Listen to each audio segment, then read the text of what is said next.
Hi, welcome back guys. This is your friend, Cabbage Head Fanfics. Back with amazing fanfiction. This is the series of What If Deku Fell for Vigilante Valkyrie. Now before starting, please give this video a like and subscribe to the channel if you want more videos like this. Now let's get into the fanfic. Cheers and cries of joy boomed from the speakers as the video clip replayed itself, the screen showing dozens of people gathered around the ruined remains of what used to be a highway. Amidst the rubble, a figure emerged from the destruction, carrying injured and unconscious civilians to safety. Battered and bloody they appeared, but they were alive, saved from the jaws of death by the timely intervention of the hero. Again! The woman smiled down at her child, rubbing his head affectionately. Izuku, I think you're responsible for tens of thousands of this video's views. It's a little too scary for mommy to watch. 4-year-old Midoriya Izuku watched the screen with wide eyes filled with admiration, clutching the All Might action figure he treasured tightly to his small chest. The respect he felt for the hero was almost on the level of worship, his room decorated with countless pieces of All Might memorabilia. Are you seeing this? A bystander in the video yelled in the foreground, tears of joy running down his face. He's already saved 100 people. And it's only been 10 minutes so far. And he's laughing. True enough, the hero's mighty laugh echoed proudly, a victorious sound that rang through the air like a bell, announcing that everything was going to be all right. Fear not. Why yes? Because I am here. All Might declared, standing tall and confident. A symbol of modern heroism. A symbol of peace. He's so cool. Izuku exclaimed, his voice full of wonder. When I get my quirk, I want to be just like him. I'm afraid there's no hope for him. The medical professional replied in a curt but calm voice, the finality of his statement seeming to hammer that fact deeper into everyone in the room. The action figure of the #1 hero All Might clattered to the ground as the boy's fingers loosened in shock. The doctor's office in the hospital was cold and lifeless like the poor boy's eyes as the bespectacled man reported his findings. It felt as though all life had drained out of Midoriya Izuku as he sat frozen, unable to believe his ears even as his brain started to process the words. They had run tests, dozens of them, with strange devices he'd never even seen or heard of before. The nurses probed and prodded at him, took blood samples, x-rays, even put him in a weird whirring machine that sent shivers down his spine. Yet they had found nothing. Absolutely nothing. No. There must be some mistake. Izuku's mother cried out from beside him, her tone desperate. Most of the other kindergartners' quirks have already manifested, but he's the only one. Pardon my asking, ma'am, but you're 4th generation, yes? May I ask about your quirk? Yes, of course, she replied hesitantly, a wave of her hand showcasing her telekinesis as the action figure floated off the floor and into her lap. I pull small objects towards me, and my husband can breathe fire. She glanced worriedly at her son, only to find him still stunned in silence, his eyes staring forward at empty air. A wave of mounting dread hit her as she feared for her son's happiness. The boy always dreamed of becoming a hero when he was older, but now. The doctor cleared his throat, catching her attention as he produced a pointer from his pocket. With it he gestured to the X-ray mounted on the awl, tapping on the diagram. By the age of 4, a child should manifest either one of his parents' quirks or a composite of the two. It is also possible for quirks from a previous generation to show up or even mix with the ones from a different generation. He explained, nodding his head. However, early quirk research discovered one important finding. The doctor pocketed his pointer, now using his finger to tap on a specific part of the X-ray diagram. It has to do with the presence or absence of the extra joint in the pinky toe. Humans have no need for this, you see. Those without this joint represent the next stage of evolution. Midoriya Izuku squinted at the image and looked over it carefully, before turning back to the doctor in confusion. But that's Izuku's X-ray, isn't it? I don't see any extra joint. Well, after running some tests we have come to a conclusion about your son's condition. The doctor looked pensive as he considered his next words. Your son is what we in the medical field would call an abnormality. What? The woman cried out, looking horrified. My mistake, I meant no offense. He coughed and backpedaled slightly, raising his hands in a placating manner. It is simply a term we use to classify a certain type of individual who is unable to use their quirk for one reason or another. I don't understand, she whispered, the urge to hug her boy rising with each passing minute. Her poor Izuku still sat there unmoving, his mouth ajar. Is there something wrong with my boy? No. Nothing that would endanger his life, the doctor answered. It's becoming quite rare nowadays, but cases like these happen once in a while. What do you mean? You see, ma'am, what young Izuku here has is what we would call an abnormal quirk, he theorized, holding up a palm to stop her from interrupting. It's not that he doesn't have a quirk, it's just that he probably has one that is too hard to even detect or understand. I still don't dash. There are two possibilities, the man continued, showing two fingers for emphasis. The first is that his quirk is so insignificant that one could hardly notice it in everyday life. Take for example a person whose quirk emits tiny amounts of heat, or a quirk that causes nearby metals to vibrate imperceptibly. Nobody would even know unless they ran extensive tests. They would still have to understand what the quirk was even doing in the first place. The most well-known of these cases is the Akihabara incident 6 years ago. A man previously thought to be quirkless was discovered to have a quirk that produces an uncontrollable, minuscule electromagnetic pulse every 15 minutes that interfered slightly with any electronics in a 1-meter radius. He didn't even know what he was doing until he noticed all the television screens he walked past produced a tiny bit of static. Now, we've tested young Izuku here with every instrument we could have thought of, Geiger counters, EMP sensors, cyclotrons, you name it, we've done it. Nothing. Izuku's mother nodded slowly, listening intently while the words seemed to flow right past her son's ears. The second possibility is that the boy has a quirk that can only activate under very specific conditions. This is most likely what is happening here. Some notable real-life examples include the quirk to create water only when there are exactly 20 people are in physical contact with you, or quirk to control air only when everyone around you is feeling the same emotion. That last one happened at an 80-year-old's birthday party. An old lady had inadvertently used it to blow out her candles. It was likely nobody would have ever found out if she and her family hadn't been so happy that day. He never heard of quirks like these. Inko stammered, still in shock at the revelation. Of course you haven't, that's why they're extremely rare. The doctor shook his head sadly upon glancing at the boy, who hadn't said a word throughout his whole explanation. The latest case was 3 years ago. An elderly man in Korea who thought he was quirkless all his life discovered he could control a hurricane's path, but only when he was in the eye of the storm. He promptly got onto a boat he'd found and sailed out to sea, dragging the hurricane along with him and saving hundreds of lives. So, my boy can still be a hero? She breathed, a glimmer of hope in her eyes. The man hummed, thinking of what to say before shaking his head slowly. There's no real way to say this. Even after 4 generations of research into quirks, there are still so many things we don't know about superhumans. It's perplexing, really. He took a moment to catch his breath. Unfortunately, it's highly unlikely that your son will ever be able to use his quirk, let alone become a hero. Inko gasped, a hand over her mouth. She took a quick glance at her son, only to find him still frozen with the same empty expression. Her heart sank as the doctor began to explain further. It takes a long time for abnormal quirks like these to be understood, even by their own user. Abnormals have lived and died without even knowing what their quirks do or if they even have any at all. The doctor sighed, clasping his hands together. By the time he discovers the specific factors needed to activate his quirk, he could be older than you are now, said quirk might not even have very noticeable effects. The mustached man paused, taking off his thick-rimmed glasses as he glanced between the two of them, a hint of pity in his eyes. I'm sorry.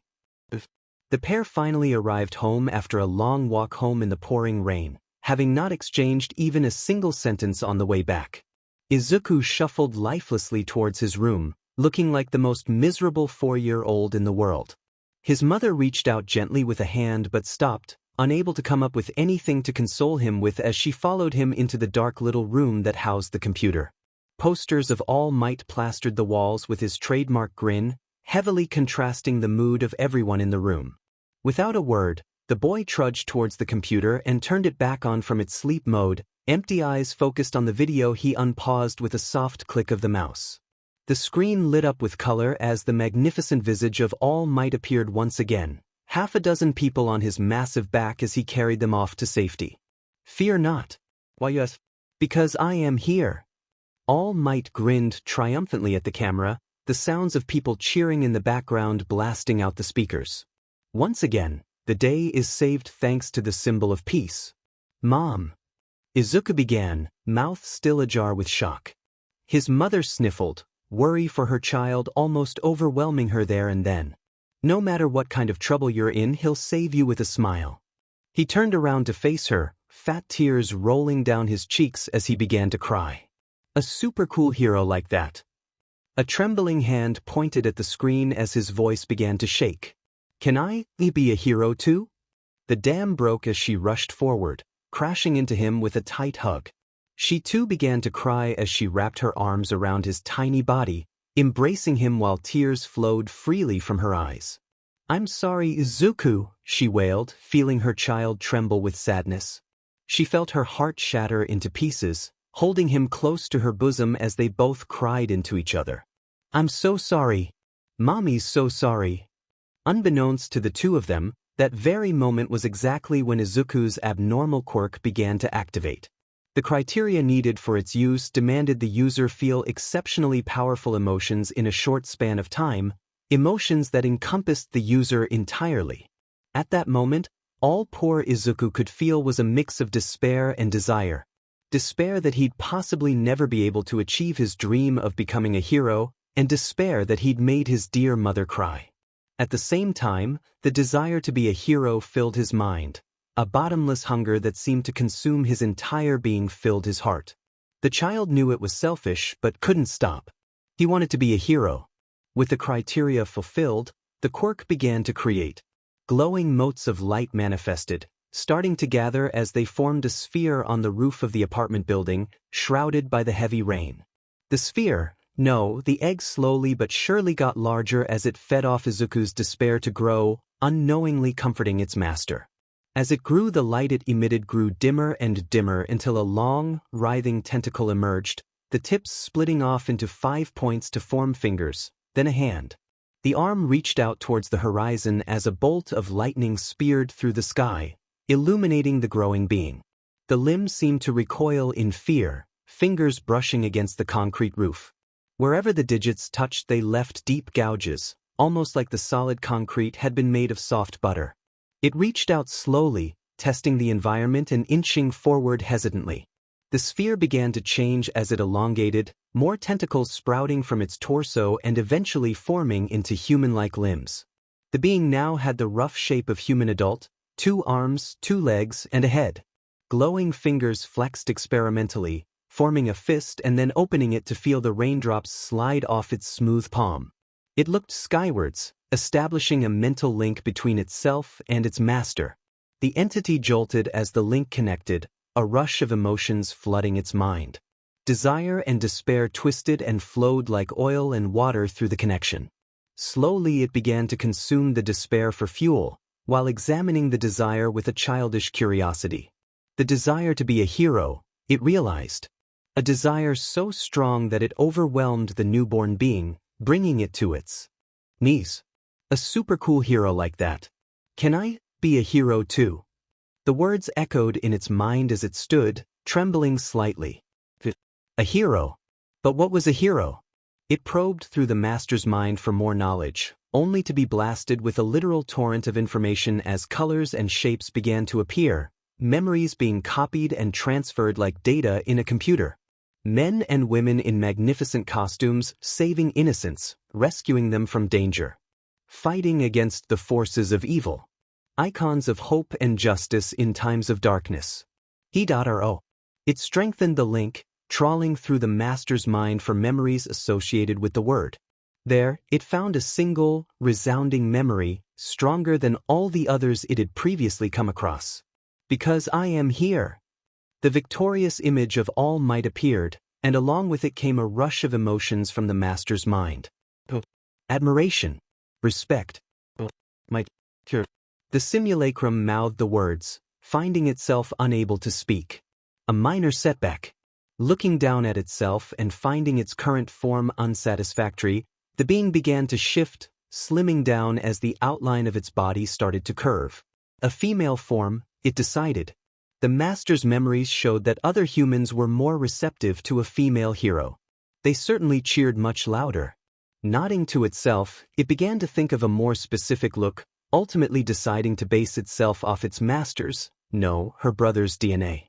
Bro, the hero. Waist-length snow-white hair blossomed from her head as a beautiful face formed on what used to be a featureless canvas.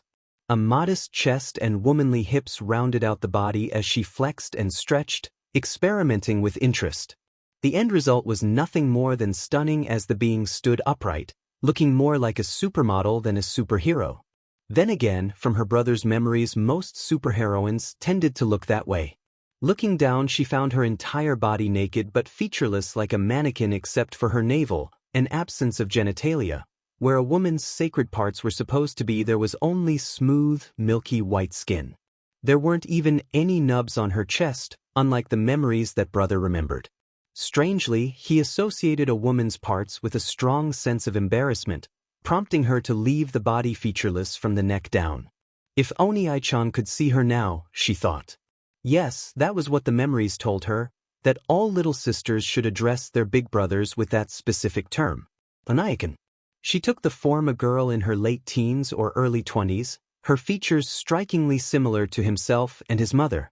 She could probably even pass for an older sister if not for her pale alabaster skin. Turning to face the city, the being once again reviewed her memories.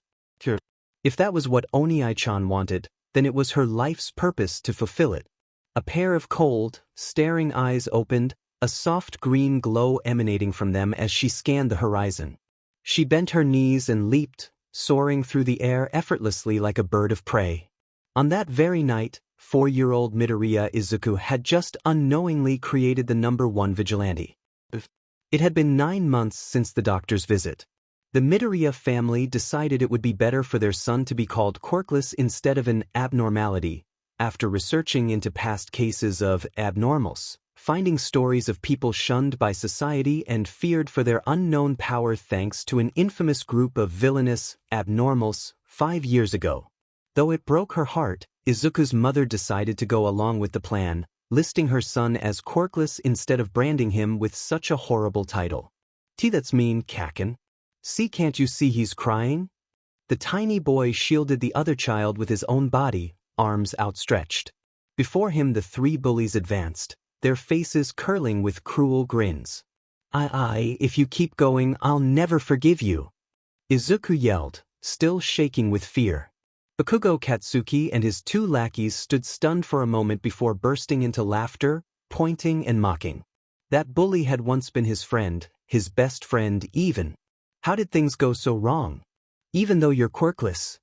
Bakugo slammed a fist into his palm, a tiny explosion bursting from the impact. You're pretending to be a hero, Deku? Izuku felt his knees wobble like jelly until the fear he was feeling simply melted away, replaced by a sudden, rising bravado. He grimaced and brought up his fists, intent on defending the crying boy behind him. At least I'm not the one acting like a villain. The 3 bullies grunted in anger, one growing wings while the other's fingers began to lengthen. Bakugo just snarled as he opened both his palms and began causing more explosions, popping noises filling the air. The 3 charged, yelling out war cries in their childish voices. Izuku charged right into them with a battle cry of his own. 50 kilometers away, a pure white vigilante raised the newly defeated villain high in the air to cheers of a grateful crowd. I will be a hero for you, Oni-chan. I'm home. Welcome home, sweetie. Midoriya Izuku stopped, worry on her features as she rushed towards her son. Izuku, what happened? You're all covered in scratches and soot. She fussed, checking on his injuries. Hold on, I'll get the first aid kit. Mom, I'm fine. Izuku groaned, gently pushing past her to settle on the couch. I just had a little fight with Kaken, that's all. Oh dear, I told you that boy was bad news. She continued to look for the first aid kit, objects flying around her in an orbit as she searched with her telekinesis. I don't want you hanging out with him anymore if possible, he's a bad influence. The boy nodded tiredly as he flicked on the television, just in time for his favorite show, Hero News Network. And word on the street is, crime has fallen drastically due to this new vigilante. She's practically unstoppable, roaming all across the country and stopping crime wherever she goes. A newscaster was saying, gesturing excitedly at the camera. Now hang on, why does the public still call her a vigilante? She has proved to be more than worthy of being called a hero in our fine country. The woman beside him piped up, an amused expression on her face. Well, Kamiki-san, an individual needs a hero license to operate legally as a hero. A third newscaster explained, clearing his throat. While the little lady does go around saving people and beating up bad guys, she does it all without a license. Illegal? Yeah, but it doesn't seem to bother her. The first man babbled, still overcome with excitement. I mean, she always has the same cold expression on her face. In control. Totally cool under pressure, even in combat. Izuku sat up a little straighter, now paying more attention to the television. Even without a name, he knew who the three newscasters were talking about. 9 months ago, a certain vigilante had started making waves in the hero community. White as snow and cold as ice, that was the description that eyewitnesses gave as their voices shook with equal parts shock and awe. It started out slow, a few thieves beat up and dumped in front of the police station, people rescued from a house fire downtown. Then things started to snowball. Drag dealers kidnapped and thrown in front of police stations, earthquake survivors rescued from tons of rubble. The vigilante had received many names by the public. Solitude, Jocasta, Guardian Angel, Shakedown, White Queen, Empress, Thundercrack. But the one name that stood out the most was Valkyrie. It seemed only fitting to name the emotionless superheroine after mythical female figures who choose those who may die in battle and those who may live. In this case, it was who was to be arrested and who was to be rescued. Unsurprisingly, Valkyrie had never objected to her new name. She hadn't spoken a single word to anyone since her first appearance. Now, it's speculated that Valkyrie is mute, the old newscaster was saying, signaling to the younger man who in turn tapped at a button to reveal an image of the vigilante. There she is. The unstoppable Valkyrie. She's never uttered a single word, so it's either she can't speak, or she won't. I'm personally leaning towards the former. He pointed at the static image displaying Valkyrie in her full glory, a featureless body paired with a gorgeous but expressionless face. A little risque, isn't she? The female newscaster highlighted, blushing slightly. I mean, she looks naked. That's the key word, looks. If you look closely, her body is completely devoid of any, parts. I like to compare her look to the 18-plus hero, Midnight. They both share a similar fanbase. It's almost as if she's wearing a full-body swimsuit that melds seamlessly with her skin. I think that is her skin, the older man coughed. Are you suggesting she's a mutant type? Could be with that quirk of hers. Also, take a look at those eyes. The image zoomed into Valkyrie's eyes, her pupils milky white and seemingly unseeing. An eerie green glow broadcast from her empty gaze. Her clouded eyes suggest blindness, but eyewitness accounts clearly state she turns her head to look at objects. And her quirk dash. Ahem. The lady reporter coughed, interrupting her two colleagues. That's my part to explain, isn't. Now, about Valkyrie's quirk, the first thing people notice about her is the super strength. Seen time and time again in her battles against villains, her strength allows her to take down the baddies with sheer brute force.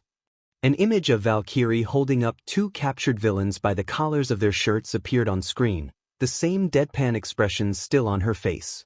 She's strong, but nowhere as strong as the #1 hero All Might. At least, that's what witnesses have observed.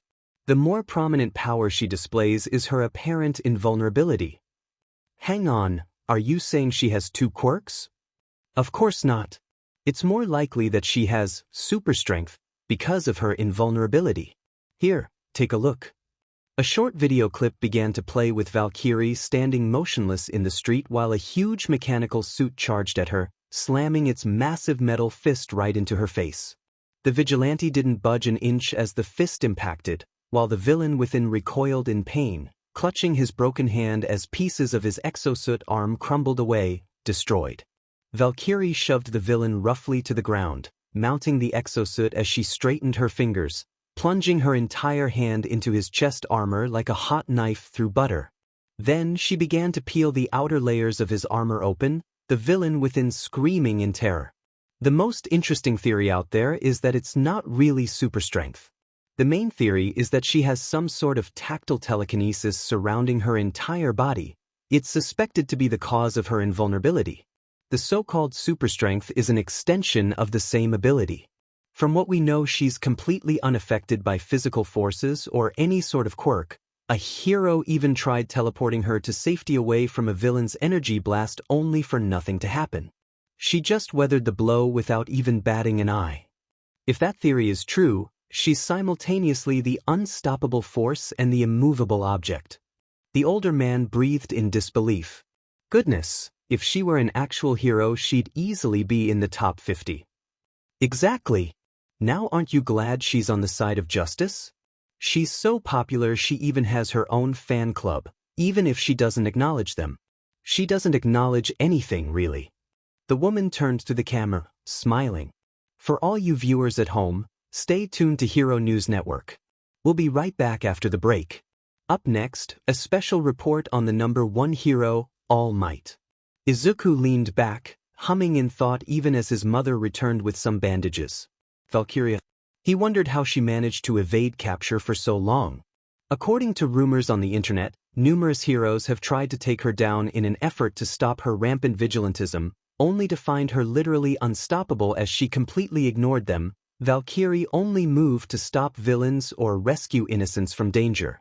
A group of criminals tried pretending to be victims in order to ambush the heroine, only for her to immediately detect the trap and beat them all to a pulp before dumping them off at the nearest police officer she could find. Needless to say, the poor officer was terrified when the vigilante tapped him on the shoulder and unceremoniously dropped a pile of unconscious bodies before him. Her lack of speech and emotion, it didn't make sense. It was almost as if she was a robot instead of an actual human being, following a strict set of orders. Some people have even tried to follow her to find out where she lived or rested, only to report that she never seemed to have a fixed schedule. After following her for a certain period of time, she always seemed to disappear into thin air, gone without a trace as soon as she left their line of sight. Sure, no one had seen it happen, but many suspected she had some sort of teleportation ability as well. What are you watching, Izuku? Inko asked, carefully applying some medicine to the bigger scratches as she nursed his wounds. A report on this new vigilante, Mom. The boy suddenly paused, looking at his mother, then back to the static image of Valkyrie tearing apart the exosuit on the screen. Actually, she kind of looks like you. Now that his mother was directly in front of him, he could make an easy comparison. It was easy to see why he would make the connection. Both women were around the same height and had similar svelte builds. The only difference was the hairstyle and face. Valkyrie's face, she looked somehow familiar, but he couldn't place it. No, Mommy's not that pretty or young-looking. Our faces are different, see? She huffed, glancing at the screen. In fact, she looks like what you would look like if you were a girl. Izuku stopped, his head swiveling away from the screen to slowly face his mother as a strange suspicion began to form. Mom. Yes, sweetie. Did you have a kid before me? A girl? He asked shakily, a trembling finger pointing at the screen. Do I have a secret sister? Of course not, the woman sputtered, nearly spilling the medicine all over the couch. Don't be ridiculous. Then do you have a super secret quirk that allows you to be in 2 places at once? If I had such an amazing quirk, I would have left a copy of me to work while I took care of you, she deadpanned, cotton swab in her hand. Now hold still, I need to disinfect the wound. Later that night he dreamed of sailing through the air, the night sky shining with stars as he leapt from rooftop to rooftop with his powerful, snow-white legs. Looking back, he could see other heroes trailing behind him, in hot pursuit of something. Must be a big villain to warrant such a huge response from the heroes, he thought. If he'd just looked a little closer, he would have realized the pursuers were chasing him, or rather, the being whom he shared a mental link with. The connection between construct and creator broke off as Izuku drifted off into deep sleep, Valkyrie dashing across the rooftops as she reviewed his memories. So Oni-chan stood up for himself today. He was making progress, getting more heroic as the days passed. Not that he needed her help to begin with, but it certainly accelerated the process. The crack of a heavy switch cut through the night sky as a helicopter overhead turned on its floodlights, illuminating the area around her. Give it up, Valkyrie. Your vigilante days are over, we have you surrounded. What to do? Due to her orders, she couldn't hurt these people. They were a mix of law enforcement and local heroes. This wasn't the city that Oni-chan lived in, so she was unfamiliar with the environment and the quirks of the local heroes. Fighting them would be a waste of valuable time and energy. Time and energy she could spend looking for other villains or people in need of rescuing. Come quietly or there will be trouble. Annoyed, the girl picked up a nearby brick and snapped it in two, flinging both pieces consecutively at the helicopter with pinpoint accuracy. The first piece shattered the spotlight into 1,000 pieces, while the second smashed into the underhanging megaphone attached to the helicopter's nose. The heroes fired, doing exactly what she wanted them to as multiple blasts of different energies converged on her. The moment the blasts hit her, it produced a blinding glare and explosion, the smoke screen allowing her to cut a hole through the roof she was standing on and dropping into the shopping mall below. As she fell, her form began to change, camouflaging to fit a new disguise, a female law enforcement officer. The police rushed into the building, looking around in vain and never suspecting the vigilante was hidden among their ranks. If anyone had just taken a closer look or paid a little more attention, they would have realized that a certain lady officer looked much too young to be on the force as she stalked off into the night to find new targets, her face cold and expressionless. 10 years later. He can't say anything. He's so lame. Even as a third year. Bakugo smirked, looking back at the shaking boy. He still can't face reality. Midoriya Izuku, 14 and seemingly quirkless, said nothing. This was how the world worked. The weak couldn't stand up to the strong. Even after all these years, he was still being bullied by his former friend. You want to be a hero so bad? I've got a time-saving idea for you. The blonde laughed, a hollow sound that rang in his ears. If you think you'll have a quirk in your next life, go take a swan dive off the roof. Izuku whirled, anger and despair evident on his face as he prepared to cry out. Miniature explosions crackled on the bully's open palm as he displayed his quirk, a dark look on his face. What? He challenged, the explosions growing bigger with each passing second. Izuku was left standing there in the empty classroom as his once best friend left with his cronies, their brutish laughter echoing through the hallway. As fast as his anger started, it faded away just as quickly, leaving the poor boy alone and dejected. He slowly shuffled down the stairs, making his way to the back of the school to retrieve his fallen notebook. It had been scorched and thrown out the window by Bakugo in a fit of smug superiority, landing in a tub of water where it now floated, nibbled at by carp swimming just under the surface. Depression coursed through him as he fished it out of the water, grimacing as scraps of paper sloughed off wetly. Weeks or even months of work damaged thanks to Bakugo. Idiot, he thought. If I'd really jumped, you'd be charged with bullying me into suicide. Think before you speak. Again, his depression and newfound anger seemed to flow away like water down a drain, as if someone had pulled the bath plug. He'd hardly paid attention to it and thought of the phenomenon as some sort of subconscious coping mechanism that he'd developed as a child. Ever since he was told to be an abnormality, strong or overwhelming negative emotions would simply disappear as if they were never there in the first place.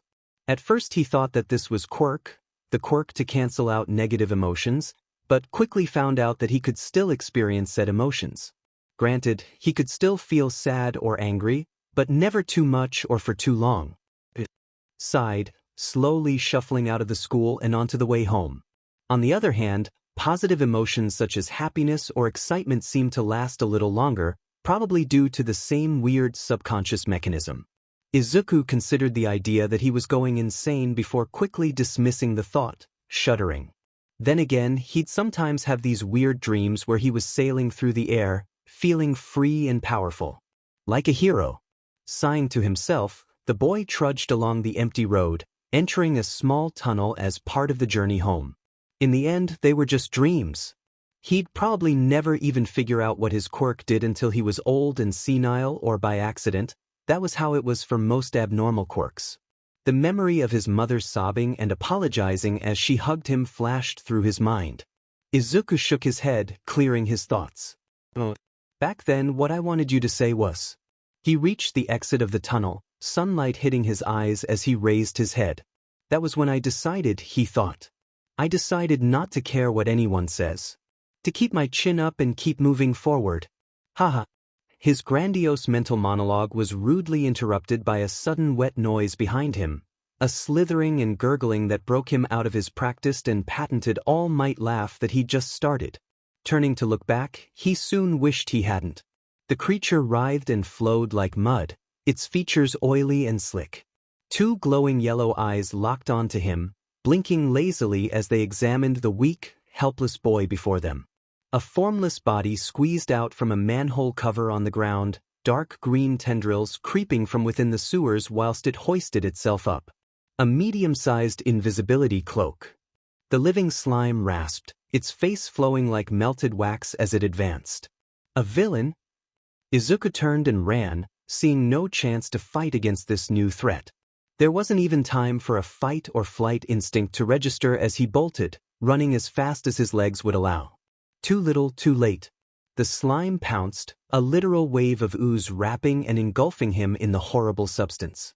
His hero notebook was thrown to the ground as he fell, landing a few feet away. Pure, unadulterated fear coursed through his being as he realized what was about to happen. Don't worry, I'm just going to take over your body. The villain hissed, slime already starting to enter Izuku's mouth and silencing him. Calm down, it'll only hurt for about 45 seconds. You'll feel better soon. Valkyrie stood ramrod straight from her vantage point on the corporate office building, eyes staring ever forward while she surveyed the nearby landscape. Her svelte form still remained mostly the same after all these years, having not aged a day. She did grow a little taller, but not by much. So far it had been a good day, no negativity that she could detect in the area. For the past 10 years she'd been moving from area to area, detecting negative emotions to stop incoming crimes and rescue civilians in danger. 10 years she had followed the orders given to her by her Oni-chan. Be a hero.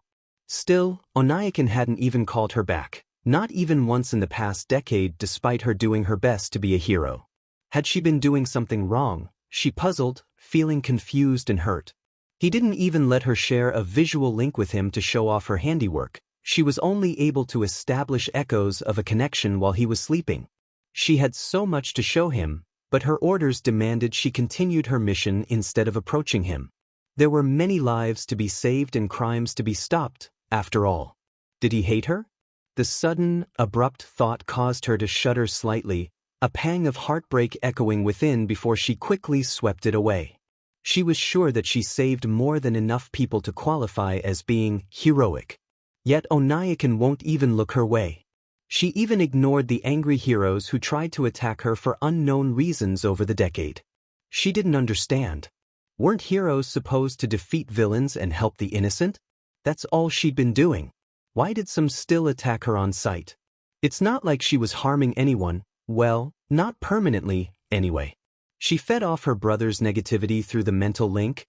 Powerful emotions that she felt were unhealthy and detrimental for him were an energy source for her. It was a symbiotic relationship, beneficial for the both of them. She got her food and he never got to feel too negative. Of course, she'd still let him feel a bit of negativity. She'd learnt that emotions were what made a person, well, a person. She tried consuming positive emotions once, but it was much too sweet and fluffy for her tastes. Plus, it made people sad when she ate up their positive emotions, so that wasn't very heroic. Valkyrie thought back on the angry fireman that had tried to burn her to a crisp so many times in the past few years. How enraged he'd been, and how bitter his anger tasted. She'd usually stick to her brother's emotions instead of leeching off random people, but sometimes she got hungry. Once, she got really hungry and started to feed on the fear of villains she fought. She'd quickly learned that it wasn't very wise to do that, as they just got less scared of her and started fighting back even harder. The vigilante prepared to move, flexing her fingers and taking a final look at the city before she departed to patrol a new area.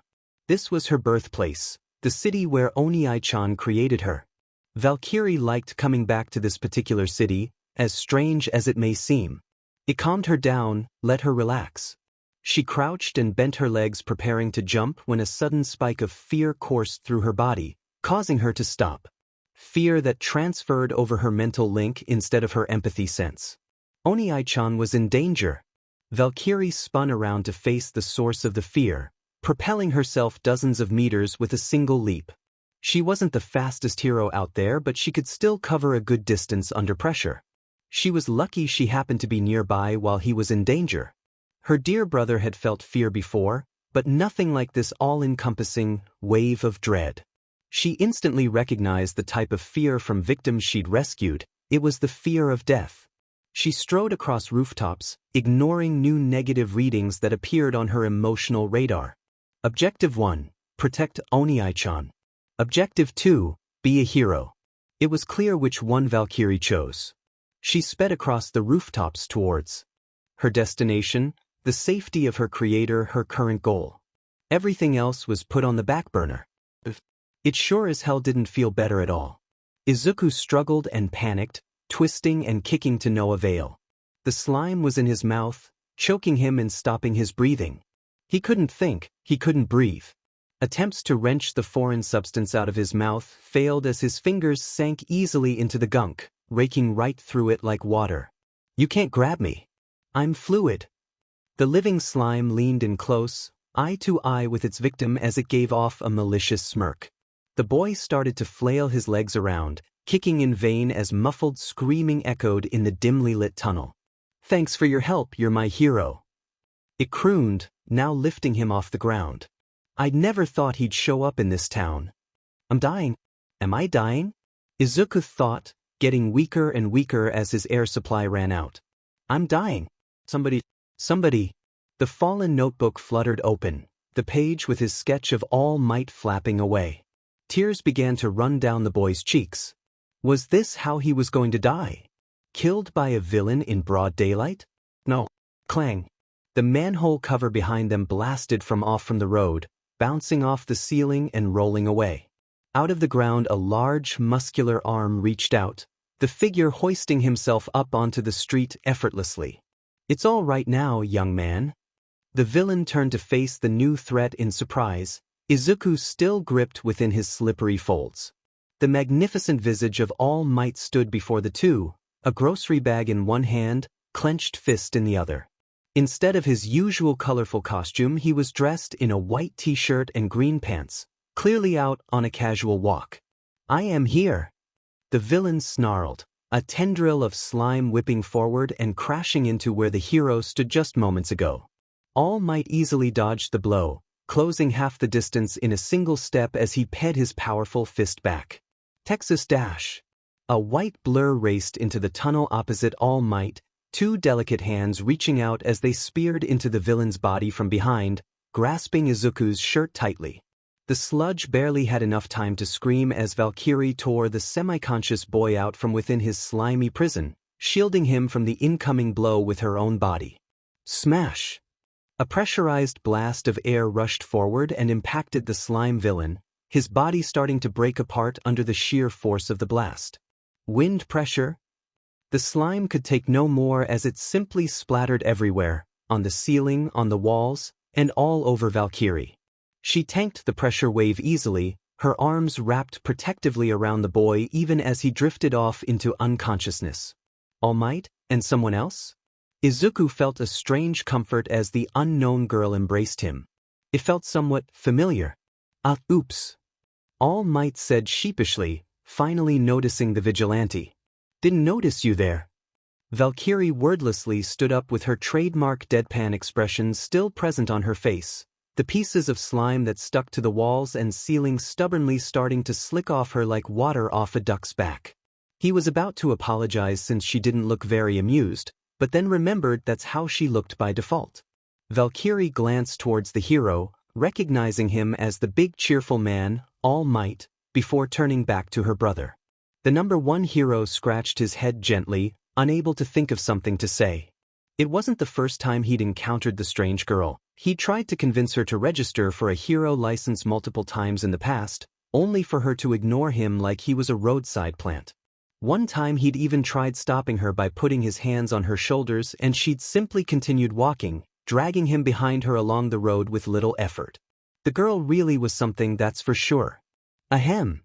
All Might coughed awkwardly, pulling out an empty soda bottle from within one of his pockets. Would you like to help me clean up this villain, Miss Valkyrie? The girl didn't even bother to look at him as she opted to sit down with her legs tucked in, placing the unconscious boy's head gently onto her lap. A lap pillow, he realized after a few moments. That was odd to say in the least. Valkyrie never did that for anyone she'd rescued before. If he didn't know any better, he'd say she was worried for him. Okay, I guess I'll have to do this myself then. After painstakingly collecting the pieces of the defeated villain by himself, All Might turned back to the pair, still in the same position he'd left them in. Strolling over, he started to lightly tap on the boy's face. A few taps in, Valkyrie had gently pushed his hand away. When he tried again, she smacked his hand, seemingly annoyed though her expression remained even as ever. Look, I'm just trying to wake him up to see if he's all right. All Might explained, unsure of how to react. If you don't mind, can you wake him up? Wordlessly, the girl nodded and craned her neck down slightly, grasping his head with both hands and pressing her forehead against the boy's with closed eyes, as if she was sensing something. A few seconds passed and she separated, nudging his head lightly with both palms. Izuku's eyes slowly fluttered open, blurry vision attempting to focus on the object before him. He felt his back on the ground, his head on something warm and soft. A pillow? Why would there be a pillow in the middle of a tunnel? The past few events suddenly flashed through his mind. The tunnel. The villain. All Might. He blinked owlishly as he vision slowly focused, the whiteness before him focusing into a clear image. A pretty girl stared at him from above, the soft green glow of her eyes reflected in his own. From above? Then that must mean. A hand reached up to feel what his head was resting upon, finding only softness and warmth. The realization started to sink in as the blood began to rush to his face, turning the poor boy redder than a cherry tomato.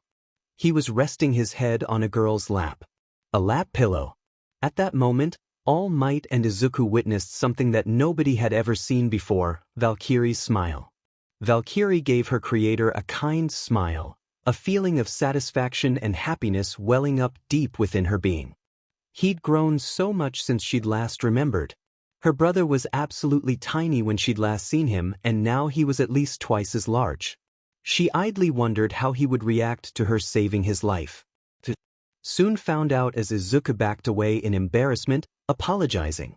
I'm so sorry, Miss Dash. He stopped, finally realizing who she was. You're Dash. The poor boy was lost for words as Valkyrie, the infamous vigilante, tilted her head in mild confusion. He'd fainted, and slept like a baby on her lap. The shock was almost too much for him to take as he began to shake. Oh good. I'm glad you're okay. A loud, cheerful voice boomed from behind him. Izuku spun around only to come face to face with All Might, a grin stretched from ear to ear. Valkyrie here must really like you. I've never even seen a different expression on her until now. Izuku began shaking even harder. Dash. Calm down. Everything's okay now, sorry for getting you caught up in my villain fighting. All Might shrugged, his glorious presence causing Izuku's legs to wobble like jelly. Valkyrie glanced between the two with mild interest. I don't usually make mistakes like this, but I was in high spirits on my day off in a new place. The hero laughed loudly, a hand on his forehead. The trademark All Might laugh. But you were a big help. Thanks. To the both of you, of course. All Might proceeded to raise 2 soda bottles up victoriously, displaying the defeated villain within proudly. I captured him safely. Izuku could barely believe his good luck. He got to meet both the #1 hero and the #1 vigilante, and help capture a villain, all in the same day. Any more excitement and he'd faint a second time. He made sure not to pinch himself. If this was a dream, he wanted it to continue forever. All Might's teeth seemed to gleam in the afternoon sun as he grinned. Oh right, an A autograph. Where should I dash? A soft tap on his shoulder drew his attention. Izuku turned to face Valkyrie, who was still smiling, his notebook in her hand. Thanks, Valkyrie-san, he stuttered, blushing furiously. It was times like these when he hated himself for not being able to talk to girls properly. Opening the notebook, he already found All Might's signature plastered along 2 pages in thick bold lettering. Underneath his thick handwriting was a small that All Might had somehow persuaded Valkyrie to write. He already signed it.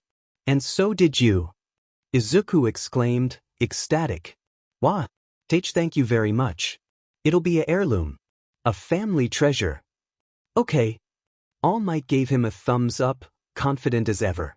Well, I need to take this guy to the police. See you again at the other side of the screen. W8 already? Izuku glanced nervously between All Might and Valkyrie, not sure who to look to. They both seemed to be preparing to leave, All Might crouching down and preparing to jump away, Valkyrie looking skywards with her usual bored expression back on her face. Pros are constantly fighting enemies in time. All Might answered, stretching his leg muscles. Wait, Izuku thought. There are still things I want to ask. Izuku made his choice. Well then, the hero announced, leaping into the sky. I'm counting on your continued support. Then All Might seemed to notice he was just a tiny bit heavier. Wait, he looked down at his leg only to find the boy clutching at him tightly, holding on for dear life. Hey. Muruag Herga. Izuku cried out as he flapped in the wind. Let go of me. Your fanaticism is too much. If I let go now, I'll die. Oh, that's true. I have a lot of things I want to ask you directly. Okay. I get it, so close your eyes and mouth. Valkyrie watched as they flew further away into the air, eventually becoming a speck in the distance. Oni-chan did seem rather happy to finally see her. Did that mean she was doing a good job? The girl pondered for a moment before leaping away in another direction in search of new negativity. She had work to do, after all. She'd continue working on her current objective until she was summoned by her brother once more. Chapter 1 end. Midoriya Izuku trudged down the crowded street, barely even feeling the throngs of people pushing past him as they made their daily commute. A sad and sorry sight he was, eyes glued to the ground and head bowed. The young boy thought about what his childhood hero had told him earlier, the simple but brutal truth still sinking in. His sister followed him discreetly from the rooftops, peeking out every so often to take a quick look to make sure he was okay. Valkyrie had initially went off in search of more people to save or stuff to fight, but was inexplicably drawn back by a huge wave of negativity from her brother only minutes after she left, literally pulling her back. In a way, she was hopelessly drawn to her brother now after finally meeting him, much like how iron fillings are drawn to a magnet. She couldn't help but worry and fuss over him, especially when he was so upset now. Oni-chan. Dear, sweet brother of mine. Even though she noted to herself that she wasn't being very heroic right now by sticking to her brother instead of patrolling, Valkyrie supposed it was okay to take a break other than sleeping once in a while. The past 10 years had been so boring that any normal human in her position would have gone insane long ago. Patrol, fight, sleep, repeat. Patrol, fight, occasionally have an existential crisis, sleep, repeat. It wasn't all bad though. She had made a few friends over the years, so sometimes she got to team up with a big group of heroes to bring down a particularly large threat. Those were fun. The girl was yanked out of her nostalgia with another blast of bitter sadness from her brother. The poor boy was practically radiating depression. Chunks of it were eaten away by her, but more rushed in to fill the gap almost instantly. She might as well have been trying to empty a swimming pool with a teaspoon. Sure, She could always absorb his negative emotions from her maximum range, but a part of her wanted to stick around, to see more of him despite how sad he looked right now. She couldn't detect any negativity around here anyhow. The construct stopped, suddenly raising her head. A wave of fresh new emotions had just entered her range, clearly from a distressed mass of people. Valkyrie sensed three major emotions as she stood: a surge of sour uncertainty, pockets of bittersweet excitement, and of course, spikes of cold crystalline fear. She turned in alarm, watching as Izuku continued walking towards the disturbance cluelessly. She advanced forward to investigate further, unaware that Izuku had noticed the commotion too, and was starting to make his way there to catch a glimpse of what was happening. A pro should always be ready to risk his life. Without power, can one become a hero? No, I should think not. Those were the words that All Might had said to him, utterly shattering his dream of being a hero. The man had pretty much told him to give up and go be a police officer or something if he wanted to help out the heroes. He didn't want to just help, damn it. He wanted to be a hero, to make a difference. You need to be realistic. It's time to start seriously thinking about your futures. Even as a third year, he still can't face reality. The words still echoed in Izuku's head like a clock tower bell, an almost incessant ringing reminding him of his own worthlessness. Izuku held the still burnt notebook in one hand, and with the other he started to wipe away a stray tear. Don't cry, he told himself. You knew this already, right? This is reality. The young boy continued walking, seemingly unaware of the commotion ahead. It's because I knew that I tried so hard not to see, to ignore reality. He finally noticed the commotion when a loud explosion shook him from his moment of self-pity. A crowd was gathered outside a single-lane street, watching as multiple explosions rocked the nearby buildings, shattering glass and concrete. What's going on? A villain? Reagged? The sludge villain roared, two different yet distinct voices distorting into one horrific echo. Izuku gasped, a hand to his mouth. The villain from before. He must have gotten free somehow. He thought back to the moment where he had clung on to All Might, with the villain stored in a bottle on the hero's pocket. All Might let him go? No, he dropped him, the boy quickly realized. This is my fault. Why are the heroes just standing there? Someone in the crowd yelled. Seems the villains grabbed a middle schooler. They can't do anything till the hostage is safe. Another bystander replied, shaking his head. Whoever's caught is enduring the same pain I did. It's all my fault. Hang in there, I'm sorry. I'm so sorry. Agig. Another cry of rage, or was it pain? With the villain and his hostage's voices mixing together in a horrific crescendo, it was hard to tell. Someone will save you soon. A hero's bound to come. Without warning, the villain turned to the crowd. Two pairs of eyes bulged, one belonging to the villain and the other his hostage. Painfully familiar red eyes stared into horrified green ones. Kaken. It was the same sludge villain again, but this time he had a hostage. Valkyrie stood on the roof of a nearby building, observing the situation and already starting to form a plan. She noted the damage to the surrounding buildings and hostage, Bakugo Katsuki, the boy who was always hurting her brother with those unkind words of his. She could feel his fear from where she stood. She decided instantly that it was irrelevant who he was, for now he's just someone in need of help. First, she had to free the hostage from the body. It wouldn't be as easy as the last time where she had caught him by surprise. Maybe she should do an emotion drain. No, too slow and risky. Done wrongly, she might accidentally hurt the hostage too since they were connected. She'd have to act fast, distract the villain and rip the boy out. Aim for the villain's eyes. Judging by his power, he'd probably regenerate if she tore them out. Probably.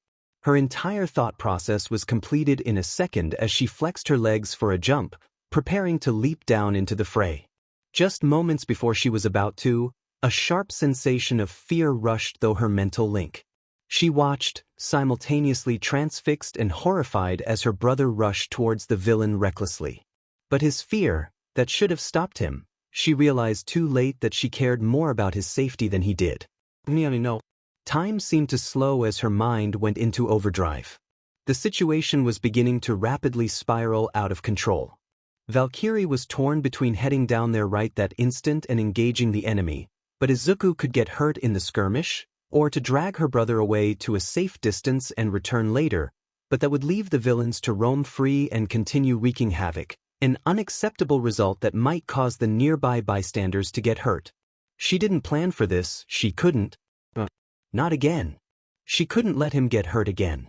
If she didn't have any options left, then she'd make one.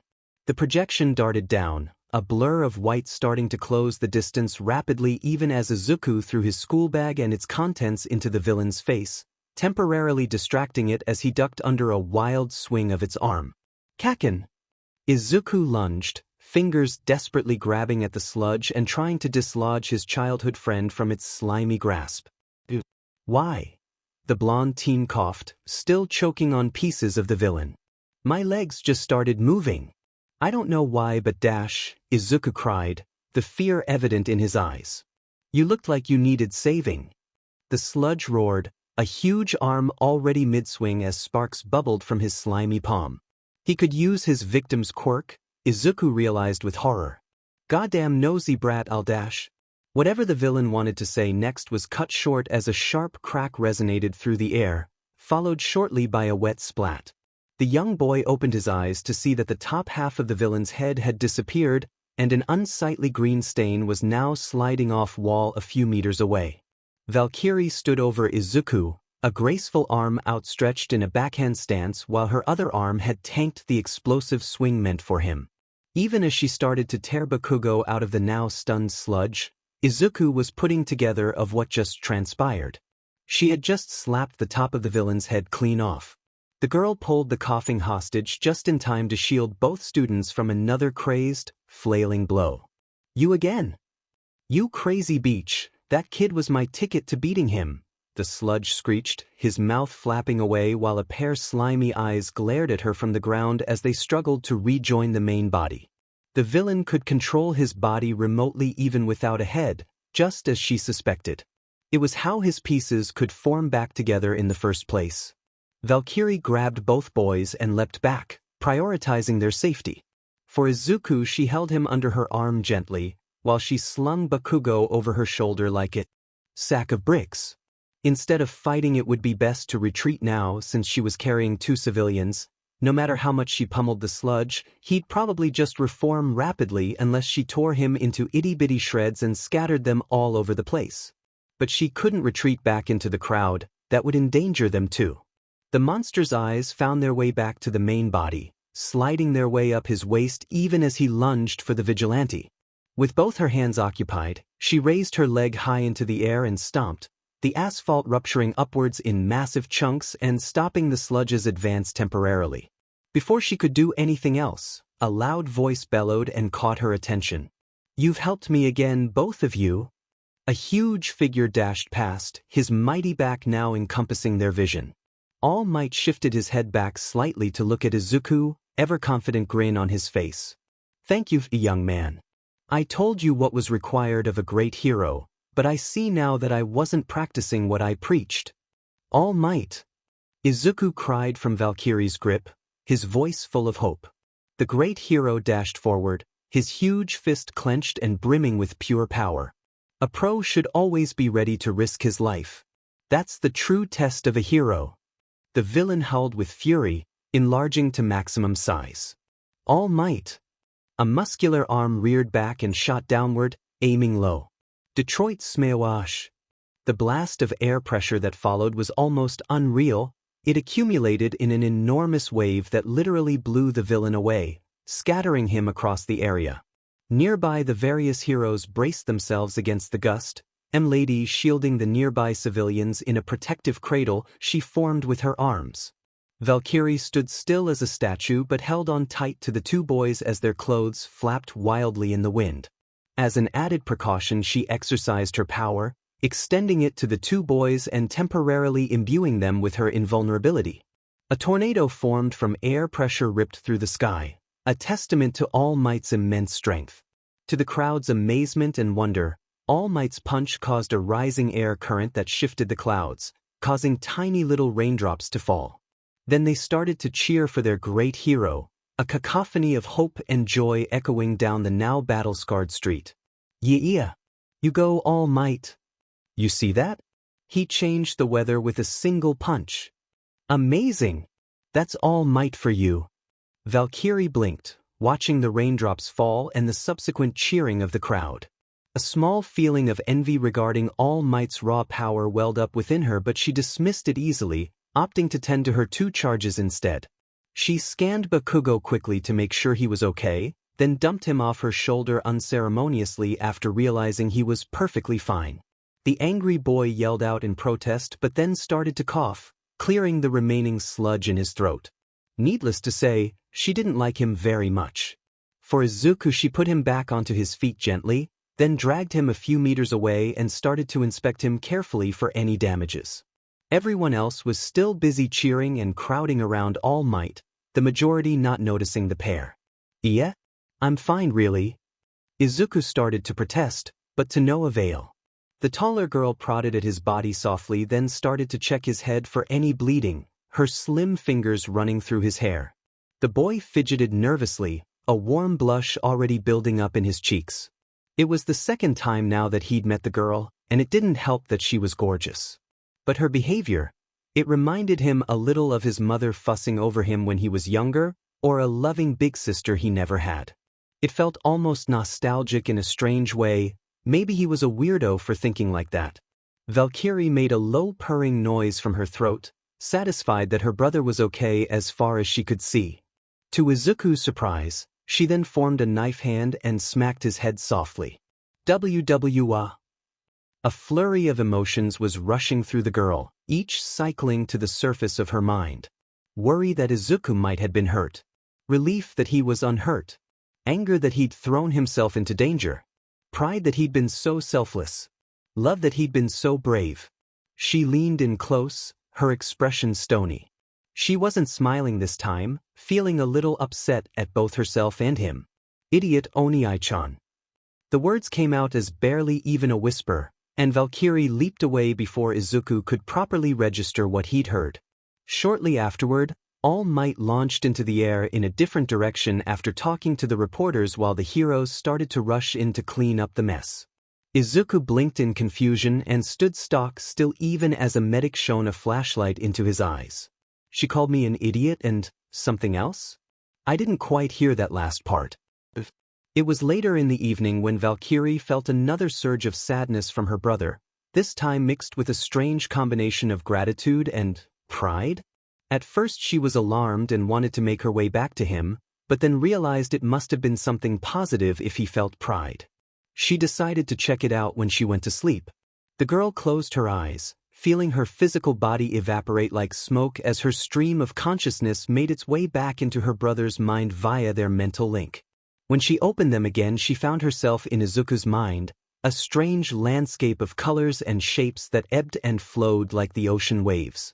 Here she could express her emotions all she wanted in her mental form, unlike her physical form which had trouble even making faces. Here she was free. Humming to herself, she skipped her way to his latest memories and accessed them, reviewing what had happened earlier that day. She couldn't access all of his memories, but snippets of it were already enough to piece together a story. It was the same for his emotions. She couldn't feel every single emotion via their link, stronger ones were more easily felt. A quick fast-forward of his memory fragments told her everything she needed to know. Izuku had met All Might. His true form, that is. That was unexpected. What came next made her feel a strange sort of pain, jealousy and fear mixed with joy and doubt. All Might had offered Izuku to be his successor, to inherit his power that had been passed down from generation to generation, one for all. On one hand, she was happy that her brother was finally getting a hold of a proper quirk just like he'd always wanted, but on the other, her heart ached with loss. Was this how it felt to lose? To be fair, Izuku probably didn't know of her true nature, let alone his link with her. Still, it pained her to imagine that he didn't need her anymore, now that he had power of his own to wield. Wasn't this what she wanted? For him to be a hero, to be happy? But what about me, Oni-chan? She wanted to approach him, wanted to reveal herself so much over the last 10 years, but she'd seen for herself that drawing attention to oneself would ultimately lead to people you knew getting involved, or worse, hurt. Time and again she'd seen it in both heroes and villains, with their monologues and attention-seeking. She'd sacrificed her own happiness just to make sure that Izuku was safe. Originally she'd planned to reveal herself and all her deeds to him when he was a little older, but now she didn't know what to do. A pessimistic vigilante had once said the same to her, that happiness was death to people like them. A family would make her vulnerable. Hesitant. She would put them in danger just like he did. To be a hero, you must be alone. No. She shook her head, refusing to remember those words he had said. This was different.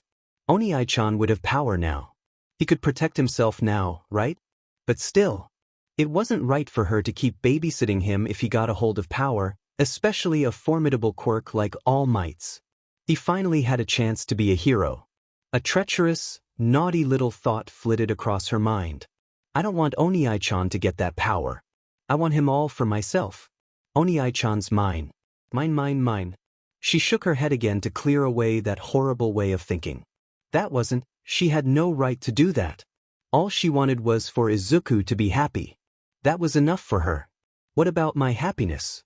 The rising doubt and confusion clouded her mind, her mental form curling into a ball in Izuku's mindscape. The girl decided to go to sleep, thinking that she would cross that bridge when it was time. It wasn't working. Months had passed since then, and yet she still wasn't sure what to do. Ever since then she had argued with herself on what was the best course of action, questioning her own existence more than usual. Every now and then between her patrolling she went back to Izuku's mind for rest and observed his training, each time getting prouder yet feeling more worried. The boy was almost ready to inherit All Might's power.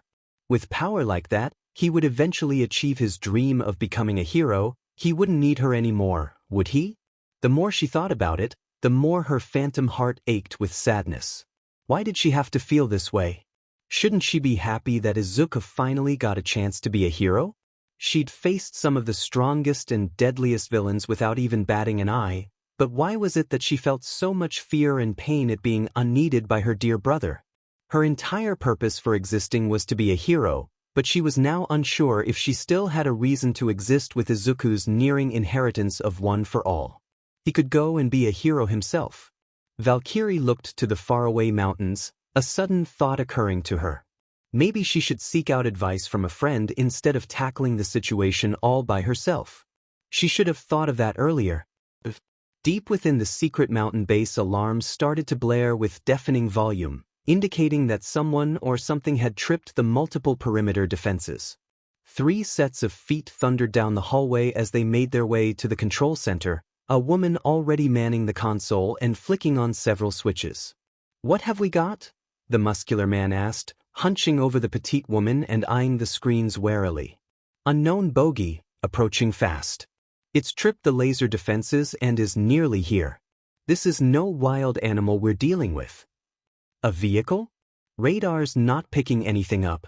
Thermal imaging returns 1 unit, closing in.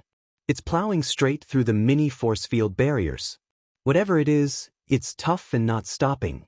Another woman behind them cursed loudly, taking her position on another console as her fingers began flying over the keyboard in a series of rapid taps. "A villain? Why here?" a third woman questioned, cycling through the different cameras. "This is a rescue base, there's nothing valuable they'd want to steal. Medical supplies, rescue equipment? A lotta important stuff in here. Who knows, maybe they just have a grudge against us," the man grumbled, already suiting up in his magnificent costume and preparing for battle. "Whatever it is, we can't let them take the equipment. We need it to help." A loud beeping started, and the lights in the room began to flash red. "Bogies approaching the main gate at high speed. Prepare for impact." The team of 4 hunkered down, each anticipating a massive impact against the near-impenetrable steel doors from the unknown, except absolutely nothing happened. A small voice crackled over the intercom, soft and nearly inaudible. "Cat lady? It's me, open the door please." For set of eyes peeked up at the main screen, and a muscular arm reached up onto the console to cycle through the cameras until they found the one that was situated at the main gate. The screen showed a young woman with pale white skin, standing before the doors and waiting for a reply. Is that who I think it is? Valkyrie started knocking on the titanic mechanical doors, each knock shaking the entire building. Dust started to drift off the ceiling within the base as vibrations resonated through the building. Cat lady. Open the door please, the vigilante chanted in a sing-song voice, her expression still neutral. Every eye in the room turned to one particular woman, who grimaced sheepishly. Well, you're the only one she responds to verbally, right? You talk to her. Her teammates chided and pushed her into the main seat of the control room, giving her control over the communication systems. Testing, is this thing on? Valkyrie did seem to hear her, for she looked around until she found a camera near the door, then gave it a nod. First of all, it's Pixie Bob, not Cat Lady. You're making me sound like one of those old women who keep a dozen cats. Second, what are you doing here, Valkyrie? It's 3 in the morning. I need help, the girl answered, features cold as ever. Her reply stunned the rest of the team. Never had the strange vigilante ever asked for help, let alone approach them in the first place. This must have been something serious. Is it a disaster? Our emergency surveillance program hasn't picked up anything yet. Anyways, we're ready to roll and dash. No villain. No disaster. Valkyrie shook her head. Then why'd you come here? Pixie Bob asked, her confusion carrying over the loudspeaker. I need help, the girl repeated. You said to come to you if I needed help.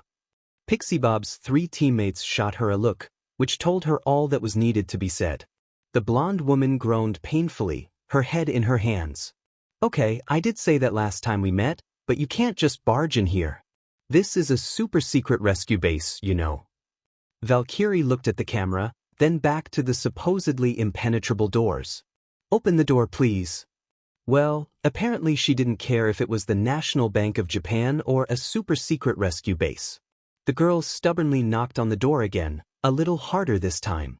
Small shockwaves reverberated through the structure with each knock, shaking the building's very foundations. What if I can't open these doors for you? I mean, how did you find these places anyways? This is a classified location dash, the heroine said hurriedly, hesitating. Open. Or I'll open them for you. Valkyrie said quietly. That got their alarm bells ringing. Those high-security doors cost a fortune, and from what they'd seen of Valkyrie, she could pretty much tear through them effortlessly if she really wanted to. Sighing, Pixie Bob looked to her team for confirmation before reaching over to flick a switch. Fine. But only because I owe you, got it? The heavy, multi-ton doors started to slide open and Valkyrie strode in casually like she owned the place. Little did they know she could recognize certain emotional signatures of people she remembered, which was how she found them. Well, I suppose we should meet our guest. I'll go prepare some tea, the muscular man announced curtly, starting to make his way to the kitchen. An awkward silence fell over the 3 women, 2 of them already waiting for an explanation. You know, when you said you can speak to the Valkyrie, I thought you were joking. I mean, I've only heard rumors of her speech as an urban myth. So you guys are friends, huh? She's your pal, your chum? The brunette teased. It's not like that, Mandalay. Pixie Bob replied, the trio marching over to the main entrance to meet the vigilante. We met during that big earthquake rescue a few months back and she, took a liking to me? I mean, I don't even know why. She helped me out a lot during the rescue and we worked well together. I told her to come to me if she needed any help then, didn't expect her to bring that detail up now. Haven't seen her since. To be fair, I do owe her for the help. Gimme a little more detail, the team leader requested, looking apprehensive now. I need to know what we're dealing with just in case. She came across one of my Earth Beast puppets during the rescue effort. Pixie Bob explained, their heels clicking against the metal floor as they walked. It scared a young boy nearby, and she started to tear it apart. She probably thought my Earth Beast was some sort of villainous minion and was trying to protect the kid. Took me a while to convince her I was here to help, but after that she helped me locate the remaining trapped civilians. Any thoughts on why she's here, Ragdoll? Mandalay asked, checking to make sure all her equipment was there in the rush to put it in on earlier. Everyone in their team were dressed in matching cat-themed costumes that included offensive paw gloves with retractable claws. Never hurt to be too cautious. No clue, Ragdoll shrugged, tapping at her chin with an extended claw. My search quirk doesn't work on her, remember? Mandalay groaned, rubbing her head. Perfect. An indestructible vigilante in our home that's immune to quirks.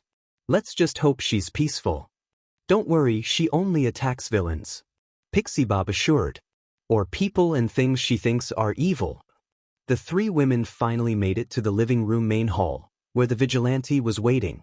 Their leader took a deep breath and stepped forward, looking to her teammates and sharing a nod. Okay, let's do this. Locking on target with our sparkly eyes. Mandalay started, flourishing her claws. Our helping paws will pounce your way. Ragdoll cried, jumping happily. Springing suddenly from out of nowhere. A deep voice rumbled from within the nearby kitchen. We're cute, cats with stingers. Pixie Bob finished, gesturing to her audience. Wild pussycats. All four members of the team announced simultaneously, the three women taking positions in fabulous poses in their cat-themed costumes while their fourth member was absent. Valkyrie stared at them blankly, blinking. Hello. It's our new intro. What do you think? Ragdoll grinned, even as the girl continued staring at her without a word. Tough crowd. She really does only respond verbally to certain people. Ahem. So, hi Valkyrie. Pixie Bob cleared her throat awkwardly. What do you need help on? The vigilante paused, sniffing the air momentarily like she smelled something. Personal advice. Mandalay groaned, while Ragdoll started to giggle uncontrollably. You came all the way here into the mountains, woke us up at 3 a.m., activated every alarm on your way here, infiltrated our secret base, just so you could get some personal advice? Valkyrie nodded, then without warning started wandering towards the kitchen. A vague question of what she was doing crossed Pixie Bob's mind but died on her lips when she realized Tiger, their fourth member, was still in the kitchen making tea. I know you look like that naturally, but can you at least put on some clothes or something? There's a man in the kitchen, the blonde remarked exasperatedly. Actually, Tiger was a woman turned into a man via Quirk, but that was irrelevant now. Plus, it would help to train the clueless girl for future interactions. Pixie Bob doubted that Valkyrie herself knew how many guys she was making hot and bothered with that alluring form of hers. The girl stopped and tilted her head in apparent curiosity, looking at Pixie Bob with that same blank expression she always wore. She looked down at her own featureless body, then at Pixie Bob. Or more specifically, Pixie Bob's costume. The older woman instantly got what she was thinking and covered herself with her hands, a scandalized look crossing her features. But, didn't mean mine. You can't have these, make some of your own. Valkyrie tilted her head again, this time to express her confusion. Don't give me that look, I know you can shapeshift. I saw you change to a smaller size to rescue someone trapped in the debris. Pixie Bob huffed, pouting. I also saw you blend into the crowd when we left by making some clothes of your own. Why don't you do that now? A moment passed and Valkyrie was suddenly clothed in a perfect copy of Pixie Bob's costume, complete with cat ears, paws, and tail. The strange thing was, it looked better on her than it did on Pixie Bob herself. The sky blue costume complemented her snow-white skin nicely, the girl twisting around to check herself out. Mandalay and Ragdoll exchanged glances, then nodded in approval. What? Hey, you can't wear that. Only official members of our team can wear that uniform, it's copyrighted. Change to something else. Pixie Bob protested, slightly jealous of the other girl's youthful figure. Okay, cat lady. The moment those words left her mouth, Valkyrie shrank right before their very eyes, now taking the form of a child in an oversized hoodie that stretched down to nearly touch her knees. Her hair transformed to jet black, long locks shortening in the span of a few seconds. Her skin was no longer snow-white but instead a healthy, normal color. Light blue pupils gazed at them passively, a surprisingly normal color considering that they used to be milky white with a green glow. The women stared in silent fascination, until Ragdoll started squealing in excitement at the completed transformation. Oh my god, she's so cute. She ran up to the now younger girl and started rubbing her head gently, cooing all the while. I didn't know she could do that. Me either. Mandalay said, still staring in abject disbelief. Careful, Ragdoll, she just looks younger. For all we know you two could be the same age. But look at her cute little face. Tiny. Ragdoll gushed, darting around the girl manically. I didn't mean to, never mind. Pixie Bob muttered. Why must you appear before me in that ridiculous form? Why do you go on rescue missions dressed as a cat? The girl countered flatly. Just as that form is comfortable for you, this form is comfortable for me. The now miniature Valkyrie continued to wander past them and towards the kitchen, just as Tiger rounded the corner with a huge tea tray in his arms. He didn't see her due to their massive difference in height, almost colliding with the girl until the last second. In his rush to avoid her, he dropped the tray, deftly catching it before it hit the ground in an impressive demonstration of his flexibility. What the who dash? The heavy-set man didn't get his answers as the tiny girl strolled past him, stopping momentarily to sniff at his tea before finally reaching the kitchen.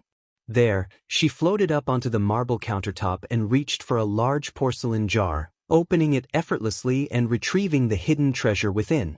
Without a word, Valkyrie stuck her fingers into the jar and pulled out a small sugar cube, popping it into her mouth and chewing slowly. The Pussycats watched her from the kitchen entrance, bewildered. Is that, Tiger began. Yup. Why is she so? He struggled to find the words, the tea set now cradled in his arms protectively. Small? Because Pixie Bob told her to put on some clothes. What does that have to do with anything? More importantly, she's eating all my sugar cubes. Ragdoll exclaimed, shaking Mandalay back and forth. She can't do that. Yeah, pretty rude. She's almost like an actual kid if you think about it. Throwing a tantrum on our doorstep, eating our food. I wouldn't be surprised if she starts raiding our fridge next. Mandalay deadpanned. No, I mean she'll rot all her teeth if she eats that much sugar at one go. After a few minutes of persuasion, the team managed to get everyone into the surprisingly spacious living room where they now sat in a rough circle on cushy-looking sofas. Valkyrie opted to sit on Pixie Bob's lap with the jar still clutched tightly in her hands, occasionally reaching inside for another sugar cube. Okay, we're all here. Pixie Bob chuffed, holding the smaller girl gently while sinking into the comfy sofa. Is that English on your hoodie? And where did you even learn such weird eating habits anyways? She was, of course, referring to her little sugar cube snacks. Valkyrie could eat the cubes easily enough. Their mildness was nothing compared to the sweet emotions she could consume just from people being in her radius. This was the only way she could taste sweetness without it being too overwhelming. She had picked up the habit of eating sugar cubes whole from a vigilante known as Inkblot. Nobody in Japan could pronounce his English name properly, the first person who realized she wasn't actually human and taught her how to speak properly. All this from him noticing that she wasn't breathing, which was why she couldn't speak in the first place. Inkblot wore this weird monochrome mask that shifted into symmetrical shapes on his face like ink on paper, hence the name. They'd first met many years ago when she detected his never-ending pit of negative emotions and followed hungrily like a child following a breadcrumb trail. Inkblot soon discovered her meddling when he gradually felt better each day and outright hated her when he finally realized she was treating him as a walking snack, but quickly forgave her when he noticed she literally had the mentality of a child. He was an interesting man, paranoid and even cruel in some respects, but someone who held onto his principles. Uncompromising. Made her question if he was an actual good guy or not, but in the end they found themselves as acquaintances. Not close enough to be friends, but pretty close. Long story short, in the time they spent together as a pseudo-team, he taught her plenty of things including fighting techniques, citing that one day her invulnerability may not be able to protect her. Too bad he didn't teach her anything in the emotion department, seeing as he himself was pretty much dead inside. The last she saw him, he was headed to America, in an attempt to find the big blue BSV that sent me to this universe in the first place. Whatever that meant, she wished him well and sent him on his way. But that's a story for another time. While Valkyrie was busy thinking on her past, Ragdoll had begun poking at the girl's childish cheeks, laughing musically when Pixie Bob shooed her away gently. You know, Pixie Bob? You kind of look like a mother when she's in your lap like that. It's adorable. Pixie Bob flushed, her cheeks tinged red in embarrassment. That's not Dash. Before she could answer, the blonde found a sugar cube prodding gently at her mouth. Valkyrie held it in an angle, apparently trying to feed her. The girl insisted, sugar cube nestled in her tiny fingers. The older blonde turned an even brighter shade of red, trying to remind herself that the child before her was much older than she looked, which unknown to them was actually untrue. Both Mandalay and Ragdoll smiled brightly at that, the latter even pulling out a camera from seemingly nowhere and taking a quick snapshot. Tiger just grinned slightly, content at the scene. Pixie Bob eventually relented and popped the cube into her mouth, her face scrunching up as the sharp sweetness stung her taste buds. Gay. I don't know how you can eat these, she grimaced, reaching for a warm cup of tea to wash the taste down. So what personal advice did you come here for anyway? The girl thought for a moment on how to answer the question. She didn't feel like revealing the existence of her brother, she had to call him something different, then. I'm scared that my master doesn't want me anymore. Pixie Bob spat out her tea in a spray of disbelief, coughing and sputtering while the other 3 Pussycats looked on with various stunned expressions. She came to us for relationship advice of all things? And on such a delicate topic. Really? What? She shrieked, shifting the girl on her lap slightly so they were now face to face. Master? What do you mean by that? She couldn't believe it. Such a sweet, innocent, young girl was into such depraved play. Wait a minute. This isn't her real form. Master is master. I serve master. Technically she wasn't lying, Izuku was her creator and she was his construct. Master and servant. She just preferred to think of him as a brother. A serve? You mean you do what he tells you? Valkyrie nodded, thinking of her first and only order. Be a hero. One that she continued following to this day. All 3 women blushed fiercely, their imaginations already running wild with all sorts of unhealthy thoughts. Master and servant play? Oh boy. Tiger instead opted to down his tea, listening with renewed interest. Mukuka. So, why do you think he doesn't want you anymore? It was hard for Pixie Bob to understand why someone wouldn't want a shape-shifting, unstoppable metahuman at their every beck and call, especially one so cute by default. Maybe it was her lack of facial expressions. The girl clearly had emotions, but most likely had trouble expressing them.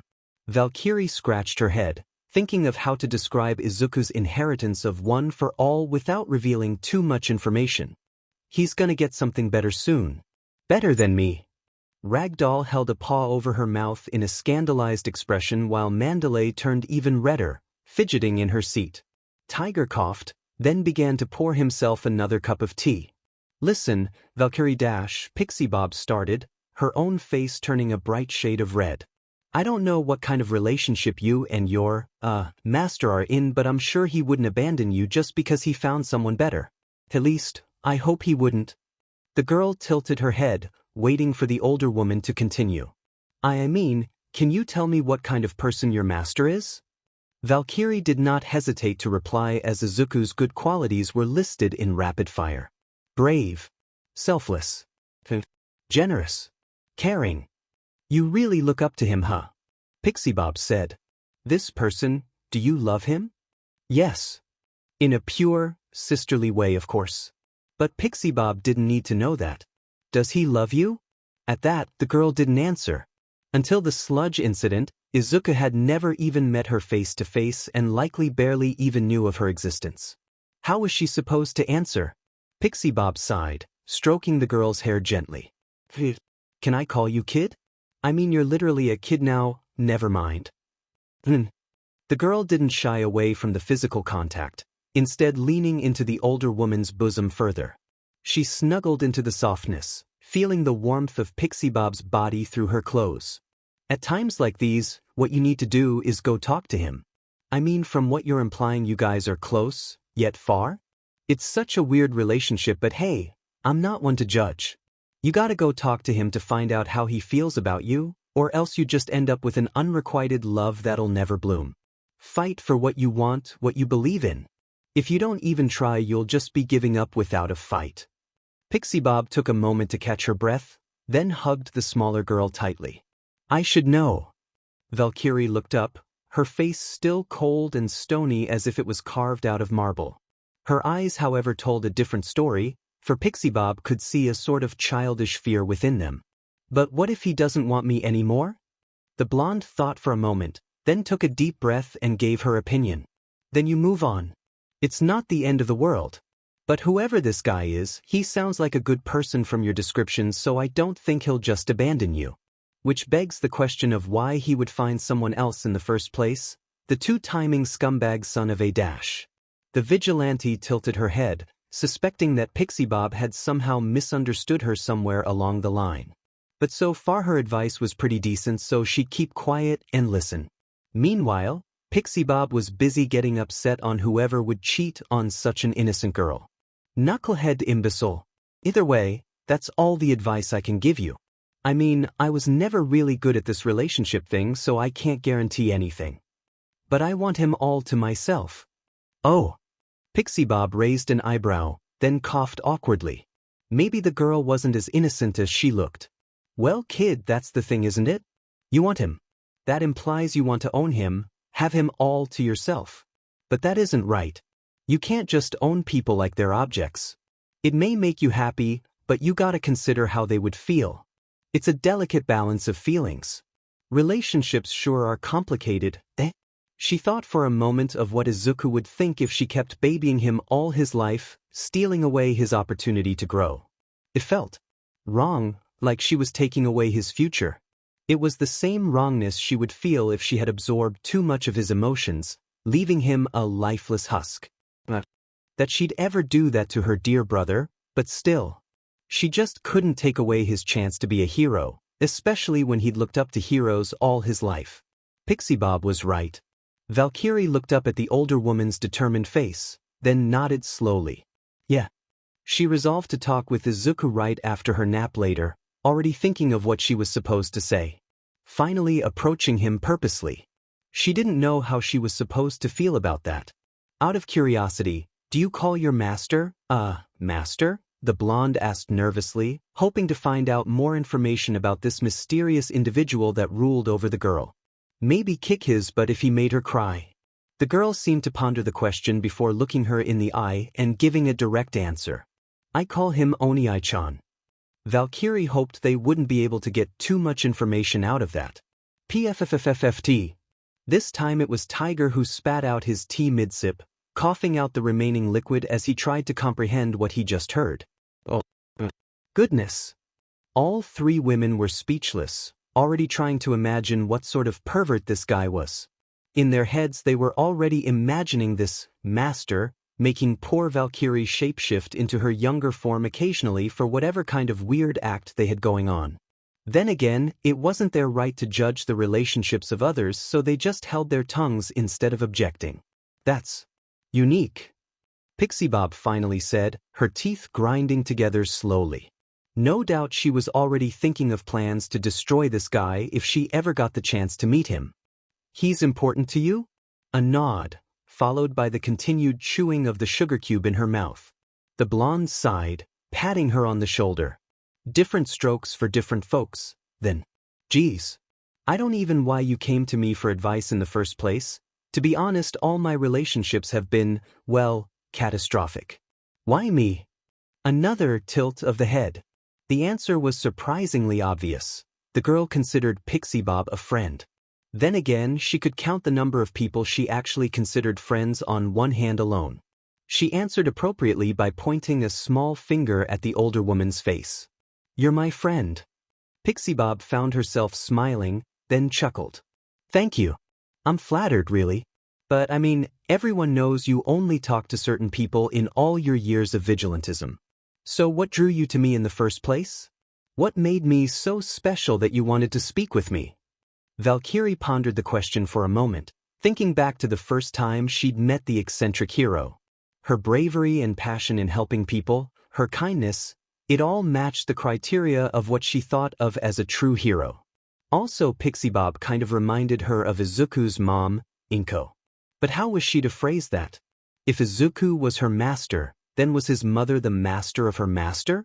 Master's master? Grandmaster? How confusing. Ultimately, she decided to play it straight. You remind me of Bachan, she said simply, still chewing on a sugar cube. Bachan? Pixie Bob blinked, then started to protest. Oba-chan? I remind you of your grandmother? I'm not that old. Ragdoll burst out laughing, while Mandalay held back a giggle. Tiger just sipped at his tea again. With that, the girl got up from her position, then placed the now half-empty jar she was holding back onto the coffee table. Turning to face the Pussycats, she gave them all a deep bow, followed by a small wave.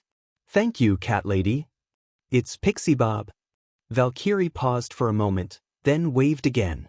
Bye-bye, Pixie Bob. Then she was gone. Vanished into thin air, whisked away to who knows where. It was as if she was never there in the first place, every trace of her gone except the half-empty sugar cube jar she'd left in her wake. The wild Pussycats stared at where she'd been just moments ago, still contemplating everything they'd just experienced. So, she can teleport? That's nice to know. Tiger finally said, sipping at his third cup of tea. Strangely enough, he was the only one that drank the tea he made. No sense in letting it go to waste. I don't think it's that. If she could teleport, why didn't she just teleport her way back into the base? Maybe she has some sort of limitation? A guy I knew had line-of-sight teleportation. The team looked at each other, each shrugging in turn. Well, that happened. It's time to go back to bed. Ragdoll announced cheerfully. Night, girls. Are we seriously gonna ignore that a highly wanted vigilante just asked us for relationship advice? Well, asked Pixie Bob, but still.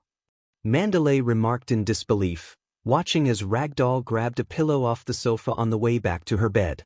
Yeah, it's surprising to know that even untouchable heroes like Valkyrie have problems of their own. Real eye-opener. Tiger turned on the television and swapped through the channels until he found a football match. Maybe she's just a normal girl under that title of #1 vigilante. A little weird but normal overall. Shouldn't you be going back to sleep, Tiger? I'm a man, I can do whatever I want. The muscular hero sipped at his tea, holding the teacup with his pinky extended. Besides, I don't feel like sleeping now. Mandalay and Pixie Bob shared a look, then rolled their eyes and threw a pillow each at the lounging hero before going back to their respective beds. Eat this. Doesn't matter what it is you eat, as long as it contains my DNA. Now hurry. All Might awoke to find himself in a strange landscape of colors and shapes, the ground beneath his feet shifting, yet stable. There were trees and widespread plains of grass, but also empty desert sands and deep oceans mixed together in a kaleidoscope of impossible environments. It was beautiful in an alien, abstract way. One moment he was at the beach standing before young Midoriya with a strand of his hair, and the next he was here. He looked down at himself, surprised to find that he was in his muscle form. He practiced switching between his two forms and found that the transition was effortless, something that was clearly impossible. He didn't even feel any fatigue when changing, which meant he didn't have his time limit here. How had he fallen asleep and end up here? Wasn't the Yurei entrance exam in 3 hours? What was this place? Hey, Tashinori. All Might spun around, only to come face to face with a woman he knew long ago, her form faded and translucent like a ghost. 7 glowing motes of ethereal light orbited around her head like a halo, making her look like an angel from heaven. Shimura Nana. All Might breathed, unable to believe his own eyes. I thought you were dead. I am the genius. The previous wielder of One for All scoffed, a wide grin already appearing on her features. He hadn't seen that familiar grin in decades. He wanted to give a greeting hug, but that translucent form made him think twice. Maybe he would pass right through her. Glad to see you're still as smart as when I'd last saw you. The hero blinked, squinting his eyes at her translucent figure. He then looked back at his own body and started patting himself to make sure he was still solid. Am I dead? All Might whispered, looking down at his muscular body and shifting over to his true form for comparison. Are you a ghost? I'm no ghost, and you're an idiot. If you're here it means you've passed the torch. Another grin, this time milder. Midoriya Izuku. He's a good kid. I don't understand. Take a look around you. Where do you think we are? The pair viewed the landscape, eerily beautiful yet completely alien to them. Nana sighed, then patted her successor on the back. Let me give you a hint. You're not the real Toshinori. All Might glanced at her in confusion, then at his thin hands. He flexed them experimentally, forming a fist and testing each finger individually. I feel pretty real. Well, sorry to break it to you, but you're not. You're a fragment of the real Toshinori that was passed along with the power. A piece of his soul, if you will. The man's eyes widened, finally realizing what she was implying. He then took another look around before coming back to face her. Then this is Dash. Ding ding ding. Correctamundo. We're in the mind of One for All's newest wielder, Midoriya Izuku. Nana chuckled and spread her arms wide in a dramatic fashion. Plenty of room in here, as you can see. So all of this isn't real. Nonsense. It's as real as you and me. We exist, that is. Unless you're having an existential identity crisis right now. That would SCK. Very funny, Sensei. I see you haven't lost your sense of humor.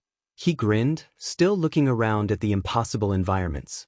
There were snow-capped mountains in the distance, ocean waves washing against the rocks in a calm rhythm. All Might looked contemplative, considering the situation.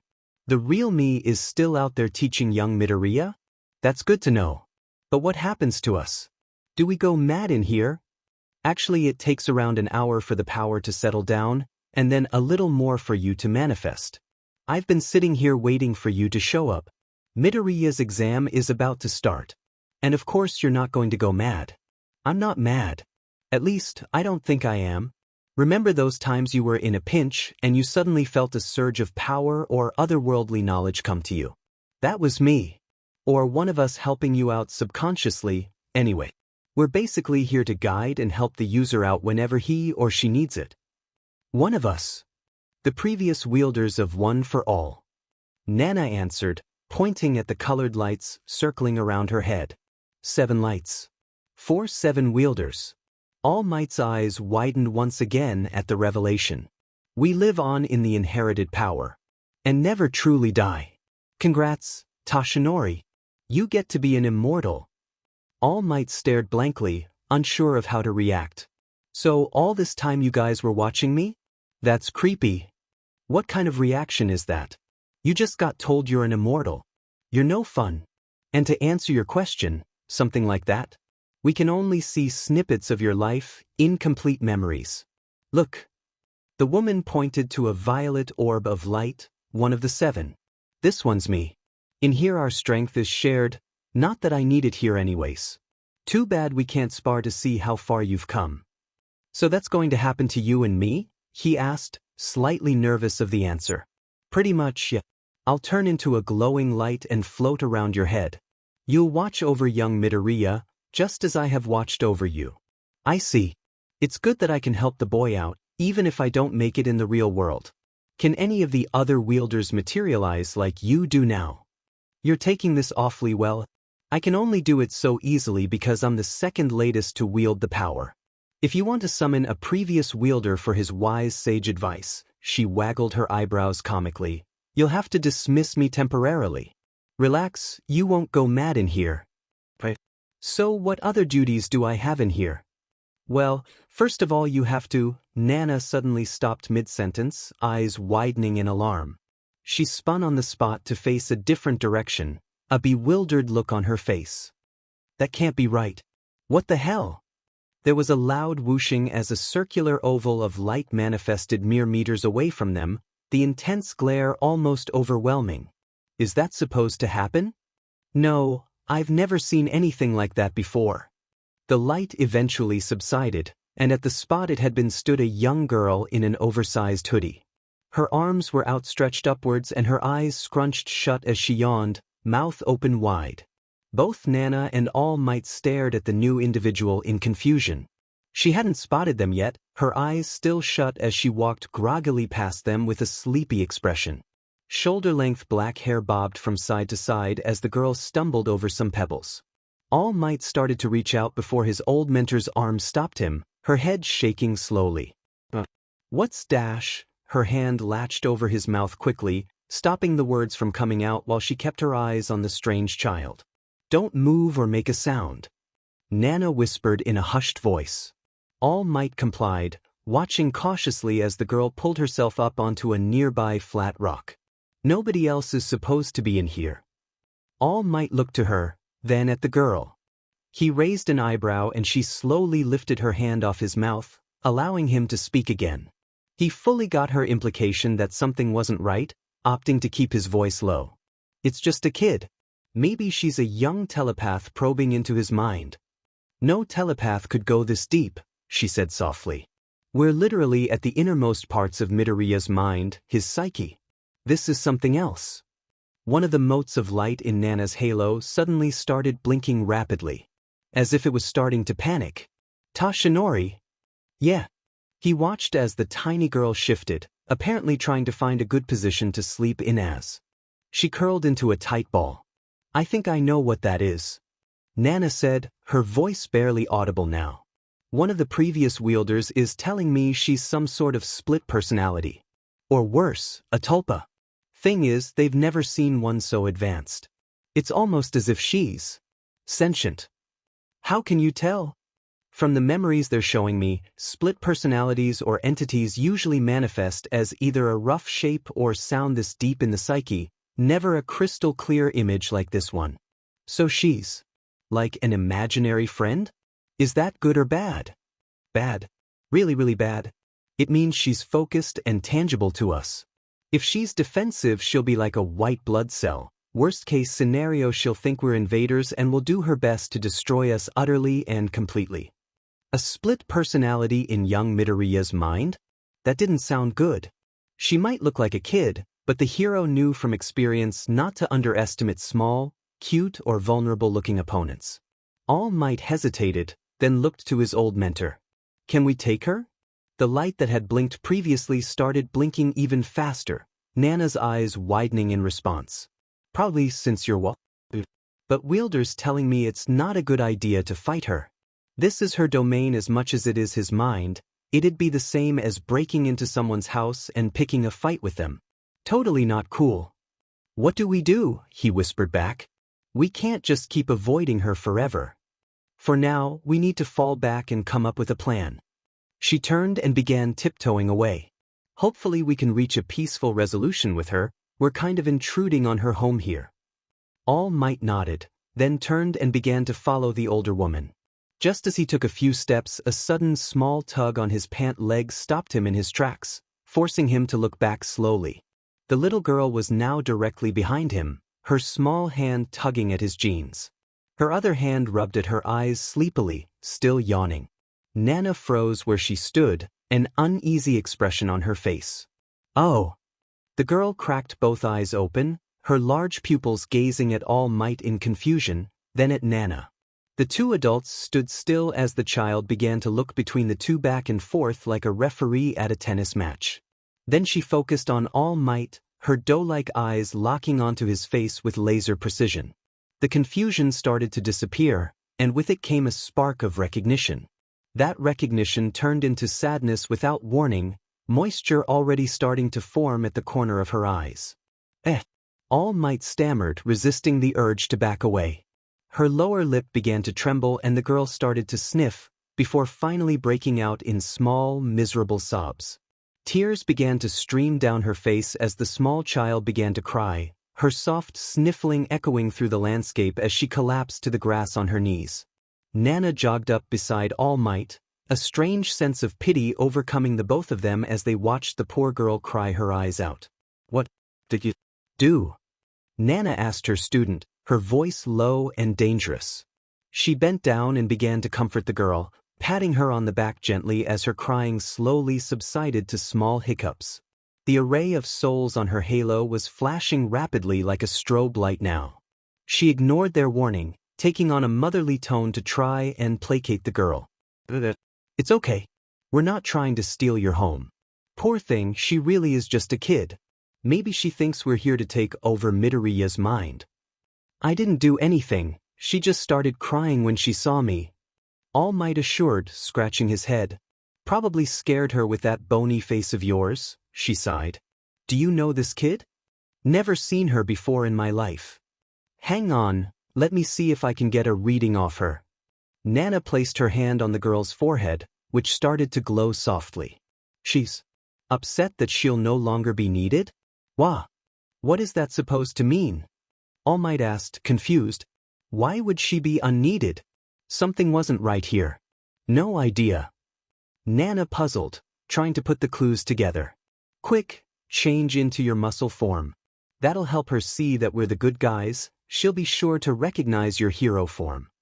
All Might complied and changed to his hero form in an instant, complete with trademark mighty grin. Have no fear. Because I am here. He completed the intro with a mighty flex pose, one that even casual fans would be sure to remember. If the girl was part of Midoriya, then she would certainly recognize this. As it turned out, the girl did recognize him and stopped sniffling, an expression of fury suddenly crossing her features. The girl stood and transformed, growing rapidly as her hair lengthened and her skin turned snow-white, her pupils glowing with a soft green light.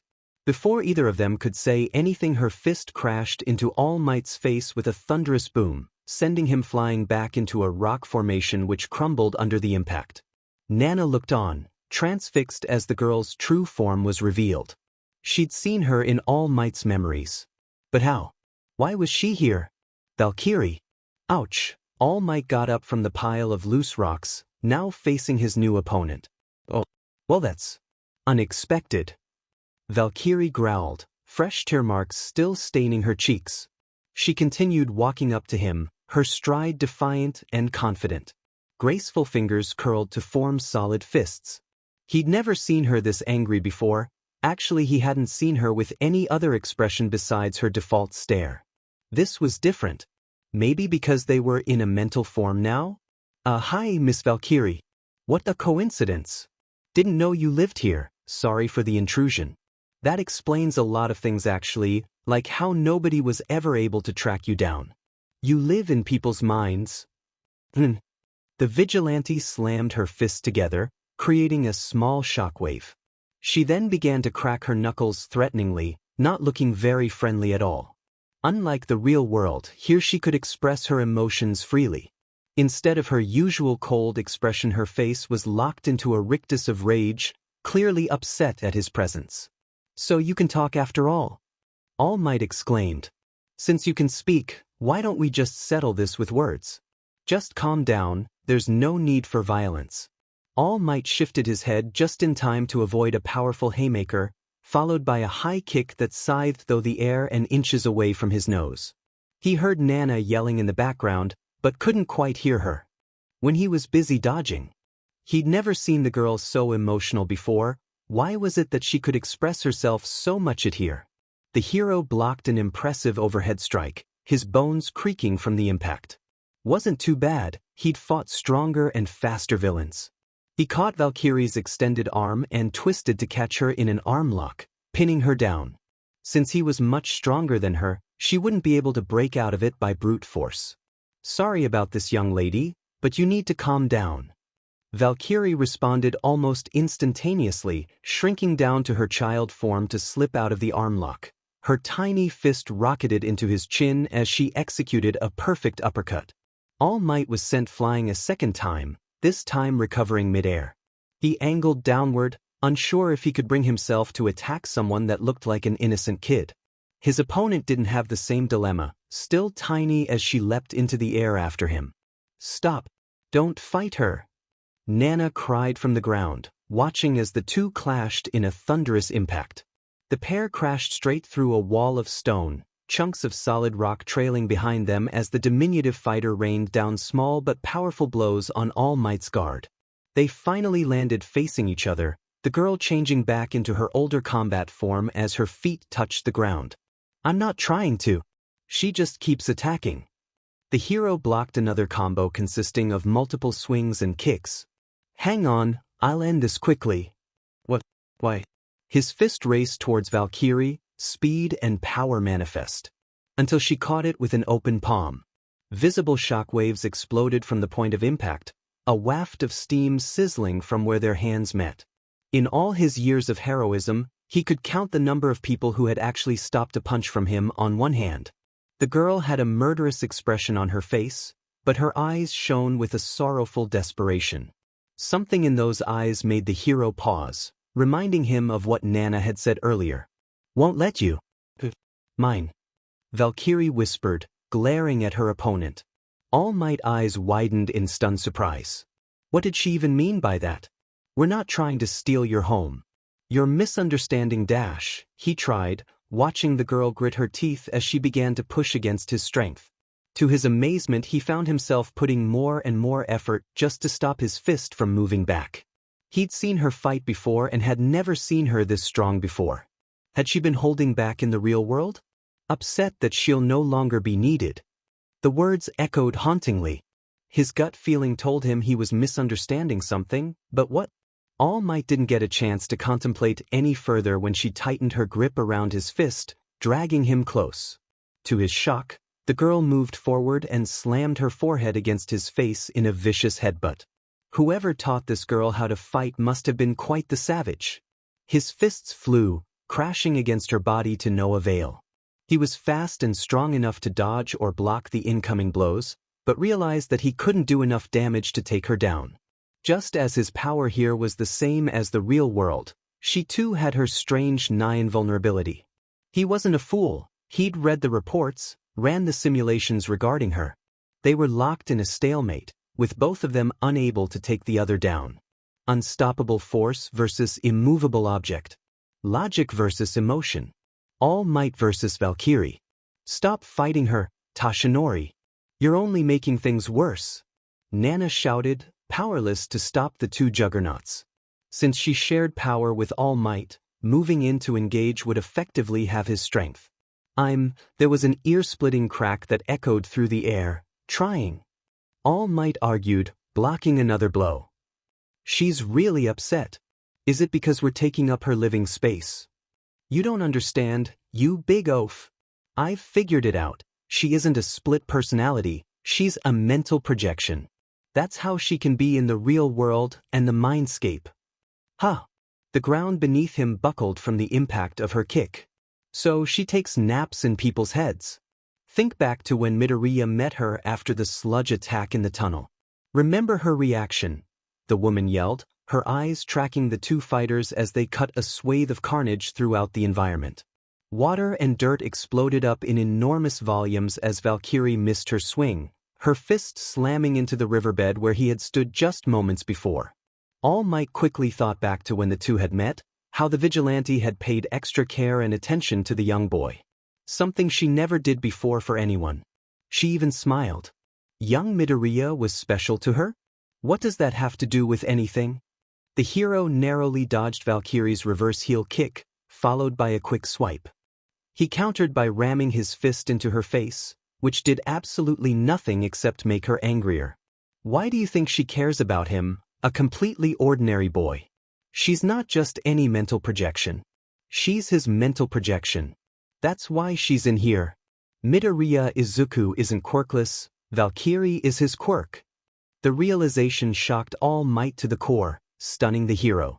But that meant All Might's train of thought was derailed when Valkyrie took advantage of his temporary state of confusion, a knee catching him in the midsection, followed by a backflip to create some distance between them. Emerald light blazed from the girl's eyes and she roared with fury, her arm pinged back in a horrifyingly familiar fashion. One that he'd seen hundreds of times before. All Might's eyes widened for the umpteenth time. Impossible. She couldn't be. Detroit, Valkyrie howled, already leaping high up into the air as her fist angled downwards. She was. All Might grinned, feeling the power of one for all surging through his body. How long since he had a real challenge? This would be fun, even if it was in a mental landscape instead of the real world. A mighty arm reared back, immense raw power coursing through muscle and bone. The strength of 8 different individuals over several different generations compiled into a single punch. Texas, power against power. Hero against vigilante. The excitement he felt made him feel alive again, just like when he'd first wielded one for all. So what if he wasn't the real Toshinori? This was real enough for him. Smaeawayawash. The both of them finished simultaneously, their fists crashing together with a deafening boom. A thunderclap of pure energy resonated through the air as the ground itself splintered and cracked. The resulting explosion of light, sound, and pressure shattered the landscape, chunks of rocks and trees sent flying from the shockwave alone.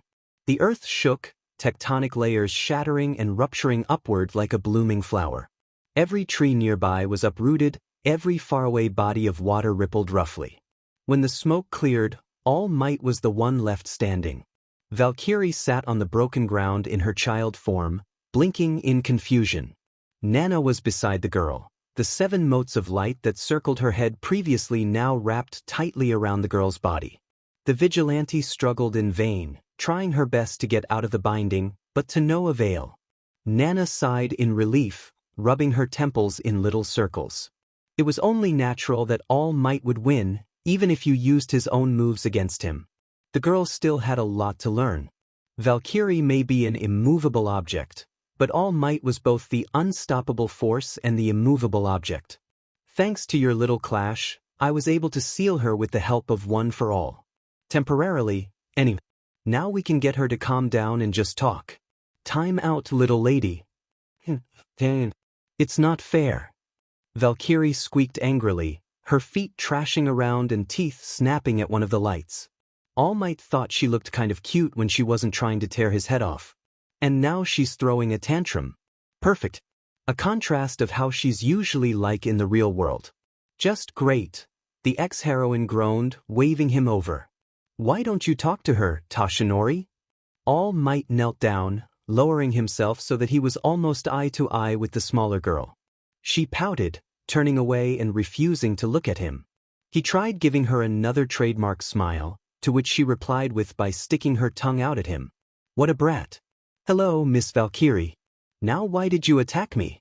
I assure you we're not trying to take over young Midoriya's mind, if that's what you're worried about. One for All doesn't work like that. Why were you so angry at us? Minonodiers. Can you repeat that? Mine. Oniya-chan's mine. But with your power. The girl wore a crestfallen expression now, looking like she was about to cry.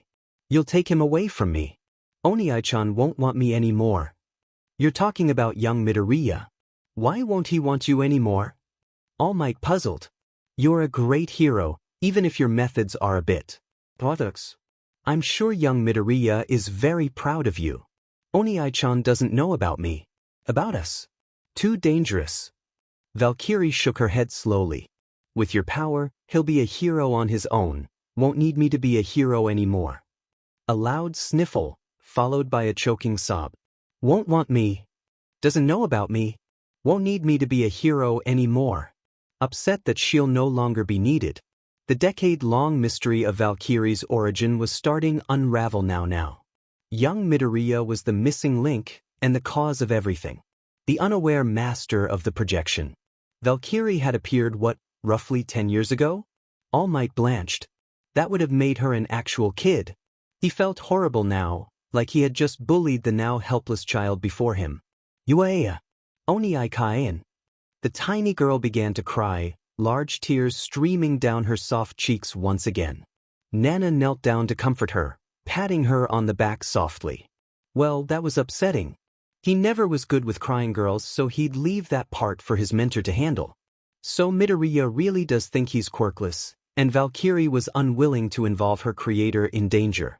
Poor girl had probably been trying her best to be a hero because of him, following his ideal image of a hero ever since he inadvertently created her. That's the best or closest scenario he could come up with. But why did she keep referring to him as Oniya-chan? Brother?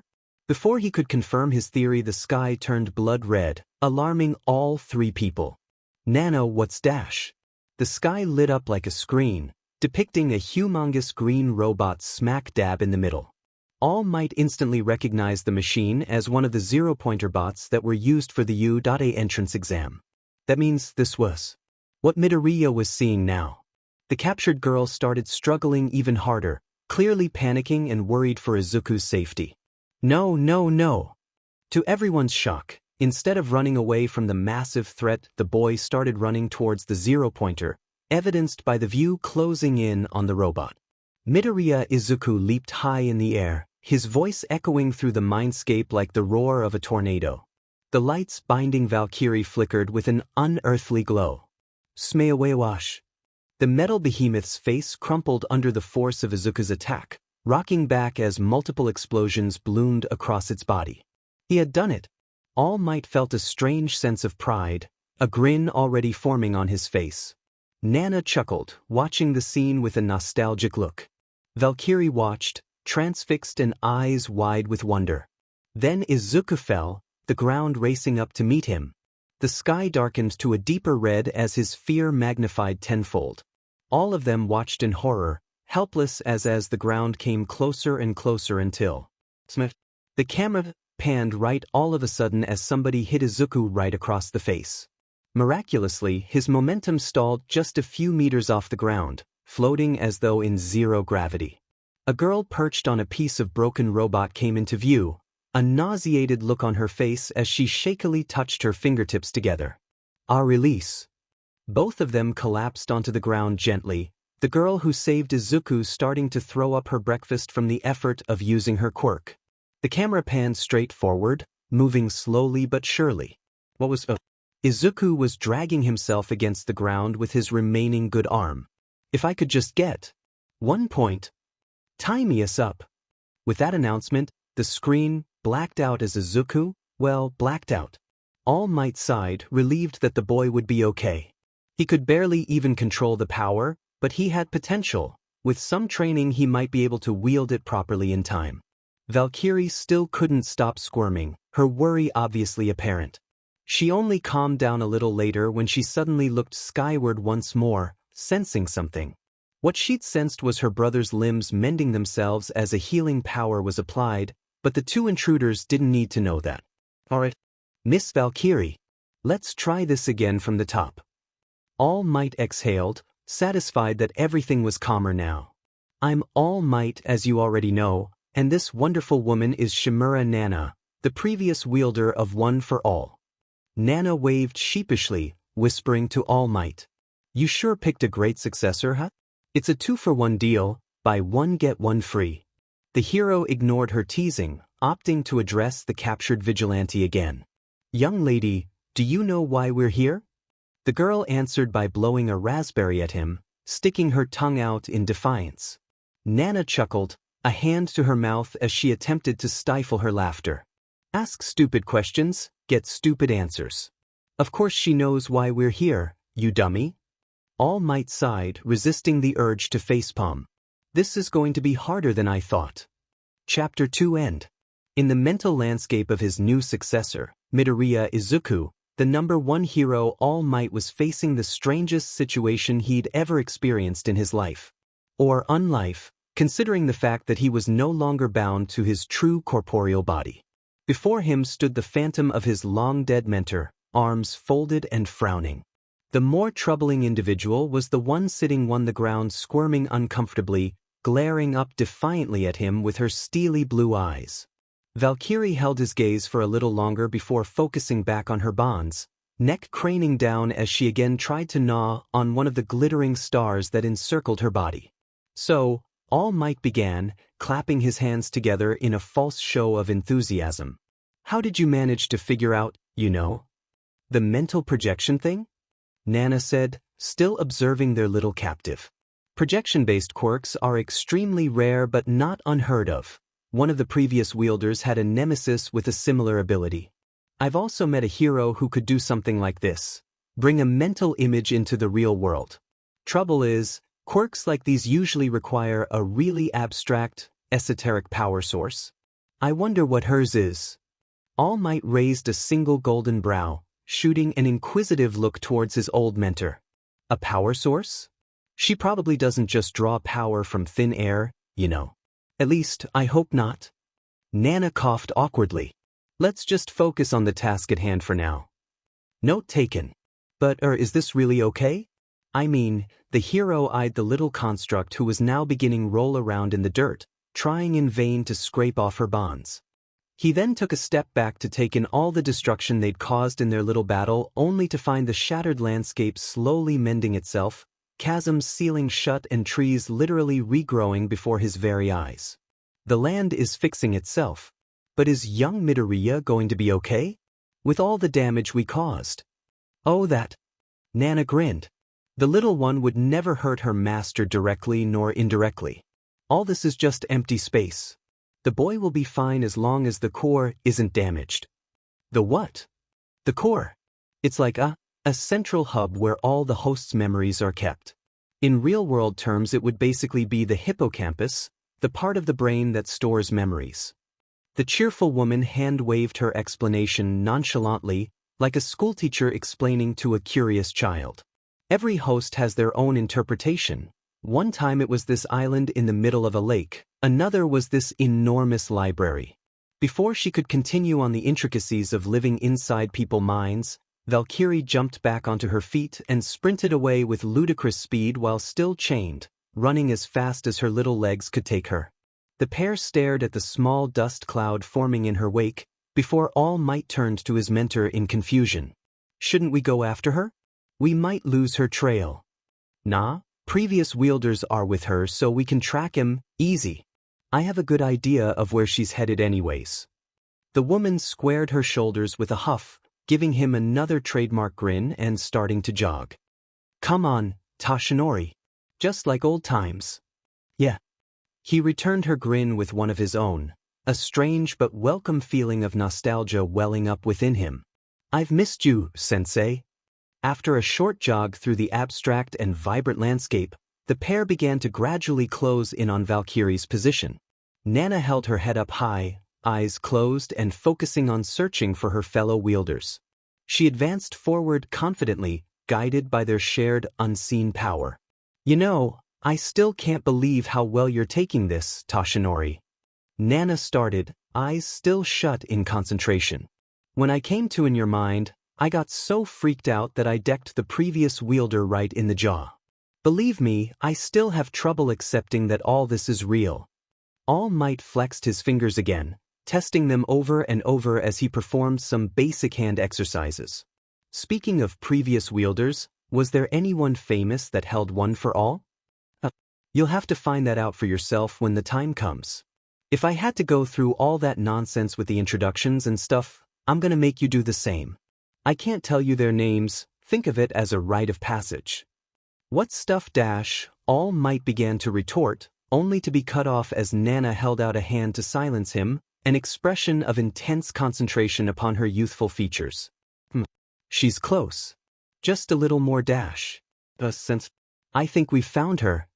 It was easy to say why All Might would say that as he observed what was in front of them. Some religions had their holiest of holies. This was Valkyrie's. Before them was a field of flowers, massive in size and full of every color imaginable, even some colors that couldn't exist in the reality. The field was circular in shape and consisted of overlapping rings filled with beautiful flowers, like the colorful inside of a jawbreaker candy. At the very center on a small hill was what could only be described as a giant tree towered over the land, clouds of gentle green foliage stretching across the sky like dozens of emerald wings. The core. Nana nodded, taking in the view. If she's a Valkyrie, then this must be Valhalla. All Might mused, staring across the field until his eyes roamed up the titanic tree trunk. It had to be at least 20 meters tall, wide at the base where gnarled brown roots planted themselves firmly into the soil. And this tree? I guess you could call it Yggdrasil? What a coincidence. It don't look like any Yggdrasil to me, Nana scoffed. All I see is huge but tree. Yggdrasil. The hero corrected, going into an impromptu lesson. You know, like the world tree? In Norse mythology, the Valkyries were mythical women who chose who was to live and who was to die in battle. They were known as the chooser of the slain. You see, Legend has it that the Valkyries bring their chosen to the afterlife hall of the slain, Valhalla, which is basically their version of a heavenly paradise. His helpful answer was met with an amused smirk, quickly followed with a light punch on the shoulder. Oh, we've got a real smarty pants here. Far cry from when you were a teen, eh? To be honest, I never really cared about history. It's mythology, not history, sensei. I'm a teacher now. All Might said calmly, his eyes searching for their escaped quarry. I'm required to know all this stuff. His mentor shook her head, hiding her amusement this time. Together, they searched for a few minutes until Nana spotted Valkyrie clinging on to a low branch upon the massive tree, the souls of previous wielders still stuck onto her like glue and making her stick out like a sore thumb with their glow.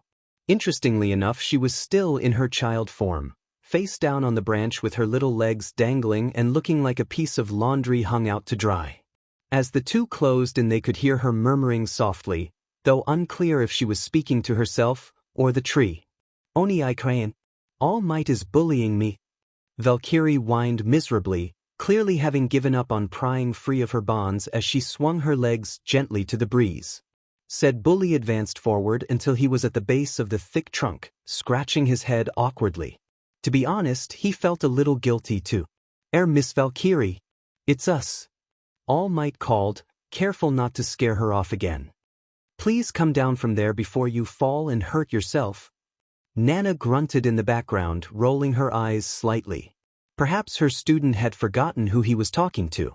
The little girl, Valkyrie, responded to his call by shooting him another glare.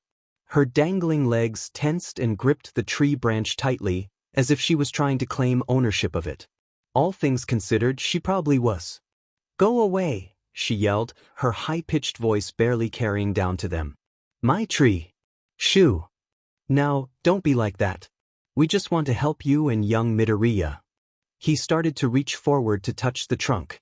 At the moment she saw him move forward, the little construct leaped down from her perch and put herself between him and the tree, mouth quivering and eyes wide. She stood in a ready stance, seemingly challenging All Might again even in her weakened and bound state. The hero wondered what she was doing for a moment before it clicked. She was trying to protect the tree, legs braced like a boxer and making a terribly adorable attempt at a tough guy scowl. The message was clear, even without any words spoken. You want him, you're going to have to go through me. Go away. Don't hurt him. Valkyrie squeaked, her eyes showing actual fear for the first time ever. Nana sensed she had to intervene before things came to blows once more. The girl would only respond in the only way she knew how, by fighting. The retired hero interrupted the two with a well-timed cough, getting their attention. All right, how about this, she began, striding forward and going down on one knee so that she was almost eye level with their strange captive. I'm gonna set you free, but in return you mustn't attack the big lug over there, okay? He isn't going to touch your, tree. The girl seemed to contemplate her choices for a moment, arms tensing against invisible ropes. Seeing no other way out, she hung her head shamefully and answered with a small nod. The lights, stars, souls, whatever they were, slowly separated from Valkyrie one at a time and found their way back atop Nana's head, where they arranged themselves in a neat little circle. The girl stayed true to her word and did not attack anyone upon her release. She did, however, make them walk a little so they were a safe distance away from her precious tree. First things first. Nana turned and gave her a wide, disarming grin. Now that we've introduced ourselves, it's your turn. You have a name, little lady? Shimmering sapphires for eyes bored into her, unflinching. Everyone calls me Valkyrie, so that's my name. Do you have something else we can address you as? Like a civilian name? All Might tried, only to receive another poisonous glare. The girl looked away and into her sneakers, an unreadable expression on her face. Kiri. She answered quietly. That's what they called me. That prompted raised eyebrows from both heroes. They. Friends. She raised her head, that piercing gaze boring into them once more like a drill. Ah, Nana hummed, nodding slowly. As I thought. Care to enlighten me, sensei? I noticed it when you two were beating the absolute tar out of each other. The pro-hero explained casually, a wave of her hand dismissing his inane inquiry. The way she fights, she wasn't just swinging recklessly like a wild animal. There was a technique to it, moves and counter-moves depending on what the situation called for. Which means, someone must have taught her. Either that, or she's been replicating moves simply by observing, like my Detroit Smash. All Might finished, feeling his phantom heart skip a beat. Someone else knew about Valkyrie. Perhaps more than just one. Young lady, who taught you how to fight? The little girl, Kiri, blinked slowly, seeming to relieve some distant memories. Shaku. What kind of a name is that? The hero thought, racking his brains to remember if there was any hero or villain that went by that name. If someone knew about the true secret of the Valkyrie, there was now a possibility that he or she would find out about One for All too. Under no circumstance was he going to allow that to happen. And, where is this Shaku now? At that, a little hint of sadness mixed with nostalgia flashed across Kiri's features. Gone. Not coming back. Gone? Did you mean? Where did he go? Nana asked, taking the blow for him. In response, Kiri just pointed at the 3 large letters emblazoned on her oversized gray hoodie, as if they would explain everything. As it turned out, they did. NYC, the hoodie stated proudly, the letters etched in bold with dark thread against the gray cotton. New York City, United States of America. Ah. All Might said slowly in understanding. Well, at least that was one less problem to worry about if he wasn't coming back to Japan. Did he give that hoodie to you? No. Yubi did. Oh dear. There was a soft slap of flesh against flesh as the #1 hero facepalmed. How many friends did the girl have, and how many more knew of her true nature? This situation's getting more complicated by the minute. Let's just make things simpler. How many people know you're actually a mental projection? 0. Kiri stated simply after thinking for a moment. Then we can still salvage this situation. Sort of. All Might suddenly froze and turned to his mentor, a horrible thought bubbling to the surface of his mind. Wait a minute. She can't use One for All, can she? What? Shaw knew.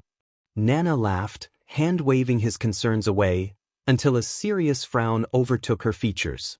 I think. Sensei. How should I know? I mean, I'm not even sure what she can do, or if it will even affect her. One for All is only supposed to affect the user's physical prowess, being a quirk that, well, stockpiles physical power. Let's hope not. That would be way too overpowered. I thought you were supposed to be an expert on this stuff. All Might grumbled. Hey, don't look at me. His mentor said defensively, arms folded. Even our best scientists have little to no explanation to all this metahuman mumbo-jumbo sci-fi nonsense. I mean, look at us. We're living proof that there's something after. Except I'm not dead. The hero said flatly. Yet, yeah, I know, all right. He added quickly before she could get a smart comment in. Remember, you said it, not me. Nana huffed, waggling a translucent finger at him. You know what, I don't want to hear it. Let's just get back on topic before I go insane. The blonde sighed and directed his gaze back to Kiri, who had been observing their conversation with mild interest. I told you already, we won't go mad in here because of this hibernating thing we can do. Nana, please. Hey, right. Sorry. Ahem. All Might cleared his throat, getting back on track as he faced the mental projection. For some reason she still hadn't changed back to her taller adult form. Kiri-chan, we're here because your creator has been chosen to be the next wielder of One for All. Truly, it must be an honor to hold such a great responsibility. Naturally, she didn't seem very exuberant upon receiving that particular notification. If anything, the little girl seemed to deflate sadly, eyes downcast. I know. The hero paused mid-sentence, confused. No? You knew he was going to receive my quirk? Then, why did you attack? Kiri gazed up at him, craning her neck upwards to meet his eyes. I didn't know you were going to appear, and I was so angry at that time. I knew it was going to happen soon, that he was going to get your quirk, but... The little girl started to sniffle, eyes beginning to turn watery. All Might started to go forward to comfort her before she started to cry again but was stopped by his mentor, who shook her head slowly. Maybe she needs to let it out, her eyes told him. I knew, but I couldn't accept it. Kiri sniffed, one rumpled sleeve coming up to wipe away a stray tear. It's not fair. I've waited 10 years and was prepared to wait just a little more, just a little bit more. And I'd reveal myself and he'd be so proud of me, but then you show up and now maybe I won't even get a chance to meet him. Neither hero said anything, allowing the girl to vent and express her feelings. It was better than letting them bottle up and exploding at an inappropriate time. The girl found her voice now, fully expressing herself, instead using the usual small, succinct sentences she preferred to make her point. Little hiccups racked her tiny frame, causing her to shake like a leaf in a storm. You show up and everything I've accomplished will pale in comparison. Everything I've done, none of it will matter because he'll be obsessed with your power. You'll take him away from me. She wailed, hands wrenching shut with sorrow. Give him back. I've waited for so long and you just show up out of the blue and steal him away, you thief. It's not fair. Not fair, not fair. Oh. All Might began, only to feel tiny fists bumping against him weakly as the girl ran up to him, her arms flailing blindly. Her blows were now ineffective against his muscular bulk, despite the force behind them she'd shown during their previous fight. I just want to be loved. She hiccuped, arms dangling loosely by her sides in defeat. I want Izuku-nii-chan to be proud of me, to love me. Is that so wrong? Before anyone could react, Nana rushed forward and engulfed the girl in a tight hug, gently caressing the back of her head. The little girl gasped at the sudden contact, but didn't pull away from the older woman. Instead, her childish face seemed to scrunch up the more she was comforted, shining with tears and finally beginning to cry once more. Oh, you poor thing. That was never our intention. You. She didn't opt to reply, looking very much like a lost child with those big tearful eyes of hers. Shoo, it's all right. We're not going to take him away from you, okay? Nana leaned back and gently wiped away the girl's tears with both her thumbs, hands cupping her face. Midoriya isn't someone obsessed with chasing power, right?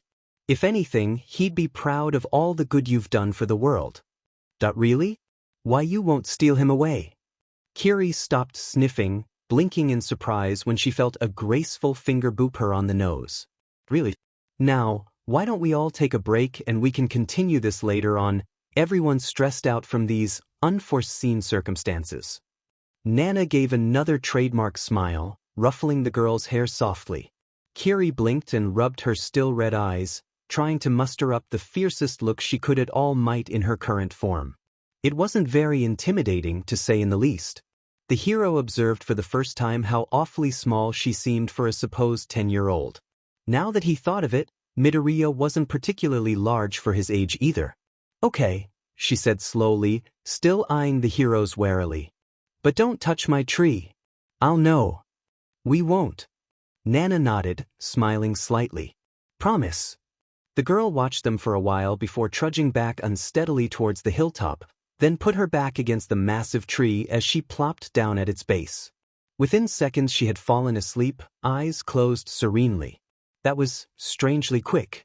Neither of them had seen anyone fall asleep that fast. The heroes watched the sleeping simulacrum curiously before Nana broke the silence with a small whisper. I knew it. The poor girl has been running on fumes this whole time. She nodded, satisfied with her hypothesis. The pair made some distance to avoid disturbing the sleeping child as they began discussing her. How'd you know?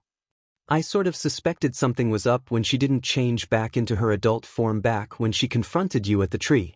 When she first manifested, the first thing she wanted to do was get some sleep, and finally, when she hit you so weakly while she was crying just now, it all but confirmed it. That child form of hers also functions as a sort of power-saving mode. Nana shrugged. You know, kind of like a phone. But still, she's strong. Not as strong as you, yeah, but still pretty decent. I'd say she's what, a third of your strength? Maybe even half if she really pushes it. Maybe. Then, where does she get her power? What's the source? It can't be just from her sleep, can it? All Might hummed, thinking hard. Sunlight? Sound? Temperature? I think you're on the right track. Still remember those briefings about her supposed power set? Nana said, yeah, off the top of my head. Invulnerability, super strength, minor super speed, levitation, teleportation, shape-shifting, and what was it, a calming aura? I'd suppose it's lucky we never managed to find out the sheer versatility of her shape-shifting. Nobody even suspected she could turn into a child. The blonde massaged his temples, trying to recall what the Hero Association scientists had said back then during that annual report so many years ago. One thing that's got all the eggheads confused is that one person shouldn't have multiple quirks, with a few rare exceptions. For a while some people have even been thinking that Valkyrie was some sort of advanced robot or artificial human. I guess we've got our answer now. Usually cases of supposed multiple quirks are just people who found out different applications of their quirks. Say, a quirk to control water can also control ice. Maybe it's the same for her, different applications of the same ability dash. Nana closed her eyes in deep thought. But what's the common factor in all those abilities? You tell me. I'd go mental just trying to figure out all the possibilities. All Might muttered. Mental, that's it. Nana gasped, slamming a fist into her palm in a moment of understanding. Tashinori, you're a genius. I am. Yes. The older woman began to pace back and forth, grinning as she began to put the pieces together. The one piece of information our boys didn't have, she's a mental projection. That means Midoriya is capable of creating a mental projection. Which means it's all psionics. You lost me. All Might said blankly. Psionics? Midoriya's quirk can be considered as psychic, and Valkyrie is his mental or psychic projection. In turn, that means she uses psionic power too. Her super strength and speed, I'd guess that's tactile telekinesis, lifting things with her mind while channeling it through her touch. That could explain why she doesn't seem to have the usual required muscle mass common in super strength quirks. Nana explained in a rapid-fire pace. I'd say the invulnerability is similar to those shields telekinetics love to form as a defense. In this case, her entire body is a shield. As for levitation, shape-shifting, and teleportation, those can probably be attributed to the same psionic prowess she's displayed. We'll have to ask her about that later. What about the calming aura? That seems awfully out of place. Hardly. Psionic powers are powers of the mind, which in turn could theoretically affect other minds. One particular hero was famous for this, using his psychic powers to see through people's eyes. But that's not the point. The point is the calming aura, it's her power source. It is? I don't see how expending energy to calm others down is considered as her power source. All Might blinked. That's because it's not actually a calming aura. The retired hero said slowly. I think it's the other way around. She hasn't been giving people emotions, she's taking them away. Empathy. She's been eating them. Dada. All Might whispered, then his eyes widened comically. Then, young Midoriya dash. He'll be fine. I mean, if he really has had his emotions being drained for 10 years and still grows up to be a relatively normal boy, I think he's good. Kiri wouldn't hurt her master in any way. The #1 hero didn't know whether to breathe a sigh of relief or to be worried sick at the prospect of his disciple having what was essentially an emotional vampire living in his head. Still, the girl did seem to love her brother a whole lot, so he'd trust her for now. So, what do we do about her? For now? Whatever we can. I'm not sure if it's a good idea for them to meet, but it could have some potential benefits for both of them, mainly the fact that we can relay information to Midoriya-kun. Hey, I've got an idea. Why not enroll little Kiri-chan into you today? That way she would be in close proximity to him, maybe even act as a bodyguard dash. All Might replied by shooting his mentor a textbook "Are you serious" look. Not happening. The situation's too volatile at the moment, sensei. Besides, wouldn't that be unfair to all the other applicants who have already completed the entrance exam? Did you expect me to pull some strings, allow a literal 10-year-old kid into the school and expect her to perform well academically? Well, yeah, I was hoping for that actually. But I can see your point. Alright, I get it. Stop giving me that look. I can feel your look. I'm sorry, I'm just Dash, the hero sighed explosively. I'm just worried about young Midoriya. Now that I think of it, I guess Midoriya here can be considered an abnormality. Nana stated, looking contemplative. You mean that rare classification of metahuman where not even the user is aware of the quirk's abilities and therefore can't use it? Yes. What of it? Nah, I was just thinking. It's funny, really. What is? The original one for all used to be an abnormality too. Nana said quietly. All Might stopped and stared at her, his train of thought completely derailed. Then it started to sink in. The quirk to stock power and the quirk to pass on quirks, united as one. One for all. And now, history was repeating itself. A quirk given to someone previously thought to be quirkless. A twist of fate, or perhaps all part of the plan in the grand scheme of the universe. All Might grunted, opting to put away that particular revelation for later study. At this point, we still don't know what the two of them are fully capable of now. With her power, and one for all in Midoriya's body. Together, they'd be Dash. A recipe for disaster, or the key to a new golden age of heroes. Only time will tell. Nana shrugged. Whatever, it's your problem now. Oi. I mean you in the real world. The retired hero gave him a firm pat on the back. I'd love to help out, but all we can do now is sit back and watch the fireworks. Or explosions. I thought you said the previous users can assist the current one in when they're in a pinch? I think this situation more than qualifies as a pinch, and more like a full-on mangling. Yeah, but not directly. Nana yawned, manifesting a reclining beach chair with a snap of her fingers. She ignored All Might's dropping jaw as she climbed into it lazily, looking rather pleased with herself. We don't have the power to take control or speak to the host, only to give them a great surge of strength or insight. But who knows, maybe we'll have a little more power as one for all is passed down through the ages. Hell, maybe even one day we'll actually get to control the host's body. That would be totally radical. How'd you do that? He gaped, referring to the colorful chair she was currently lounging upon. Oh, this? It's like a thought construct that we soul fragments can create in here. You'll learn how to do it soon. The older woman gave another yawn, palms behind her head as she took on a relaxed position. Good night, Toshinori. Sensei, it's morning. True enough, the sky shimmered bright blue while the morning sun shone down upon them. Nana didn't seem to mind, a pair of mirrored shades appearing on her face with another snap of her fingers. A martini winked into existence in the woman's free hand, with her draining the entire glass with a single gulp. The hero watched with bewilderment as the now empty glass disintegrated into nothingness. Good day then, she smirked.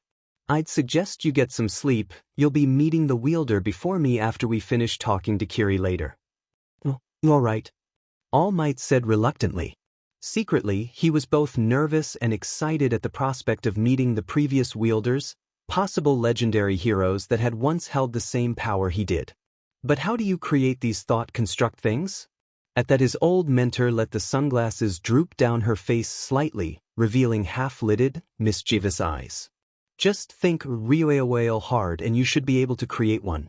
That's all the help I can give you. After all, that's all the help that was given to me. Huh? Sensei. You gon' learn, Toshinori. Nana chuckled, already drifting off to sleep. And I believe in learning through experience.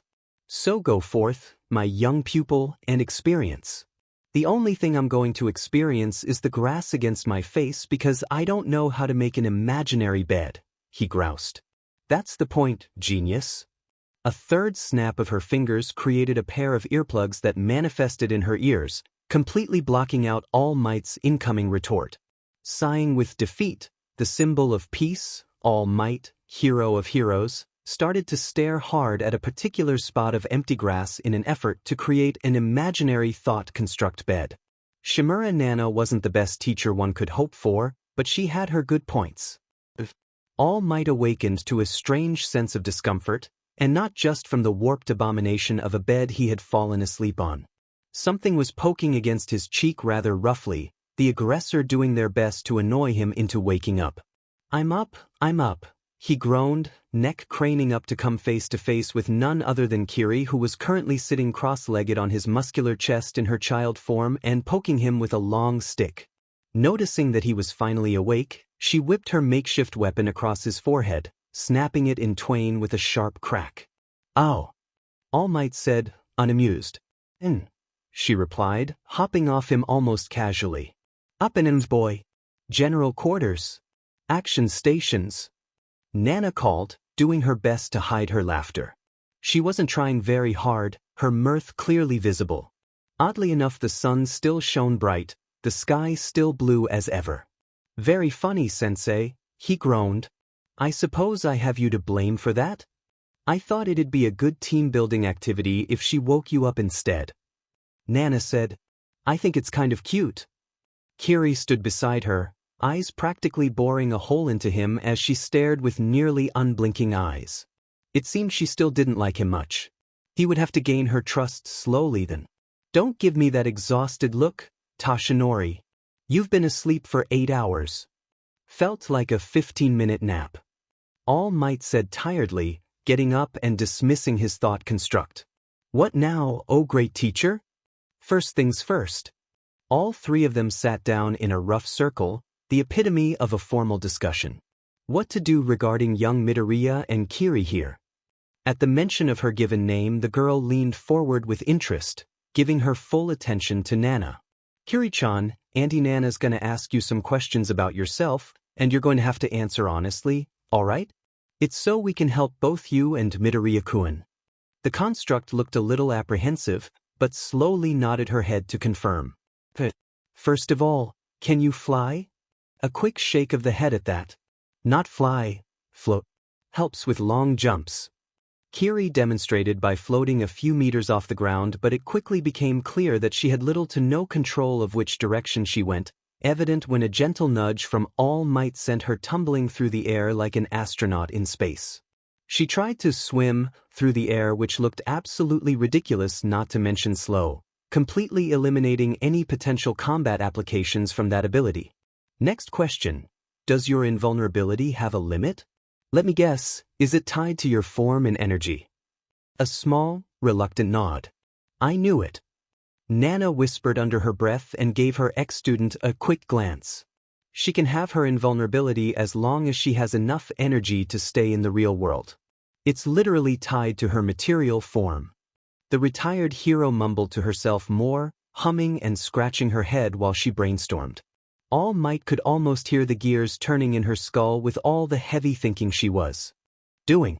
Most people think of Nana as just a musclehead when they first meet her, especially because of that Greek statue physique, but the truth is she was actually rather clever. "Alright, final question. I've pretty much figured out your abilities through guesswork except for the teleportation."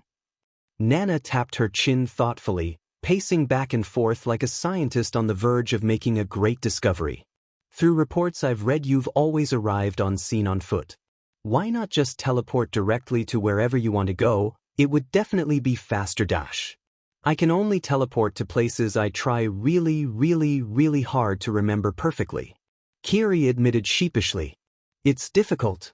Memory-based teleportation, I'd suppose that's not as good as regular teleportation. How many locations can you teleport to?" "For one at the city center, one at the outskirts, one at Onii-chan's old school, and one outside Onii-chan's house. I'm going to replace the school one with a memory of his new school." "Okay, I've made my decision," Nana declared suddenly. "Now Kiri, don't take this the wrong way, you're one of the strongest projections I've ever seen. But I think you should hold off on meeting your master, heir, brother until he gets a basic grasp of one for all." But... As the girl began to protest, Nana held out both hands placatingly. Now, there's a reason for all this.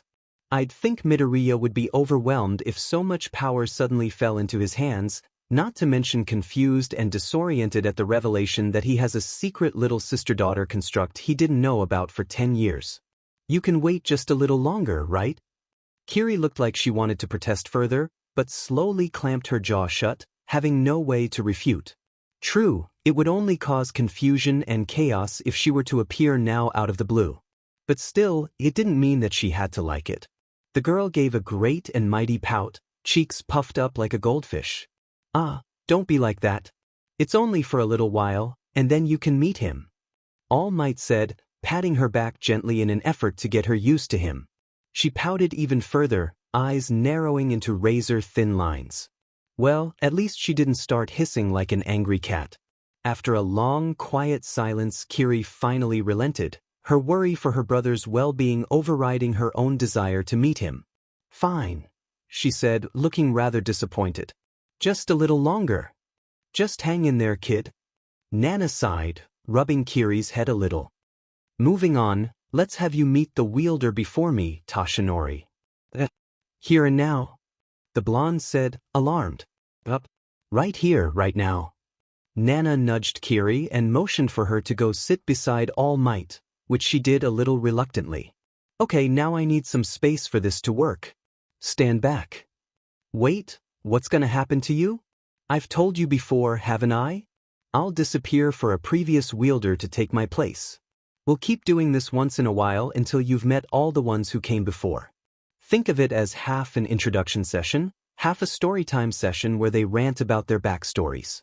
Who knows, maybe you'll learn something." "I sure did." Nana started doing a few basic stretches, getting into position as she rolled her shoulders, then rotating her waist from side to side. Yet the words had flowed past the student's ears, what she just said starting to sink in. "Disappear? Take your place?" An odd feeling of growing dread was pooling in his stomach, inexplicable and alien. It was only when the wind started swirling around her that he realized he didn't want her to disappear. It reminded him of that hateful moment years ago, where he'd failed her and she truly disappeared off the face of the planet for good.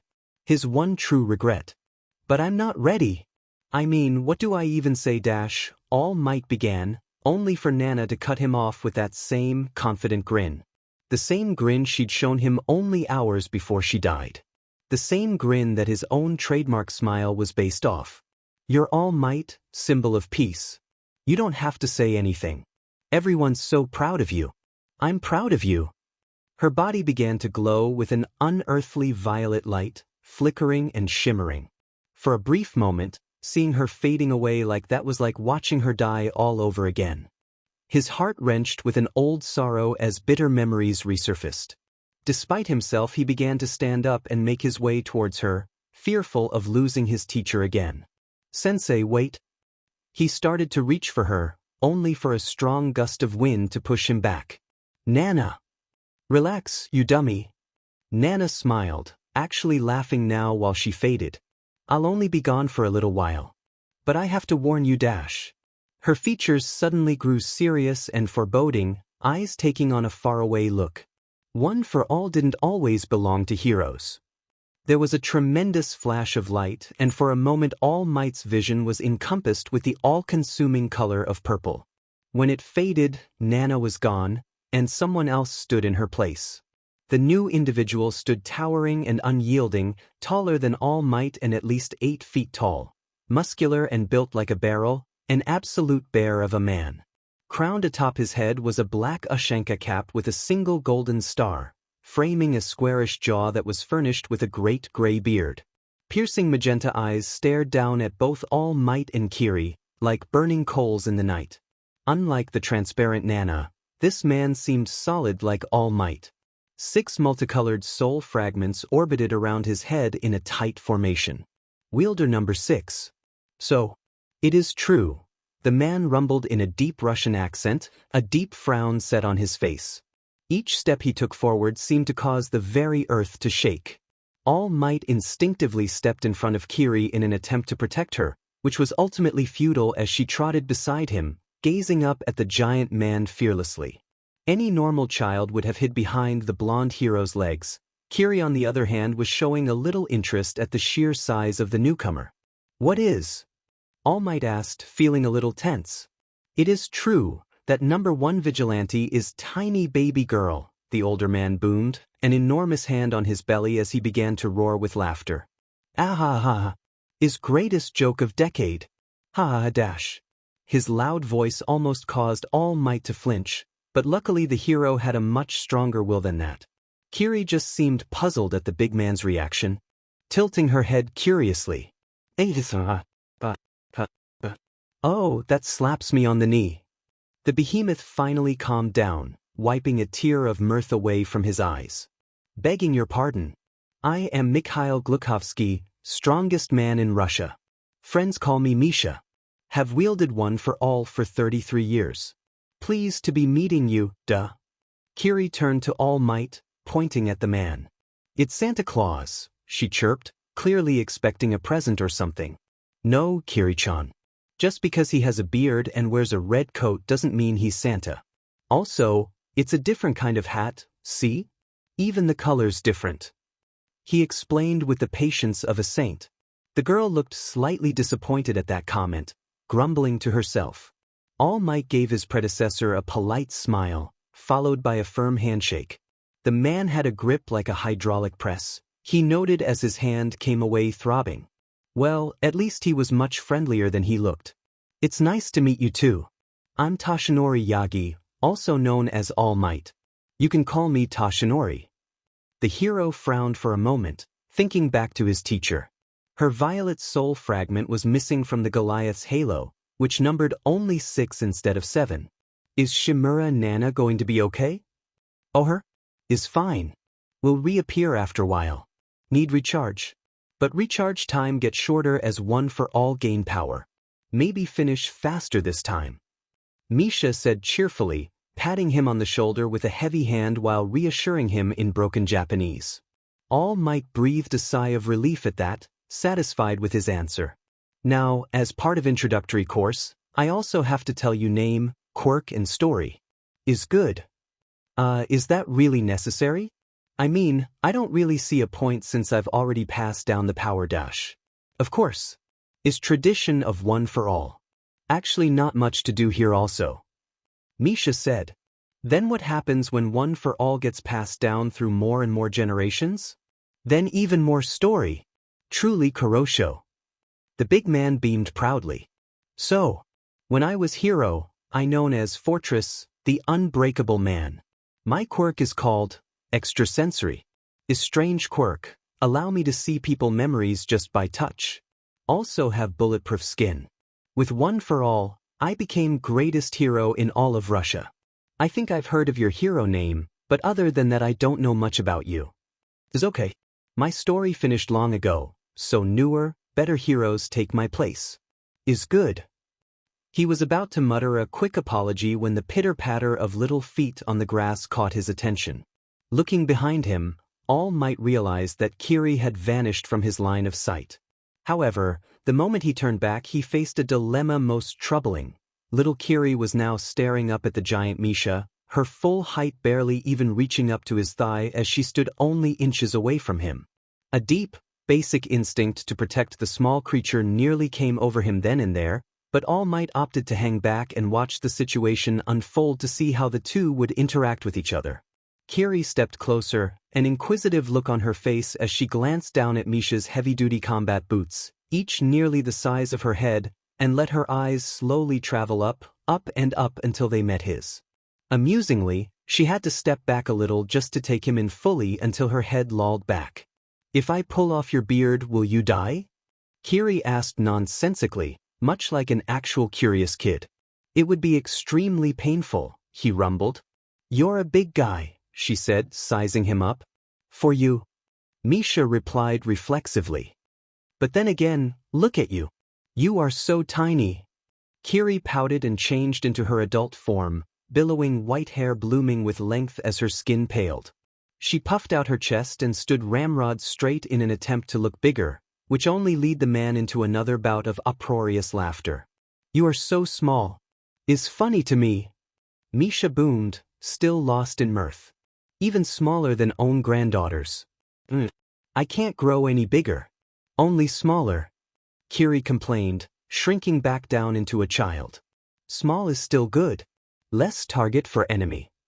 Misha rolled back his shirt sleeve to reveal great crisscrossing scars upon his tattooed upper right arm. Look at me, big means you are big meat shield. Have many scars on chest, on back, on face, which is why I grow beard. Ooh, you remind me of great adversary. When I was younger I fight villain who just like you, has own mental projections, horde. Except he have 24 different split personality, each with own quirk, is nightmare to fight. Wait, granddaughters? You're a granddad? All Might said, slightly surprised. I from big family, have 3 sons, all married and with children. Is greatest feeling in world when have many grandchildren, even better than beating villain. Lineage will carry on. Misha grinned, producing a photograph out of thin air which he showed to the younger hero. True enough, a large family smiled back from within the photo, Misha clearly seated at the center as over 24 children and adults gathered around him. They all looked so happy. You don't miss them? Your family, I mean. All Might asked carefully, not wanting to antagonize the old hero. Of course I do. Misha gave him a great big grin, clapping him on the back like an old friend. But in real world, I move on. Have accepted it, life goes on and so shall I. Now I help wielders of one for all. Help make world a better place. That's an admirable goal. All Might said. Frankly, he wasn't sure if he was glad to be unmarried now. The thought of leaving a wife and kid in the real world while he was stuck in here seemed like a nightmare prospect, but Misha seemed pretty okay with it. Then again, Misha was old, having probably accomplished everything he wanted to in life already. It was a strange feeling, really. But enough about past. Misha exclaimed suddenly, his voice carrying clear across the field of flowers. With a snap of his massive fingers 3 couches appeared, with him plopping down onto one almost lazily. Now is time for story. At the mention of a story, Kiri seemed to get a little interested and excited, scampering over and claiming one of the couches for herself. Unfortunately, these couches were Misha-sized, which fit nicely for the 2 large men but left her sinking slightly into the humongous, pillowy cushions. She didn't seem to mind it all that much, maybe because she often slept on tree branches or rocks. Isn't your story part of the past as well? All Might asked. As he plopped down on the final vacant couch. Misha grinned at him, bushy beard quirking alongside his lips. Now, I tell story of great victory, yet great loss. It happened many, many years ago, maybe you hear of it in history book now. Misha began, his voice taking on a dramatic tone. Back then in Russia we have great scientist. Dr. Dmitry Parangoski. Is hero. Very smart. Maybe too smart. Kiri was now listening intently, while All Might was already trying to recall details from this particular story after hearing that name. He heard it before, back when he was a mere schoolboy, decades ago, but now it was hearing it again from a first-hand account. He's smart, and one day he tried to make machines smarter than him. Misha said. For good of motherland, he claimed. To solve problems and bring glory back to Russia in time of stagnation. Machine much too smart, gain sentience. Zabanya. All Might said softly. Yes, Zabanya incident. Misha says, a faraway look in his eyes. Unshackled artificial intelligence. True at eye, made from template of scientist's brain. But Zabanya only want to help creator. Is benevolent. The old hero said nothing for a while, taking a moment to collect his thoughts. All still good. In which they said, but tensions rise, some claim machine is abomination, heresy to God. Bring death to humanity. All Might nodded, still listening intently. Kiri seemed to be fully invested in the old hero's tale, giving him her full attention. And so began time of great chaos. Religious, eco-terrorist cult known as Sleeping Forest calling for death of Doctor and his creation. At first no biggie. Then second biggest political party openly declare support of cult. Sheet hit fan. People start digging, discover insane nepotism and cultist thing. Cult infiltrated political party and plan to occupy it like Illuminati or conspiracy theory. Sikabliat is like I watching Hollywood movie or anime instead of real life. Misha took a moment to catch his breath, visibly contemplating his next thoughts. All Might thought to ask Misha to tone down the swearing a bit, but then remembered that Kiri was used to villains screaming obscenities in her face as a vigilante. All TV channels broadcasting this now, but worst thing was, half of society seems to support cult. Half of TV channels side with SF, saying they are heroes while Parangoski is heretic who dare to play God, off with his head. Other half saying they are insane cultists. Sudden massive push of SF agenda of religious fanaticism, they making their big play using Dr. Parangoski and his creation as stepping stone. Fear of coup d'etat rising. Riots ready to begin in streets.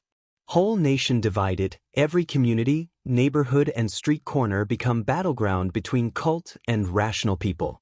Normal people become overwhelmed by their fanaticism and insanity and panicking. Is like end of days, cultural apocalypse. Madness is outbreaking like contagious disease and Russia is on verge of violent civil war. Heroes helpless, some even picking sides. Biggest shitstorm I ever seen, politicians went radio silent and the media went full RED. But I think you know what happened next. I've read a little about it. All Might nodded. History says Zabanyo went mad and annihilated the isolated town of Cheboksary by overloading its own core, killing over 1,000 people including its own creator. Ah, but that's where you're wrong. Misha chuckled darkly. Is not Zabanyo who destroyed that town. It was despicable sleeping forest terrorists who do anything to further own goals and ideology. It was they who sabotaged nearby Rostock and brought destruction to that poor town. Rostock kill many there, men, women, children. No discrimination, only death. That's how Dr. Parangoski really died, not by the hands of beloved creation but the fanaticism of cultists. An assassination that was meant to take out both him and Zabanyo, now conveniently blamed on creation. They even have audacity to use incident to call for death of surviving AI. Then, the AI was framed. But what is Rostock? A person, a weapon? Misha shook his head grimly, fists clenching so hard that his knuckles turned white. It's a nuclear reactor. Oh. Long story short, we, the heroes, were all fooled to believing Zabanyo was a threat to Russia and the world. They played us like fiddle. Zabanyo, of course, act in self-defense, build robots for self-preservation, believing we were same people who killed his master and come to finish job. We heroes fight against onslaught for a month, throwing bodies against Zabanyo compound like emptying magazine. When I alone finally breached the final segment to AI core, I still believe he evil until I saw with own eyes. I did not see evil, only scared and confused child retaliating against world. There, with my quirk I learned truth of Dr. Parangoski death, truth of trickery. But I cannot tell the public, for it would truly cause a civil war in homeland if they find out that SF responsible for over 1,000 deaths of Russian citizens. So that's why the world still thinks Zabanyo was a mad rogue AI. That's injustice. But what happened to the cult? I don't think they exist anymore. Me and some comrades made sure of that after incident. But back then I faced with dilemma in Zabanyo, my enemy that had taken so many lives of my comrades, but out of self-defense and fear. Zabanyo only wanted to be left alone, to live in peace. So tell me, All Might, what am I to do? Me? The hero asked, a little confused. Yes, you make decision quick. But what's the point of making a decision that has already been made? Guess. What you're really asking is, what would I do? All Might said slowly. Misha just gave him another jolly grin, glad that he got the point. Yes. Destroy your enemy and avenge your fallen comrades, or save an innocent soul. Even if innocent is non-human, machine and metal who has taken the lives of your friends by matters which spiral out of control. Choose revenge or forgiveness. Clock is ticking. All Might gazed down at his open palm for a moment, contemplating his choices. He was a hero, and heroes were supposed to save everyone and anyone in need of help. But the cost of human lives lost in the Zabanyo incident. He'd seen the numbers, read the stories. Save? Or destroy? If he were in Misha's place, would he be able to bring himself to destroy an innocent soul, or for belittle the sacrifices of his comrades, who gave their lives to allow him to make it this far only to betray them for a non-human entity? He had no idea how Misha was able to make such a difficult choice, but ultimately decided on his own in this hypothetical situation. That I would dash. Yet, too slow. Misha roared without warning, stunning the blonde hero for a brief moment. He followed it up with a light but firm karate chop onto the hero's skull. POW, you are dead. Not big surprise. Moral of story, act fast. Wah, I thought this was going to be a choice about the moral conundrums on the innocence of all life, whether natural or artificial, and what measure is non-human and stuff. All Might said, rubbing his head in confusion. Yes, maybe that too. But still too slow. Hero must make decision on fly. Misha laughed. Now I must go. It was nice meeting you, Toshinori Yagi. Go? Wait, that's so sudden. I still have so many questions.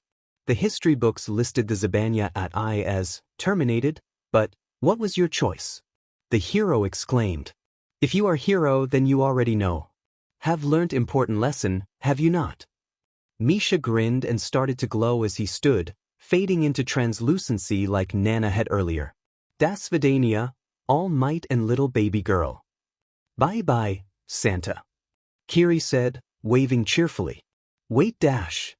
All Might was interrupted once again by another brilliant flash of light, and when he opened his eyes nothing remained of Misha except the 3 couches he had created for them. Even those were starting to fade away like powder snow, great flakes drifting off them in the wind. The hero sighed in defeat, getting off his rapidly disintegrating couch. Kiri followed his lead, doing the same and skipping along until she was beside him. With a tilt of her neck she started pointing at his head, or rather, something above him. Ah! Above his blonde mop of hair floated a magnificent halo of 8 soul fragments, much like the predecessors before him. A new golden orb of light rotated into view, and All Might realized with a little amazement that he was staring at himself, or rather, his very own soul fragment. He reached out to touch the light and it floated into his palm, warm and alive like a tiny flame, and made a loud ping as if actually struck when Kiri flicked her finger into it, floating alongside him. She let out a childish giggle and began poking at it some more, wanting to play with it until All Might nudged her away gently.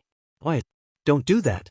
Who knows what will happen if the hero was forced to lift his hands and soul fragment high up and away from the girl as her teeth clicked loudly against the empty air where it levitated just moments ago. She turned to him and landed back on solid ground, mouth open wide and clearly expecting him to feed it to her. No, that's bad. No eating souls, young lady. Kiri closed her mouth slowly, but still gave him that expectant stare like she wanted something from him. As it turns out, she did. I'm hungry, she stated simply. Well, what do you want me to do about it? Feed me, please. I don't know how to do that. All Might answered sheepishly. Do I just conjure up some emotions or something? Alright, how's this dash? All Might focused hard and sure enough, a warped bowl of milk and cereal appeared in the palm of his hand. Or rather, something that vaguely resembled milk and cereal. The girl scrunched up her nose at the awful sight, sniffing distastefully. Here comes the aeroplane. Knee dash, the number 1 hero tried awkwardly, swerving a spoonful of the thought cereal towards her whilst emulating a plane. Kiri scrutinized him for a moment with visible disdain, eyes rapidly narrowing at a rate proportional to the spoon's distance from her face. I'm going out on patrol. With that statement, a whirling doorway of white light appeared beside her and she stepped through, disappearing instantly. All Might just sighed for the umpteenth time today when he'd realized he was now alone with his badly constructed bowl of cereal. Well, at least he could now focus on mastering the art of creating thought-construct furniture. Baby steps. Curious at what he created, he took a bite of the thought cereal and spat it out immediately, retching horribly in disgust. Nana manifested only a few hours later, looking awfully well-rested. After telling her about his meeting with Misha, to which she reacted with great hilarity, Kiri arrived to check in on them from an unsuccessful hunt yet recharged with energy. It turns out that the city was being well cared for with the combined efforts of the real All Might and the number 2 hero, Endeavor. They'd been doing such a good job of suppressing crime in the past few years that Kiri had mostly been relying on rescue work and bursts of negative emotions in her range for food. The next few days were uneventful, until the first day of school where Izuku broke his finger in a physical examination to test Class 1A's abilities. Kiri was understandably worried but was quickly calmed down by both Nana and All Might with promises that he'll be fine. Frankly, the two retired heroes thought young Midoriya was rather resourceful in the use of his power, compensating his weaker body by using one for all creatively. The group reached an impasse when Izuku was once again injured in one of the combat exercises against Bakugo. He'd broken his own right arm with the overwhelming power of one for all, while also receiving burns on his left. Kiri was visibly upset even after he'd been healed and now wanted to meet him more than ever.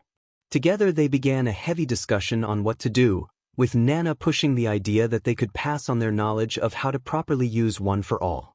Only problem was, the degree of power that she held compared to All Might was noticeably different, so her method of teaching was severely outdated when it came to the new and improved one for all. All Might just claimed his prowess with one for all came from his natural superior physique.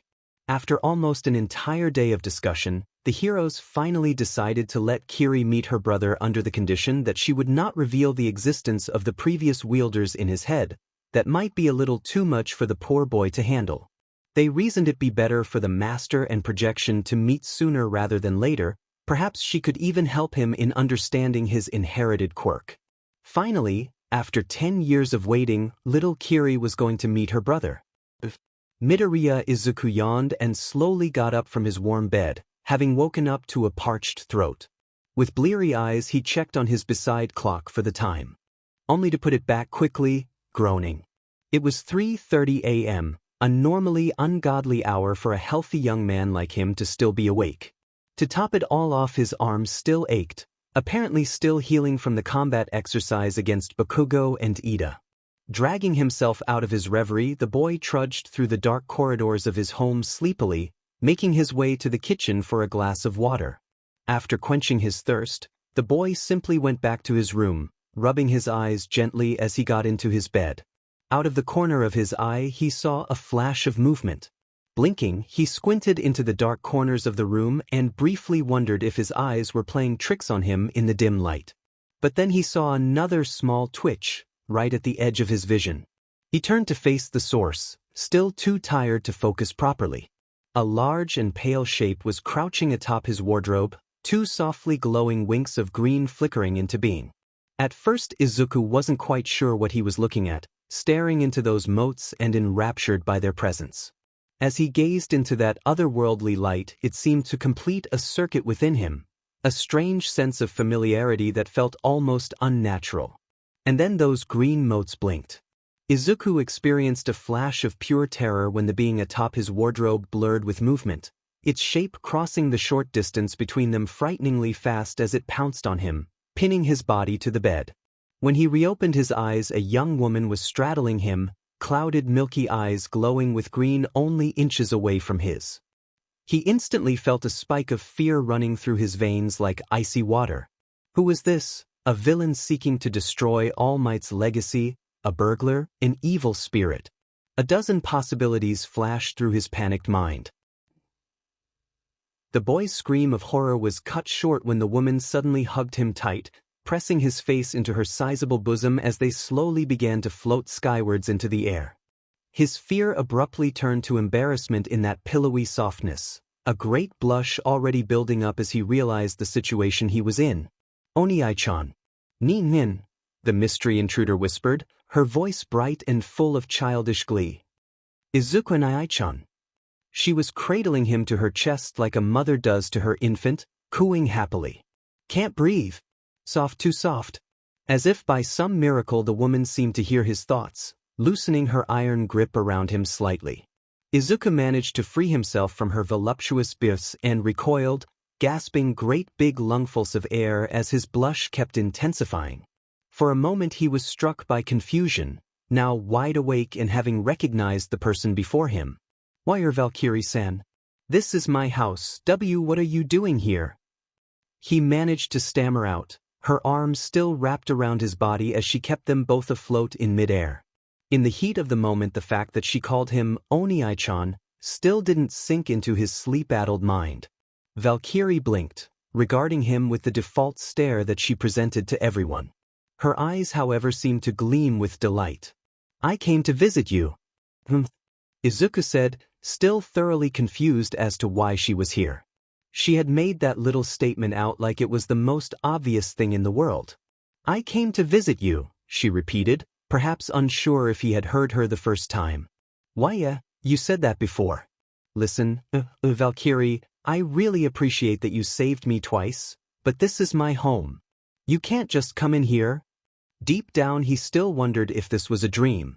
Why was she here? Did she want something from him?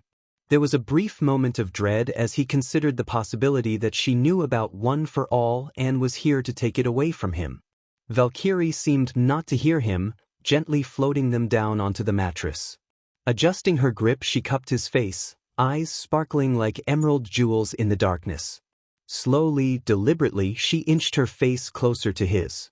Up close, she looked so pretty. "Www, what are you doing?" For some reason, he couldn't stop blushing. Cursing his hormones, the boy tried to back away, only to find that he was trapped against the bed frame.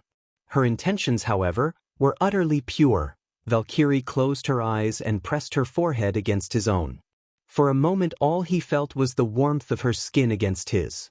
Then it was like he'd been doused in buckets of icy water, images flashing before his eyes like a badly edited film reel. Colors that couldn't exist, memories with a first-person view showing a body that didn't belong to him, a giant tree towering in the horizon. With a start he realized Valkyrie was sharing her memories with him. He saw himself, terrified as he dug his hands into slime to try and save Bakugo himself again, blushing as he awoke on a girlish lap pillow, stammering, a smiling team of heroes dressed in cat-themed regalia, a man crying in the hospital, alone and wrought with regret, pale ghostly hands ripping through reinforced steel like wet cardboard flames, the very air alight as an inferno engulfed the street, another man, symmetrical blots of dark ink swirling across that terrifying blank canvas of a charm. "You got a name, Brat?" "How about Kiri?" He couldn't clearly understand the images, but he got the basic gist of what they were supposed to be. Snippets and chunks of Valkyrie's life, unfolding backwards in visual format like a VCR tape on rewind. Finally, he saw a familiar view of the city. Izuku knew this scene. It was the exact same landscape he'd see if he looked out his window, except this point of view was a little higher. The roof of his apartment. A single glowing tentacle reached out, the tip splitting into 5 distinct ends, forming fingers, then a hand.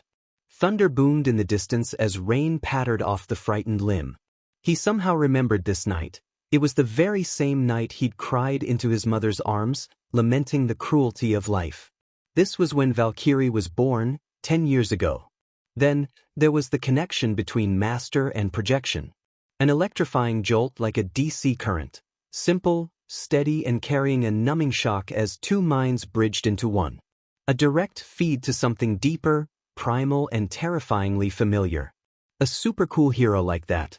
"Can I be a hero too?" Izuku heard himself ask, his voice youthful but full of sorrow. "Hero. I will be a hero for you, Oniine." Something answered. Izuku pulled away, gasping horribly. "Valkyrie." Someone in a memory had said, waited expectantly for him to speak. He was still breathing hard, taking deep breaths and nearly hyperventilating as the magnitude of the situation at hand finally crashed down on him. She'd just shown him key memories of her life compressed into the span of seconds, conveniently giving him the general rundown of her story and relation to him. But most importantly, she had shown her origin and how he'd created her. The irony of the situation wasn't lost on him. The crackpot theorists were right on the assumption that Valkyrie wasn't human. She was a construct, his construct. "Why you? You're me. A part of me," he stammered, in complete shock and awe. "All those weird dreams I've been having. My emotions being kept in balance when I got too scared or stressed since I was young, it was all you, wasn't it?" Kiri nodded, patiently waiting for him to continue. If he looked a little closer, he would have seen her trembling with a barely restrained excitement. "Oh, it's been years. 10 years. He said, leaning back against the bed frame. The implications. He had created her. He was his quirk. A quirk he didn't know about for 10 years. But still, she'd shown him why she didn't want him to know of her existence, especially considering the dangers she faced. The young boy reached out with a single, shivering hand. She put her hand onto his without hesitation, and their fingers interlocked for a single, beautiful moment before he pulled away. "I don't know what to say," the boy whispered, feeling a strange sense of guilt even though it wasn't his fault. "You must have been so lonely." Kiri stared, the only reaction she gave being a slight tilt of her head. Moonlight streamed through the windowpane and seemed to bounce off her pale, featureless body. She looked like a Greek statue, perfect and unblemished, yet cold and artificial. Alive yet unalive. You're Kiri, right? You can shapeshift? Can you see change to a form with clothes? It's kind of distracting. Izuku stammered, blushing. She complied obediently, shrinking down into her child form and gazing up at him expectantly. Izuku blinked with surprise, amazed at the new form she took. "Can do that? Oni-chan." Kiri rushed into his open arms, tackling the boy and nuzzling against his chest happily. He could somehow get a basic feel of her current mood, despite her face staying in that default stare. Right now she was ecstatic, positively vibrating with joy in the arms of her creator. To her, this must have been like a religious experience. He sighed, rubbing her head gently with a somewhat parental instinct. "I guess that makes you my little sister?" Izuku continued tussling her straight black hair, feeling happiness course through her like an electric current. "Imuto!" There was a small, brief moment where her cold demeanor cracked and actual emotions began to show. Kiri let out a squeal of pure delight, rubbing her face into his pajama shirt even further. Eyes filled with childish glee stared up at him. Yes. I've been waiting 10 years for this moment, Tianin. Yeah, I guess that's what I am to you." A mix of overwhelming emotions was currently raging for supremacy within him. Worry, amazement, shock, confusion, and most of all, a strange, brotherly pride. He finally acknowledged the little creature before him as his sibling, though a little shocked at how well he himself was taking this. Now that he took a closer look, he realized how similar she looked to him, albeit with a slightly different color scheme. Change her hair color tone to match his own and make it curly instead of straight, give her green eyes and freckles, she would essentially look like a younger, female version of him. Perhaps this was another part of her camouflage. Before he could contemplate any further, there was a sharp knock on his bedroom door, causing him to stiffen in alarm. "Izuku, is everything all right? I thought I'd heard you shouting just now." The worried voice of his mother drifted past the door. Izuku looked at the door, then at the little girl snug in his arms. A sense of horror dawned on him then and there. What would his mother think when she saw him holding an unknown young girl in the dead of night? The logical conclusion anyone would come to was that he was some sort of pervert. "Quick, change to something else. Something with clothes, please." Izuku panicked, not thinking clearly in the sudden confusion he found himself in. The girl scooted back a little, blinking as she tried comprehending his command. "Are you talking to yourself in there? Maybe you're having a nightmare." The brass door handle began to turn ominously, and Izuku's stomach turned with it. Kiri complied with his instructions, enlarging as she took on an older form, except this one was different. Now instead of an adult she now looked like a teenager his age, yet with the same black shoulder-length hair and steely blue eyes she had in her child form. But the worst thing was, she was now wearing a uniform, the same kind that the girls at his school wore. Izuku's heart sank, realizing that the memory sharing likely went both ways. She had copied the uniform from one of his memories, probably of Uraraka Achiko, if the way it fit nicely along her curves was anything to go by. It was too late to do anything as the door swung open to reveal Midoriya Izuku, rubbing her eyes sleepily. That soon changed as the older woman stared wordlessly at the two teenagers before her, eyes as wide as dinner plates. Her jaw dropped when she laid her eyes upon the attractive girl that was sitting on her son's bed, wearing the uniform of the school he went to, no less. Her mind instantly reached the conclusion that Izuku was getting frisky with a female classmate, a burning red tint already forming on her cheeks. "Oh, I'm so sorry to interrupt. You kids carry on dash, Inko stammered, finally finding her voice and blushing cherry red as she started to close the door. No mom wait. I can explain dash, Izuku tried, the embarrassment within him building up like a fire, heating up his face. You don't to explain anything dear. I mean after all, you are at that age. I was young once too, you know. No, I'm here, change back. The simulacrum obeyed, turning back into the adorable child in an oversized hoodie. Izuku gestured at the girl frantically, desperate to prove his point that this situation was completely out of context. His mother just stared at the unfolding scene with the air of someone who's not entirely sure if they're still grounded in reality.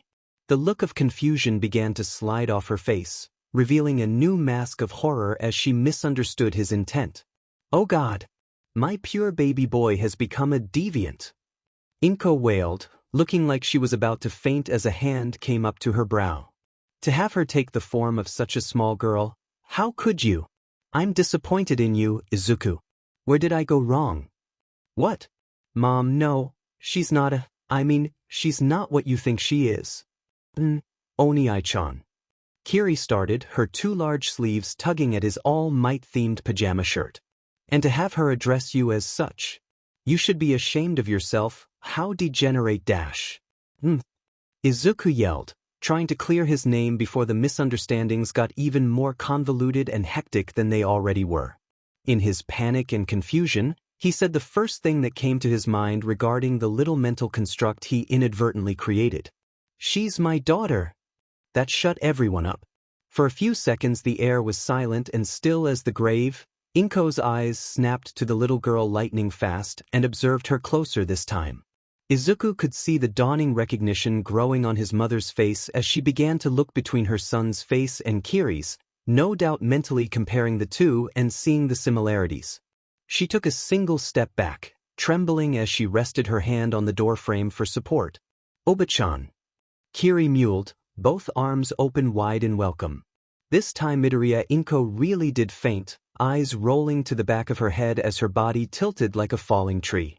Kiri was beside her in an instant, catching her before she even came close to hitting the floor. Izuku had his face in his hands, massaging his temples painfully as he contemplated on what to do next. I'll go prepare some coffee. Yeah. Izuku watched as his mother slowly came to on the couch, yawning. Kiri was sitting beside him and perpendicular to her, busy munching on some cookies that he retrieved from the cabinet. The little girl had initially wanted to make off with the entire sugar cube jar he was using to make coffee, so instead he gave her the cookies instead out of concern for her health. Did she even need to eat physical food as a construct? A wiggling instinct told him she was just eating things for their taste instead of their actual nutritional value. Izuku? His mother mumbled, confused as to why she had been sleeping on the couch. She began to sit up, blinking blearily. I just had the most peculiar dream where you told me you had a daughter each. Inko had shrieked that last part out loud upon seeing the girl lounging lazily beside her son on their couch. Kiri gave her a little wave, then took another small bite of her cookie, seemingly contented while she munched slowly. The older woman turned to Izuku, looking a little harried and distraught. It wasn't a dream, she whispered. It wasn't a dream. Calm down. I might have misspoke earlier. She's sort of my daughter, sister thing? It's hard to explain. Then you better start talking fast. Okay, first thing, she's not actually my daughter. I mean, she couldn't be, she looks like the timing doesn't match up. Izuku sighed, tussling the girl's hair a little. She looked up for a moment, blinking blankly with her wide eyes before quickly going back to her cookie. I did create her. The housewife stared between the two, squinting hard. When she spoke again her tone was laced with uncertainty and more than a little fear. Izuku, sweetie, you haven't been taking any drags, have you? Don't tell me you just abducted this random kid off the street dash. Of course not. Mom, I swear I'm not high, or drunk, or whatever it is you're thinking. I am 15. Oh, thank goodness. For a moment I was worried you'd lost your mind. Inko exhaled, breathing a sigh of relief. But, created her? What in the world are you talking about? Where did she come from? From my quirk. You finally know what my abnormal quirk does, Mom. I can create mental projections, Izuku said, barely able to believe the words coming out of his mouth. Like her. She showed me her memories of how I accidentally created her. I know, I'm still in shock too. Kiri noticed she was being referred to and looked up, her mouth stuffed with cookies. Obaf-chun. Hey now, don't talk with your mouth full. Izuku chided gently, grabbing a nearby tissue and wiping the crumbs off her mouth. When he turned back to face his mother, he was greeted by the sight of her sinking into the couch, head lolling back.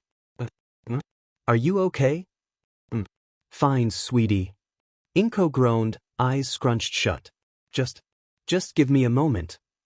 He opted to keep quiet, the slow crunching of cookies being the only sound that permeated around the living room for almost 2 minutes. The air seemed so thick that one could have cut it with a butter knife. Wait, I thought your quirk was super strength. Is this another part of it? She asked. I'll explain that part next time, it's really complicated. But right now all you need to know is that Kiri here, he nodded at the little girl, is harmless. She's like a part of me.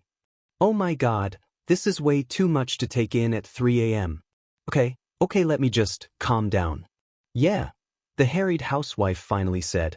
Normally I would either think you're going crazy or this girl has some mind control quirk that's taking you over, but there is some credibility to your claims.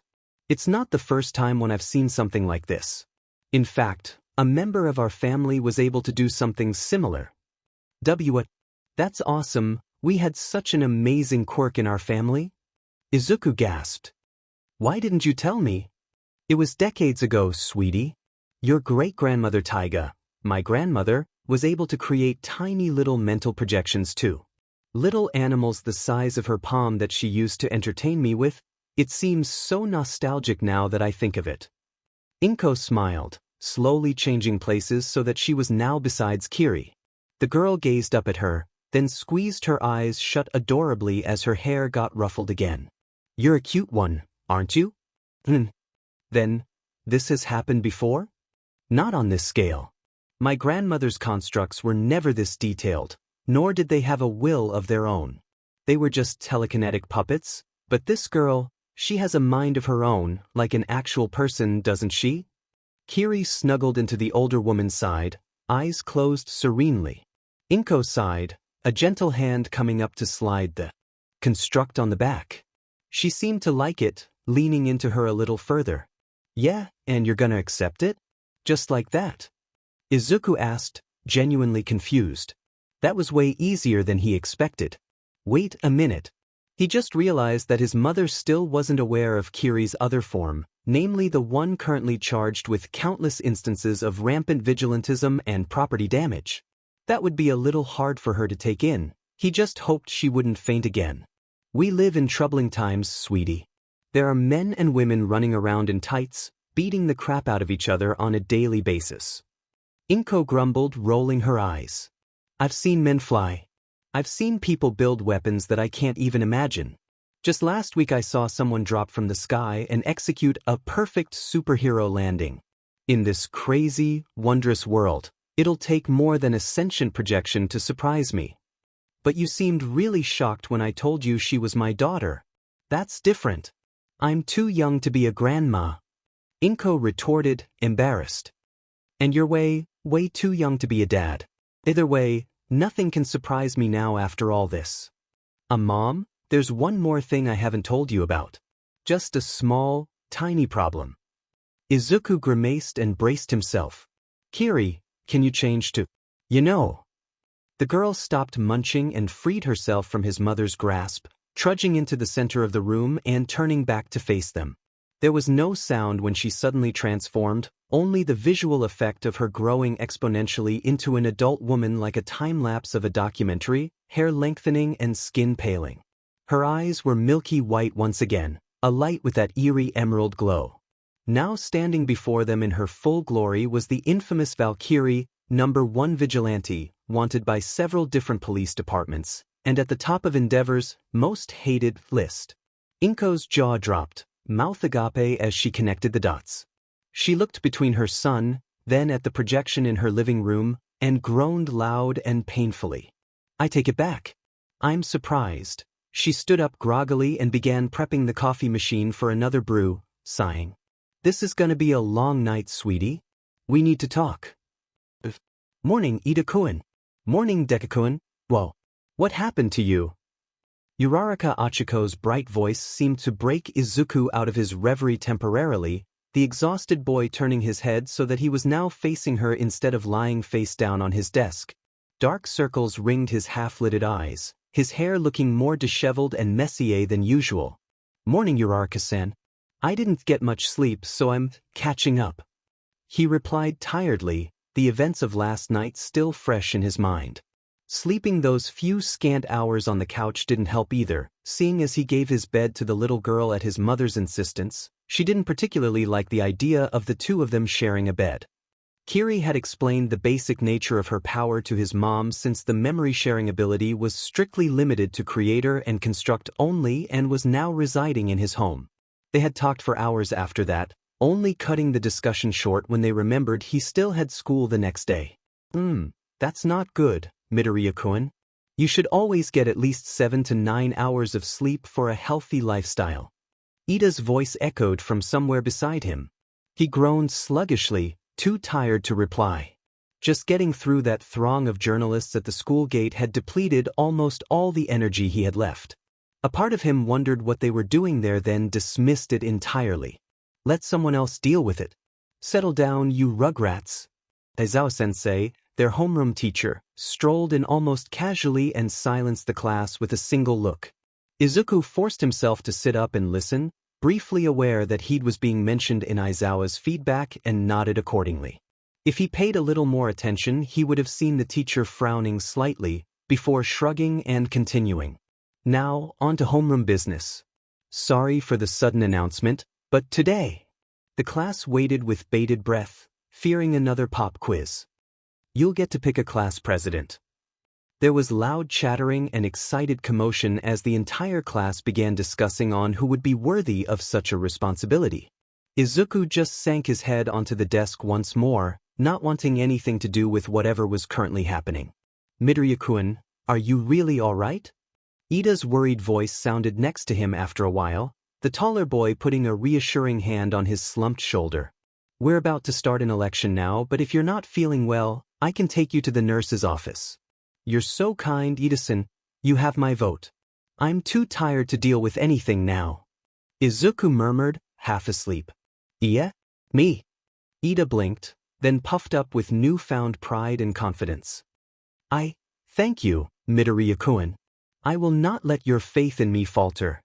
Oh, Deku-kun, you're giving your vote to Ida-kun? Then me too. Achiko cheered. I am truly blessed to have such amazing friends. I won't let you down, you too. Yeah. Izuku muttered groggily, then fell asleep, completely knocked out. Little did he know that the next few days were going to be some of the most hectic times of his life, now that there was a new addition to his small family. Things were going to get interesting. Chapter 3 End. Mini-omake, Zabanya's fate. Some time ago in Russia. So you're telling me, the young boy said with a quaking voice, trembling hand pointed at the tall, graying man in the corner. That granduncle Arnie is some kind of robot? Boris, he's not never mind. His mother sighed and waved on for the man to step forward. Pops, will you do the honors of explaining it to him? Just like you told me when we first met. The towering, menacing-looking man strode forward, mirrored sunglasses reflecting young Boris's awe. I am a cybernetic organism, synthetic flesh over metal endoskeleton. I am sworn to serve the Glukhovsky family after your ancestor, Mikhail Glukhovsky, prevented me from expiring completely. Though I am limited in my functions, I am more than capable of dealing with any A-class metahuman threat. What is your mission, Arnie? The woman asked, patting the cyborg on the back. Protect current descendant, Anastasia Glukhovsky, he answered mechanically.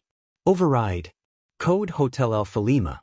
From today onward, the new current descendant of the Glukhovsky family will be my son Boris. Can you take care of him for me, Pops? Affirmative. New priority established. The cybernetic behemoth turned towards the awestruck boy, a silent, mechanical guardian. He's yours now, my child.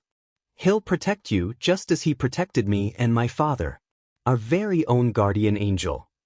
The woman's kind smile gleamed in the morning sun. Our great protector. It took the boy almost a minute to speak, but when he did he exploded with a never-before-seen excitement. Mom, this is the best birthday gift ever. You're the best, and you dash, he turned to the cyborg. You're awesome.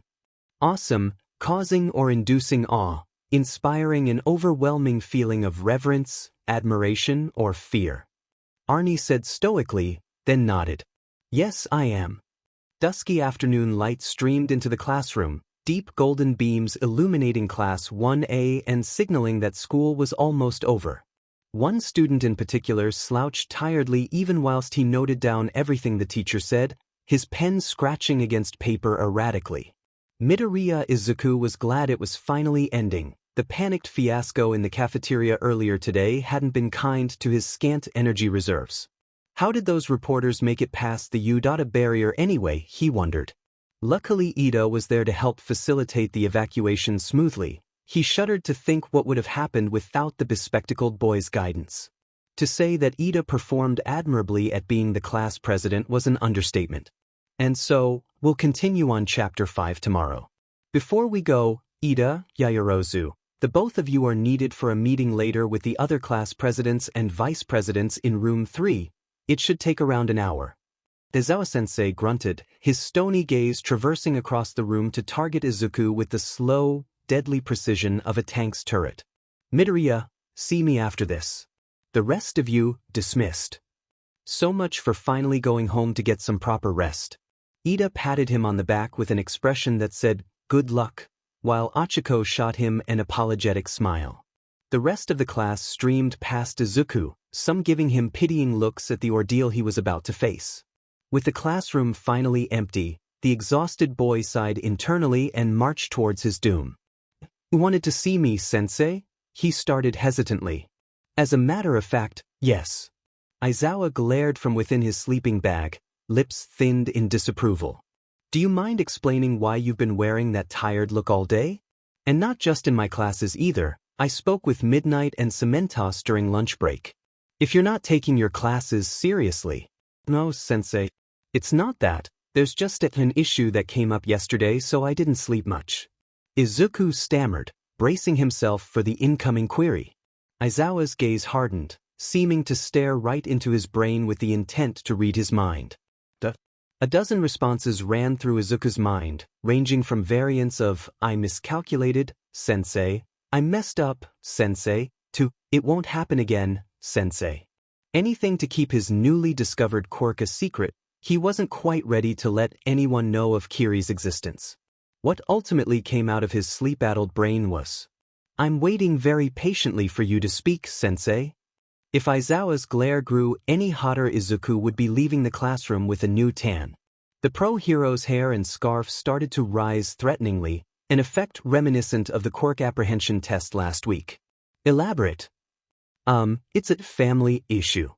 He was already regretting his answer. Despite mixing some truth into his statement, there was a high possibility that the man before him was trained in detecting lies and could see one coming from a mile away.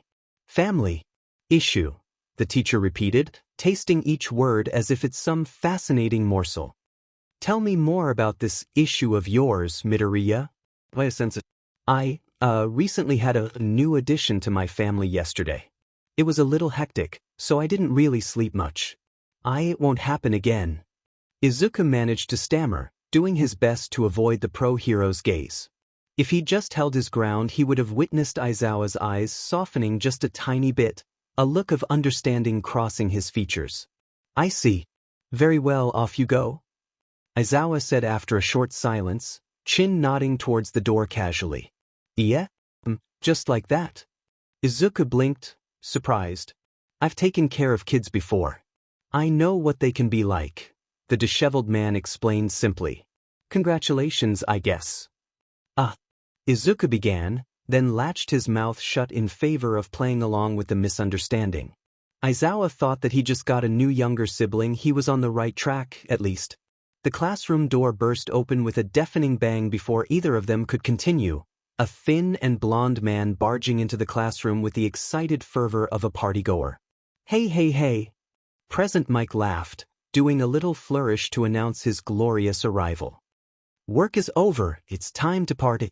Ooh. Come on Shota, let's rock and roll. Oh, sup Midoriya. Izuku just stared while his homeroom teacher blinked wearily, clearly having been subject to situations like this on a regular basis. Hisashi, I'm busy now, Aizawa began, only to be cut off by hand move in his direction. The other pro-hero was having none of that, a great big grin on his features. Not anymore. Come on, we've got to get ready for the mixer later with midnight. He grabbed Aizawa by the sleeping bag, clearly full of energy in contrast to his friend's lethargic demeanor. Who knows, you might even meet a nice gal there. Why did I agree to this again? Because you're such a good friend. Present Mike answered without missing a beat. Don't worry, I'm gonna personally make sure you have a good time, you old sourpuss. I highly doubt that. Aizawa said sarcastically, having completely given up on resisting. We'll be having an important event tomorrow, so make sure you get enough sleep, Midoriya. Dismissed. Pardon? Whoa. Present Mick's jubilant voice echoed down the hallway. Yeah. See you then, senseis. Izuku watched the odd scene play out, Present Mike dragging Aizawa down the corridors like an oversized sack. The teachers had their own lives too, he supposed. With a shrug, the boy began making his way to the main gate. Offhandedly, he wondered what Kiri was doing now. Hopefully she was okay. Uraraka Achiko rocked back and forth on her heels lazily, occasionally glancing at her smartphone. She was currently standing a little outside the school gates, a bored expression on her girlish features while she waited for a certain plain-looking boy. Taking a quick look around, Achiko noted that she wasn't alone. Another girl in a uniform was waiting nearer to the gate patiently. This other girl was more cute than beautiful, though she stood worryingly still, almost like a soldier at attention. Achiko could have sworn the girl wasn't breathing at all until she exhaled a little, her ample chest rising and falling slightly. She seemed to notice Achiko looking at her, a stoic face and piercing blue eyes locking onto her for a fleeting moment before turning back to stare at empty air, having decided that her onlooker was irrelevant. Achiko had shuddered a little under that frosty gaze, briefly wondering if the strange girl had been glaring at her. Hopefully not, that would be a little awkward. Maybe she was waiting for her boyfriend. Achiko briefly wondered what kind of guy an ice queen like that would like. Waiting? Wasn't she doing something similar? The brunette shook her head to clear those thoughts out of her mind, a faint tinge of red dusting her cheeks. She was just a friend to Deku, that's all. Still, she did owe him for saving her life back at the entrance exam, and he was kinda cute. Hi, Uraraka-san. Whatcha doing? There was a flurry of surprised movement as the girl in question let out a little squeak, turning to face the source. Ashido Mina laughed musically, a cheeky smile on her face. The pink-skinned girl was extremely carefree and friendly, having become fast friends with Achiko only hours after the two meeting. Hi, Ashido-san. Achiko breathed, having calmed down. I'm just waiting for someone, that's all. I thought everyone already left. I was catching up with an old friend of mine who also got into UA. Mina explained, her happy-go-lucky attitude already starting to affect the other girl. As they launched into some small talk, more students began to stream out from the school, making their way home. Once the two girls started chatting amongst themselves, Kiri, who was currently disguised as a student, turned her attention to the other individuals in the area. She had recognized Achiko and Mina though, keeping in mind that they were her brother's classmates. Among those individuals was a particular pink-haired girl, her hands clutching a large box full of futuristic-looking gadgets and tech. Behind her stood a disgruntled teacher, arms folded in disapproval. Power loader sensei, do I have to take all of them home? The girl complained, pouting. She took out one of her gadgets and started to wave it around in his face excitedly. Don't you at least think some of these babies are super cute? That's the rules, Hatsum. No unauthorized tech on school grounds. Power Loader grunted. I can't believe you managed to smuggle so many of them right under my nose. Look, if you want to make gadgets in school that's fine by me, but just don't bring the stuff you made at home. Why not? You bringing any one of those devices into U.A has the potential to cause a serious security breach that villains might exploit. Sorry kid, I don't make the rules, I just follow them. Phooey. Hatsum pouted again, then produced a mercurial orb roughly the size of an apple that floated into the space between them. What about this cutie then? He's my little guardian angel, isn't he just adorable? Come on please. Power Loader scrutinized the harmless-looking floating orb with a careful gaze and a raised eyebrow, a frown hidden under his huge yellow helmet. It let out a very underwhelming squeak, sounding like a strangled mouse. Hatsum was still looking at him with those pleading eyes, trying to win him over. Pretty please? With a cherry on top. Fine, he grumbled, finally surrendering to her puppy dog eyes. But if you want to bring any of your tech into the school, it'll have to come under review, which I will be conducting personally in the near future. For now, just bring him home. Yes, the girl cheered delightfully, turning to her little companion. You're that buddy? You'll get to go to school with me. The orb let out a small beep of acknowledgement as Hatsum hugged it lovingly against her ample bosom, giggling. That's if that thing actually passes the regulation standards. Power Loader grunted, rolling his eyes. See you tomorrow, Hatsum. Thanks, Sensei. Bye-bye. A trio of silver tentacles sprouted from the orb to help carry the box for its master, trailing behind Hatsum while she waved happily. Really, that girl? Power Loader shook his head before marching back into the school. A pair of female students walked past him, saying goodbye to him as they passed. So Vlad-sensei was saying the life of a hero is not just honor and glory, right? I mean, that's to be expected in this day and age. The orange-haired girl said while her brunette companion listened expressionlessly, the only indication she was listening being a curt nod whenever appropriate. Yeah, so I was thinking what he said was the truth, even if it's brutally honest. She stopped mid-sentence upon passing the main gate, having spotted something rather interesting. Hey Yui, look at that girl. Yui mumbled. Don't you think she looks a lot like you? She nodded towards the stoic-looking girl waiting at the gate. The pair walked up to her, curious. Hey, excuse me. Kiri's attention switched to the pair approaching her, mentally reminding herself that she was not to blow her cover under any circumstances.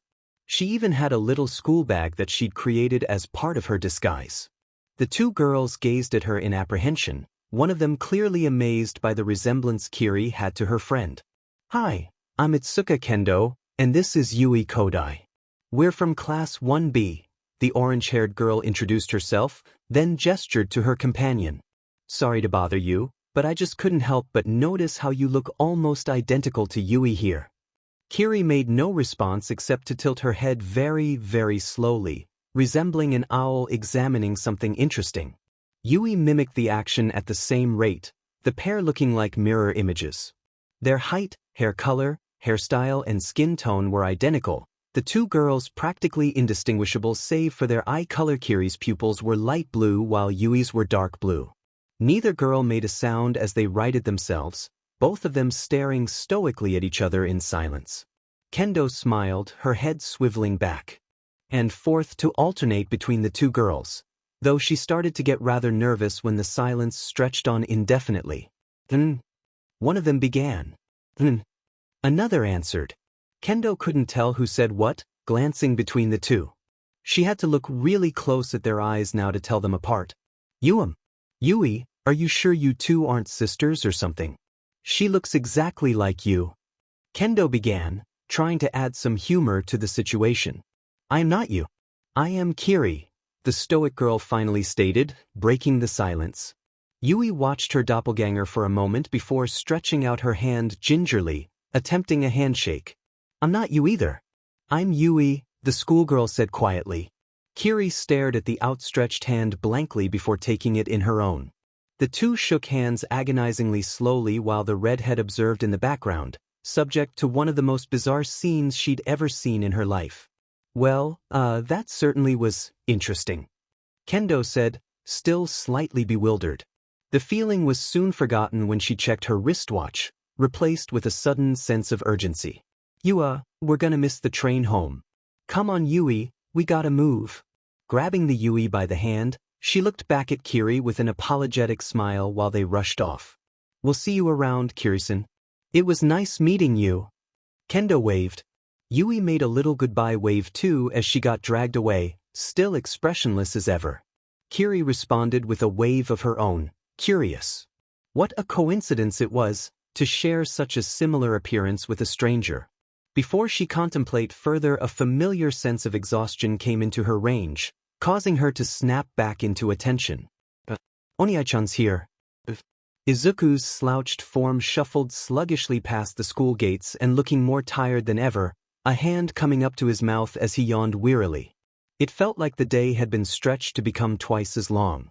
He was about to trudge on home when a girl collided into him, catching him with a tight hug. Who? He focused a little, now recognizing the figure before him. She was slightly shorter than he was, her raven locks of hair brushing his chest. Kiri? Is that you? Onii, she replied, nuzzling against him while simultaneously affectionate and expressionless. Izuku scanned the surroundings quickly and assumed that no one was around to see them. Unbeknownst to him, Achiko and Mina peeked from behind a faraway corner with their jaws open in shock. They had wanted to call out to him only to be interrupted when the frosty-looking girl from earlier had intercepted and engulfed him in her embrace. Now the two of them hid behind the corner to watch the scene play out, their curiosity reaching near insatiable levels. They were too far away to hear what Izuku or his companion were saying, doing their best to remain unnoticed in order to observe the pair. Who was this girl? Hey kiddo. Izuku beamed, stroking the top of her head tenderly. It was hard for him to think of her as anything other than a little sister with his innocent personality. What are you doing here? Kiri separated from him slowly, blinking. I came to fetch you because you're tired. Fetch me? He asked, slightly confused before he broke out into small chuckles. You wanna accompany me home? Alright, sure. Without a word, she calmly reached up to pull and squeeze his cheeks lightly, both girls observing their apparent closeness with great interest and bewilderment. Izuku didn't seem to mind, letting the girl do as she pleased while he took it all with a drowsy expression. Onii, you're tired? Kiri chirped. There was further confusion. She leaned into him, tiptoeing so that she could press her forehead against his. When she pulled away, Izuku felt refreshed. The exhaustion that had been plaguing him for the entire day drained away in seconds. However, he was a little worried when she stumbled back a little unsteadily and caught her in his arms. Hey. Izuku righted her, worried for her well-being. Did you just transfer my exhaustion to yourself? A little nod confirmed his suspicions, though she looked perfectly fine now. Temporary disorientation from the transfer, he supposed. Don't do that anymore, okay? He chided gently while tussling her hair. I don't want you to get sick just because of me. The girl bowed her head low, before nodding in understanding. Okay. Meanwhile, Achiko and Mina watched the scene from their hiding spot in stunned disbelief, both girls letting out scandalized gasps. From their angle, it had looked like the girl had tiptoed to kiss him, with him following up smoothly by hugging her tight. The pair couldn't believe what they were seeing. It seemed that Class 1A's little cinnamon roll wasn't as innocent as they had originally thought. The girl bowed her head meekly, Izuku's hand coming up to tussle her straight raven hair delicately again after letting go of her. The frozen ice queen that Achiko saw earlier seemed to have melted into a shy, SBMSSV girl. From this distance they could see a kind, loving smile bloom across Izuku's face, seemingly praising her. Both of them felt a slight warmth building up on their cheeks at the unusual yet captivating display. Neither of them had seen him smile that way before. Alright, let's go home. I'm sure Mom has cooked something nice for you today. Izuku smiled, before stopping when he felt a small tug on his sleeve. Kiri was looking at him expectantly, still tugging insistently. What is it? Her fingers brushed against his nervously, almost like she was seeking his approval before doing anything. The girl glanced at him, then at his hand. Despite her attractive teenage form, he couldn't help but see her as the child that had called out to him last night, a creation of his Quirk that he now purely loved like a sibling or a daughter. Just as her intentions were utterly pure and innocent, so were his. "You want to hold hands?" Izuku asked, smiling a little when she nodded shyly. Wordlessly he took her hand in his, feeling her squeeze his palm reassuringly. "Whatever makes you happy." Achiko and Mina watched with their eyes wider than dinner plates before realizing with more than a little horror that the pair was headed this way. Scrambling to find cover, the two managed to hide just in time behind a wall of bushes, watching through the gaps. Little did they know Kiri could sense their presence, though she was confused as to why and what they were so shocked about. Both girls watched until the pair disappeared around the corner, hand in hand. A few moments later they burst out from their hiding spot, letting out breaths they didn't even know they were holding. What was that? Who was that?" Achiko heard someone exclaim, only to realize that it was her own voice. "I can't believe it, Midoriya-kun, the shyest guy in our class." Mina began, looking thoroughly befuddled. He's usually so flustered around girls, but just now he was clearly the one in charge. "I can't believe how smooth he was. Did you see that perfect follow-up? That innocent, naive persona was nothing but a smokescreen. He played us like a DMN fiddle. Bravo, Midoriya." That's not the point. That girl that was with Deku-kun, she was completely different around him compared to when she was alone. She was all cold and intimidating before he showed up. "So, he has melted an Ice Queen's heart. Man, this is just like one of my shoujo manga." Mina whispered melodramatically. "I've underestimated you, Midoriya-kun. Wait till the girls hear about this." "No!" Achiko exclaimed, prompting Mina to blink in surprise. I mean, let's not spread rumors about Deku-kun's personal life. It wouldn't be very nice." "I suppose it wouldn't, would it?" Mina shrugged. "Well, say, Uraraka-san, wanna grab some dinner? I think I need to calm down a little. In fact, I still want to talk about this." Achiko sighed and looked wistfully into the distance before a new, confident gleam of determination flashed across her eyes. "Call me Achiko, Ashido-san. Only if you call me Mina." After a short walk, Izuku and Kiri reached the Midoriya residence. The girl keeping an attentive eye on her brother, he was already starting to get tired again, his exhaustion beginning to return. Within the blink of an eye, she was a child once more when they entered the house, her bare feet pitter-pattering against the wooden floor. "Hey Mom, we're home." "Ah, welcome home. Dinner's almost ready." Izuku's mom peeked out from the kitchen, a benevolent smile forming on her cheeks. "Hello, Kiri-chan." The little girl trotted into the kitchen and peeked at the pot of soup Inko was currently tending to on the stove, sniffing to take in its aroma. Here, try some." Inko smiled and lowered her ladle for Kiri to have some warm soup. A few moments later she tugged at the older woman's apron to ask for more wordlessly, to which Inko chuckled and lowered the ladle for her again. "I used to do that around my mom, too." Izuku nodded tiredly and sat down at the dinner table, contemplating the events that took place today. Kiri took her place alongside him, eyeing each dish patiently as they made their way to the table one by one. Izuku smiled, watching her carefully inspect the plate that his mother handed over with some side dishes and vegetables. "Go on, it's for you." Inko encouraged the little girl who was looking between her plate and the older woman like she was asking for permission. "Eat lots of vegetables so you can grow up strong and healthy." "She doesn't really need to eat, Mom," Izuku explained. "She just likes to sometimes. Hey, who knows? It doesn't hurt our budget much anyways, so don't worry about it," she chuffed, plopping down on the opposite side of the table. "So, anything interesting happened today?" "Nothing much, class as usual," the boy said casually while inhaling some rice and fish. "Kiri-chan came to pick me up, 'cause she was worried for me." "Did she now?" Inko's face lit up like a light bulb, a brilliant, radiant smile spreading across her face. "You did good, sweetie." Kiri looked up from her food and stopped chewing, nodding slowly. Inko giggled at her small reaction, a hand to her mouth. Through their mental connection, Izuku felt a small surge of pride from the girl when she was praised. "She's so stoic. It's cute in a way." The little girl mumbled something, inaudible. Thank you. Kiri said quietly, gulping down her food. No need to thank me for the food, sweetie. I mean, it's my duty as a housewife dash. Not for the food. For a pause, followed by a slight tilt of her head as the girl considered what she was about to say next. For accepting me. Of course I'll accept you. Inko smiled warmly from across the table. After all, we're family. There was a surging wave of emotion from the mental link, almost like a dam breaking and water rushing through. Izuku didn't feel it himself, though he knew what it was. Kiri stared at Inko for a while, then slid out of her chair to carefully walk around the rectangular table. She closed her eyes and bounded over the last few feet in a rush to bury her face into Inko's shirt, hugging her tightly.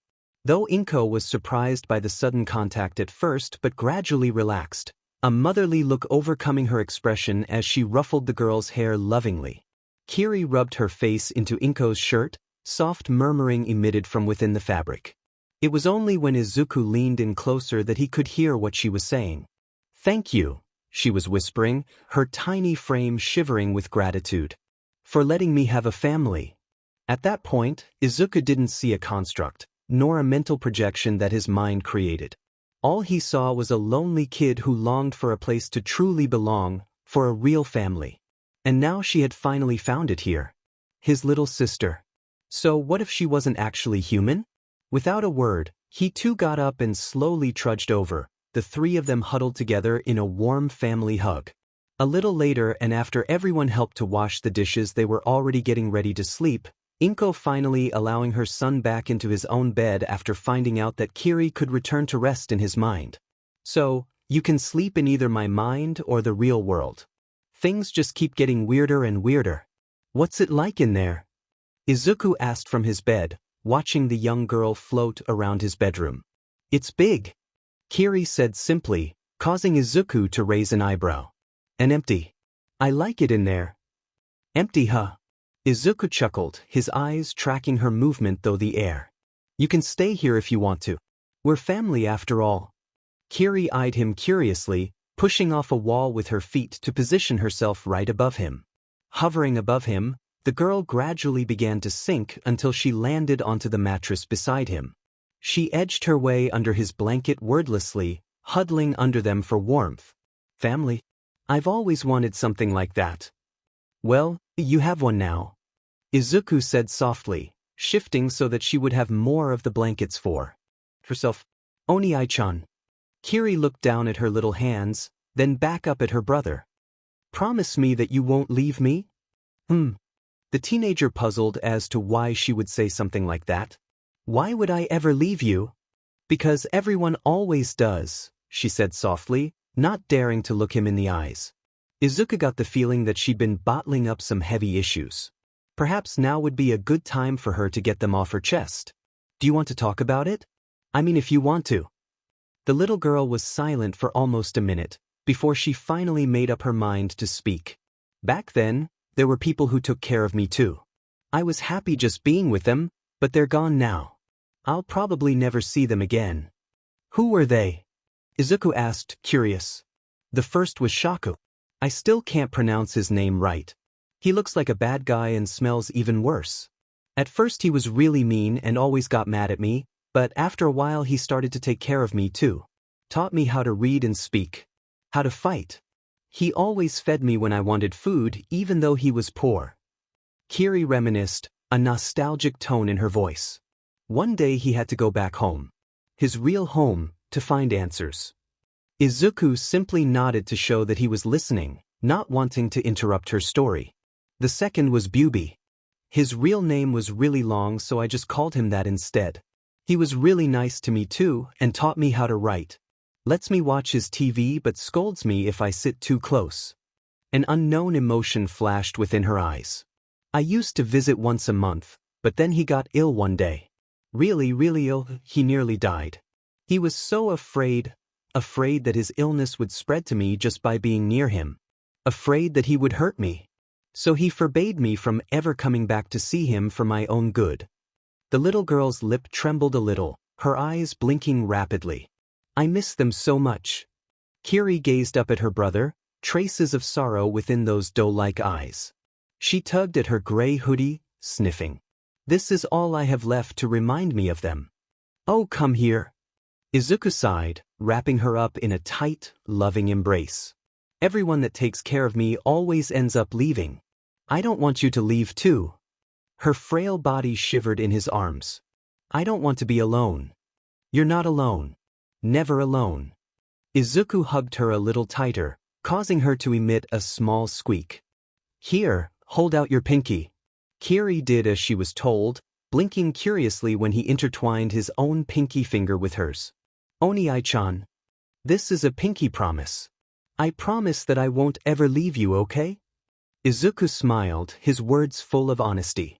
So you don't have to be scared, Imudo. The little girl looked at their joined fingers, then back up at him. There was no mistaking it. A tiny, nearly imperceptible smile had formed on her lips, warm and full of adoration. Izuku-nii-chan. She barreled into him hard and knocked the air from his lungs, rubbing her face against his chest. The boy simply went with the flow, patting her on the back to try and calm her down. I love you, Oni-chan. Kiri said innocently, her words muffled by his pajama shirt. I love you too, kiddo. Izuku said before letting out a yawn. Come on, it's time to go to bed. Get some sleep, all right? Deep within Izuku's mind, two phantoms were watching the sky with small smiles. The wind swirled and churned against the towering greatwood, its massive bulk providing them shade from the sun's brilliant radiance. Well, isn't that sweet? Nana observed, her smile tinged with a little regret. Sensei, are you all right? All Might asked, puzzled. I'm fine, she just reminded me of someone, that's all. Nana said quickly, hiding her previous emotions with a quick smile. Kids, am I right? Adorable little creatures. She hides her true behavior in that adult form. She certainly behaves like an actual kid when she looks like a child. HM? What do you mean?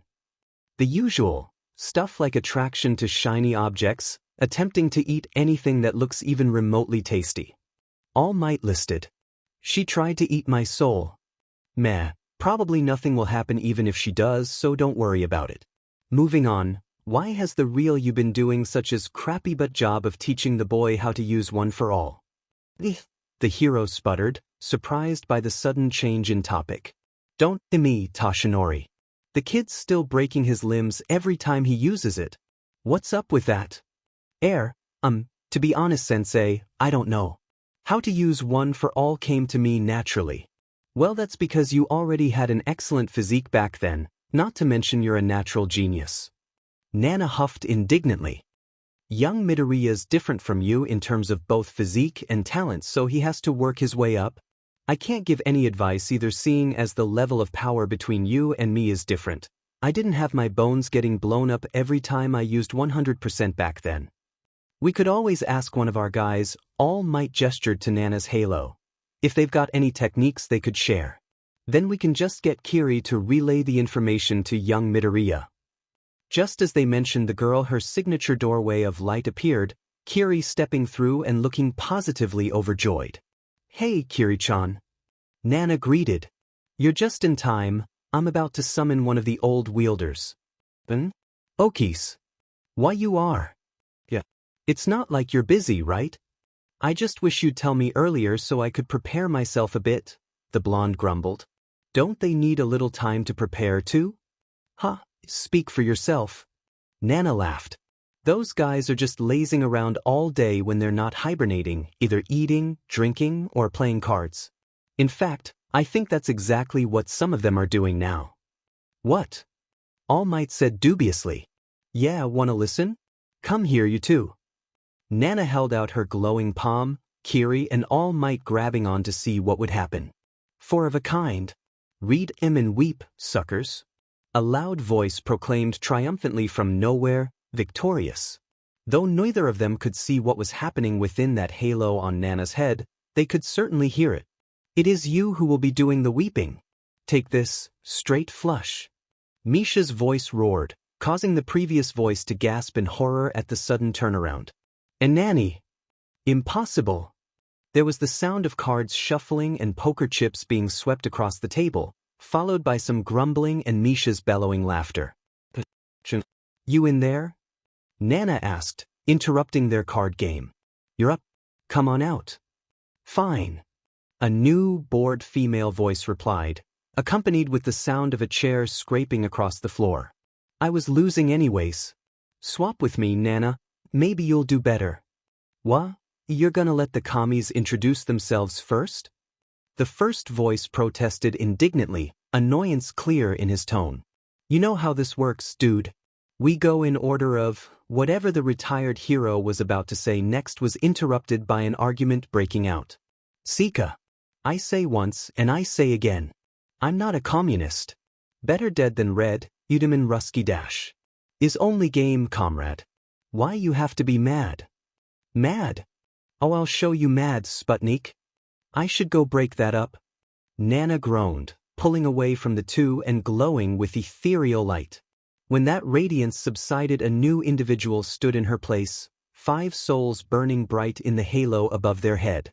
Wielder number 5 eyed the pair before her with a bored expression, her eyes flicking back and forth between the two almost lazily. She was svelte and slightly shorter than Nana was, dressed in one of the strangest outfits All Might had ever seen.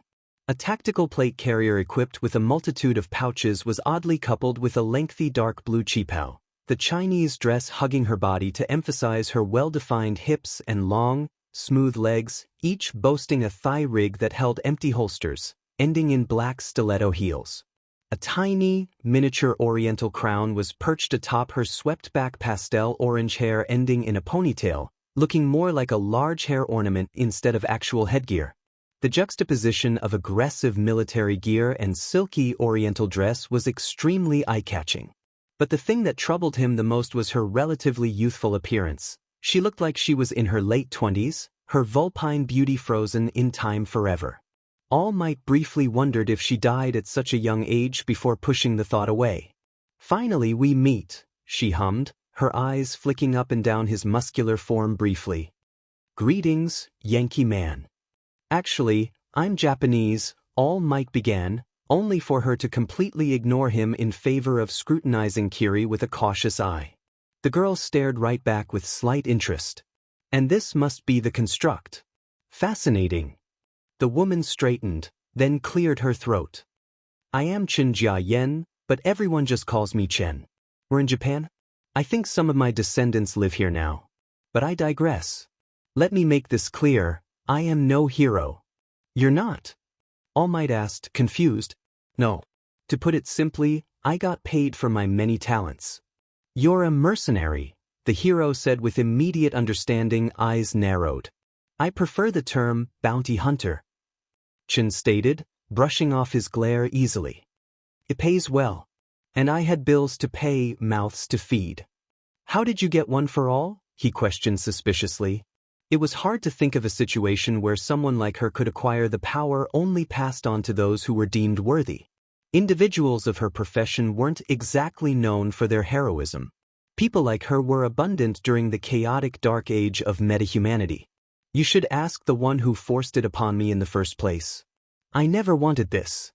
All Might blinked, barely even comprehending what he'd just heard. A forcible transfer? He hadn't even thought of it.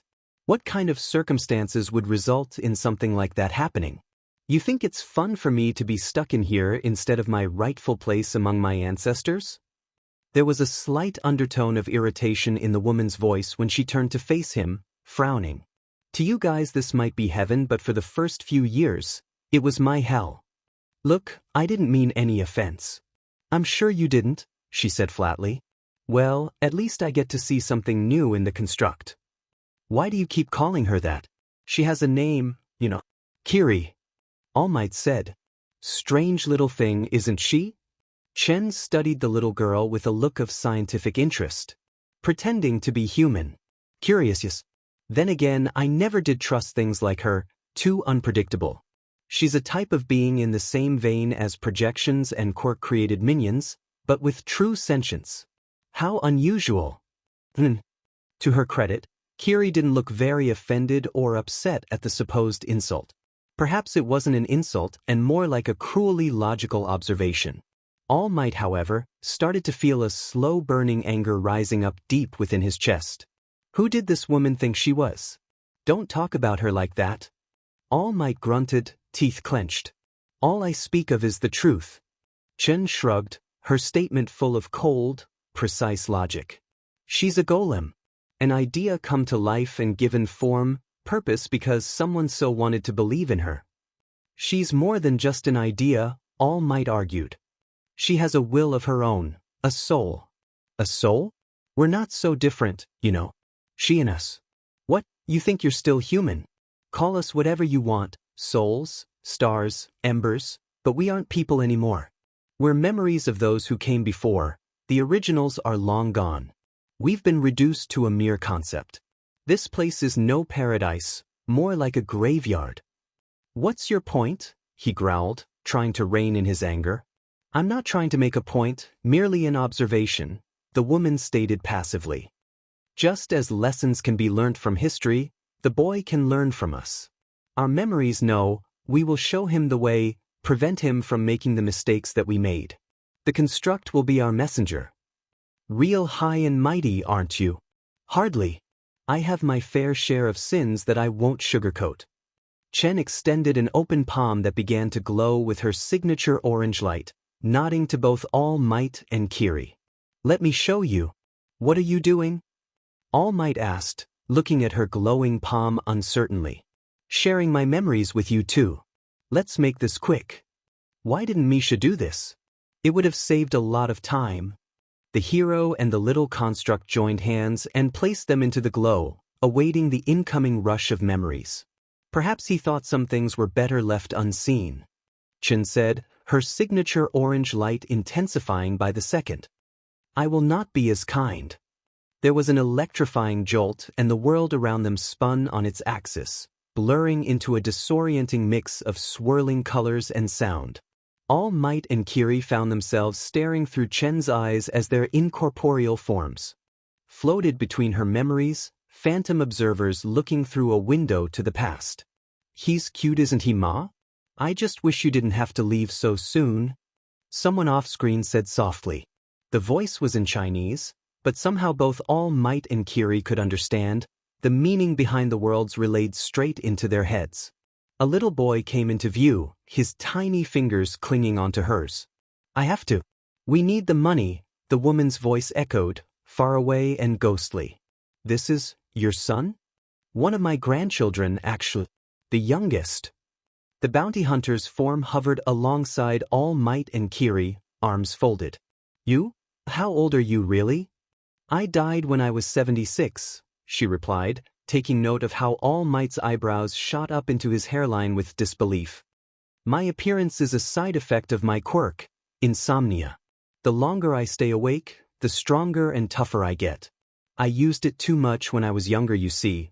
My flesh toughened up to a point where the effects became permanent. I couldn't feel anything after that. Eventually I stopped aging too.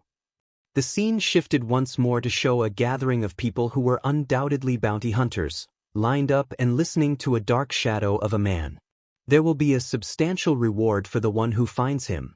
You are free to use any methods necessary, but I want his body intact, he was saying, his voice distorted and menacing when he rounded on Chen, a finger specifically pointing at her in warning. No disintegrations. As you wish. Chen's past self nodded. The world blurred into a dark alley, thunder and lightning crackling in the gray skies above. A lanky, terrified man was cornered, his eyes full of fear. He had a third, closed eye on his forehead, the eyelids spasming and shuddering, almost like he was trying to keep it closed. Please don't. I didn't. Fugitive metahuman abnormality ID number N034. Temporary designation, Ravager. You are under arrest. Her heels clicked against the wet concrete ominously. The charges are as follows: aggravated assault, destruction of private property, grand theft, arson, and murder. I have a warrant for your capture or termination. I didn't mean to hurt anybody. No one ever does. She raised her rifle, the muzzle crackling with electricity. The smell of ozone filled the air. The man didn't look like a ravager at all, letting out a frightened sob. "Come quietly or there will be trouble." "No. I don't want to stop. Don't you let him out." Chen moved and the man's third eye snapped open. Memories shifted into a diluted mess, colors and shapes mixing like oil on water. When the perspective finally righted itself, they were faced with a caricature of violence. The street was shattered into pieces, numerous bodies surrounding a deep crater. Civilians. All Might covered the little girl's eyes, though she pried his hands away to see what was happening. She'd seen much worse, having experienced death and destruction firsthand primarily due to her efforts in rescuing people from disasters. The fugitive from before was gone, replaced with a gibbering thing. From man to monster, nothing to nightmare. A Goliath of flesh, freakishly huge muscles bulging until they stretched the gray skin translucent to show salmon-pink tendons and sinew underneath. The worst part was its face, if one could still call it that. A maw of dagger-like teeth, dripping with saliva. Tight skin lashed against pearly white bone, much too little to cover all that flesh, and was that chitin? The forehead and crown of the beast's head was missing, its pulsing brain exposed for all to see. It had 3 eyes, 2 normal ones that drifted lazily and independent of the other, each looking in every direction possible like a chameleon. A third, larger eye darted around sporadically at the center of its head, reminiscent of a pinball, its odd placement within the creature's brain almost comical. All 3 eyes froze, rolling in sync to 0 in at one specific point. Pinkish bloodshot sclera and poisonous green pupils stared across the boundaries of time and space and right into All Might's soul, the hero feeling his fists clenching in response to the threat even though this was a mere memory, a record of the past. Something was wrong with Chen's vision, her right side an inky pool of darkness. She was still fighting, the thud-thud-thud of her heavy rifle drowning out the screams of nearby civilians. Her opponent leapt from building to building like a crazed, oversized monkey, moving in ways humans weren't meant to move, darting and twitching with uncanny speed. Small explosions bracketed the beast, causing it to let out an inhuman blood-curdling scream. She switched to rounds. A distinct click told them the weapon was empty, the hunter adjusting her grip to wield it like a baseball bat, swinging hard into the monster's face and sending internal components flying everywhere. Ravager howled, then choked when the woman took the opportunity to shove a live grenade down his open maw. Twin rows of razor-sharp teeth clamped shut and snapped on her smooth, hardened flesh, trapping her before she could withdraw her arm and sending enamel shards splintering into the air. The following explosion flung her wounded body back across the street, forcibly separating the two. The perspective wobbled and tilted perilously as the 5th wielder steadied herself, disoriented. Most of her left arm had been consumed by the explosion, the ruined remains resembling twisted metal. She had to stop it here and now. She couldn't let it escape and hurt any more innocents. All Might and Valkyrie could do nothing but watch, helpless to intervene in an event that happened decades ago. They were just passengers along for the ride. Ravager shuffled erratically towards her, smoke rising from its throat. All 3 eyes flickered over its own burnt and battered body before locking onto her injured form. A low, guttural growl resounded from within the beast's ruined jaw, its voice rough and ragged like the serrated edge of a dagger. An animalistic sound that reached deep into the human mind and wrenched at their fight or flight instincts, primal and unchained. Even without it actually speaking, she understood what it said. "One of us will die now. I see we speak the same language," she hissed, her one remaining eye focused on the beast, otherworldly orange light beginning to spill forth. A telltale sign of One for All activating with its maximum output. Lightning trailed from her body as she charged, the beast roaring with its own. Burush. A crashing impact, pained howls and screams from both mixing together into a cacophony of brutality, the violence audible through time. She used the razor-sharp, twisted remains of her hardened left arm like a blade to cut into the monster, bringing down the makeshift weapon again and again. All Might covered the little girl's eyes, not wanting her to see this. It was over as soon as it started, both combatants laying crumpled on the ground. Chen had defeated the beast, but at a heavy cost. She was dying, the edges of her vision starting to close in. It was like looking through a dark tunnel that seemed to stretch further and further the more she looked. A panicked man came into her field of vision, a roll of bandages on one hand. He didn't speak very well, primarily using gestures and broken English in an effort to tell her something. Medic. Stay calm, he murmured, his thick accent easily recognizable. All right. Misha, before he was a hero. With a start, all might realize they were about to witness the transfer of one for all from one host to another. She coughed, a spray of blood droplets splashing across Misha's face. His sleeve wiped it away carelessly, more focused on bandaging her up to the best of his abilities. She was fading in and out of consciousness now, her time was nearly up. A trembling hand reached out, slick with her own lifeblood. Take it, the woman rasped, nearing her last breath. Her bloodied fingers brushed against his lips. Please.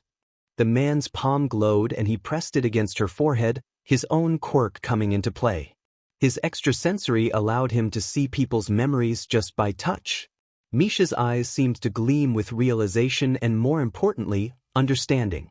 With a reluctant nod, he liked his lips, ingesting the blood she'd left there. Even as Chen slipped away, he stayed by her side, holding her hand until she breathed her last breath. The world faded to black. All Might and Kiri were dragged out of the memories, the former gasping from the sudden warp. Kiri swayed a little, disoriented but quickly righting herself. So what was the point in showing us that? The hero asked angrily, quickly inspecting the little girl to make sure she was all right. She seemed to be fine, despite having just watched somebody meet their demise. Said somebody was standing right before them, but still. Hate me if you wish. You're supposed to understand the message behind my story. The woman nodded flatly, unaffected by his anger. Sometimes one must be sacrificed for the sake of many. That is the lesson I must impart. You could have scared her, the hero argued, ignoring how Kiri had climbed up his torso to sit on his massive shoulders. He only noticed when she tugged at his golden locks gingerly to get his attention. I'm okay. Kiri murmured from atop his head. Please don't be mad. All of this still seems awfully cliché. Does every one of you guys have their own lesson and story to share? All Might sighed, patting the little girl riding on his shoulders and glad she wasn't traumatized from what they'd just seen. Don't you? Chen asked hauntingly, her head slightly tilted. That's all for now, Toshinori Yagi. I'll see you around. The woman began to glow with her signature color, wind whipping around her like a miniature tornado. Oh, one more thing, you guys should probably figure out a way to counter her weakness. Someone might find out and exploit it. She echoed, her now translucent finger pointing at Kiri. Like it or not, the construct can be considered a weapon. She is a mighty force, with the potential to become one of the most powerful and absolute beings on the planet.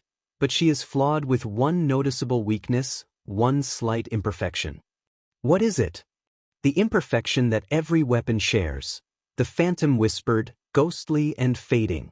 Its user. With that last bit of advice, a flash of orange engulfed the pair, leaving them alone at the base of the giant tree. Well, that didn't go exactly as planned. Not to mention he wasn't very fond of the woman's cold and relentlessly logical attitude. Frankly, he even thought she was a little edgy. We still have to meet 4 more? Gah. All Might peeked up at the child above him and sighed when he realized she was already starting to doze off, her cheek pressed against the crown off his skull. Perhaps it was time for him to rest, too. A snap of his fingers manifested a cushy recliner out of nowhere, the hero climbing into it with his sleepy little companion. Placing her onto his lap like a caring father, he made sure she was comfortable before leaning back himself. Within minutes he too was starting to drift off, the lure of sleep heavy on his eyelids. Maybe having her around wasn't as bad as he initially thought. Izuku awoke with the feeling of something warm and alive on top of him. His sleepy eyes fluttered open to find Kiri laying on his chest, her smaller body rising and falling gently alongside each breath he took. They resembled an otter parent and child pair lazing atop each other, her little fists clutching his pajama shirt tight while she dozed peacefully. A lock of her dark hair drifted near her mouth and she began to chew on it, even drooling a little. Hey, Izuku whispered, a hand coming up to sweep it out of her mouth. Don't eat your own hair. And she mumbled, still asleep. Glancing at his bedside clock, he noticed it was almost time to get up and get ready for school. Reluctantly, the boy tried to gently slide her off without waking her up. Ironically, his actions had the opposite effect when she held on tighter the moment she felt her bed shifting, latching onto him firmly like a koala. Oh, no choice then. Izuku prodded at her cheek tenderly, careful not to startle her. Kiri? Hey, wake up. The little girl let out a small yawn, looking around blearily. Nii-chan? Yeah, it's me. He smiled and ran his fingers through her hair, stroking her head. Your face doesn't change that much. You want to try smiling a little? She tilted her head, staring at him sleepily. Like this, Izuku flashed her a great big grin. The girl tried to mimic his expression, ending up baring her pearly white teeth at him instead. He reached up and pushed at her soft cheeks gently with his fingers, teasing her expression into a tiny smile. Needs a little work. She nuzzled against his hand affectionately, even more so when he gave her a light peck on the forehead. Come on, let go. I need to get ready for school. Okaway, she slurred, finally releasing her grip and rolling back onto his bed. He'd let her sleep a little more until breakfast was ready. A while later and they were chowing down on breakfast, both getting ready for their respective tasks. While Izuku had to go to school, Kiri was getting ready to patrol the city again as part of her usual routine, even if the rate of criminal activity was already at an all-time low. Once they made their way out of the front door, the siblings bid each other goodbye for now. Izuku watched Kiri leap off into the distance, her tiny form transforming midair into an adult. As the watched her go, he couldn't help but feel a little proud, not at himself for creating her, but for her. A little miracle, one that made the world a better place. The day carried on as usual, Izuku making his way into the classroom early. Ida was already there, a hand raised in greeting as he entered. Good morning, Midoriya-kun. Feeling better, I hope? Good morning, Ida-san. Thanks for your concern. Izuku smiled, a little happy that someone cared. How was your meeting? It was interesting, to say in the least. I hope you didn't get too much of a tongue lashing yesterday. Oh, you mean Aizawa-sensei. He hummed, remembering his interaction with the teacher. I explained my, unique circumstances and we kinda talked it out. I see. Well, if you ever need help on anything, just give me a call, the taller boy said, nodding solemnly in understanding. Uraraka Achiko entered the classroom moments later, bright and cheerful as always. She wore a sunny grin on her features, upbeat and happy-go-lucky. Uraraka-san, if your smile gets any brighter, I'm gonna have to wear shades. Good morning, Ida-kun, she said happily to Ida, her smile radiant. She then turned to Izuku, intent on greeting him with that same enthusiasm. Good morning, Ida-kun dash. She seemed to suddenly stutter out of nowhere in the middle of greeting Izuku, her cheeks slowly turning a lovely shade of pink. What both boys didn't know was that she thought back to the scene she'd secretly witnessed yesterday with Mina outside the school gates upon seeing Izuku again. The young brunette's face began to heat up when she remembered how experienced Izuku had seemed yesterday, sweeping a girl off her feet and caressing her head lovingly. A tiny part of her wondered how it would feel to be held and caressed like that. Uraraka-san? Are you all right? Izuku tried, concerned for his friend. I'm fine. Everything is just peachy, yeah, she laughed awkwardly, sidestepping away from them and into her seat. Peachy, peachy, peachy. The two boys shared a worried glance, confused. Did I do something wrong? Izuku tried, bewildered. He began patting his cheeks. Is there something on my face? Ida shrugged, his expression indicating he had absolutely no idea. Izuku flinched when he felt a hand pat him on the shoulder, the owner of said hand humming in approval. Ashido Mina appeared out of nowhere, grinning delightfully. Yeah? Ashido-san, he stammered, flustered from her sudden close contact. A girl was touching him. I have to admit, I underestimated you, Midoriya. Mina beamed, her voice playful and teasing. She sent a thumbs up his way as she left for her seat, giggling a little. Just make sure to not play around too much with maidens' hearts, you stud. PPP play around? Izuku blushed, blood rushing to his cheeks. He still had no idea what she was talking about. Was that a compliment or some sort of hidden innuendo? He silently cursed the fact that he was so bad at talking to girls. Huh. Ida turned to him, a little confused. Well, I'm not going to meddle in your private affairs, Midoriya-kun. I don't know what she meant, the boy blinked. Did you? No, not really. Both boys shrugged, dropping the issue. A few minutes later, Aizawa-sensei shuffled in, looking disheveled as ever. Overall, it was the same, boring old combination of classes until the afternoon rolled along. The teacher announced that they were to head to a remote training site for rescue training, the class piling onto a bus shortly after they changed into their respective costumes. So this was the important event he mentioned. The bus traveled along a long, winding road, deep into the forested land where the training area resided. To think that Yudare had such a facility in place. I tend to say whatever comes to mind, Midoriya. Azuitsu began, having sat next to him. Yes, Azui-san? Call me Tsuyu. Alright. Your quirk is like all mites, the frog girl said flatly. Echa. Izuku started to protest, then paused, recalling the memory of the small child drooling on his chest this morning. I suppose it looks rather similar, doesn't it?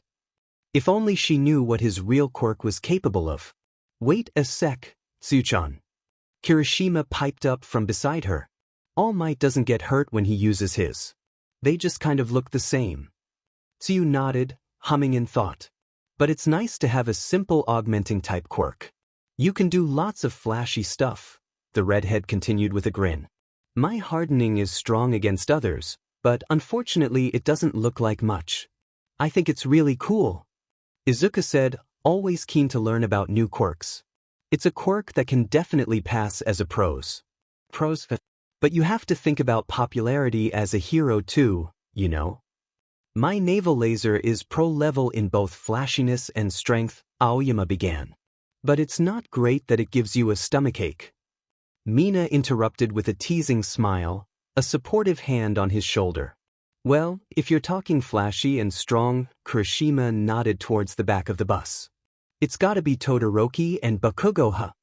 Bakugo's always mad, so he doesn't seem like he'll be popular, though. Tsuyu said bluntly. What the F dash? Wanna fight, you froggy beach? See. We haven't known each other that long, so it's amazing that everyone knows his personality is crap steeped in sewage. Kaminari shrugged smugly. What's with that vocabulary, Bisudi? Bakugo snarled, leaning over the railing in front of him. I'll kill you.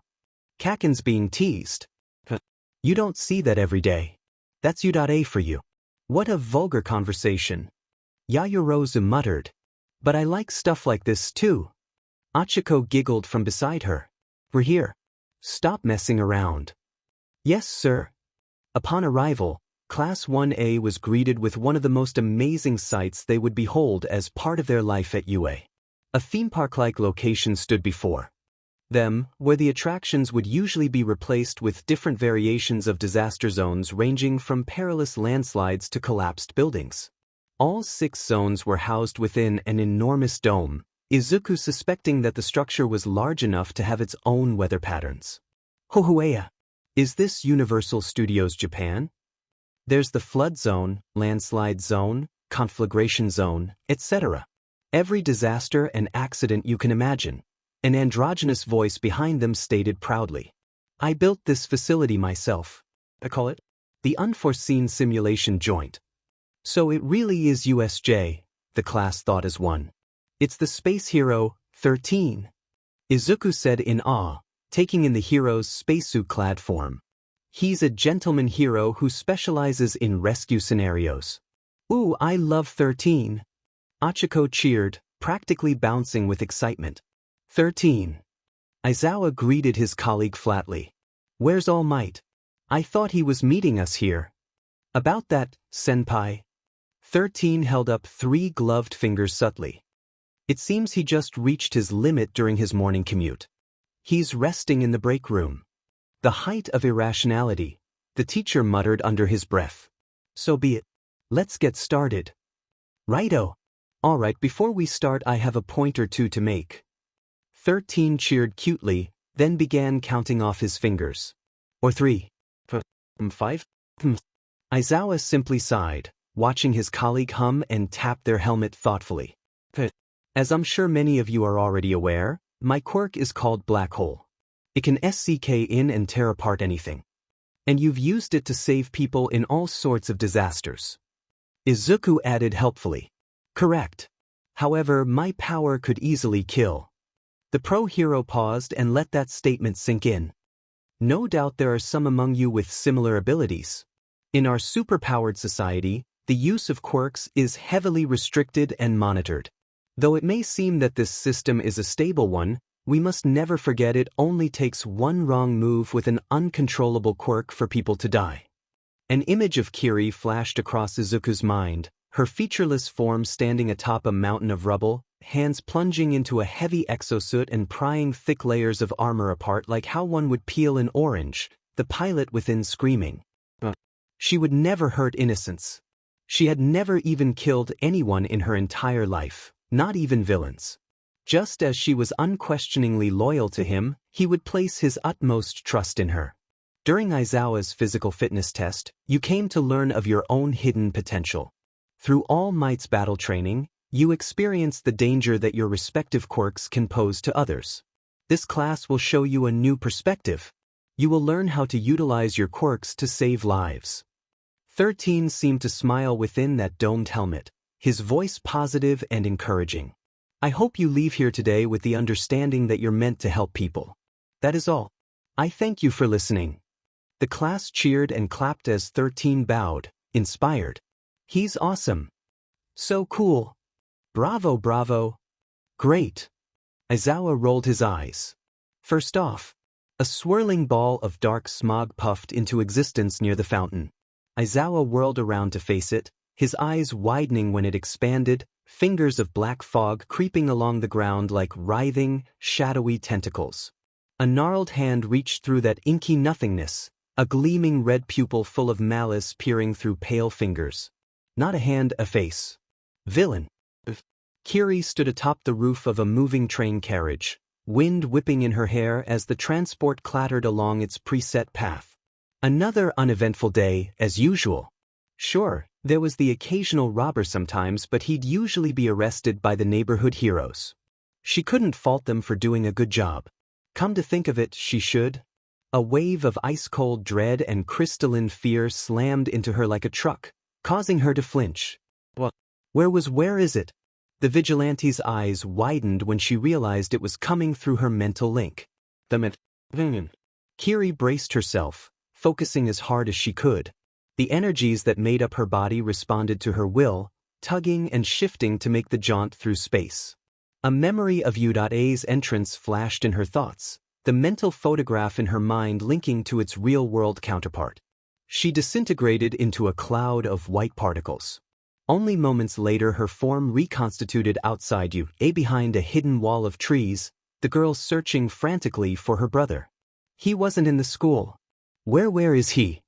He's somewhere far away, kilometers away from her current position. Focusing hard, Kiri reached into their shared mental link and pinpointed his exact location, her feet already thundering towards that direction. Somewhere remote, in a forest? The girl cursed her speed, even though she was running much faster than a car now. Slow, why was she so slow? She simply ran through the trees in her path, leaving broken wood and splinters in her wake when she didn't bother to dodge around them. The fastest route from point A to point B was a straight line. A second wave of all-consuming terror surged into her like a wave, causing her to almost let out a cry of dismay. She was consuming as much of it as possible, but there was so much. No. I won't let them hurt you, Oni-chan. I won't. A massive dome came into view, with her closing in rapidly. Kiri lowered her shoulder into a charge when she neared the structure's thick walls, crashing through multiple walls with deafening booms. Breaching the side of the dome, she found herself in the downpour zone, gusts of wind and rain blasting into her. She continued charging, inadvertently rushing past and knocking out several villains who were in the midst of combat with two particular Udata students. Tokoyami and Koda blinked in stunned confusion, nearly missing that the vigilante had just halved the number of their total opponents. The remaining villains were easily defeated in seconds, especially when Dark Shadow suddenly seemed much more excited for some reason. Dark Shadow, what's wrong? That one, master, the white one who helped us. She felt. The shadow hissed, a thrilled delight evident in its voice. Familiar. Kiri finally burst out of the downpour zone with a crash. Spotting her brother, he was staring at a hulking beast of muscle, a smaller form pinned and broken underneath it. Fear radiated off Izuku like heat from a campfire, the construct immediately draining most of it away and clearing his thoughts. An order thundered through their mental link and into her mind, desperate and frantic. Get that thing off Aizawa-sensei. Oh, what's this? We have a special mini-boss stage. A thin slip of a man was saying, his face obscured by a severed hand for a mask. Kurogyri. Whatever he was about to say next was cut short when Kiri slammed into the behemoth, her fist crashing into its face with an impact so significant that it flung both the masked man and his smoky ally back. The monster weathered the blow easily, its eyes locking onto her form before responding with a brutal overhead swing. One slender hand tanked the blow, the other slicing through the air to slam into his chin in an uppercut, the air around the impact zone distorting from the shockwave. Leaping back away from Aizawa and Izuku, she baited the monster into coming after her. Her new opponent gripped the ground on all fours like a gorilla, bulging muscle in both arms and legs propelling its massive body forward with blinding speed. She met its charge, her smaller hands pushing against its humongous ones, exactly what she planned. Kiri focused and reached in deep, intent on ripping out every single emotion from the beast's mind to stun it. Diving in, she reached inwards and stopped. There was nothing? She had looked into the monster's psyche and found absolutely no emotions at all, almost like the thing before her didn't have a soul. It was just a meat puppet, a golem made of flesh. It wasn't even a person anymore. Your puny punches won't work against Nomu's shock absorption, the thin man hissed, sneering under his grotesque mask. He was specifically made to take on All Might. Do you seriously think you can actually match him? Nomu made no sound when he attacked, no animalistic roaring, not even an enraged growl. He was empty, devoid of emotion and soul. His fists were meaty hammers that crashed into her body, lighting fast, each blow causing the ground beneath her to spiderweb with numerous cracks, then shattering into countless chunks. Kiri counterattacked, the power behind her blows disproportionate to her size. Though she was much smaller and slightly slower, her fists were hitting like freight trains, every punch she landed creating a thunderous boom and rippling the air behind Nomu. The sound of them exchanging blows was like machine gun fire, deafening and bone-rattling. Shock absorption. Every hit she lands absorbed. Absorption of kinetic energy, other energies not absorbed, sonic, thermal energy? Izuku observed. He was watching them clash, his mind frantically analyzing Nomu's characteristics and capabilities. They're equally matched. No. Nomu is much stronger. Made to combat All Might, possibly kill him. Artificial human? Superhuman strength, speed, stamina. Brute package confirmed. Kiri landed an open palm onto Nomu's exposed brain and wrenched, digging her fingers in deep and trying for a weak spot. It didn't work. Nomu bit down on her arm, shaking her like a dog with a chew toy before she broke free, going for his eyes. That didn't work either when he simply grabbed and pulled her away. Her next attempt had her darting onto his back, grabbing hold of his thick neck and twisting it further than what any normal humans could tolerate. Nomu simply reached up and swung her into the ground with a thunderous crash, unaffected. This monster. Why did it look and feel so familiar? That beast-like instinct and aggression, inhuman and primal. She had seen something similar to it before, but where? The realization hit her like a sack of bricks. That freakish muscle mass. That exposed brain. Ravager. The monster that Chen had fought. Had that been the prototype to this abomination, its remains used to help create this? No sense in sticking around if All Might isn't going to come. But before we leave, let's leave a few dead kids. The thin villain from before whispered, crossing the distance between him and Izuku and his friends in the blink of an eye. His hand reached out towards them. To wound the symbol of peace's pride. Kiri moved, prioritizing the safety of her brother above all else. Kicking off Nomu's chest like a springboard, her fist rocketed into the thin man's torso with a sharp crack, sending him flying across the plaza. She was sure she at least broke a rib or two, having felt the sensation of bones snapping against her knuckles. Pulsing, unrestrained rage flowed off her, Izuku literally feeling her wrath as she stood with her back towards him and his classmates, using her own body as a shield. Stay away from him. Nomu, dispose of Valkyrie now. Kill her, the man spat, clutching at his side painfully. Nomu was a shadowy blur, racing towards them. Valkyrie, met his charge with one of her own. Twin juggernauts collided, one black and one white, one fueled by pure instinct and the other by pure emotion. She adjusted her strategy, her leg not kicking but rather pushing against his knee joint with tremendous force. There was a sickening snap and Nomu's knee bent backwards, only to immediately right itself with another snap. Regeneration. Looks like breaking all his limbs wouldn't work. Fighting an opponent bigger and stronger than oneself, she had tried nearly everything so far. Explosiveness, aiming for sensitive targets, all nullified against Nomu's quirk. It was possible to beat him in an endurance match, but she couldn't keep track of multiple opponents at once. The thin villain and his fog companion were still a threat to Izuku and his friends. The longer she was in combat against Nomu, the more Izuku was prone to danger.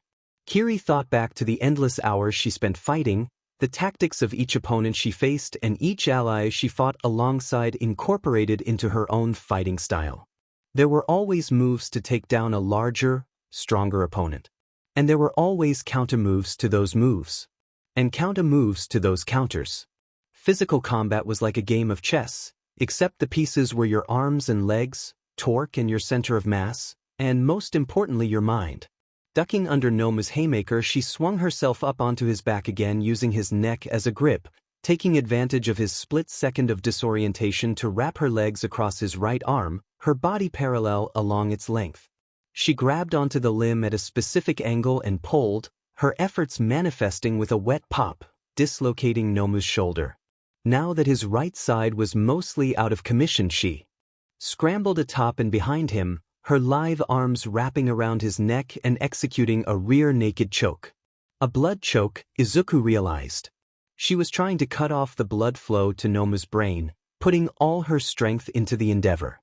The behemoth stumbled, flailing madly and trying to throw her off him. It looked like it was working until Nomu's neck bulged repulsively when he flexed, thick veins popping and writhing along his neck like worms beneath skin. With the blood flowing back to his brain, the mutant regained his senses and leapt high into the air to land on his back with a horrific impact, rupturing the ground beneath and crushing her into a deep crater. The earth shook, sending massive tremors that reverberated through the entire structure. The resulting shockwave hit like a sledgehammer, causing Izuku and the others to stumble back. Nomu jumped out of the crater, Kiri lunging after him, she was said, and Izuku felt it. Just as he was trying to forcefully shove his right arm's ball joint back into its socket, the girl made her move, leaping onto his head again. Her left arm gripped Nomu's, working one tightly and held it immobile when he tried to fling her off. His dislocated right arm couldn't rise high enough. With her right arm and leg she reached down and, beside him, Tsuyu and Mineta gasped, not believing what they were seeing. Izuku could barely believe it himself. Kiri slammed her right arm and leg into Nomu's bird-like face, and reached into his toothy maw. Wordlessly, she pulled the top of his head back and kicked down on his lower jaw to force his mouth open further than it was meant to go, causing a grisly snap followed by wet gurgling. Then she rammed her entire arm down his throat. For a single moment everyone, even the villains, watched the scene in silent disbelief. The silence didn't last when Nomu began to thrash around with Kiri still atop him, the length of her entire arm from below the shoulder onwards lodged in his esophagus. Izuku understood her intent since her blood choke earlier had failed. She was trying for an air choke this time, physically blocking his airway and trying to choke him into unconsciousness. The girl held on tight like she was riding a rodeo bull, unsure of how long it would take for him to run out of air. Nomu had a large body with equally large muscles, meaning that he would have a powerful set of lungs to supply all that much-needed oxygen. If only she had a grenade like Chen had. There was a deafening bang from across the plaza, everyone's attention switching to the source. There, the magnificent visage of All Might appeared past the massive doors, the symbol of peace in all his glory. All Might wasn't smiling. I had a bad feeling, so I tore myself away from my chat with the principal and came. I passed young Ida on the way, so I got a rough idea of what happened. Each step he took sounded like a gunshot in the near silence. Good grief, it really makes me angry. Thinking about how frightening it must have been for you all, how hard my juniors fought. And now, how Miss Valkyrie was already here fighting when I was supposed to be. But that is why I must proudly say. Sapphire pupils glinted against the hollow shadows of All Might's face. It's fine now. The hero reached up and ripped off his tie into shreds. I am here. Kurogyri. Separate them, the hand mask villain cried, actually sounding panicked. Get her off Nomu. But where do I send her, Shigaraki? Anywhere but here. Do it now while she's stuck. Dark fog swirled and churned around Kiri, enveloping her body much to Izuku's horror. The warp quirk. Normally, she wouldn't be affected by a quirk, but this one opened a physical gateway using the user's body as a catalyst, effectively linking one point of space to another. The warp gate closed around her arm, seemingly severing it at the shoulder, except there was no blood, the limb dissolving into particles. She'd been sent away somewhere, but where? Nomu was finally freed from his choking hazard, inhaling in deep lungfuls of air and managing to get his right arm into proper working condition by snapping the joint back into place. In his disorientation, All Might managed to land a blow on both him and the other villain, scooping up Izuku and his friends. Valkyrie was nowhere to be seen, whisked away by the fog. All Might clenched his teeth. If anything happened to her, he would hold himself responsible, yet another person hurt because he wasn't here.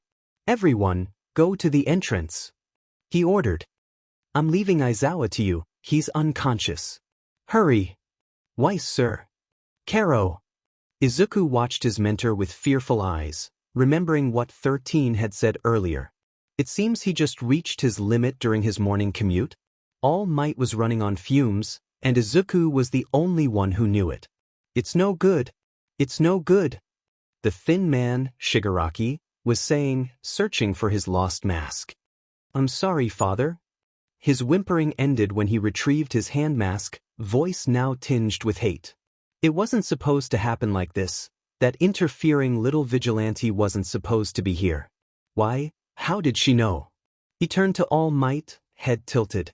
It doesn't matter. With Nomu's regeneration, he's back in perfect condition and you're becoming weaker, aren't you? All Might. All Might, you can't. Izuku said, panicked. That brain villain, Nomu, he took on Key Valkyrie at her full strength, and he was stronger than her. He has a shock absorption quirk. He's gotta be.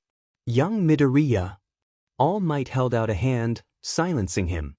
He then turned back to face him with a smile, fingers forming a peace symbol. It's fine. Izuku watched his mentor for a few seconds before nodding, deciding to trust him. Together with Tsuyu and Mineta's help, they hefted Aizawa's limp body away from the battlefield, careful not to move him around too much. All Might's turned his attention to the hand-masked creep, dashing forward. His arms forming an X, the hero prepared to launch one of his signature smashes. Carolina. Nomu. Smash. The muscled behemoth intercepted the blow for its master, the water behind him parting from the sheer force of All Might's attack. So Valkyrie fought against this thing? Shock absorption and regeneration? Multiple quirks. He had to be careful. Valkyrie may not be as strong as he was, but she could still pack one hell of a punch. If this thing could withstand her attacks, it meant that it was no small fry. Nomu lunged for him, missing by mere inches. The hero countered, his fists blurring with speed and slamming into the villain, only to have absolutely no effect. He then tried slugging the beast across its face, only to have that fail as well. Nomu was barely even phased. It doesn't work on his face either? It doesn't work because of his shock absorption. You can't beat him. Shigaraki whispered, his thin form still trembling with pain from Valkyrie's attack. That foolish girl couldn't do it, and neither will you. It's game over for you, All Might. All Might circled around Nomu with superhuman speed, gripping him around the waist.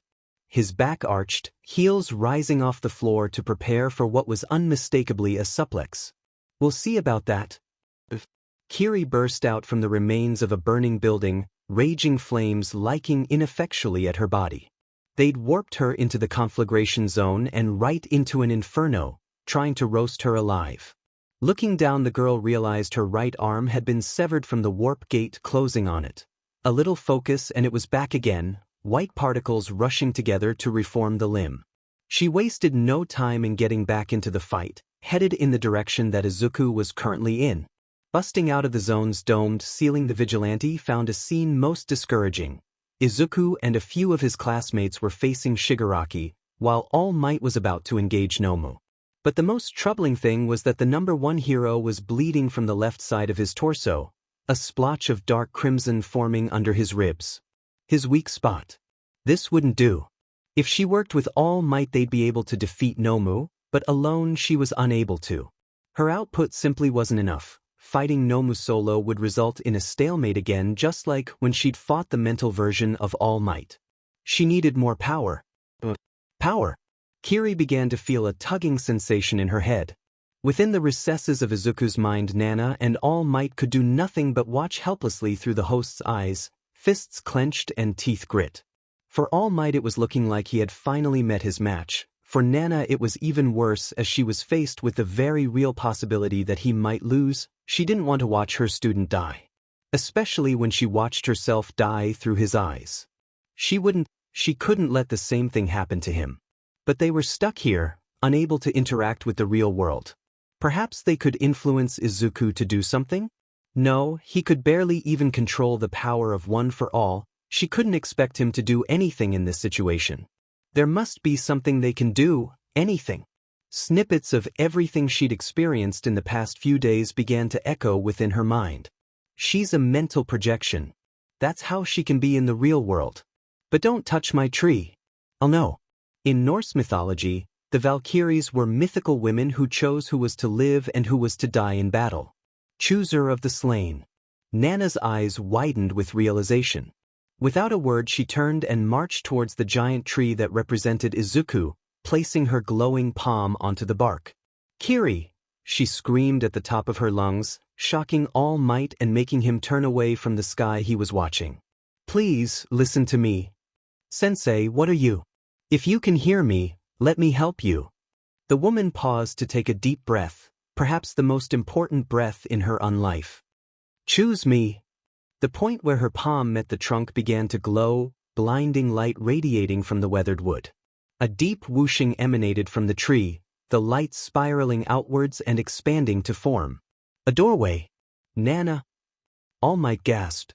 Nana said nothing as she stepped through, the doorway closing behind her before her student could react.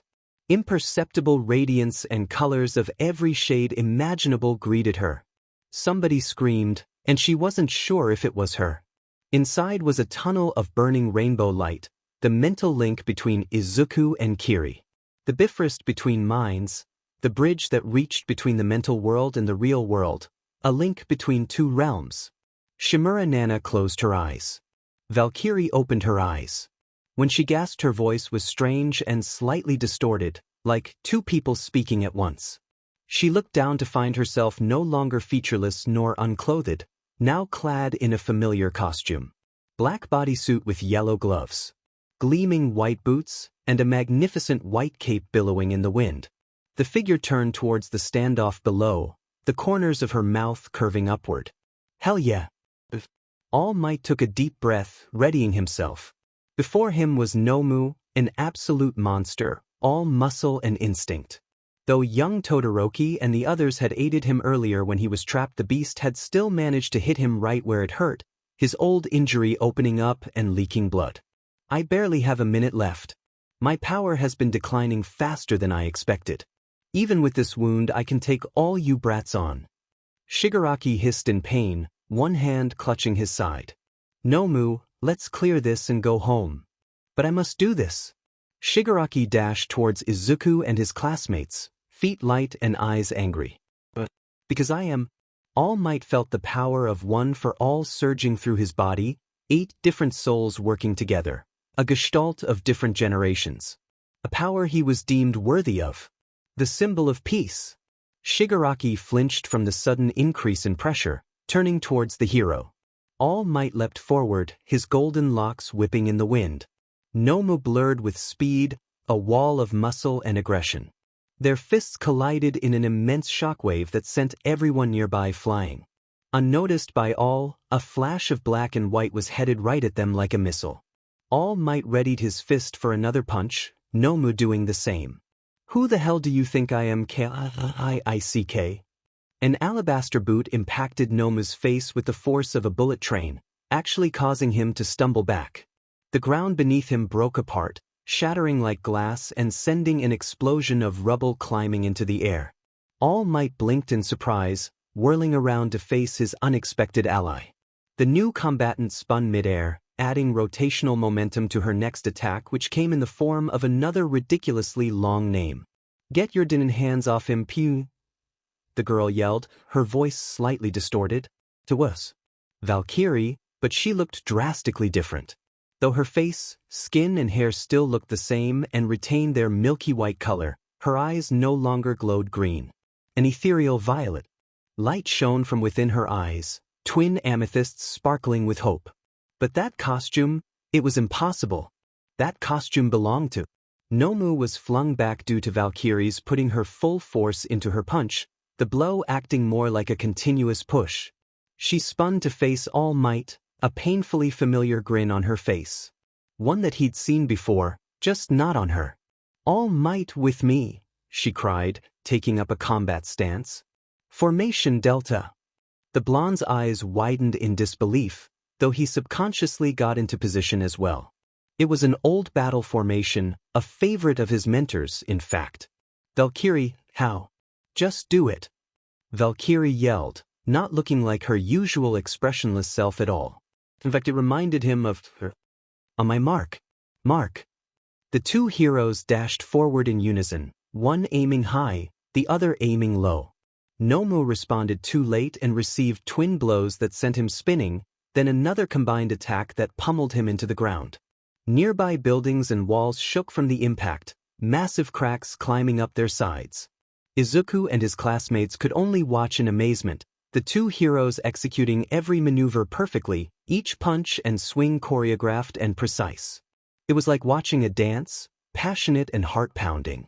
Two partners working in tandem, both reliant on the other. Each harmonious blow resulted in a wave of pressure, gale winds sweeping across the entire plaza and preventing anyone from getting close. Nomu couldn't even fight back, the combined barrage too much to defend against. Valkyrie seemed much stronger now, perhaps almost as strong as All Might. They're both giving it their all. Neither of them are swinging randomly. Each blow, every single hit, is more than a 100% of their full strength. If your quirk isn't shock nullification but shock absorption, then there must be a limit to it, right? All Might growled, his arms a hurricane of blows. Made to fight me? If you can withstand me at 100%, then we've just got to go beyond that. With our powers combined, Valkyrie snarled, her smaller form beguiling her monstrous strength and vicious attacks. A rooster tail of dust and rubble manifested from their movement alone, trees uprooted and concrete chunks spiraling into the air. It'll be more than enough to force you down, villain. A hero. She landed an over-the-shoulder judo throw, sending Nomu flying right into All Might's uppercut that launched him into the sky. Can always break out of a tough spot. The blonde finished, one for all thundering through his muscles, surging through his soul. Together they leapt into the air and swung as one, two pairs of hands, sending a barrage of rapid-fire blows into the muscled mutant. Or yeah. Two voices mixed into a triumphant crescendo, Their combined heavy overswing sent Nomu cratering against the ground so hard the entire USJ shook from the impact, the ground rupturing and fragmenting like the surface of a frozen pond. He bounced off the shattered floor from the impact, mid-air for a moment. Everyone watched in speechless shock and awe, witnessing the full extent of All Might's power and Valkyrie's hidden one. Izuku stared at his sister's strange new form, eyes shining with wonder. "Hey villain, have you ever heard these words?" All Might's huge fist ped back, gathering power. The full force of his might was spiraling within his fist and gathering steam, all 8 souls within him resonating as one. One for all. Valkyrie did the same beside him, grinning. She too gathered power, her own variation of one for all combining with her current esoteric energies. Go beyond. Plus, 2 overcharged fists slammed into Nomu, backed with the power of generations that came before. Past and present, old and new, united as one. Their fists drove deep into the villain, their combined power overwhelming and absolute, going way past a 100% and breaking the limits of his shock absorption. Ultra Ea. An earth-shattering explosion of force emanated from the impact, hammer-like and rattling the teeth of anyone nearby like the strike of a rubber mallet.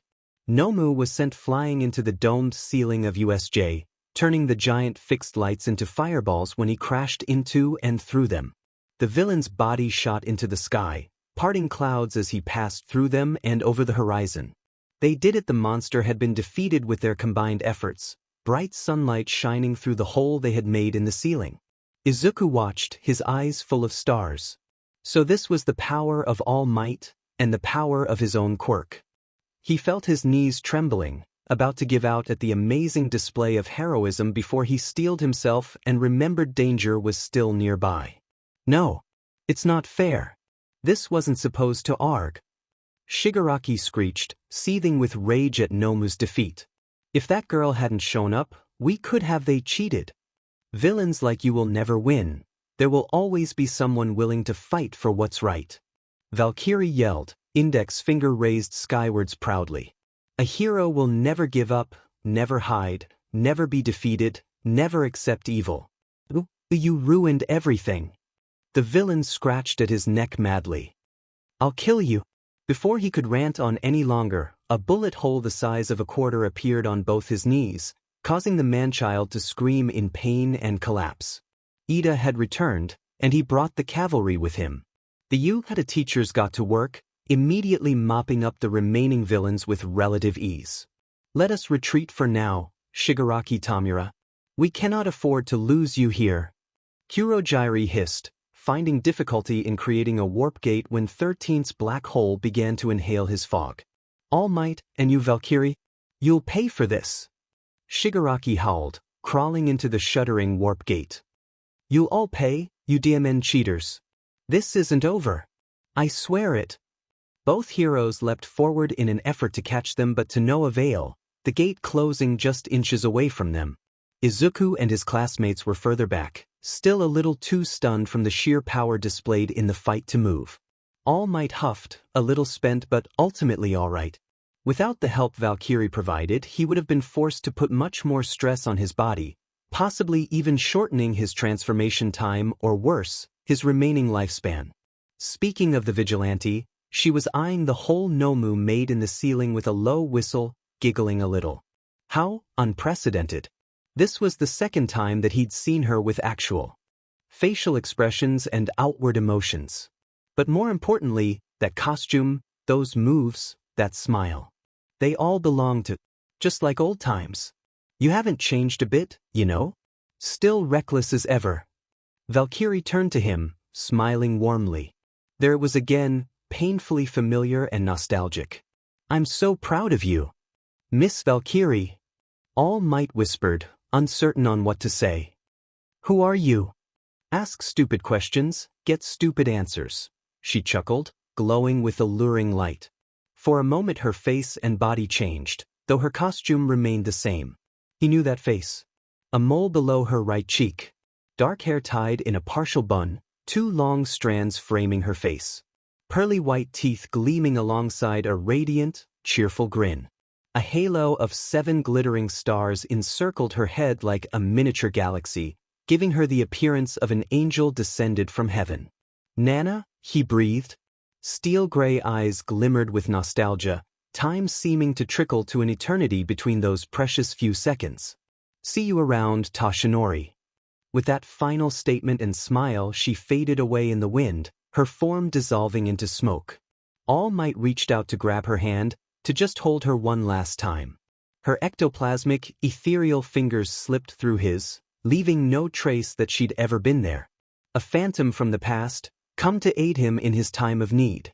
Izuku and his friends gathered around him even as the teachers streamed in to clean up the remaining villains, effectively ending the invasion of USJ. "All Might, are you okay?" Izuku tried reluctantly. The hero didn't respond, opting to keep silent. It wasn't that he wouldn't respond, but rather that he couldn't. He'd just seen a ghost, after all. Someone very dear to him, gone once again. All Might stared at his hand for a long, long time. A swirling doorway of light opened up in Izuku's mind, dumping both Kiri and Nana onto the grass unceremoniously. Both of them collapsed in exhaustion, panting in great deep breaths. All Might quickly rushed over to help them up, concern evident on his face. What was that?" the blonde hero exclaimed, currently experiencing a volatile mix of confusion, horror, and amazement. "Sensei, you were in the real world and you two were combined or something." "You know sheet, Sherlock." Nana groaned, clutching her head like she was having a hangover. "Oh man, I don't feel so good." Kiri shivered a little, prompting him to pick her up into a hug in an effort to keep her warm. "I feel sick." "Must be some kind of feedback or something, an emotional overflow?" The woman leaned against a nearby rock. "Totally worth it though." "Why?" All Might began, shaking his head. "Why did you do that? What do you think?" Nana slurred angrily, eyes unfocused and tearful. I couldn't just watch you die. Not like how I watched myself die. I won't let history repeat itself, not when I can actually make a difference." That last part sent a pang of regret through his heart, but he pressed on. "I wouldn't have." "How do you know?" she suddenly yelled at him, her eyes watery. "How do you know, huh? I can't bear to see something like that happen. I saw an opportunity and I took it. I know I acted on my emotions, but is that so bad?" "Nana, I can't watch you die, I just can't. You're like a son to me, Toshinori." She choked, gazing down at the ground in shame. "I don't want to lose another son." He rushed in and hugged her tight, feeling her body shuddering with small sobs. Looks like she had some issues that she had been keeping hidden all this time after all, magnified by the emotional feedback from the fusion. Chen's pessimistic words echoed softly in his head. "This place is no paradise, more like a graveyard." Each to his own, he supposed. He held Nana a little tighter, letting her bury her face into his shoulder. Kiri shivered again in his arms, the three of them huddling in a sort of pseudo-family hug. He patted his mentor on the back, calming her down. He kept holding her until she stopped shaking, finally becoming stable after a few minutes had passed. "I'm sorry," his mentor stammered, pulling away from him. Her gaze was downcast, a hand coming up to dry her eyes. "I didn't mean to yell, I just—" "You don't have to say anything, Sensei. I understand." All Might said calmly. Gazing down on her head, he found himself looking at her halo of 3 souls. 3 souls? "Nana." All Might began, a gut feeling of dread starting to overtake him. "Something's wrong." "What is it?" She looked up at him, confused. "Your halo. It's only got 3 souls instead of the usual 7. Are 4 of them sleeping or something?" The woman's eyes bulged, a look of alarm overcoming her. She quickly waved her hands and gathered the 3 remaining souls into her open palms, smacking them around a little in the process. "Oi, wake up," she yelled, her voice frantic. Where's the 4 of them?" Among the 3, All Might only recognized Nana's violet soul and Misha's magenta soul, the remaining unknown soul shining a brilliant pure white. The latter 2 had clearly woken up and were starting to talk, flashing with panicked speed. "They're not I don't understand." Where, Nana muttered, the two souls flickering in response. It couldn't be. Could it? Sensei? It's those four. The woman paled visibly, looking even more like an actual ghost now with the added effect of her translucency. Oh shit. Huh. Back then, when I crossed the bridge to the real world, I thought I heard someone screaming. I thought it was just a figment of my imagination, but now I'm sure. Screaming? I'm certain it was one of them. Nana gasped. It has to be. She thought back to the burning Rainbow Bridge, intense and overwhelming. Someone screamed, "Let me out." All Might frowned, uncertain. So where did they? No, you still don't understand. Nana's form suddenly increased in transparency, fading in and out. Something was happening to Kiri as well. She was shrinking? I've screwed up. I've let them out. His mentor turned to him, grabbing his massive shoulders and shaking them hysterically. Don't you know what this means? Waff. One for all didn't always belong to heroes, you oaf. Her wide eyes turned skyward. Those four, they've escaped into the real world. The blonde's eyes flashed with realization and alarm, finally grasping the seriousness of the situation at hand. Two of them used to be classified as villains. Chin will be fine. I'm more worried about the other three, especially that idiot. We need Midoriya to find them and get them back in here, contain the situation. We need to stop them before. Whatever the woman was about to say next was cut off when she fully faded away, reverting back into a floating soul fragment. Four souls now floated above All Might's head in an orbit, three of them pulsing rapidly as they tried to communicate with him. Only thing was, he still didn't know how to hear or speak to them when they were in that form. What? I can't understand any of you. Kirin, can you? Looking down, he realized that the girl had shrunk even more, still shrinking before his very eyes until she finally stopped. She still wore the same outfit, but she was absolutely tiny now, about the size of a doll that could easily fit onto his palm. As he picked her up delicately, the little chibi girl shook herself awake, peering up at him. What happened to you? Are you all right? I'm okay, she squeaked, her voice as tiny as her body. I'm just in super-duper power-saving mode. What does that mean? It means my energy is being shared. Kiri peeped from atop his palm, clearly upset. They're using my energy. They? Who's dash? The hero paused, visibly paling. Oh no. The sun had set, the sky darkening across Mizutofu City. Buskers and street performers crowded popular pathways, each wanting to make a living or showcase their talents. Among them was a singer, her melodious voice ringing straight and true into the night sky. Slender fingers strummed across tight guitar strings. But you held my hand. She sang an old song, a moderate crowd gathering around and listening with approval. Some were even filming her performance with their smartphones, enjoying the music. If those same people would have just looked up, they would have found something much more interesting to film. You took me right back down to hell.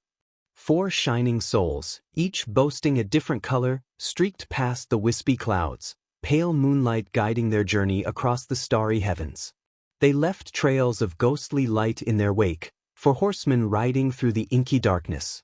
Within one of those souls, something otherworldly stirred, gazing down at the city below. I've got an angel on my shoulder. At long last, the being whispered. Midoriya Izuku. But a devil in my head. The nurse's office was clean and air-conditioned, the golden sunlight that peeked through the curtains drawing beams of comfortable warmth across Izuku's face. Despite the somewhat cozy atmosphere, the boy couldn't help but feel a crushing anxiousness at the current situation, still confused as to what happened earlier at USJ. He still hadn't told All Might about the discovery of his original quirk, along with Kiri's existence. He originally wanted to tell him in private after school, but with the advent of the attack on USJ and this new complication, he wasn't sure what to do. Recovery Girl was currently conducting a checkup on All Might, while Izuku had been specifically requested to come along with them under the guise that he needed healing for his mangled finger. The hero hadn't spoken ever since Nomu's defeat, having been assisted by Valkyrie's strange new form. Because of the situation this time, I can't really scold you. Recovery girl huffed. You were lucky that Brute didn't dig any deeper into your old wound. All Might, are you really okay? Izuku asked worriedly. Fine, young Midoriya. Last, the form that Valkyrie took on earlier, she looked like bony hands clenched into fists. No, she didn't just look like her. The way she talked, the way she moved, that was her. I'm certain of it. Her, he ventured curiously, slightly fearful of the answer. That costume she was wearing. And her face afterwards.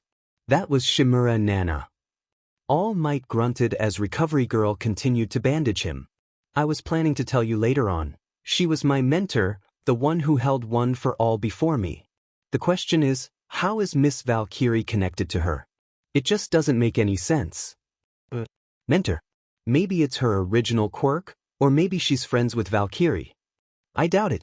Nana's quirk was basically just super strength, greatly amplified when combined with the power of one for all. As for the friend theory, I'm afraid that's impossible, young man. Why is that? Shimura Nana passed away a long time ago, before Valkyrie first appeared. All Might said softly, staring blankly into the ceiling. I was at the funeral.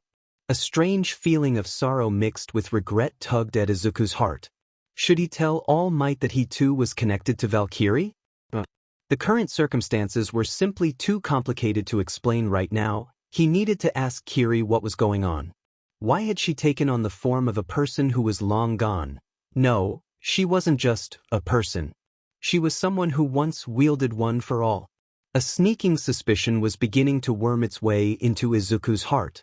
The boy's train of thought was interrupted by the door sliding open, a trenchcoat-toting man striding through. Pardon me. He greeted Recovery Girl with a tip of his hat, then turned to them. Long time no see, All Might. Tsukachi, didn't know you were here. All Might. Is it all right to show that form? Izuku fumbled, gesturing at the hero's skeletal body. Yeah, it's fine. Because he's Naomasa Tsukachi, my best friend in the police force. What's with that weird introduction? Tsukachi snickered.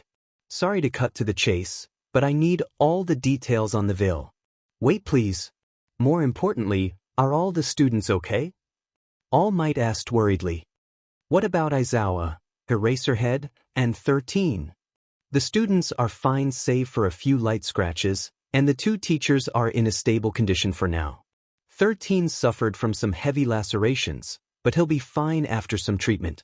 Aizawa-san has multiple fractures on both his arms and face, but luckily there was no damage to his brain or eyes. He'll be back in perfect condition once he heals up. I see. If you three heroes had not risked your lives, then the students would not have survived. They're good kids, Toshinori. Despite everything, they fought too. I think they'll grow up to be fine heroes. Tsukachi cupped his chin, deep in thought. Then there's also the issue of the Vigilante Valkyrie arriving on the scene. That girl again. How did she know what was going on at USJ before any of the teachers did? I just can't figure it out. Again? Have you met her before? Izuku asked, trying to steer the topic away from USJ. She was the bane of our local police department more than a few times. We never could catch her. This one time she dropped off an unconscious villain within the building itself and we still couldn't capture her.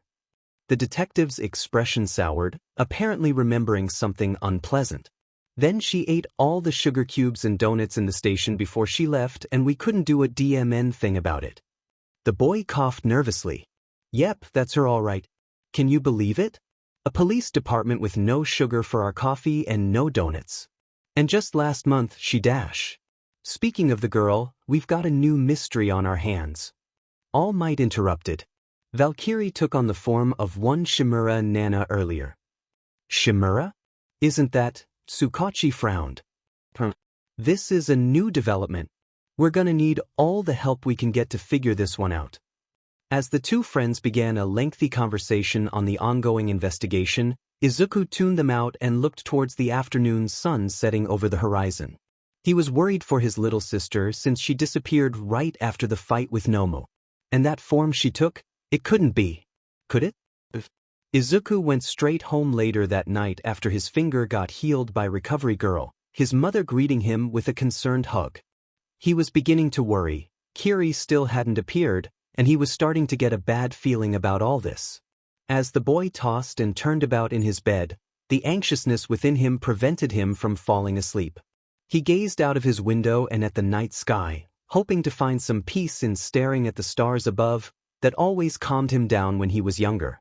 Izuku looked into the darkness above Mizurufu and saw strange lights in the sky.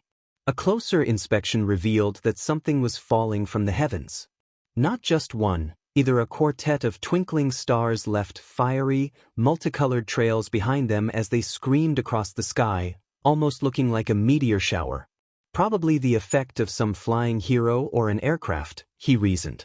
Still, he couldn't stop looking. The sight of them was sort of calming in an eerie, unexplainable way.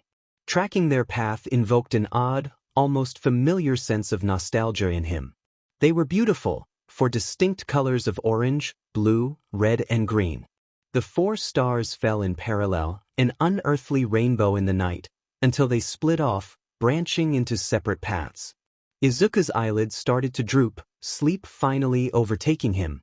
A dreamless slumber awaited him, his mind and body completely at peace. Everything was calm, a quiet silence in the comforting darkness of his mind. That comfort was soon interrupted by something pulling weakly at his face, desperate to wake him up. "Ni-chan, and I-chan, Oni-chan." A young voice drifted in and out of his consciousness. "Izuku-nii-chan, wake up." "Wah." The boy slowly sat up straight, eyes fluttering open. Bright sunlight bounced off every corner of the room. It was morning already? "Kiri? I'm glad you're okay." Izuku looked around, unable to find his sister. That was strange. He was sure he heard her voice. "Oni-chan." He glanced down to find his little sister resting on his thigh, but something was wrong. Kiri was currently smaller than one of his All Might action figures, tiny enough to sit atop his palm. She was sniffing miserably into the sheets, her Lilliputian form looking up at him in guilt before letting out a squeak and hiding her face, clearly distressed. His previous confusion now replaced with concern, the plain-looking boy delicately reached down and scooped her up into his hands. She seemed so fragile and weak in this new form, like a little doll. "Hey, what's wrong?" Izuku rubbed her pint-sized back lightly with his finger, feeling her shiver at his touch. "Don't cry." "I'm sorry."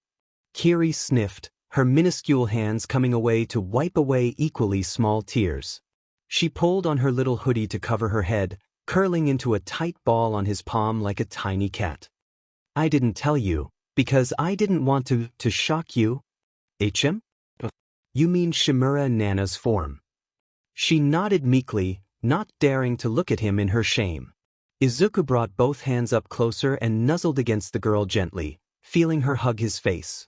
Through the connection they shared, he felt her sorrow and shame at having deceived him, her miniature body racked with small sobs. Poor girl, he thought. He was sure that she only had good intentions. Coaxing her a little, he managed to get her to open up and reveal her face again, her cheeks shining wetly. I need to show you something," the girl whispered. It's really important." If you say so." Izuku nodded. "Show me." With that confirmation, the little construct tiptoed to press her forehead against his. Another memory transfer. A sequence of wild colors, sounds and sensations assaulted his senses, kaleidoscopic and hallucinatory, a bridge of rainbow light stretching infinitely before him until I am here as a memory. The glorious visage of All Might appeared, dressed in his casual clothes. The #1 hero smiled widely, hands on his hips. For spheres of light orbited around his head lazily, the collective glow that they emitted giving the impression of a halo. Behind him, the bright blue sky was eclipsed by a titanic tree in the background, providing some shade from the morning sun. Wow, this seems really weird. Kirj, you're recording this, right? A small squeak, followed by the camera moving up and down to nod in confirmation. Izuku quickly realized that he was looking through his sister's eyes, or more accurately, memories from her point of view. They already knew each other. He knew her by name? What was going on? Okay, I'll have to make this short and sweet so you can remember everything. Ahem. Greetings, young Midoriya. This might be a little weird, but I am here to tell you what's going on. All Might announced.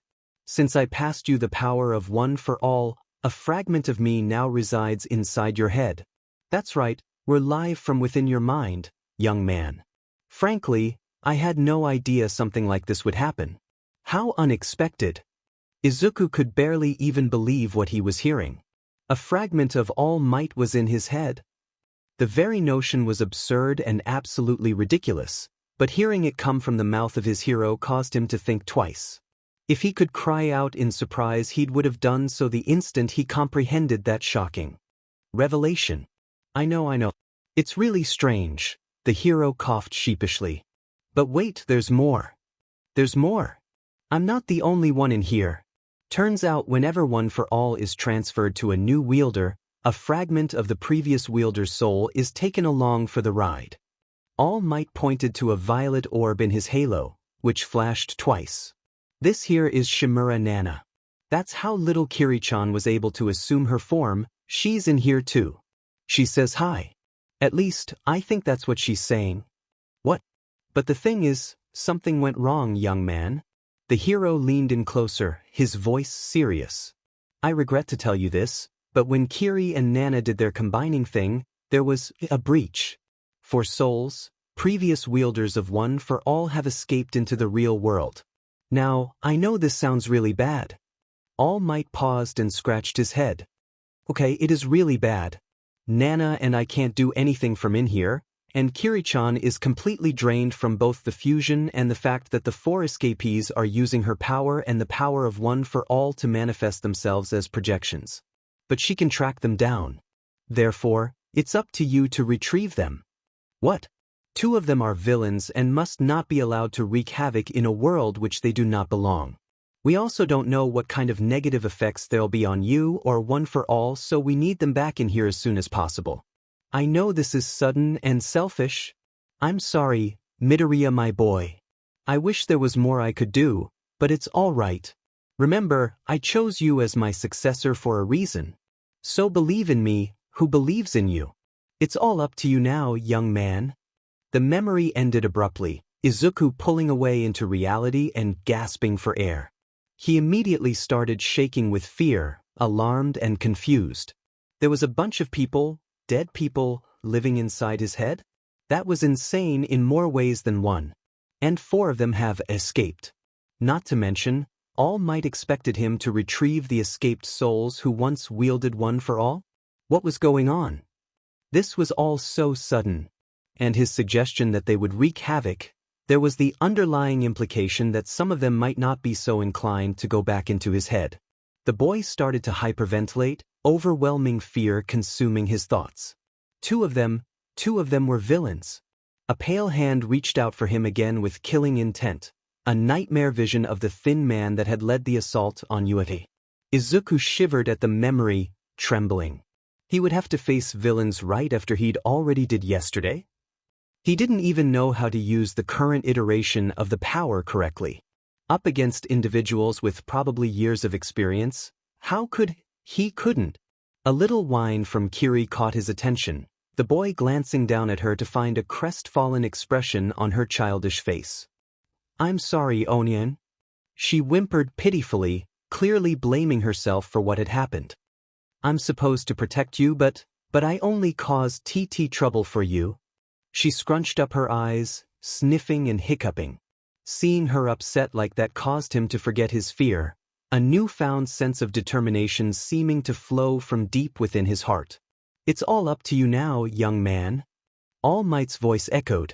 It's okay. He shushed her gently, looking at her with warm, kind eyes. It's not your fault. Nobody could have predicted that something like this would happen. I'm not angry at all. You're not. Lovely sapphire eyes peered up at him timidly. The tip of his index finger came to wipe away her tears with utmost care. But I. Of course I'm not. Don't worry, okay? Izuku stroked the top of her tiny head gently. If we're going to find them, we'll do it together. As a family. Onyan-chan, them sao. she wailed, rushing forward to hug his finger with her pint-sized body. I love you.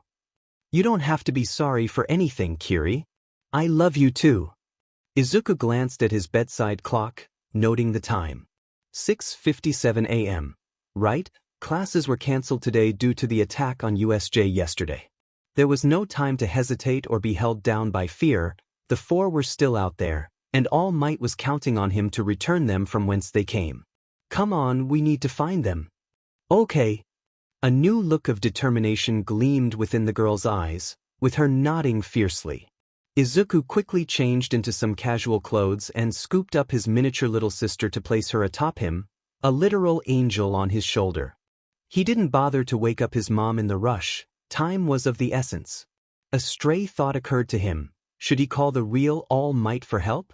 No, although Kiri had helped him, the #1 hero was still needed to rest after overextending his time limit in the fight against Nomu.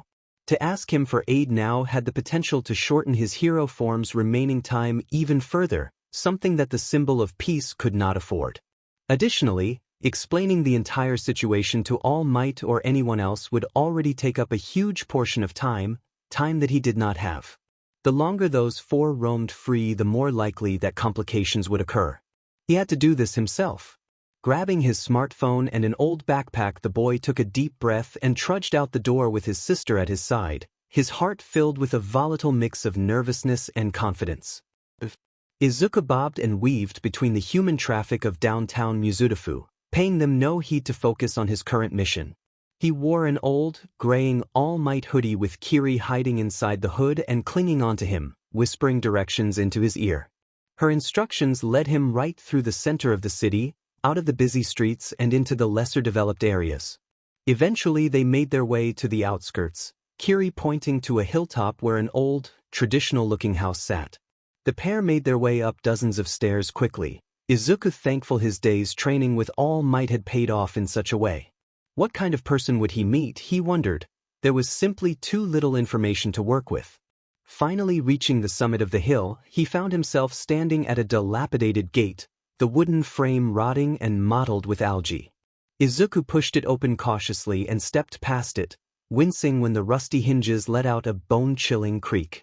The first thing he spotted was tall slabs of stone placed in neat parallel rows, a sense of desolate loneliness plaguing the atmosphere as the thick treetop canopy above shrouded the area in darkness despite the bright morning sun. He gulped, realizing what this place was. A graveyard. Though his body trembled with fear, Izuku continued forward, trusting in the directions his sister was giving him. His footsteps were slow and measured, heart pounding with a steady drumbeat. Kiri held on tight, draining some of his fear away and clearing his mind. Are you sure this is the right place, Kiri? She nodded, then pointed at a specific corner urgently. Izuku advanced forward and felt his heart leap into his throat. The rough shape of a person was crouched low near a tombstone, their back towards them and barely visible in the dim light. The poor boy felt a shiver creep up his spine, his breathing labored and tight. It's okay, there's no such thing as ghosts, there's nothing to be afraid of. Izuku slowly inched his way towards the figure, careful not to alert them to his presence. He still didn't know what he was dealing with. For all he knew, this could be a dangerous villain. Your sneaking could use a little work. The plain-looking boy jumped at that statement, before calming himself down when the figure turned to face him. A tall woman in a white blouse and dark slacks gazed at him passively, her pastel orange ponytail cascading down her left shoulder. She looked like a professional in that outfit, possessing a sharp, strict beauty that reminded him of a schoolteacher, her only flaw the dark circles under her eyes giving the impression that she hadn't slept in weeks. She beckoned him closer with a wave of her hand, her face expressionless. Edging closer, the boy made sure to take note of her every move. He was still wary and cautious of the stranger. Now that he was a little closer, he noticed the hair ornament atop her head was a tiny oriental crown, the accessory holding her ponytail in place. Hello, Midoriya Izuku, she whispered, turning back to stare at the tombstone before her. She knew his name. She had to be one of them. And hello again, little construct. Grandma, Kiri whispered from her perch. He pulled down his hoodie to reveal his face and let her out, the little girl crawling out to sit on his shoulder. Grandma-chin. Izuku searched through the archives of his brain for someone who had that name, both hero and villain, but came up short. This person was a complete unknown to him, not to mention that she wore her civilian clothes instead of a costume. He didn't really have much to work with here. Don't call me that. I'm not your grandma, that's for sure. Chin grumbled, a little annoyed. Just give me a moment. Izuku watched her sweep her hand across the weathered stone, her fingers feeling every bump and crack along its surface. He kept silent, not wanting to disturb whatever she was doing. In a way, it felt like he was communing with a spirit, the soul of someone long gone now before him. Nervous fidgets caused his limbs to twitch uncomfortably. He still couldn't believe it, someone who once wielded one for all was standing before him. So they put it here, huh? You knew them? Chin-san? Izuku tried reluctantly, unsure of how to address her. Of course I do, the woman said flatly. She's me. Izuku stared at the tombstone silently, slowly processing what he'd just heard. He realized with more than a little amazement she was looking at her own grave, perhaps the last reminder that she'd once been a living person. To think they buried my ashes here in Japan? She stated wistfully, a faraway look in her eyes. The woman shifted slightly to face the tombstone beside hers, placing a hand atop it. Look at you, you foolish little girl, still holding on to my son's surname. Chen whispered, brushing off a stray leaf. Why didn't you remarry? It would have been easier. The woman continued to turn her head, looking down the row of graves. There was complete silence with the exception of the wind rushing through the trees, the chilly morning air only adding a strange tranquility to the atmosphere. They're gone, she said, hands curling into fists and knuckles turning white. I thought I had left them, but in the end I was the one who was left behind. How ironic.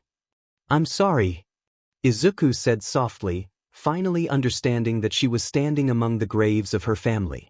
He couldn't even begin to fathom what the woman was experiencing now, having the rest of the world move on without her whilst she was frozen in time within the power of one for all. Perhaps decades had passed since her death. She stood up to her full height, looking down at her hands. A quiet resolve seemed to solidify within her tired eyes, locking on to Izuku. Turning to him, the woman's jaw tensed. Her fingers loosened into hooks. I should kill you, Chin said quietly. What? Izuku stammered in alarm, almost backing away until Kiri floated in front of him. She was shielding him with her tiny arms outstretched and determined to protect him even in her weakened state. Izuku pulled her back onto his shoulder. He wouldn't just rely on her. They'd do this together. I've spent the last 79 years trapped in prison of memories with a bunch of buffoons. I have been denied my heavenly ascension into the afterlife because of this accursed power. Like Sisyphus, I am bound to hell. Don't you see? To kill you would mean my freedom and yours. Oh no. Oh no. Every step she took seemed to cause the boy's heartbeat to ratchet up in multitudes. It took all it had in him not to back away, the sheer pressure she exuded turning his knees into jelly. Kiri started to growl, prepared to defend her brother to the death. If I kill you now, how many people will be spared from the prison named One for All? The woman was too emotionally overwhelmed to think clearly, Izuku guessed. How many souls will I save from eternal purgatory? Dozens? Hundreds? Chin-san, please. I know we just met, but you're not thinking straight. The student raised his arms in a placating manner, his heart a jackhammer that pounded at his ribcage relentlessly. No. This wasn't supposed to happen. Don't do this. I don't want to hurt you. Hurt me? She said darkly, her tone raising the hairs on the back of his neck. You should worry about yourself, child. Did your little construct not tell you about my quirk? Why your quirk? I don't understand. I may not have received your construct's invulnerability, but the effects of your melded powers has somehow allowed me to replicate my own quirk. A menacing aura seemed to seep from the woman as she advanced. Her eyes were two immolating coals, the telltale wine and lightning of One for All beginning to spark across her body. Even now I can feel the effects of my insomnia. She could use her own quirk, as well as her own version of one for all. This was bad. Really, really bad. Up against an opponent with an unknown quirk and years of experience bearing down on him, all Izuku could do was hold his ground. He couldn't use one for all to escape. A single use would cripple his legs and leave him helpless to fight back. Though Kiri was trying her best, she could do little in her weakened state, powerless to fight and too drained to imbue him with her invulnerability. Think, Izuku, think. Her variant of one for all was definitely weaker than All Might since she predates him. He could hit the ground beneath her with a smash to stun or knock her back, but the graves would be destroyed if he did that. My quirk allows me to get stronger and tougher the longer I stay awake, and it resets when I fall asleep. Chen's voice sizzled into his ear. I don't get tired, but I do suffer from sleep deprivation like any normal human. My brain starts shutting down if I keep it active for too long. But in a mental form, all the downsides vanish since I'm no longer human. To think I was about to finally fall asleep when I was forcefully yanked out of your head. He had to do something and do it quick. She was edging closer and closer, a steady hum of power radiating off her like heat from a flame. Even in his panic, Izuku was still planning. Think. Make as much noise as possible. Attract nearby bystanders which would then alert the police or heroes, but in those few minutes they would take to arrive I'd be reduced to a red stain on the ground. Maybe send Kiri to get help while I keep her talking to buy time. When I was alive, 6 months of staying awake would give granted me enough power to collapse buildings. Her voice was a whisper cutting through the air. In this mental form I haven't slept in the last 2 years. Even without one for all I could split this city in two.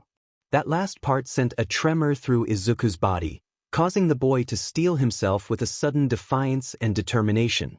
No way in hell he'd allow her to harm Mizudafu City, his home. Everyone was counting on him. Shimura Nana. All Might. Kiri. The fear he felt all this while disappeared without Kiri's interference, replaced with reckless bravado and righteous anger. I can't let you do that. Izuku grit his teeth, one for all surging through his arm as he took on a combat stance. On his shoulder, Kiri took on her own stance as well, ready to fight alongside her brother. A new effect of bristling green lightning crackled through and around his limb, contrasting his opponent's arcing orange lightning. Both of them charged themselves up with the power passed down for generations, two bearers of the torch impossibly squaring down against each other. Branches of energy from both combatants clashed and sparked off on their counterparts, a light show of power within the dark graveyard. Oh! Chin crooned, curious. Are you going to fight me, boy? If I have to, I won't let you hurt anyone. Though he knew he would most likely lose, Izuku still stood his ground. The air surrounding Izuku's arm distorted, steam rising from his skin as the muscle and tendons within tensed with power. He'd do anything to protect the city, the innocent, even at the cost of his own body. Despite everything, he wasn't going down without a fight. Even against a vastly superior opponent with years of experience. Even so. Excellent, the woman whispered. Her arms moved upward, Izuku's entire body tensed and prepared to launch a fully charged smash right into her face. Chen unexpectedly powered down, the lightning that raced across her body diffusing with a quiet whine. Izuku was barely able to stop himself and one for all from releasing, wrangling the overwhelming power within him to a standstill. To his confusion, she began to clap slowly, the corners of her mouth tugging upwards. So you're not just any ordinary boy after all, she stated, the tiniest hint of a smile on her features. Not bad, Midoriya Izuku. You pass. Yeah. The poor boy stammered, genuinely stunned. Well, what? But still, it could have been better. The woman hummed in thought, a hand to her chin. For instance, you had literally no plan but to punch me in the face and hope for the best. You should have tried to retreat to call for reinforcements, or perhaps create a loud enough ruckus so that nearby heroes would investigate. I can see you thinking and planning, but there was no execution. Also, you did not notice that one for all is weaker due to 4 parts of it missing, or consider that if I actually lashed out with my overcharged quirk I would have depleted all my borrowed energy in an instant, which would have effectively led to my own destruction. Careless. If the passing mark was 30, you would have gotten 35. You're not gonna dash. You still have much to learn, you naive child. Chen sighed and knelt down, tussling Izuku's hair like his mother used to do. Did you really think I would harm the city that my family lived in? That I would start a fight among the graves of my family when I clearly showed how distraught I was about them earlier? To do so would bring dishonor to their name and mine. If you'd actually used the stuffing in between your ears to do some thinking, you would have at least tried to call me out or dissuade me about the graves the moment I powered up. Though I suppose fear does hinder the thinking process quite a bit. That was all a test? Izuku cried, pulling away in disbelief. It was all fake? No, the part about them being buffoons was quite true, the woman said, dusting off her knees as she got up. I underestimated you. In all honesty, I expected you to hide behind your construct or go crawling to the real All Might for help in retrieving us. Instead, you faced me head-on, little hero. How brave. Reckless, but brave. However, you have shown that you were willing to sacrifice. As such, you're good in my books. I am... The boy mumbled, still speechless from shock. You remind me of my son, you know. But do not let that recklessness be your downfall. Chen extended her hand towards Kiri, the tiny being touching her finger with one of her own. The air around them displaced with a whoosh as the simulacrum transformed into her teenage form, complete with her own casual clothes, namely her hoodie, that now fit her nicely, and shorts, along with a pair of shoes that were identical to Izuku's. The woman had returned her borrowed power to both of them through her. The teenage girl huffed, cheeks puffed up in annoyance and arms folded. The older woman returned the expression with an expressionless shrug, causing the young girl to pout even further. Izuku just watched them both in disbelief, still a little too stunned. Before he could say anything, a small cough broke his concentration, causing the boy to jolt up in surprise. An old man shuffled into view past the stairs, holding a small bucket of water and a lantern. He hadn't noticed their entire exchange earlier, more focused on trying to make his way past them. Excuse me, he murmured, gesturing to the area that they were standing on. Pardon me, please. I need to clean them. Of course. Chen said quietly, her eyes flickering over his decrepit form. His face was rough and lined with age, the effects of time clear on his wrinkled, sagging skin. One of his eyes was misty with cataracts, gaze cast downwards as his back was hunched and curved. Wordlessly they moved out of the way for him, watching in silence as he began to clean the gravestones in a practiced motion. Izuku dared not speak, for he suspected Chen was thinking the exact same thing in regards to the old man before them. This was no gravekeeper. Huh? He whispered almost ceremoniously, running his fingers across the same weathered stone that Chen had touched earlier. He cast his gaze along the same gravestones she had eyed too. Oh dear, did I already clean you all yesterday? I'm getting a little too forgetful. Both Izuku and Chen's vision blurred as one. For a moment, life and youth returned to the old man. She saw a little boy no older than 5, his tiny fingers clinging onto hers. Her grandson giggled when she picked him up into a loving embrace, nuzzling against her innocently. Together they smiled for the camera, for their family here in Yuzurifu, Japan. The moment passed, and she could only watch as the old man bowed to them politely after a few minutes, finished with his business and shuffling towards the exit. Though her expression remained even as ever, a single tear rolled down the woman's cheek. Izuku opted not to say anything, having already understood. In that brief, fleeting moment her memories had somehow bled over to his. That melancholic silence was soon interrupted by a youthful voice calling out, tinged with concern. Aji-chan, did you wander off to clean the graves again? Ba-chan sent me to find you. A teenage girl jogged up the stairs and past the gate while full of youthful energy, her brilliant orange hair bobbing with every step. Izuku noted the sudden, sharp intake of breath from Chen when she saw her. What he didn't notice was that Kiri recognized the girl immediately, having just met her yesterday outside the school gates. It was Itsuka Kendo from Class 1B. Yeah, I'm here. The old man answered, smiling and waving. Here, dear. There you are, Gramps. Kendo huffed, approaching the old man to relieve him of his bucket and lantern. She handed over a wooden cane, extending her other hand to hold his protectively. You know how worried Bachan gets when you WH. She let out a shriek of surprise upon seeing the trio of unknowns standing near her family graves, not noticing them in the dim light until she swung her lantern up. Kiri waved lazily from beside Izuku while he stood around awkwardly. Waiui? Is that you? What, wait a minute. Kendo leaned in for a closer look, raising her lantern high. Yukari-san, aren't you? What a coincidence. It's good to see you again, but what are you doing here? And who are these two? Kiri's my sis and Izuku began, trying his best to come up with an explanation. We were all just paying our respects nearby. Why yeah?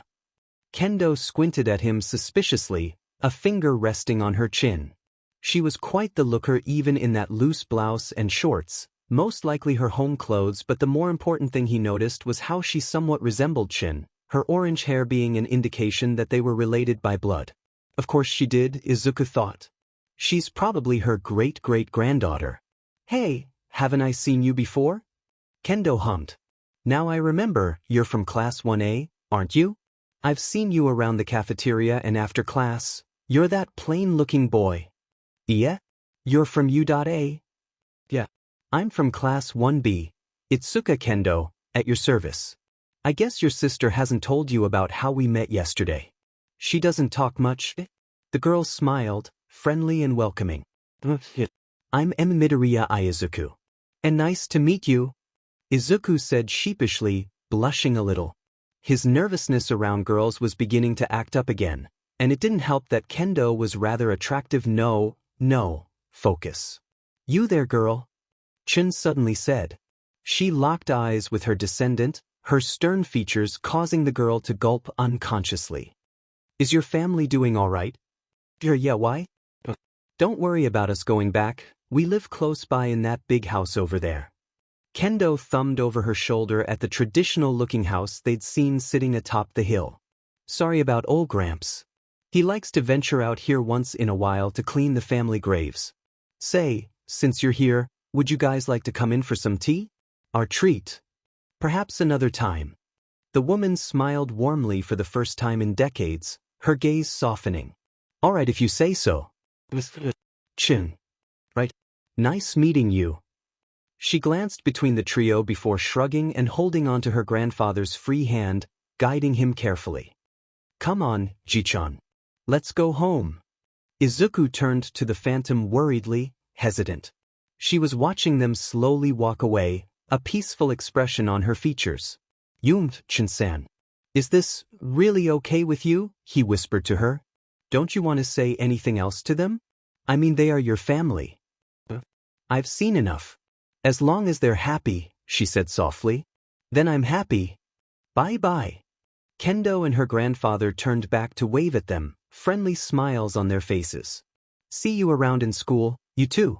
Bye, Auntie. The trio waved back, watching them go. Chen's form began to flicker and fade, the woman letting out a small sigh. I suppose my time is up. To think that it was I who learned something from this, how peculiar. Why you did. I still can't let go of the past, but perhaps that will change in time. She shook her head, clearing her thoughts. But enough about me. The other three are still out there. I was attempting to track them down when I came across my daughter-in-law's home. My apologies. I got distracted. It's okay. Izuku gulped then nodded with determination, getting back on track. All right, what can you tell me about the situation? It is imperative that you find either Johnny or Koenig as soon as possible. Those two are the most likely to stick out in a crowd. While we were mid-air I saw Johnny falling towards, what do you call it? USJ? If you're lucky he'll still be there. It took the entire night for me to manifest myself even after I landed. The combined power that we are sapping from both you and your construct is unstable, forcefully melded together. The power of one for all is fine, but I could feel your construct's Valkyrie's power diminishing slowly when I was searching around the city. It shouldn't be that surprising since she can gain it back easily through consuming emotions, but the others, they have no such ability. I suspect that Kiri consuming emotions will not refuel them, only herself. If it did, I would have already felt it. Those fools are living on borrowed time. Izuku's mind raced into overdrive. USJ? That was where the villains had attacked yesterday. If any of the Uda teachers were to encounter an unknown stranger there, they'd probably assume a stray villain had somehow escaped their notice in the cleanup. This wasn't looking good. You have to retrieve them as soon as possible, boy. There's no telling what might happen if they stay out in the real world for too long. The power to manifest themselves, Valkyrie's power. If they run out of that, there's a possibility we may lose the wielder and their portion of one for all forever. She started to turn translucent, fading in and out of reality. A small possibility, but a possibility nonetheless. Though it's only a hypothesis of mine, so take it with a grain of salt. Wait, don't go yet. Izuku tried desperately, noticing the woman's phantom form beginning to dissolve into smoke. Her warning that One for All's power might be affected permanently just escalated the situation to an alarming degree. I need more information. How do I know who I'm looking for? You have Kiri with you, do you not? Chin echoed, her voice distorted like a corrupted audio file. You'll know. Perhaps now. It's finally time for me to rest. Wait. Too late, his fingers grabbed empty air. The woman disintegrated into a cloud of glittering orange particles, swirling and twisting in the air like a swarm of glowing butterflies before rushing straight at him. They dived into his forehead in a stream, the strange energies returning back to their rightful place in a matter of seconds. A memory began to play out inside his head, much like the first time he'd met Kiri. Grandma Yen, tell us that story again. A child was saying, pulling at his sleeve. No, this wasn't his memory. This was hers. Yeah. Tell us about Daddy. A second child said, this one a girl.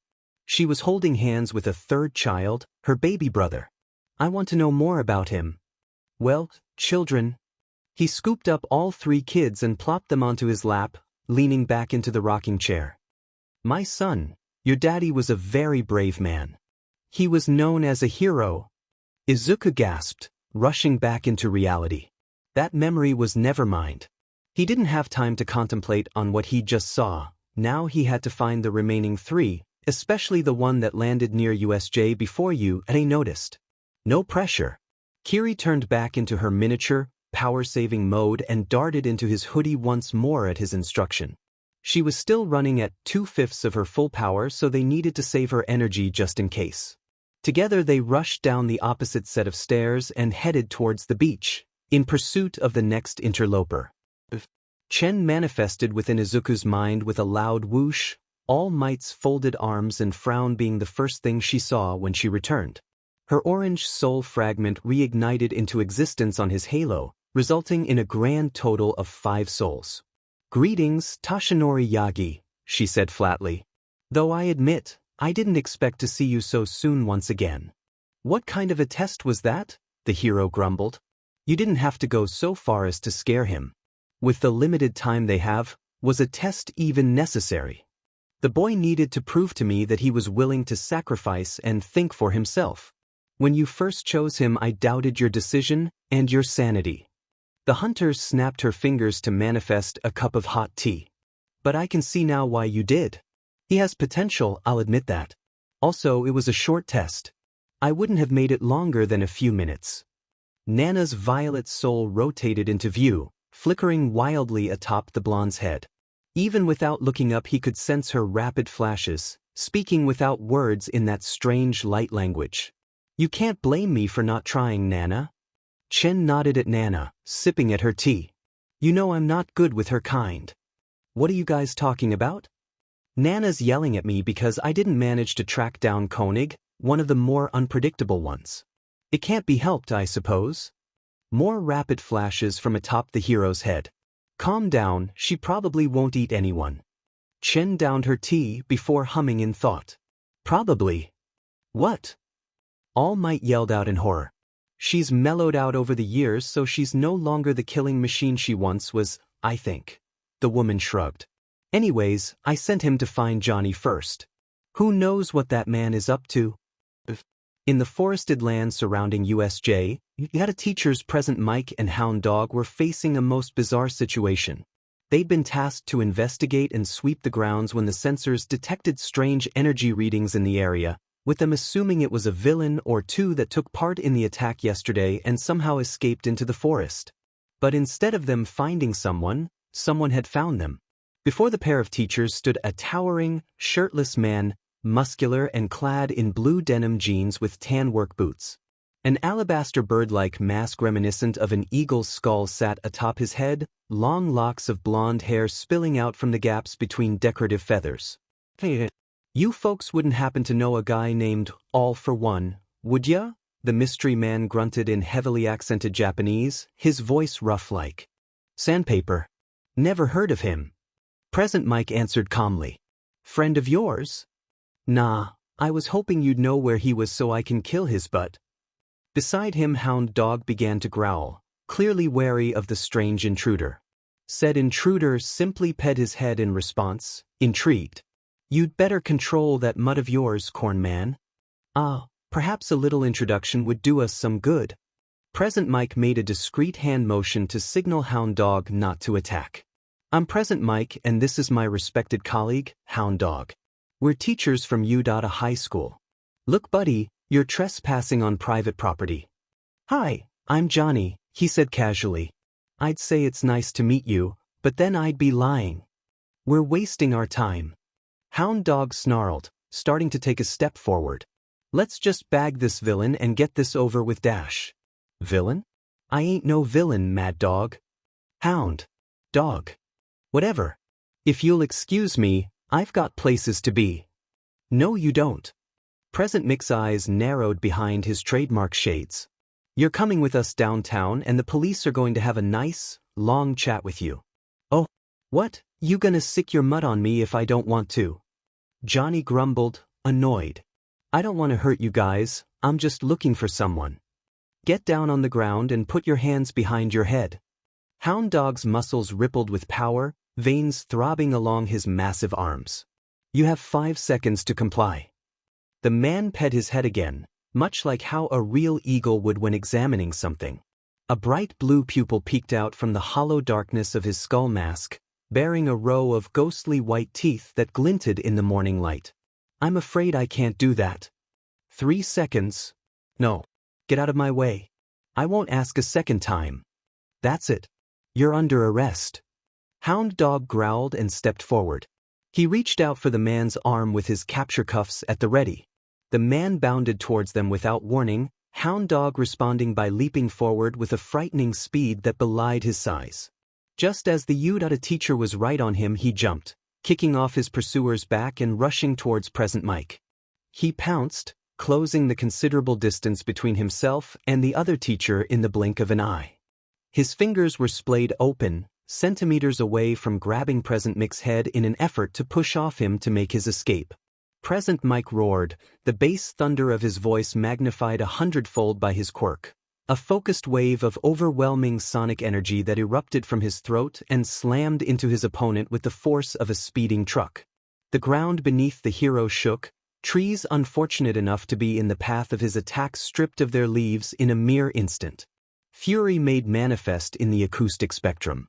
The mystery man was sent flying into a nearby boulder which subsequently shattered from the impact, covering him in a pile of broken stone. "A little too much, don't you think?" Hound Dog winced, scratching at his ears. "He was about to mess up my hair." The blonde shrugged. "Nobody messes with my hair. Come on, Hound. Let's bag him." "I'm not impressed by a whisper, Corn Man." Both heroes paused, turning to look with steadily rising alarm. A muscular hand burst out from beneath the rubble in a small explosion of stone, a misshapen figure rising from the wreckage like an undead from beyond the grave. On his back, something was beginning to form twin gouts of crimson and turquoise bursting from under the skin to form protrusions that resembled jets of flame or wings. Burning azure eyes locked onto them, accompanied by a guttural, animalistic snarl. "I want to hear you scream." Meanwhile, in uptown Muzutafu, a beast lay flat on her naked belly, pressed against the ground to hide between the tall grass and bushes. She sniffed the surroundings, the heat from her breath producing a small cloud of steam in the chilly air. Food had come. Food had gone. Koenig remained hungry. The surrounding air smelt fresh, clean. Just like her old home in the forests, though it felt a little different here. So many different smells, so many different people. She peeked between the gaps in the foliage, small strings of drool dripping past her open maw lined with razor-sharp teeth. She watched as people passed by, completely unaware that a predator was lurking mere meters away from them. Her stomach began to growl despite being a projection that had no need for nutritional sustenance.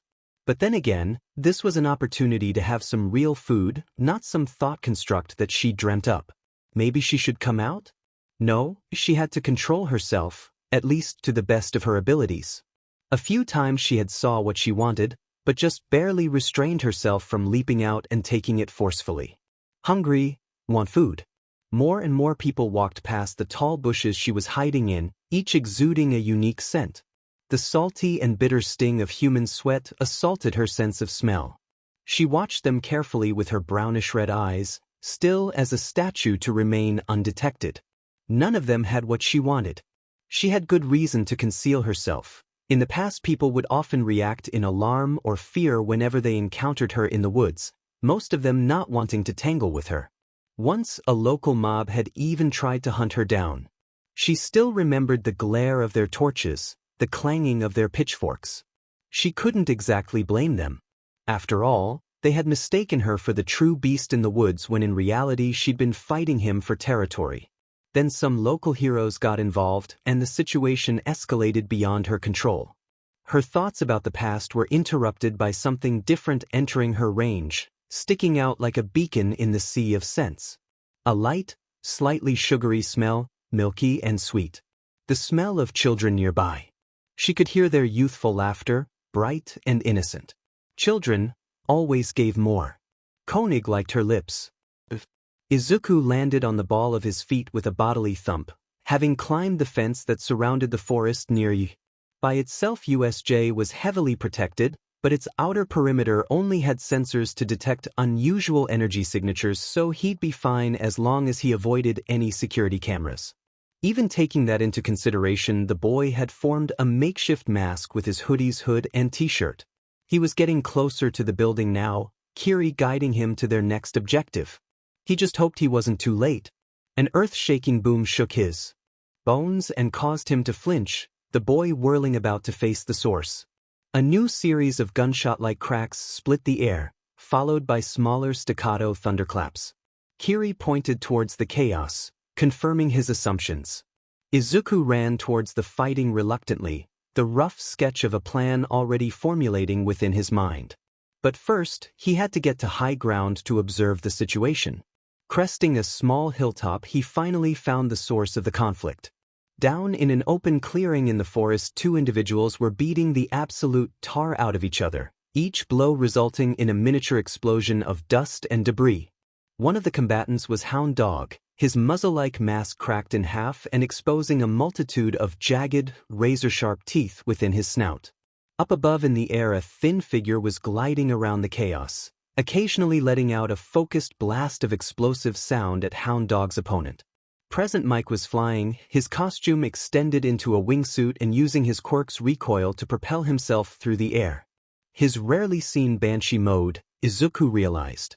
The boy focused on the opponent that the two teachers were fighting, that had to be one of the wielders. A shirtless, muscular man with nothing out of the ordinary except for his bird-like mask and the two massive protrusions that extended out from his back. The more Izuku looked, the less sense it made. The two things on the man's back looked both liquid and solid, flowing and solidifying at will. They kept transitioning between wispy, cloud-like wings and solid, blade-like appendages. One red, lined with long white stripes. One blue, studded with white stars. Two colossal and ethereal wing-like structures seemingly made of liquid muscle and hardened flesh simultaneously. Together they formed an organic caricature reminiscent of the American flag. Izuku could do nothing but watch and analyze, hidden within the foliage atop the hill. A quick search through his mental repository of hero knowledge was conducted, the boy racking his brains for a hero or villain with such a quirk and appearance. The man tried to take off only for Present Mick's supercharged voice to knock him out of the sky, Hound Dog snarling and following up with a mid-air tackle that sent them both crashing into the ground. Extra appendages. Changer rating confirmed. Mover rating confirmed. I told you I don't want to hurt you. You're in my way. The man blocked Hound Dog's powerful fist, countering with a vicious two-handed swing that launched the teacher upwards, Present Mike catching his colleague mid-air. Why can't you just dash? Super strength. Brute rating confirmed. Leave me alone, he howled, the stars and stripes on his wings beginning to glow. A barrage of white star-shaped energy projectiles erupted from the patterns, a mix of red and blue electricity trailing behind. Present Mike let out a burst of sound that blasted most of the projectiles away, though his wingsuit had been torn by a lucky shot which effectively grounded him. Hound Dog grabbed a tree branch on the way down to cushion their landing, cursing as he did. Ranged offensive capabilities. Blaster rating confirmed. Izuku's mind was spinning into overdrive. Changer, Mover, Brute, and Blaster ratings. A plethora of powerful abilities, and that stars and stripes pattern. He retrieved his smartphone and began to search through the internet as well. Crap, so many heroes had that pattern on their costumes. Hound. A woman's voice called out in alarm. Izuku looked up to spot two more teachers that had arrived because of the commotion, Midnight and Ectoplasm. A literal wave of cloudy white ooze spewed from Ectoplasm's mouth like a tide of sea foam, twisting to form a phantasmic giant clone of himself. A set of equally gigantic jaws snapped shut around the intruder, trapping him within. Midnight sprinted up the giant's clone's back, flipping off its head and ripping open a part of her costume to release her sleep-inducing aroma right in front of its face, which the clone proceeded to inhale into its mouth. They had managed to work together perfectly without a single word spoken between them. A solid combination attack, Izuku observed. But not solid enough.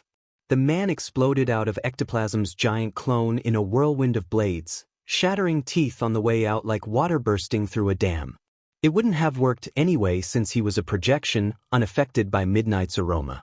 His mad laughter resonated through the air, a terrifying sound that seemed to echo through the forest in undulating waves. "Here's Johnny," he screamed, ripping the giant clone apart with his massive blade wing appendages. The clone reverted back to nothingness, having taken too much damage. Ectoplasm was already creating some normal-sized clones to cover Midnight's retreat, Present Mike laying down covering fire with his directed sound blasts. Hound Dog pounced, barreling into the man with a heavy crunch before being thrown off. Izuku thought again, having received another clue. Johnny. Stars and stripes. Possibly American. The man's identity was so close now, he just needed a little more info. Kayama! Somebody yelled in warning, causing him to refocus on the battlefield. Johnny swung one colossal wing like a sword, the flat edge cleaving through Ectoplasm's clones like a hot knife through butter. As Midnight somersaulted over the vicious sweep, she got caught midair by his second wing wrapping around her waist, trapping her. The heroine hissed, ripping at the sleeves of her costume to expose more of her skin, a dense cloud of her pink aroma shrouding the two combatants. She grit her teeth when her opponent didn't fall asleep, instead inhaling the aroma as if to spite her. One enormous wing blade raised skywards, ready to slam down into her. Izuku panicked, about to charge down right then and there in the hopes of helping to save his teacher when Johnny just froze. For a moment nobody moved, cautious of what the man would do. A dry rasp echoed from within the hollows of his mask, the man's voice low and sorrowful. Annette, my sweet light of my life. My rose among thorns.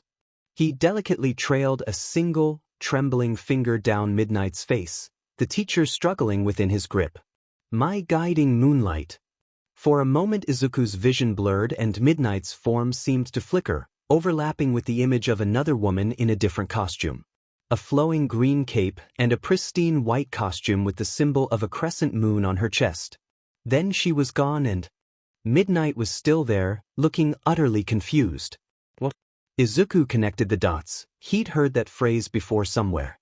And he'd seen that woman before too. A photo of her. In a history book about heroes. That was it, he now had all the info he needed. That last bit of knowledge helped him to decipher who this man actually was. Izuku started to formulate a plan to extract him before there was any more conflict, and without being noticed by the teachers. It was absolutely crazy, but it just might work. The boy focused on thinking, already planning out the projected paths, taking into account their various positions and what they were liable to do next. All he needed was for them to line up just right, but he had to act fast. There was only one shot at this. Few choices were left, time was of the essence, and he still had 3 souls unaccounted for. My sweet Annette. Johnny grabbed at his head, as if he was in pain or weeping. He slowly released his grip on Midnight, the bewildered woman looking stunned as she backed away. My love, saccharine and serendipitous. The other 3 Udatta teachers began to surround the man in a tight circle formation. Midnight was still backing away when Johnny suddenly looked right at her, a gleam of madness in his eyes. No. You are not her. You look like her, but you are not her, he whispered while those wings stretching to their maximum length, each at least 6 meters long and bristling with power. My dear Annette would never wear something so disgraceful.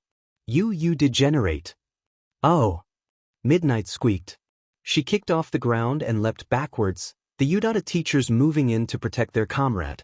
Ectoplasm's throat expanded, Present Mike took a deep breath, and Hound Dog roared a challenge as he pounced. Don't let the egg explode. A low whine began to fill the air. Izuku couldn't believe he was doing this. You are not her. Johnny screamed, preparing to strike. Scandalous wench. Begone. Delaware Smareas. Twin gargantuan blasts of wind pressure exploded from Izuku's right index and middle fingers, the boy having charged both of them up with the power of one for all. At this range, the enormous gusts knocked back all 4 teachers without actually hurting them and produced a thick cloud of dust, leaving Johnny untouched in the gap between his attack. As the powerful wind temporarily disoriented and deafened the teachers, Izuku took a deep breath and prepared himself to scream a single word that would bring Johnny to him. Stargazer, he yelled, distorting his voice as much as possible. The man's head shot up to the source of his cry, immediately bolting over to the top of the hill where Izuku was hiding. Upon discovering him, Johnny let out a gasp of surprise. Izuku was clutching at the damaged fingers on his right hand, grimacing. He still had his hood on and his t-shirt hiked up to mask his face as an added precaution just in case the teacher spotted him. How did you know dash? I'll explain later, Izuku grunted in pain. Get us out of here. Johnny nodded, unfurled his colossal wings once more, this time taking to the skies. He clutched Izuku in his grip, careful not to drop him as they made considerable distance in a matter of seconds. Far enough that the Udatta teachers couldn't see his form clearly. A quick look back revealed that the Udatta teachers had already recovered from the wind blast earlier. Ectoplasm had made another giant, albeit smaller clone. Hound Dog, Present Mike and a few normal-sized clones positioned atop it. The Goliath arched back like a catapult, and Izuku immediately realized that they were about to throw themselves at him. On your 6, he yelled throatily. Johnny flipped over midair with Izuku still in his arms, upside down and launching a flurry of stars from his patterned wings. Hound Dog and Present Mike took cover, but the clones held on tight even as 3 of them got shot down, committed to their roles as sacrificial pawns. Whipping its head forward, Ectoplasm's giant clone launched its payload into the air. 4 normal-sized clones were now flying straight at them, the wind rippling in their tan coats. 2 were shredded to pieces by another blast by Johnny, but he had to reorient himself to fly properly. Izuku realized he could only fire those projectiles at targets his pattern was facing, which was why he had flipped in the first place. The other 2 clones were still spiraling towards them, ready to crash into the pair to ground them. It was all up to him now. The boy grit his teeth, readying his left index finger to aim, and flicked. The clones were nearly upon them when Izuku released his 3rd Delaware smash, disintegrating 1 clone and having the other at the midsection from the close-range wind pressure.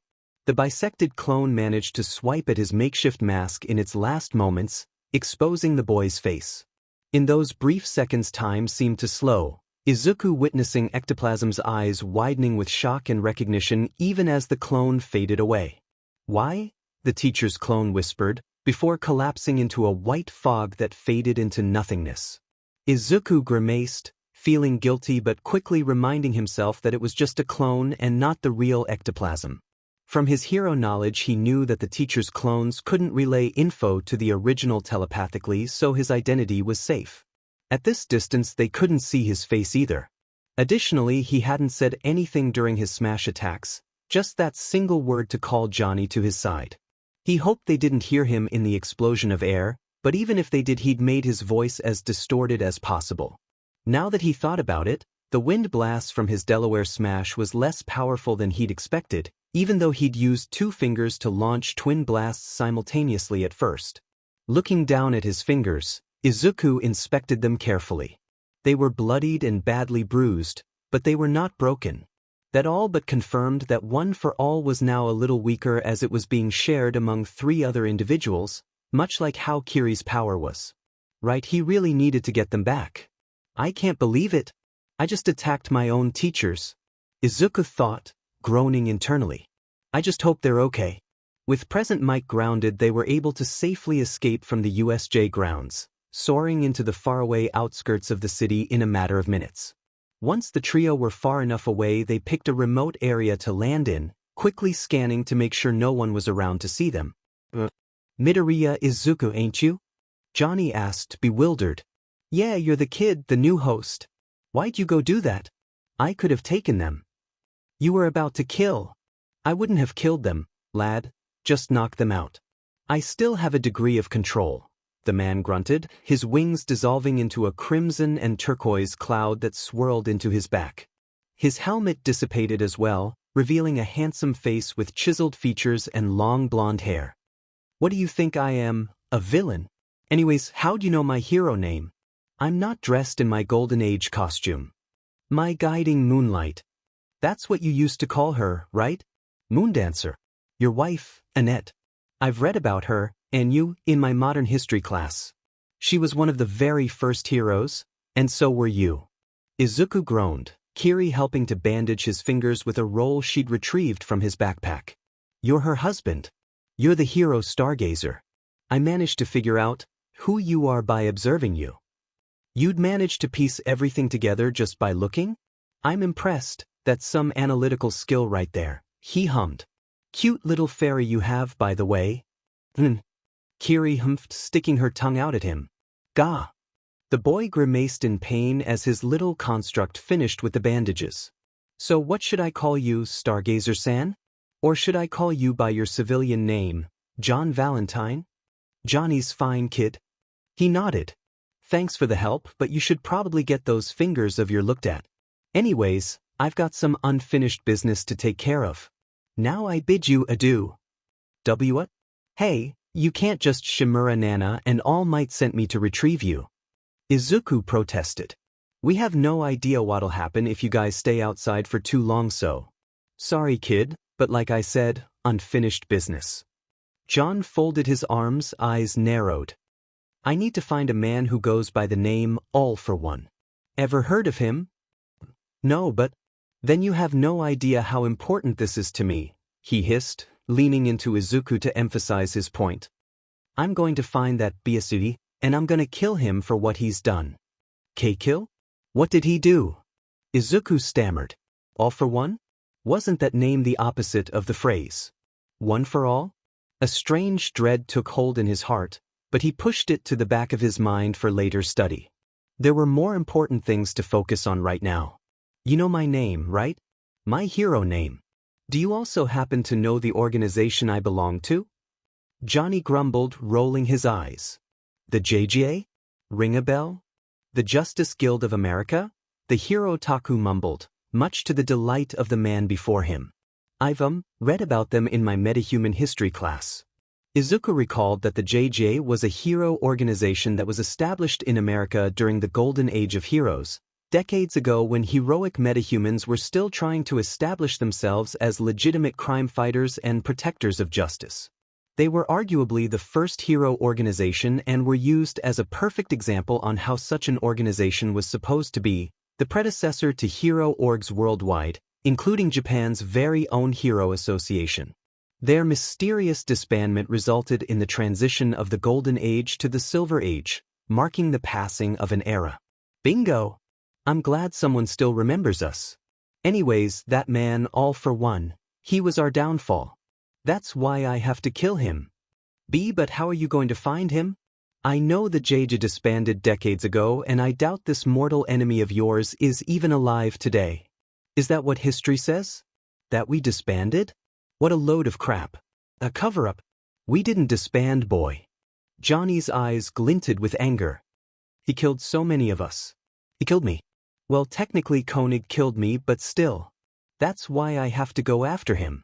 He's probably got a hold of some healing or longevity quirk. I know he's somewhere here in Japan. If All Might can't kill him, then I will. What did All Might have to do with this? Izuku thought frantically.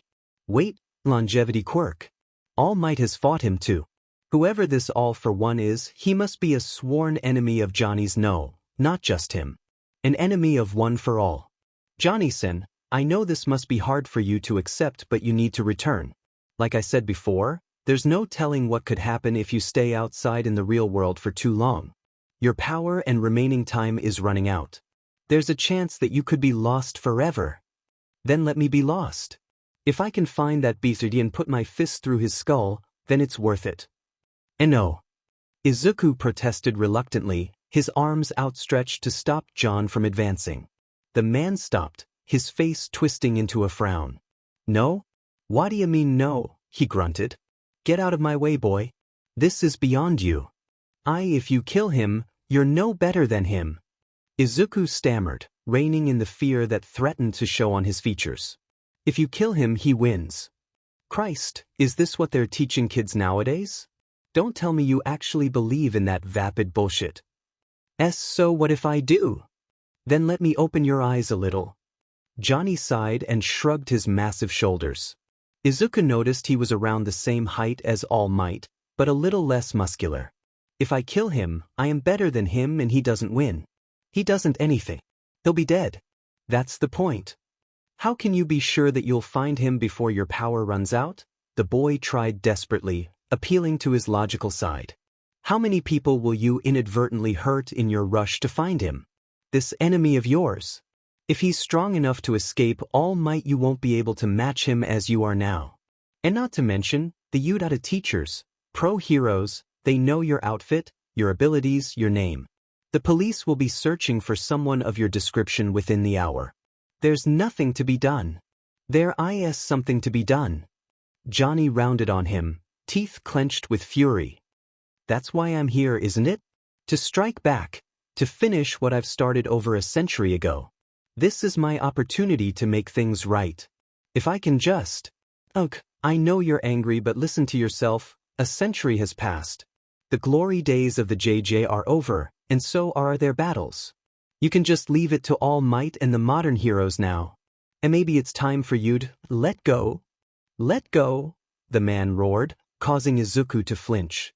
He seemed to tower above the poor boy, his eyes like chips of ice as they stared him down. Kiri got into a defensive stance, fists clenched and about to attack. If he tried anything, don't tell me to let go. You don't know what this means to me, so just shut up and get out of my way. No. I can't let you do this to yourself. Izuku gulped, standing up to the terrifying presence before him against all odds. Please calm down. I'm the very opposite of calm right now because of you. You're making me angry. Azure light began to flicker within the man's eyes as his back rippled, his wings threatening to burst forth once more.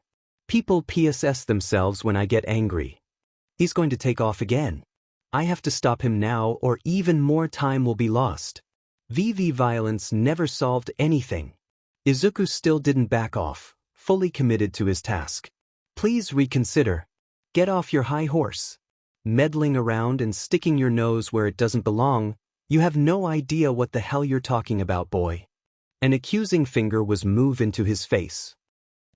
You think this is all in the past. You don't care. To you it's something that you've read in some article, some history book. I didn't mean it that way. The boy flinched again when Johnny's fist crashed through a tree beside him, showering them with wooden splinters. It may be history to you, But it was my life.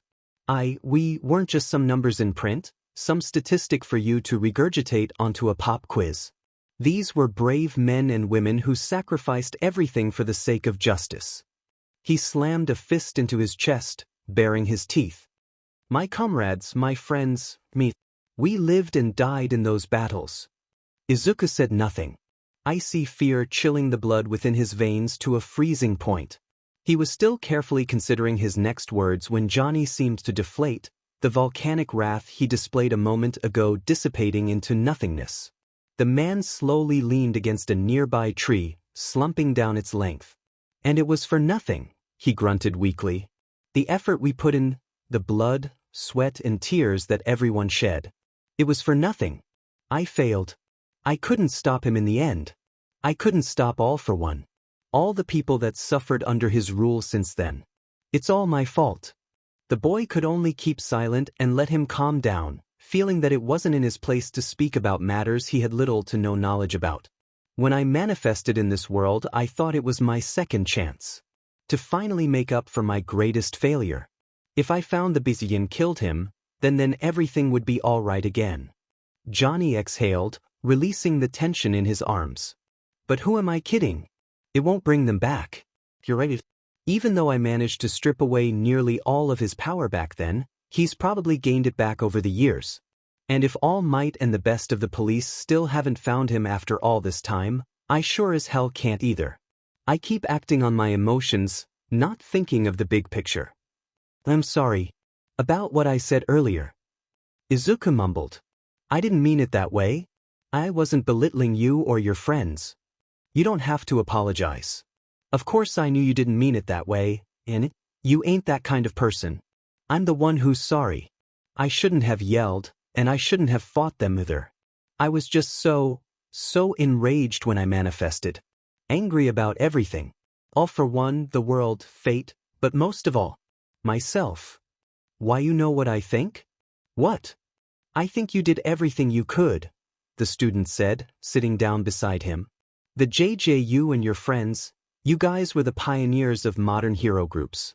Laying the groundwork and inspiring future generations. Get to the point, kid, he grunted impatiently. I guess what I'm saying is, it wasn't for nothing. You and your friends have helped shape the image of the modern hero. Just like the passing of the torch. Even now, the Hall of Heroes still have statues of the JJ on display, monuments dedicated to those who came before. You may be gone, but you are not forgotten. The boy took a deep breath, contemplating on what he felt within his young heart. For me, heroes aren't just people with powerful quirks like guys who can lift a fallen building or freeze a raging river. The real heroes are the people who do what is right, guide others to do the same, who take a stand, those who are willing to step up and be the change they're looking for. Izuku said, admiration blazing in his eyes despite everything. Admiration for one of the very first heroes. People like you. The old hero seemed to stare blankly at him for a moment before letting out a low chuckle, a deep sound that rumbled from within his throat. That chuckling soon faded away into a sigh, tired eyes gazing at the boy. I can't believe I'm getting a bloody pep talk from a kid. His heavy, calloused hand came to rest upon Izuku's head, messing up the young boy's already disheveled hair. A kid who's got the traits of a hero at the very least. A tint of pink colored the boy's cheeks at the praise, a slight feeling of embarrassment building up within him. Thanks. You're a good guy, Midoriya Izuku. He continued to tussle Izuku's hair. And you're dumb enough to think I am too. Izuku decided to file that little tidbit away for later analysis. He could still barely believe he'd managed to say all that. In front of one of the very first heroes, no less. His heart still thumped away relentlessly in his chest.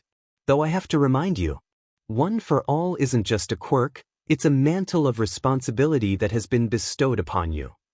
Johnny reached out and touched Kiri on her forehead, returning her power in the blink of an eye. I should go. I've already wasted enough of your time. Yeah. You heard me, this is no longer my story. The man stood up, a small smile on his face. It is yours. As the new wielder of One for All, it is up to you to face evil itself and protect the innocent. You're his successor after all.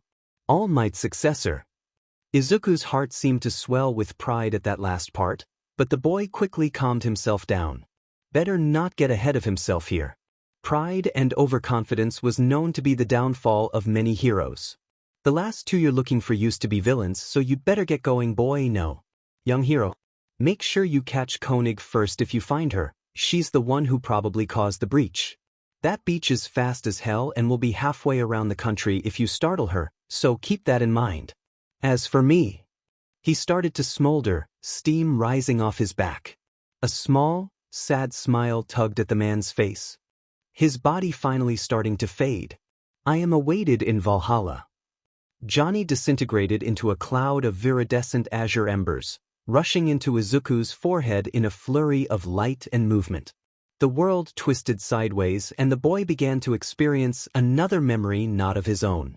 He was standing on a podium, dozens of men and women in magnificent superhero costumes watching from rows of wooden pews. His friends. His family. He could hear the sound of an organ playing, a melodious and rich tone that echoed through the hall that stopped when he stepped forward. Beside him, somebody was speaking. Do you, John Daniel Valentine, take Annette Maria Rose as your lawful wife, to have and to hold from this day forward, for better or worse, for richer or for poorer, in sickness and in health, to love and cherish until death do you part? I do. He heard himself say, in a voice that did not belong to him. Standing in front of him was a woman clad in a pristine white wedding gown, a bouquet of flowers held in her slender hands.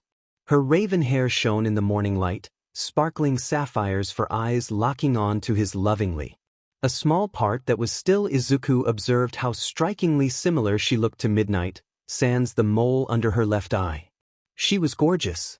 Do you, Annette Maria Rose, take John Daniel Valentine as your lawful husband, to have and to hold from this day forward, for better or worse, for richer or for poorer, in sickness and in health, to love and cherish until death do you part? I do. Together, he reached out with her and slipped a ring onto her finger, with her doing the same to him. A beautifully cut diamond atop a gleaming silver band. Annette blinked, tears of joy beating at the corner of her eyes. With this ring I thee wed. They both said in unison. He could feel his heart thumping within his chest, the woman's cheeks turning a lovely shade of cherry red.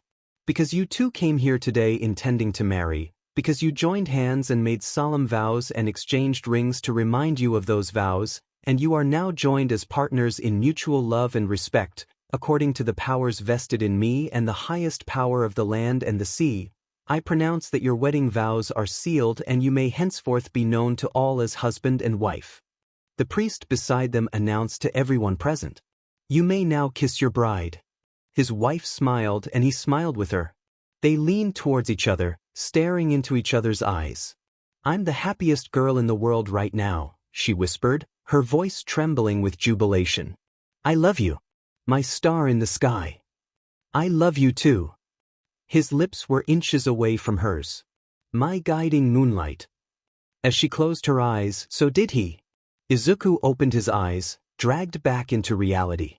He breathed in deep, head shaking to clear his thoughts. What he'd just seen that was Johnny's memory. He'd think about it later, though a small part of him was burdened with extreme worry. Right now he still had to find the last two escapees. All right. He dusted himself off, smacking his cheeks a little to refocus. Okay, I'm ready. Let's go, Kiri. The miniature girl on his shoulder nodded, and together they began to jog towards the city. Whatever they might come across next, the two siblings would face it together. Johnny reappeared within Izuku's mindscape with a rush of air, already expecting a great tongue-lashing. What he found instead was All Might staring at him with considerable worry, features creased in concern. A blue soul fragment ignited into being within the hero's halo, signifying that the lost power had returned to One for All. You okay? Nah, man. Johnny smiled sadly, actually looking a little embarrassed. I'm pretty bloody far from okay. All for one, huh? All Might ventured curiously. Wanna talk about it? Maybe next time. It's a long story after all. Still, I admit I may have been a little overzealous when I manifested. Sorry about that. Part of it is due to my quirk. It seems the activation parameters still affect me even as a projection dash. The man's explanation was interrupted by a blinding flash of violet light atop All Might's head, along with a loud pop of something manifesting. Shimura Nana poofed into existence, looking very different from her usual self. Though she still wore the same costume, she was no longer translucent, but now she looked like an adorable 10-year-old girl instead of an adult woman. Raya! Mini Nana charged with a high-pitched battle cry and leapt onto Johnny's muscular shoulders, wrapping her cape around his throat and wringing it back and forth to strangle the poor man. Nana! You're all right. You blundering Neanderthal. You moronic, irresponsible, wretched waste of memory. Nana squeaked angrily from atop her victim. You tried to go after all for one by yourself? You attacked Yudata staff. You yelled at poor Midoriya-kun when he was trying to help. What the hell is wrong with you? GSSSSKKK. Johnny explained eloquently. Nana, just give me a second, Toshinori. I'm trying to kill this guy. She began bopping his head with a tiny fist. You hear me talking, Yankee man? I'm gonna get medieval on your butt. Nana. All right, fine, she grumbled, finally loosening her grip and hopping off him. He won't really die. I already apologized, geez. Johnny rubbed his neck, grimacing. I could still control myself and I wasn't going to hurt any of them seriously. Besides, heroes in my country fight each other all the time. In fact, I think they had this huge civil war during Dash. Yeah, but this is Japan, a-hole. The little girl snapped her fingers, producing a large, cartoonish-looking hammer, the only weapon she could manifest in her weakened state. All Might began to experience equal parts nostalgia and worry when she began whacking Johnny with her hammer. Her strength was too lacking to inflict any real pain in that child form of hers, each blow resulting a soft pomp instead of a meaty whack. It kind of reminded him of his physical training with Gran Torino, actually. The good old days.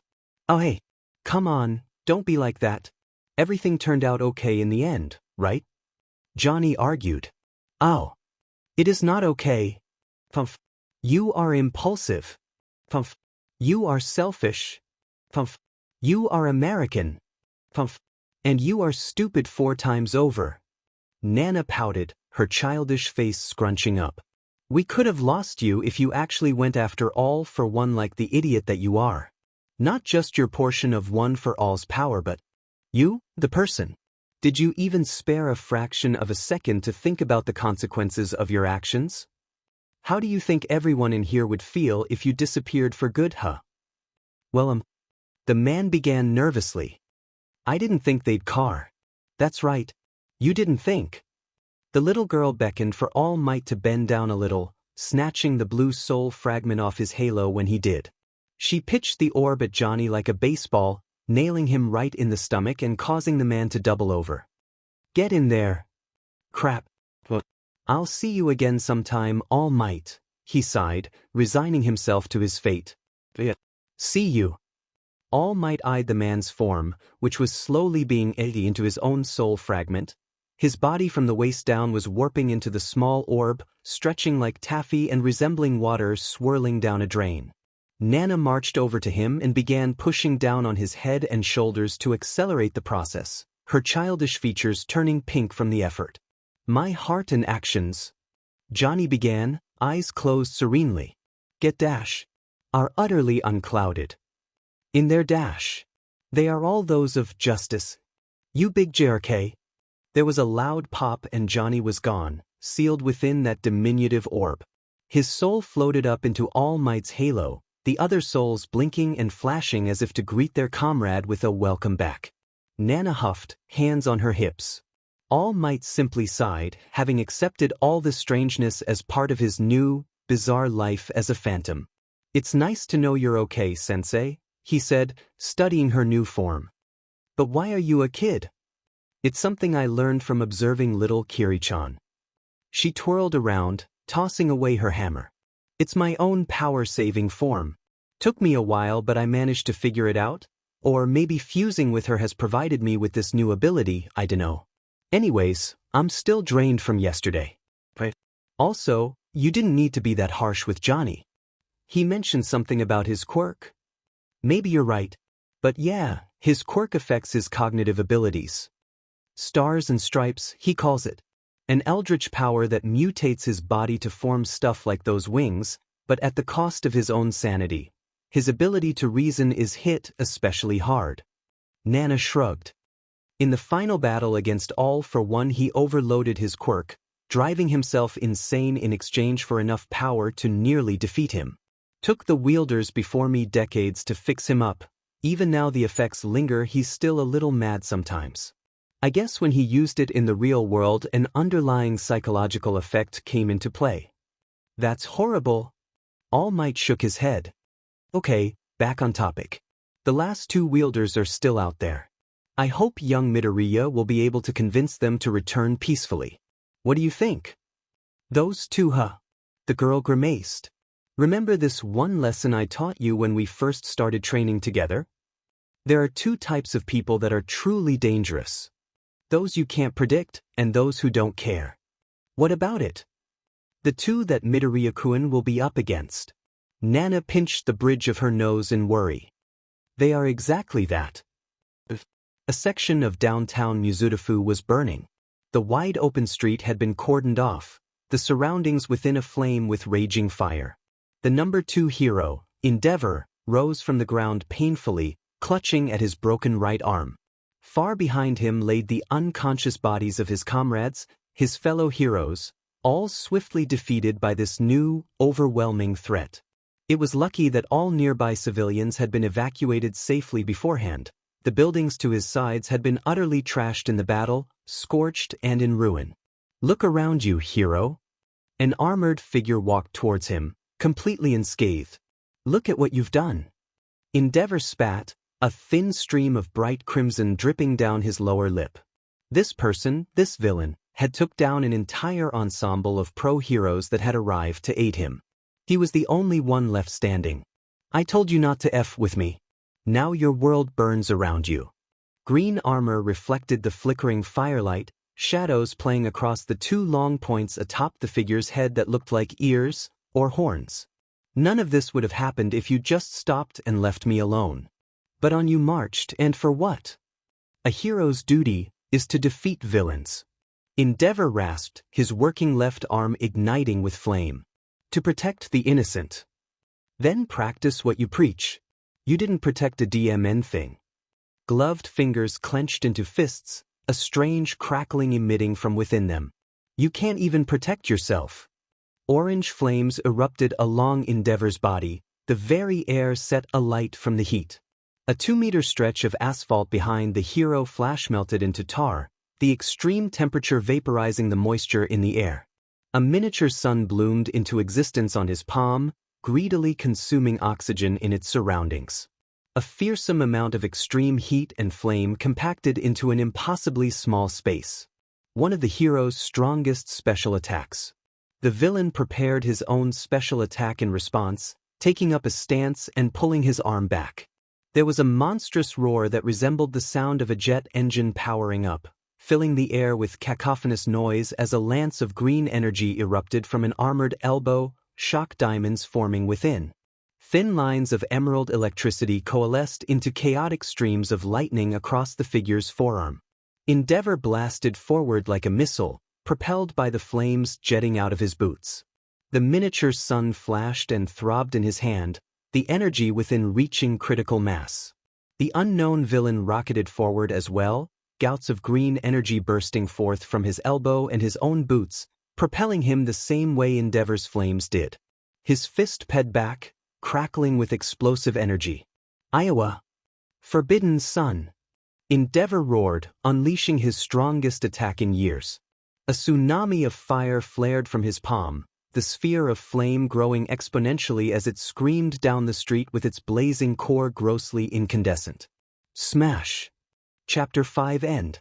Make Mizudafu's finest. 1 month before Izuku met his little sister. The stray villain that was rampaging in Mizudafu City had been captured by Kiri. She knocked him out almost instantly and was now carrying him over to the police department headquarters. Usually she'd just leave him there for the police to clean up, but this villain had some kind of quirk that made him weigh a ton. She couldn't exactly just leave him in the middle of the busy highway since that was dangerous for all the oncoming vehicles, and she figured they'd take quite a while to move him. Eyeing her landing point, Kiri finally arrived at the police headquarters with her usual entrance, silent and waiting for someone to come out and greet her. Like clockwork, she was soon faced with a wall of riot shields barricading the entrance only minutes after she touched down. The sound of at least 6 weapon bolts cycling assaulted her ears, nervous officers behind the gun sights. Standard procedure for dealing with unknown threats, she noted. They've even evacuated the area for the public's safety. All right, you lot, stand down. A cat-headed police officer emerged from the makeshift barrier, a handheld loudspeaker in his hand. His feline eyes focused on the intruder, bringing the device up to his mouth in a huff. You again, Valkyrie? What do you want this time? Kiri didn't reply, simply shaking the captive villain like he owed her change. Everything was silent and still except the ruffling of cloth from the captive's body being jerked back and forth. The Catman and his squad simply watched the ongoing scene before them, unable to even express the pure absurdity of the situation in words. Yena, I'm not paid enough for this. He turned towards someone behind him, jabbing a thumb back at the building. Get Tsukachi-san down here immediately. Yes, sir, the young graduate asked nervously, unsure. Just do it. He's the only one she actually listens to for some reason. Kiri stopped shaking the villain, now advancing towards the barricade. There was a sharp intake of breath as the men behind it stiffened, grips tightening around their weapons. The Catman strode forward fearlessly past the wall of shields and Kevlar, accepting his demise. Whatever you do, boys, don't shoot. I'll buy you some time. Just like before. The woman loomed over the poor officer despite being around the same height, dropping the villain onto the ground carelessly with a thump. The wisps of mint-green energy trailing off her eyes was only making her look even more intimidating as she eyed the sacrifice before her, a single, mischievous thought running through her young mind. Kitty cat. When Detective Tsukachi burst out of the police department's front door in a frantic and confused daze, it was already too late. He had the eyes of a man who had too much on his plate, exhaustion clear in those widening pupils. He was dressed in a simple dress shirt and slacks, his signature tan overcoat and hat was missing, having been busy with paperwork in his office when a panicking young man notified him that Valkyrie was here. There she was, currently tormenting one of his best men, Tamakawa Sansa. The poor cat-faced man was helpless as Kiri alternated between petting him and pulling his cheeks and ears with that same flat expression, much like a kid playing with a real cat. Ow wow. Ma'am, please don't do that. You're a little too rough. Despite how I look, I am not a cat. I don't think real cats even like this. Sansa groaned, knowing that it was futile to resist. Wait, don't pull my whiskers, Miyoach.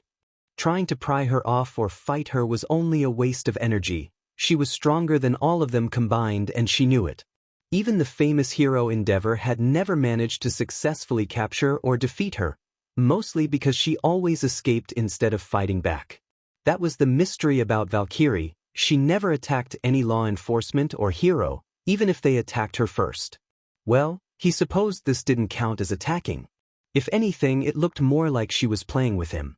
Kitty cat. Kitty. Kitty cat. She mused gleefully, continuing to play despite his protests. Valkyrie, unhand my officer right now. Tsukachi howled, cranking his angry voice up to 11. Miraculously, the vigilante obeyed and let her hands fall to the side. Sansa simply rubbed his aching ears, wincing all the while and shooting his friend a glare as if to say, "What took you so long?" Tsukachi sighed wearily, striding forward to confront the strange girl. You. An accusing finger was moved in her general direction, the normally calm man seeming to expand with righteous wrath. The confused girl looked to her left, right and finally behind her before pointing a finger at herself. Yes, you. What are you doing here? The last time she was here was in the dead of night, trying to hand over a dangerous villain weapon over to the police. He was already assuming this was something similar. Kiri picked up the villain, who had somehow stayed unconscious throughout the entire event. She began shaking the man back and forth with gusto, peeking out every so often from behind her captive's body. When Tsukachi responded with only a frown, she only began shaking the poor villain harder in an effort to illustrate her point. This guy was causing trouble in the street, so you beat him up and brought him here? The detective deduced, already trying to discern her motive. A few rapid nods from her confirmed his theory. Why didn't you leave him there like you always do? Kiri dropped the villain a second time, this time right at his feet. A heavy thump, followed by the pavement spiderwebbing with cracks. Strips of heavy metal rebar were wrapped around the man's wrists and ankles as makeshift restraints. The guy must have weighed a ton, Tsukachi realized. Might as well ask her to carry him in and save having to bring out the forklift. Fine, you can help bring him in, the veteran detective grumbled, a wave of his hand dismissing the squad of armored policemen. He did a sudden double-take, waving a warning finger like a teacher to an errant child. But don't get any ideas like last time, understand? With a quick nod, Kiri slung the captive over her shoulder, walking into the police headquarters casually. She did notice the two guards that flanked both her and Tsukachi, weapons at the ready to blast her if she tried anything. She couldn't blame them for their distrust. The media had only perpetuated the fact that she had made fools out of both the police and heroes by simply evading arrest. At least over the years they'd stopped calling her a loose cannon and eventually accepted her as unorthodox but ultimately harmless, unless you were a villain. Under the detective's directions, she dumped the captured villain into a temporary holding cell and even undid his bindings. Just as she was about to leave without a care, Tsukachi declared that she had to sign some forms before she could go. To the surprise of everyone around, she actually obeyed again and followed the team towards the offices, earning nervous stares and whispers from the workers there when they passed. So that's her, huh? The infamous Valkyrie. She's quite the looker, and that costume, or rather, lack of one. Oh man, I want her to capture me and step on me too. Careful, she'll hear you. I wonder why she only obeys Tsukachi-san? How lucky.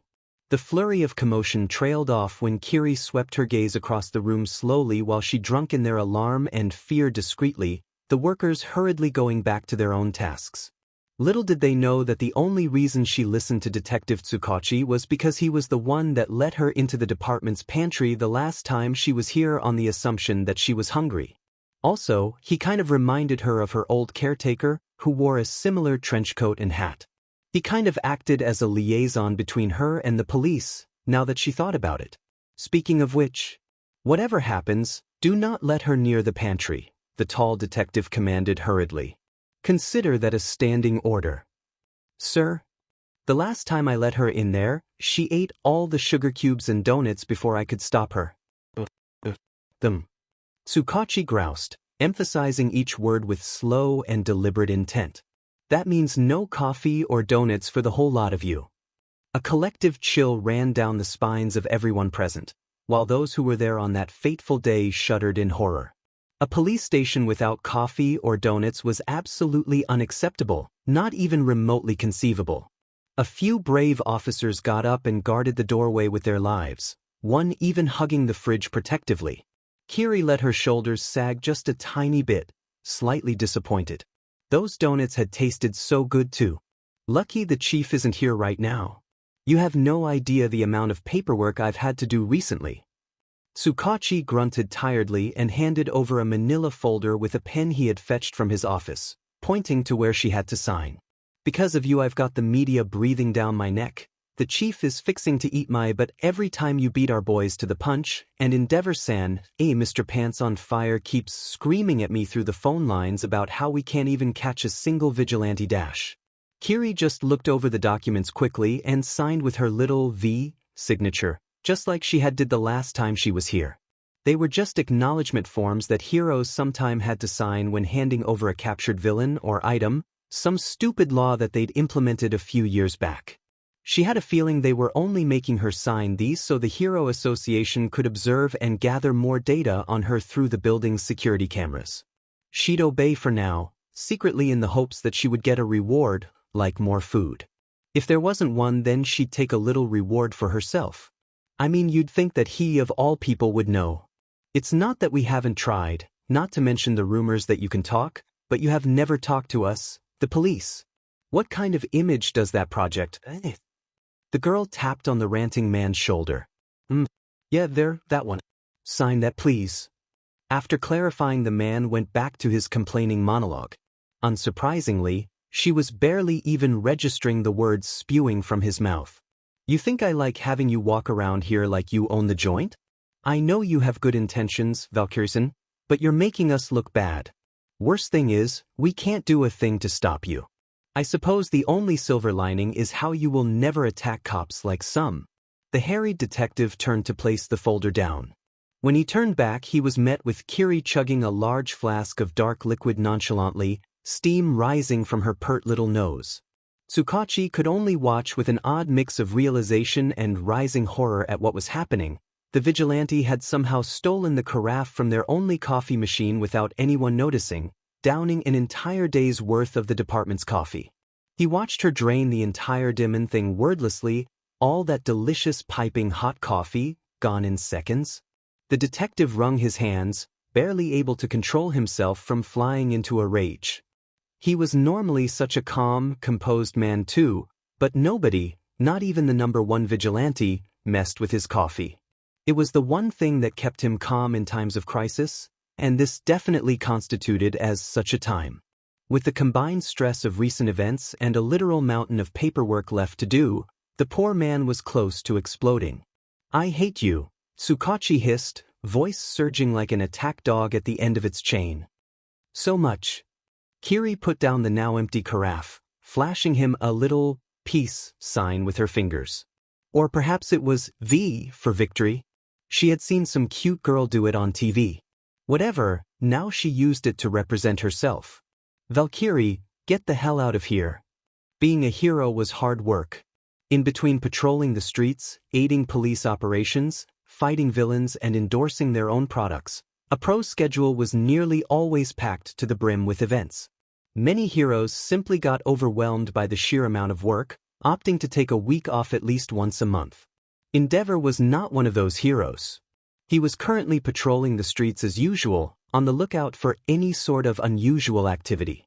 The #2 hero dedicated himself to one thing, and one thing only, to surpass the colossal wall known as All Might. The sea of people that inhabited Mizudafu City parted for him as he walked through, many civilians pointing, chattering, and some even taking pictures of the respected pro-hero. Despite the relative peace in recent times, there were still rare cases of villains popping up unannounced, such as the assault on UK's USJ facility yesterday. And to think Shoto had been there too? Endeavor clenched his fists. It was pure luck that the boy had not been harmed. The audacity of those villains. If anything had happened to his progeny, there'd be hell to pay. Not just because Shoto was his plan to finally surpass All Might, but also because the boy was his son. Truth be told, despite his proficiency at hero work, Endeavor knew he wasn't the best parent. There simply wasn't time to coddle the boy, defeating All Might would require tremendous amounts of skill, talent and prowess, something that he nurtured into Shoto since the tender age of 5. The boy was to be his legacy, a being capable of wielding his fire and his wife's frost. The best traits of both parents bred into the perfect warrior, resulting in overwhelming power. Well, it would be except the boy only used his right side like a demed fool. Didn't he realize this was how the world worked? Power was everything. In this world strewn with superpowers, people were not born equal. Might makes right, just as the powerful controlled the world, the powerless were controlled by it. Law of the jungle, survival of the fittest, and that the weak should fear the strong. That was what Endeavor believed in. So why was it that Shoto still refused to use his inherited power? The hero's train of thought was derailed when a low whine followed by a monstrous roar split the air, something screaming across the sky overhead in a flash of green. It sounded like a fighter jet, complete with Doppler effect as it rapidly covered distance. A second later, something else sped past in pursuit in a blur of white. The Buster hero, air jet. While the nearby civilians cowered and looked on in awe, Endeavor snarled, tapping at his earpiece communicator to contact his own hero agency over a priority line. Endeavor-san, sir. We've received reports of a panicked voice began. Send strike package Epsilon 1 to my location, he barked, chasing after the trail Air Jet and his quarry had left. And patch me through to the Buster Hero, Air Jet. Roger, Epsilon 1 en route. Patching you through. Endeavor cursed, knowing the package would take at least a minute or two. That thing Air Jet had been chasing, some sort of missile? He had a bad feeling about this. Endeavor-san, this is Air Jet speaking. The Buster Hero's friendly voice crackled over the comm channel. Good to have you. Reports of an unknown bogey flying over the city came in from the local police only minutes ago. I'm in pursuit. No idea what it is, but it keeps on circling around the city, almost like it's looking for something. Give me more details. Any identifying markings or anything of the sort? I see. There was more crackling as the connection fluctuated. A streamlined profile, green armor plating. Bright green exhaust, 2 plumes. Need to get a little closer. Epsilon 1 has arrived at your location. A computerized voice chirped. Moments later, a riderless motorcycle screeched across the street in front of Endeavor, patiently waiting for its owner. The number 2 hero wasted no time and hopped on in one smooth motion, his flames fueling the infernal high-tech machine and bringing it to life. The heavy vehicle roared and bucked like a live animal as Endeavor shifted into gear and revved the throttle, his signature orange flames flaring along its wheels. Talk to me, Air Jet, he barked, swerving around traffic and blazing a literal trail behind him. What does your radar show? Minimal radar cross-section. A stealth aircraft? No, it's tiny compared to conventional craft, Air Jet replied hastily, clearly struggling to keep up with the unknown bogey. I think it's an unmanned aerial vehicle. I'm going to try for visual confirmation, activating afterburners. Tell me what you see. I'm still chasing it. This thing's speed and maneuverability is insane. It can turn on a dime. No wings, too small to fit a pilot. Silhouette does not match anything in the JSDF database. It almost looks like a missile. Do you have radio contact? He could see them now, the bright yellow emission of Air Jet's thruster pack chasing a comet tail of green energy. His eyes tracked their forms as they bobbed and weaved through the air like a pair of dragonflies, the unknown making directional changes that were nigh impossible for aircraft. It almost seemed to slide and shift mid-air, bleeding off speed in tight turns. Non-responsive. Wait, what the? Say again, Jet? Endeavor frowned at the bewilderment in Air Jet's voice and the abrupt cutoff, tapping at his earpiece twice to send 2 mic clicks his way. Jet, do you copy? I copy. It's a man, Air Jet said incredulously. And he just flipped me off. Tis cocky B. Endeavor's voice sizzled through the mic. Shoot him down. Try to ground him in an uninhabited area. But Endeavor-san. Do as I say, Air Jet, he ordered. Or are you doubting my decision? No, Endeavor-san. I just think that we should at least try to talk. I don't care what you think. That man is hereby considered a criminal and you are a hero.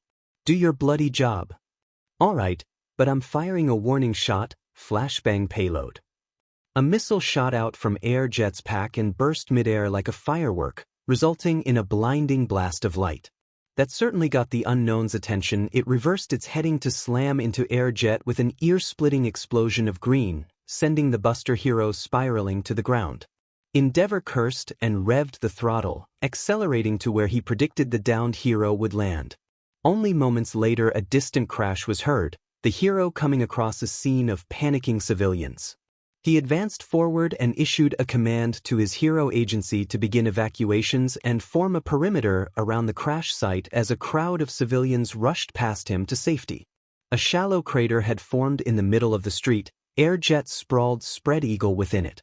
Atop him was the unknown villain, his armored boot resting upon the Buster Hero's head. Can't get a hint, can you? PSS off, the villain said, grinding his heel against Air Jet's armored helmet. The downed hero let out a painful groan, indicating he was at least alive. You shoot at me again and I'll shove that jetpack so far up your butt you'll sheet exhaust for a year. Hey you! Endeavor shouted, the flames along his shoulder flaring out. That's right, punk. I'm talking to you. What the hell do you think you're doing in my city, huh?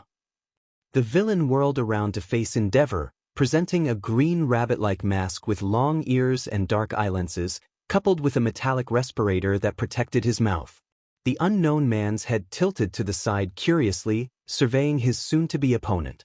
You're Endeavor, aren't you?" he grunted, almost sounding confused. "In the flesh." "That's right, scumbag. And I'll be the one to bring you into custody," Endeavor growled. "Just another notch on my belt for some good-for-nothing, spineless nobody in a silly costume. Don't diss. The costume that's rich coming from someone whose head is on fire. I've heard of you, a real hothead. We can do this the easy way, or the hard way, though I'm hoping you'll resist so I can put you into the ground." "So what will it be, a hole?" The hero's eyes narrowed. "Surrender or run? That's an ultimatum. I don't do ultimatums." Now that Endeavor was closer, he could take in the villain's form in more detail. He was clad in a green jumpsuit with plated armor that protected his forearms, hands, torso, and shins. A dark utility belt with pouches circled his waist, a pair of heavy boots completing the outfit. He kind of looked like a hero, but the way he spoke was similar to a villain, rude and uncouth. "Blame it on your friend here." The villain gave Airjet a light kick, prompting another pained groan, "for trying to shoot me down.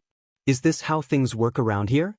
In my time, anyone could use their quirks whenever they wanted to, as long as they weren't hurting anyone. You people are so backwards. Those who utilize their quirks outside of what is permissible under the law shall be perceived as villains, and dealt with as seen fit," Endeavor recited, growling. "This iron rule has not, and will not change. This is your last warning. If you continue to resist arrest, we might have an accident that will leave you in excruciating, burning pain. The only accident I fear will be your head being blasted off with me wearing your FNG moron face as a party mask," the villain said nonchalantly, beginning to take off. "Leave me alone, hothead. I've got work to do." "You're not going anywhere." An inferno flared from Endeavor's fingertips, the orange conflagration forming a fiery net to ensnare its unlucky target. The man ped his head, an explosion erupting from his torso and shredding the encircling net apart effortlessly. "I need to find him, and you're wasting my precious time. Look, I'm not trying to terrorize your city or anything like that, but I can see reasoning with you is no longer an option. So if it's a fight you want so badly, then that's what you'll get. You goddamn villain punk. Save your breath, you'll need it when I make you scream like a page's." He pointed his armored fist towards Endeavor, crackling and popping with energy. "Lacquered chain prison." A series of thick branches shot through the air and crashed into the attacker with a crunch, twisting and sliding over each other to bind him in a tangled ball of wood. Kamui Wood stood atop a gigantified MT lady's shoulder, accompanied by death arms who flanked from below. "Endeavor-san. We saw the commotion and we're here to help," the lady called, giving him a thumbs up and reaching for the captured villain to hold him down. "I just need to. Stay back," Endeavor shouted. An eerie emerald light flared from within the gaps of the overlapping branches. MT lady barely managed to withdraw her hand when the wooden prison exploded into 1,000 splinters, revealing the villain within. "All these distractions, all these obstacles," the armored man hissed, his voice strangely distorted, almost like two people speaking at once. Emerald energy crackled from his entire body, flaring out in concentric waves and forcing the heroes back. "Get away from me, you effendi ghosts. Surrender, villain. There's no escape, you are surrounded."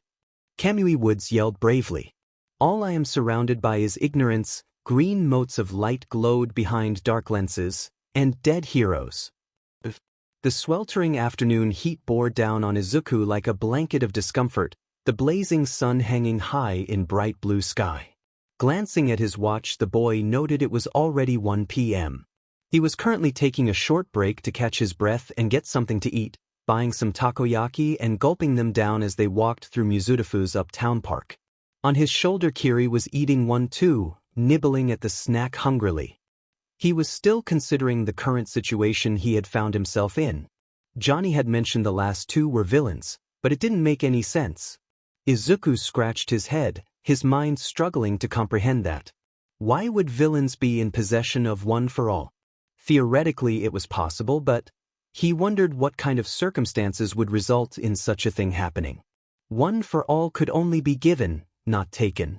The only explanations he could come up with were that one of the previous wielders went mad whilst in possession of one for all, which would lead them to become a villain. Or a dying wielder made the choice to pass on the legendary quirk even to a villain to prevent the flames of hope from being snuffed out. Izuku suspected it was the latter, remembering that little tidbit Johnny mentioned before he faded away, someone by the name of Koenig. The old hero had said that she was the one who killed him, and that she was the one who probably caused the breach that allowed them to escape. Killed Johnny and got one for all? And her name? The boy brought up his phone and typed it into the search bar, eyes widening slightly at the result. Koenig is the German word for king, the device displayed in neat little letters. Well, that was encouraging, just wonderful. A quick look through the online global hero villain public database showed no such record of anyone prominent bearing that name. There were 2 or 3 small-time heroes and villains, but they were all male, not the one he was looking for. The implications were frightening, perhaps a little too much to think about at this time. Izuku felt a shiver creep up his spine at the possibilities before squashing the thought. Johnny also mentioned she was fast as hell, which he interpreted as her having some kind of speed or mobility capability, a mover-type quirk. Mover-type metahumans were notoriously hard to capture and contain, with speedsters like the hero Ingenium being a prime example of their sheer versatility and potential. Then there was the remaining unknown villain, the one he had no information on. He would cross that bridge when he came to it. Regardless, things weren't looking very good at all. He had no idea what he was dealing with, or how these villains would act. For a moment an image of the thin, sickly-looking villain from Yu resurfaced in his mind again, like a monster from the deep, gnarled ghost-like fingers reaching out towards him. He imagined his classmate Tsu falling into pieces, cracked and withering away, Nomu's tar-black muscles rippling and coiling as Aizawa-sensei's arms snapped like a cheap toothpick. Izuku shivered and gulped, swallowing the fear that threatened to well up and spill forth from his mouth. He locked up that terrified part of himself into the detention cell of his mind, imprisoning it for the time being. Now wasn't the time for fear, to let that part of him out. Kiri poked at him in concern, letting out a worried murmur while eating away at his negativity. I'm fine. The next one somewhere around here, Kiri-chan? The little construct nodded, pointing in the direction she wanted him to go. Okay. Izuku breathed, scanning the park for any unusual activity. Let's see. He reminded himself to be extremely cautious when approaching. Still, there was nothing out of the ordinary here. The few people in the park were relaxed as always, not a hint of fear nor alarm on their features. Izuku focused, his eyes taking in every detail in the surroundings no matter how insignificant. One of the 2 villains was here somewhere. A jogger blurred past him, huffing and puffing with effort. A family of 4 strolled down the main path, enjoying the fresh air. There was a camera flash as a pair of tourists took a picture of the nearby fountain. A man walked alongside his dog leisurely, the animal panting in excitement. A policeman cycled by, patrolling the area with vigilant eyes. Why here in the park? There was nothing of use here besides the fresh air. Hundreds, maybe thousands of people walked through this park on their way to and from the city, but it wasn't anything special. Just the normal greenery, along with the cherry blossoms that bloomed beautifully when the spring came. He struggled to think of why a villain would come here, factors like human traffic and the surrounding plant life taken into account. Nothing came to mind. He didn't have enough info to form a solid theory or hypothesis. Izuku sighed. He still didn't see anything unusual. Perhaps this villain had some sort of camouflage or stealth-based quirk that allowed them to hide amongst the human traffic or lush greenery. But then again, there weren't many people around at this time of the day either. Kiri continued searching as well, eyes closed in focused concentration. The boy took another bite of takoyaki, contemplating what he would say when he inevitably met him or her. "Step aside, you pheasants," a bright young voice called out cheerfully. "Make way for the king." "It's peasant, Sachan. Pheasants are a type of bird," another voice corrected. "Also, shouldn't it be queen instead of king, since Yui is a girl? Are you questioning my royal authority as the king's right hand, Minister Kodoha?" To the dungeons with you. 10 years dungeon, no trial. What say you, your majesty? Forward, my mighty steed, a third voice squealed with childish delight. Mush. Wan. Woof. Izuku whirled to face the source of the commotion, eyebrows rising into his messy hair as he witnessed the strange scene. A trio of kids were parading down the wide cobblestone path of the park, nearby commuters parting for them with amused smiles. Among them was a little redhead girl riding atop her large black and tan dog like a horse, giggling. She was flanked by two of her friends, one with blonde hair and the other with blue. They were apparently having the time of their lives in a game of pretend under the afternoon sun. All three held long sticks that they brandished like swords, waving them back and forth in the air happily. Izuku smiled, briefly reminded of his childhood adventures with Bakugo. Well, the good parts, at least. There, Kiri chirped, pointing at the trio. It's them. The Utada student blinked, then did a panic double-take at the kids. Wait, what? The villain we're looking for, it's one of them. Eehee. It couldn't be, the villain was one of those kids. But they looked so ordinary, their behavior matching that of what would normally be seen in children their age. They looked like they were around 10 years old. He never could judge ages correctly. The gears in Izuku's head spun like pinwheels, his young mind trying to comprehend what he was seeing. But I can't tell which one because they're standing so close together. She continued tracking them to make sure, nodding. When it came to quirks, one needed to think out of the box. Things weren't always as they seemed. If he thought about it rationally, it was probably some sort of disguise or stealth-based quirk in action, maybe one that allowed the villain to take the form of a child. But what were the activation parameters and effects? The possibilities were practically endless, but there were already some clues that he could guess just by observing. The fact that they looked entirely ordinary was already a clue. This villain had to have some kind of stealth-based ability that let them hide in plain sight or disguise themselves. Possible stranger changer rating. The boy began to think of possible scenarios, diving into his extensive knowledge of metahumans. Why take the form or body of a child?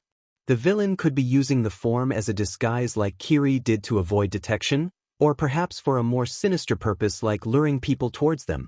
For a moment Izuku's wild imagination conjured up the image of an invisible villain floating behind the trio, tethered to one of the girls via an equally invisible fleshy cord and using the child's form as a puppet, a lure to attract prey much like how an anglerfish uses its glowing lure in the dark ocean depths. As freaky as the image was, it was completely ridiculous. Yet the boy shuddered, reminding himself that he was dealing with a villain here. Going in blind without any info was foolish, even suicidal. The only upside would be that the unknown villain would understand that killing him would result in their demise as well. With a nervous sigh, Izuku made his decision, slowly trudging forward. No choice but to approach and see if one of them showed a reaction to him, since they were unlikely to separate. He hoped he didn't look like a creep due to approaching a group of little girls, but then again he wasn't much older than them. Squaring his shoulders, the aspiring hero moved towards them, lowering his hood to show his face while Kiri hid inside his disheveled dark green hair to observe. He gave her a command to hide in silence, just in case. You there, plain Onii-san. The little blonde girl noticed his approach, drawing her sword defensively. Stop right there, criminal scum. You have violated the law. I have. Izuku stammered, holding both hands up nervously. In what way? You're in the way and still haven't paid tribute to passing royalty, matey? What? Yarhar, ye scurvy dog. Part with 100 doubloons or ye be the talk of the town. The girl's eyes glinted with mischief, lips curling into a cheeky smile. And the talk will not be merry. Izuku blinked slowly, now being subject to a mix of extortion and piracy by a bunch of brats. Are you a pirate now, Sachan? The redhead remarked curiously from atop her mount. I thought we were playing royal knights. Oyaji told us to be careful whenever a suspicious-looking guy approaches us. The blue-haired girl piped up, munching on a skewer of roasted meat. She plucked off the last piece and fed it to their dog, the delighted pet gobbling the morsel in a flash. But you look harmless, Onii-san. Thanks. That wasn't a compliment. Right. Izuku said awkwardly. Hey, time to be blunt. Have you three seen anything weird happening around here? He hoped to get a reaction out of that, but the three kids simply tilted their heads, eyeing him with a mix of suspicion and curiosity. What are you talking about, Onii-san? Are you perhaps sick in the head? Don't tell me maybe you're one of those sea creeps that Mom warned me about? The kind that goes around talking to little girls like us? You're weird. Does that count? Woof. Well, that was a critical hit to his self-esteem. He should have just got Kiri to turn into her child form to approach them instead. Fear not, my king. I'll defend you from this miscreant. The blonde girl interrupted and raised her makeshift weapon in challenge. Prepare to face our wrath, weird Onii-san. For I am the holy knight Sachan. I am Koda, the passive blue-haired girl said simply, wielding the stick at her hip in an Aido stance like a samurai. And I am Yui, the mounted rider squeaked, raising her own trembling stick. Together we're colors. They announced in unison, striking a pose. Protectors of this town. Wait, I just wanted to take this divine smite. Sachan cried playfully, lightly whacking Izuku on the shin. You take 2d8 points of damage. Be purged from this world. Kodoha adjusted her hat in a way that she clearly seemed to think was cool, her stick slicing through the air in a practiced, Chunibyo-like motion. Arrow slash. Yui looked around timidly, then patted the dog she was riding on. I'll use my mount to attack. Girl. But don't hurt him, just bark at him or something. 1-1. Her dog barked happily, tongue lolling out and panting. 1. At that final statement, Izuku's eyes widened in alarm. He was in no mood to be attacked by a dog, especially one without a leash. He automatically assumed it was some sort of guard dog for the girls with its size and fearsome aesthetics. In fact, it almost looked like a wolf. He raised both arms high into the air in surrender, which caused the girls to stop attacking and give each other high fives. We did it. Once again, the day is saved thanks to colors. 3 swords were raised skywards into the air triumphantly. Victory is ours. Okay. Izuku sighed. He still didn't see anything out of the ordinary, the 3 kids behaving as kids should. However, the blue-haired girl, Kodoha, suddenly stepped aside to join him. It is clear that a change has to be made around here. Minister Kodoha, what do you think you're doing? Sachan gasped in mock horror. That is the enemy. With this Onii-san's help, Kodoha eyed Izuku, giving him a knowing nod. Izuku's eyes widened. Was she the villain or still playing? I can finally overthrow the corrupt monarchy and free the people from your oppression. Vive la revolution. Look girls, I don't really have time to be playing around with you. What's happening? Little Yui's head swiveled back and forth in confusion. A CC coup d'etat? In the name of the Royal Senate of Colors, Kodoha drew her stick, pointing the tip at her previous ally. You are under arrest, Holy Knight. Are you threatening me, Minister Kodoha? The blonde whispered, her voice low and dangerous. The Senate will decide your fate. I am the Senate. Not yet. Kodoha said carefully, her eyes narrowed to razor-thin lines. Sachan straightened, her stick twirling in an arc to come into a ready stance at her side. It began to glow with amber electricity along with her body, demonstrating her power. She was using her quirk. Was that one for all's lightning effect? No, this was clearly different. Taking a closer look, he realized she was imbuing objects like the stick and her clothes with the strange power it didn't extend to her own body. This wasn't one for all. It's treason then, the blonde hissed. She charged with an intricate spin attack, a high-pitched battle cry upon her lips. Ah! Girls, wait! Izuku called, only to be completely ignored when Kodoha leapt into the fray as well, her stick clashing with her opponent's when she launched herself forward with a blast of air. She was using her quirk as well. Hey, don't use your quirks! They completely ignored him and began play fighting, darting around with impressive speed and sending loud cracks into the air when their weapons clashed. Izuku groaned, exasperated. So this was what an elementary school teacher felt like every day. Well, at least nobody was around when he took a quick look at the surroundings. Our imperial glory will shine forevermore. To think that you would stoop to relying on foreign aid. Fall, rebel scum. Sic semper tyrannis. Your so-called royal prerogative gives extensive, unaccountable power, and with that power you have committed atrocities. You've earned a place at the guillotine for your crimes. He looked between all three girls, gauging their behaviors carefully. One of them was the villain disguised in another form, but which one? Was it excitable Satchan, who seemed to be unafraid of anything? Or was it calm Kotoha, who was unusually fluent and articulate? Or perhaps it was the timid Yui, who had shown extra caution when he approached? The boy hummed, deep in thought. If he thought about it rationally, the first two kids had already shown their quirks which ruled them out as the villain. Atop his head Kiri tugged on his hair, making him turn towards the redhead girl. She wanted him to talk to her? She let out a small squeak under his gaze, wary of his approach. Was this the Yui that Kendo confused for Kiri earlier? No, this little girl was obviously too young to be confused with Kiri's teenage form and looked nothing like her short brownish-red hair bobbing from side to side as she brandished her stick at him. It could be her. She looked a little reluctant to join her friends for some reason. Also, they had called her King earlier. Aren't you going to join them? Izuku asked, trying to garner a response to determine if she was actually the villain. They're not serious, just play fighting. I can't. And Mommy told me not to talk to strangers, she said defensively, heels tapping against her mount in an effort to get it to reverse. The dog didn't budge an inch, staring at Izuku happily with its tongue lolling out. Well, he patted his chest and gave her a friendly smile. Midoriya Izuku. Now we aren't strangers, are we? I guess not. The redhead looked around nervously. Won't we get in tea trouble for using our quirks? Well, not really. After all, you're just kids.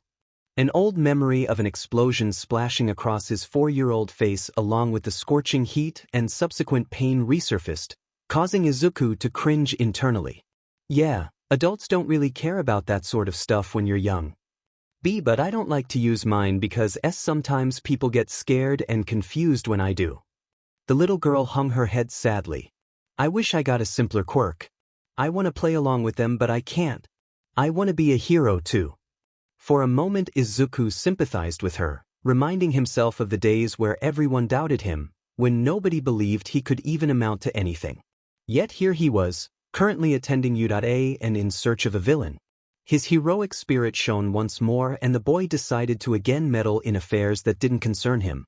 Now, don't be like that. Izuku knelt down to look her in the eyes, giving the girl a warm smile. Your quirk is a part of you after all. There's nothing to be ashamed of. You can still be a hero. Woof, the dog agreed. No, you don't understand. Yui shook her head. My quirk, it can be dangerous when I use it around people. Should he?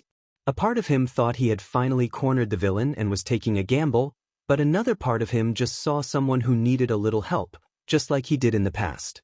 Who knows, a few words of encouragement can go a long way, especially for a child who was chasing their dreams. He knew that from first-hand experience. Show me. Izuku inched closer to her, unafraid. But Oni-san. Don't worry. The boy flashed her a reassuring grin, warm and full of trust. It'll be okay. Now or never.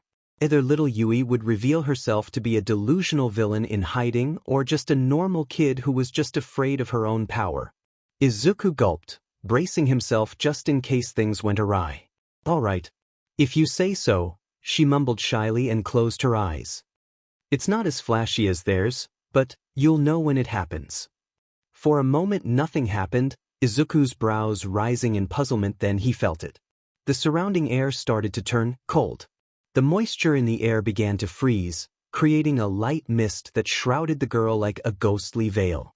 Some sort of temperature-altering effect that ate away at the surroundings? That wasn't so bad. Izuku tried to touch his hands. Something was wrong. Everything was moving so slowly. The two girls play fighting in the background now looked like they were moving in slow motion, their swift momentum grinding to a halt with looks of alarm. Izuku's movement, his breathing, even his thoughts slowed to a painful crawl.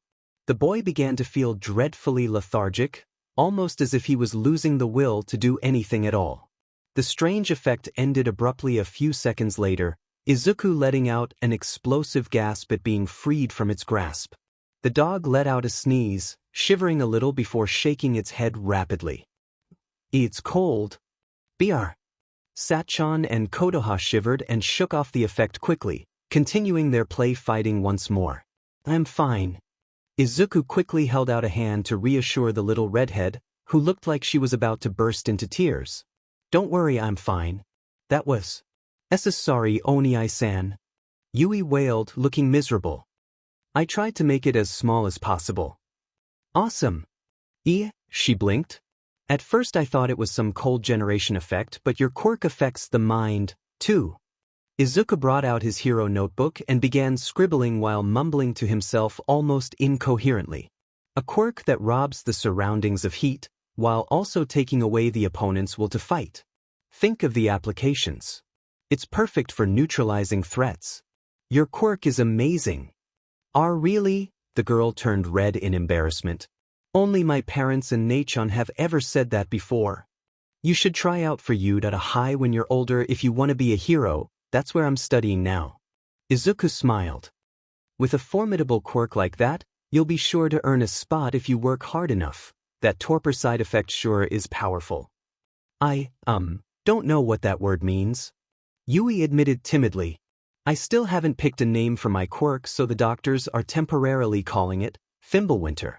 I'm still learning to control it properly, but basically I can create an area around me that makes everything inside, slow and cold. Fast things become slow, hot things become cold, and active people become tired. They're saying I might be able to reverse the effect when I'm older. Izuku's scribbling on his notebook intensified. A quirk that affected the surrounding environment and people, but not the user. Shaker rating confirmed.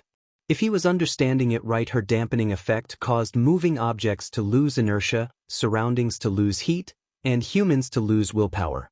It was fascinating, if a little hard to control, but ultimately it wasn't what he was looking for. She had basically proven she was not a villain, just a normal kid who had some trouble controlling their quirk. Your quirk is amazing and so are you.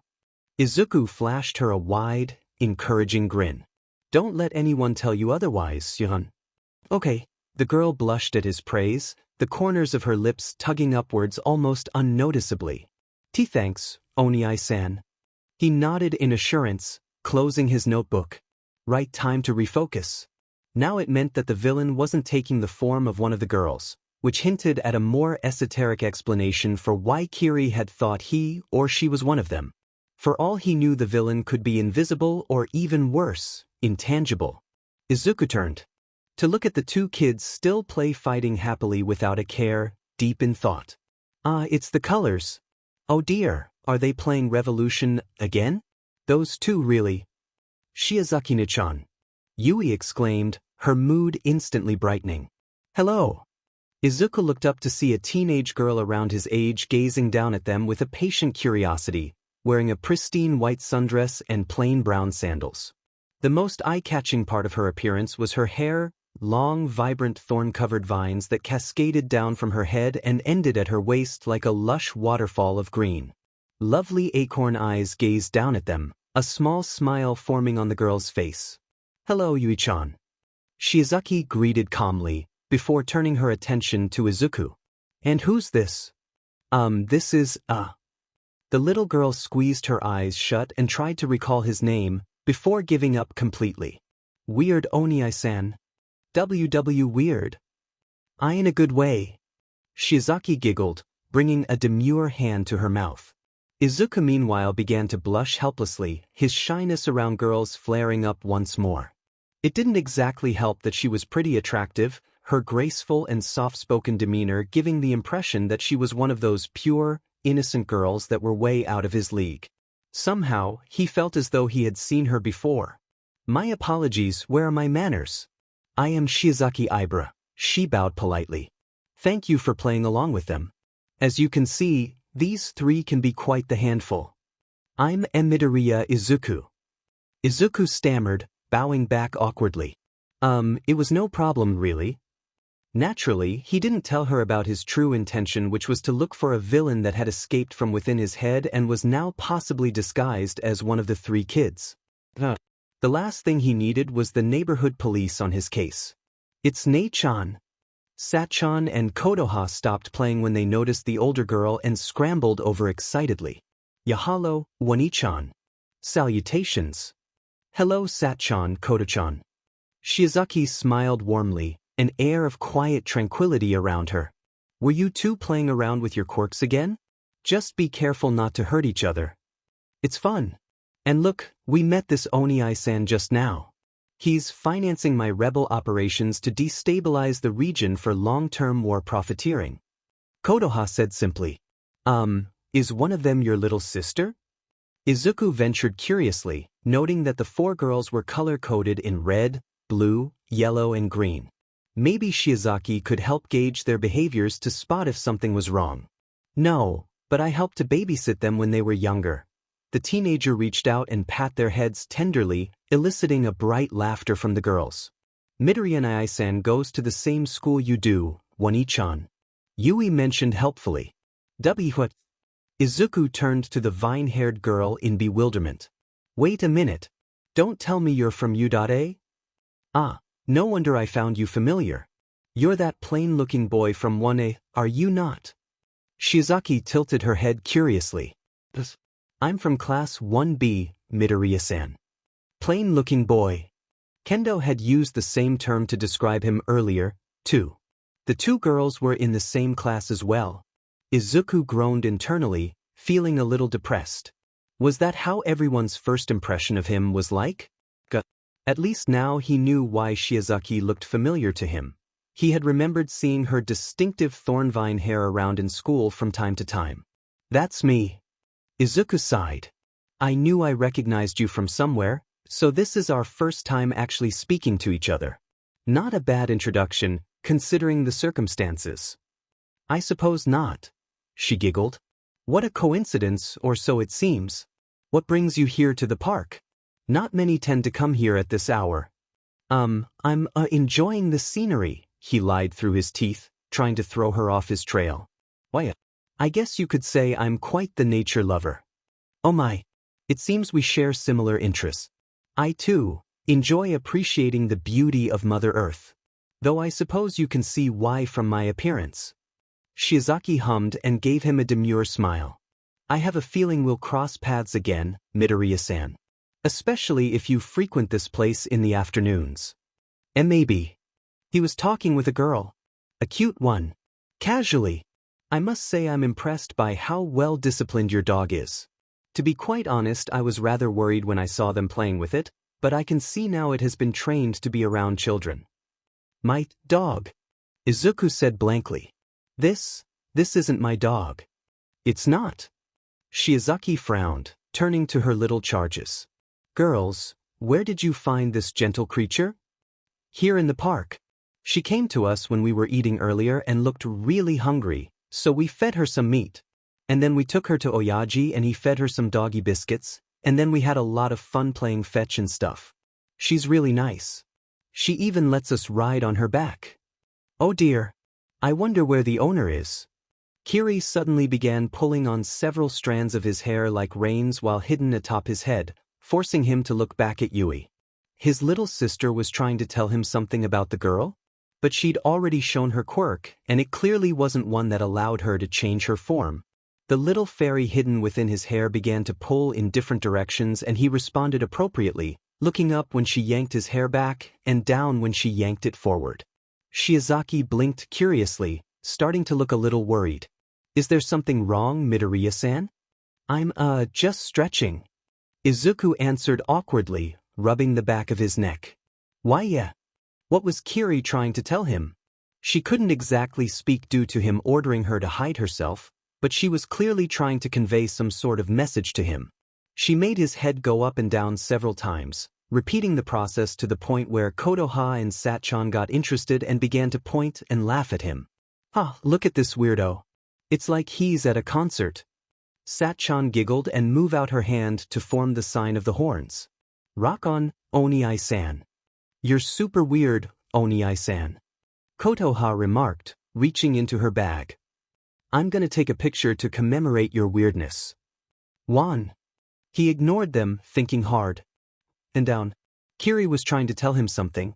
His head jerked skyward, then down towards the ground with a little more force. She was telling him to look down? There was nothing to look at.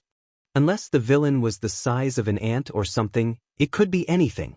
But that would mean that his earlier theory still stood, that the villain was some kind of. Izuku head jerked downward to stare at the large dog Yui was riding. His eyes widened just a tiny fraction and the dog smiled, revealing a row of gleaming white razor-sharp teeth. Shifter. That beach is fast as hell and will be halfway around the country if you startle her. Izuku paled visibly, realizing what was currently happening in front of him. He'd been looking for the wrong target all this while. The villain had taken the form of a dog, shape-shifting into an animal form.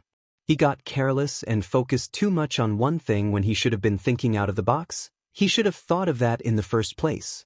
That little girl was riding on top of a villain. He wanted to scream, to warn her of the immeasurable danger that she was in, but the words just wouldn't come out, his brain simply unable to comprehend nor process the sheer ludicrousness of the situation. Are you okay, Oni-san? You're looking a little off-color. Kotoha's features twisted into a smug grin. Don't tell me, you're afraid of dogs?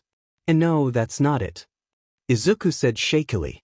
The large canine continued smiling at him, its tongue now hanging out and dripping with saliva. Oh. Yui pushed herself off the hound's back, stroking its head carefully. Maybe you want to play with the doggy.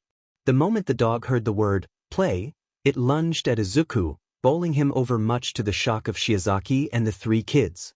They immediately went over to pry the large canine off him in fear that he was being attacked, but all it did was lick his face happily, causing the boy to cough and sputter. Wahey!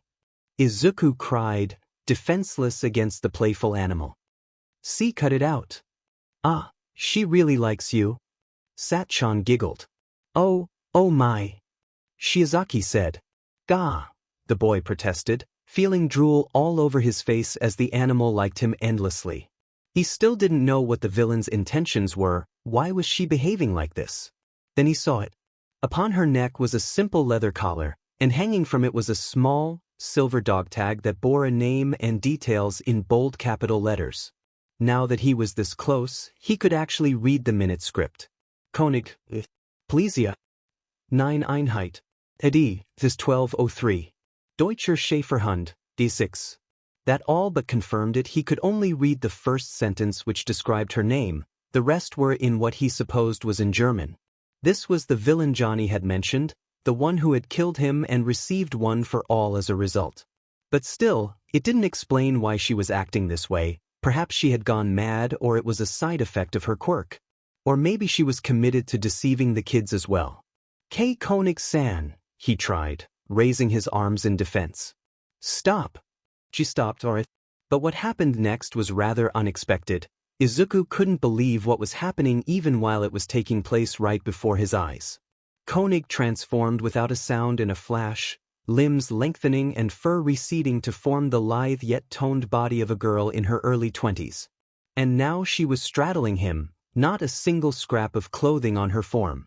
Nice. Kotoha was the first to react, bringing up her portable game console to take a quick snapshot. This'll make good blackmail material. Kai-iya. Yui squealed, turning a bright shade of red and covering her eyes. It's super lewd. What do you think you're doing, Oni-san? Ha ha ha. Satchan laughed. Not only is he weird, he's also a big pervert. Unacceptable to Hanai-san.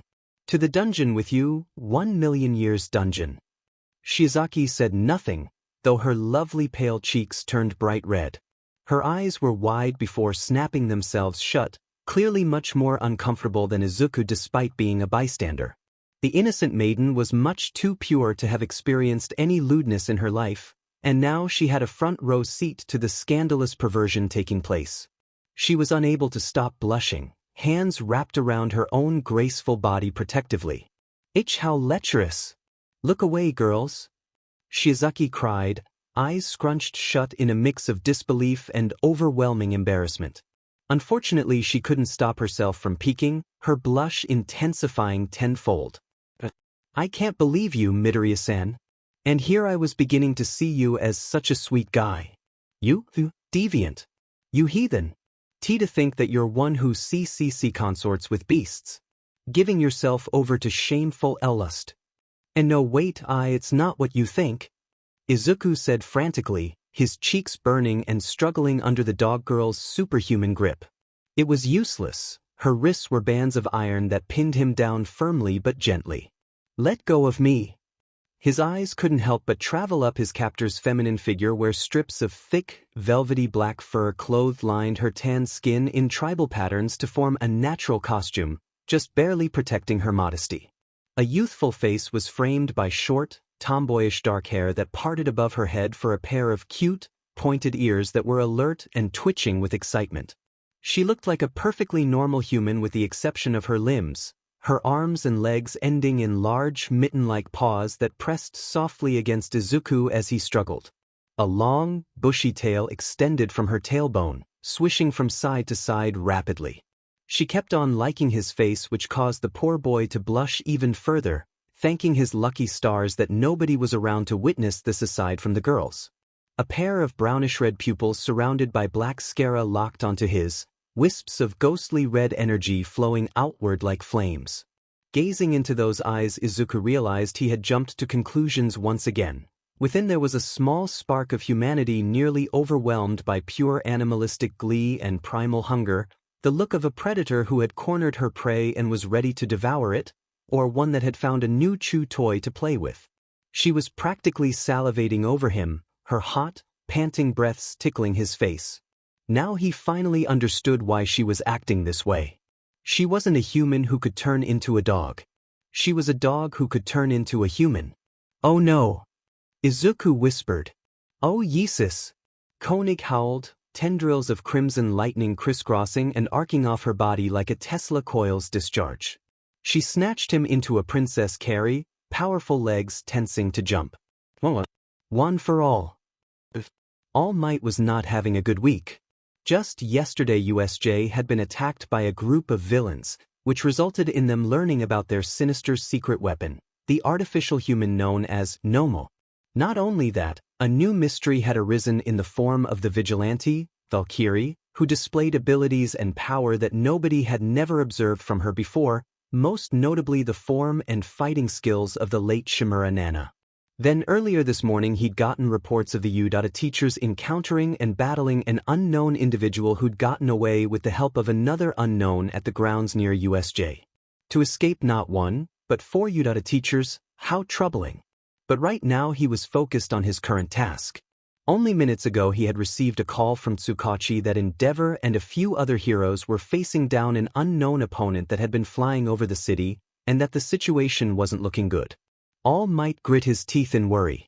Endeavor was an extremely powerful and talented hero that he respected, but the man could be rather overzealous when in combat. The fact that he was having trouble with fighting the unknown? That sent his alarm bells ringing.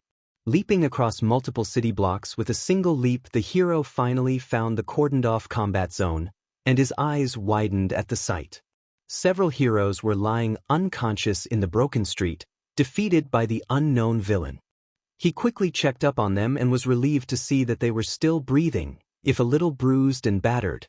Air Jet, Kamui Woods, Death Arms, and Indie Lady were all down for the count. The villain was someone who could take on 5 heroes all at once? Incredible! Continuing onward, All Might finally found his fiery comrade still in combat with the unknown. Endeavor's right arm hung limply by his side while he rocketed forward down the scorched street, the villain doing the same. A miniature sun flared and throbbed in Endeavor's hand while his opponent chambered an armored fist, a lance of green flaring from his elbow.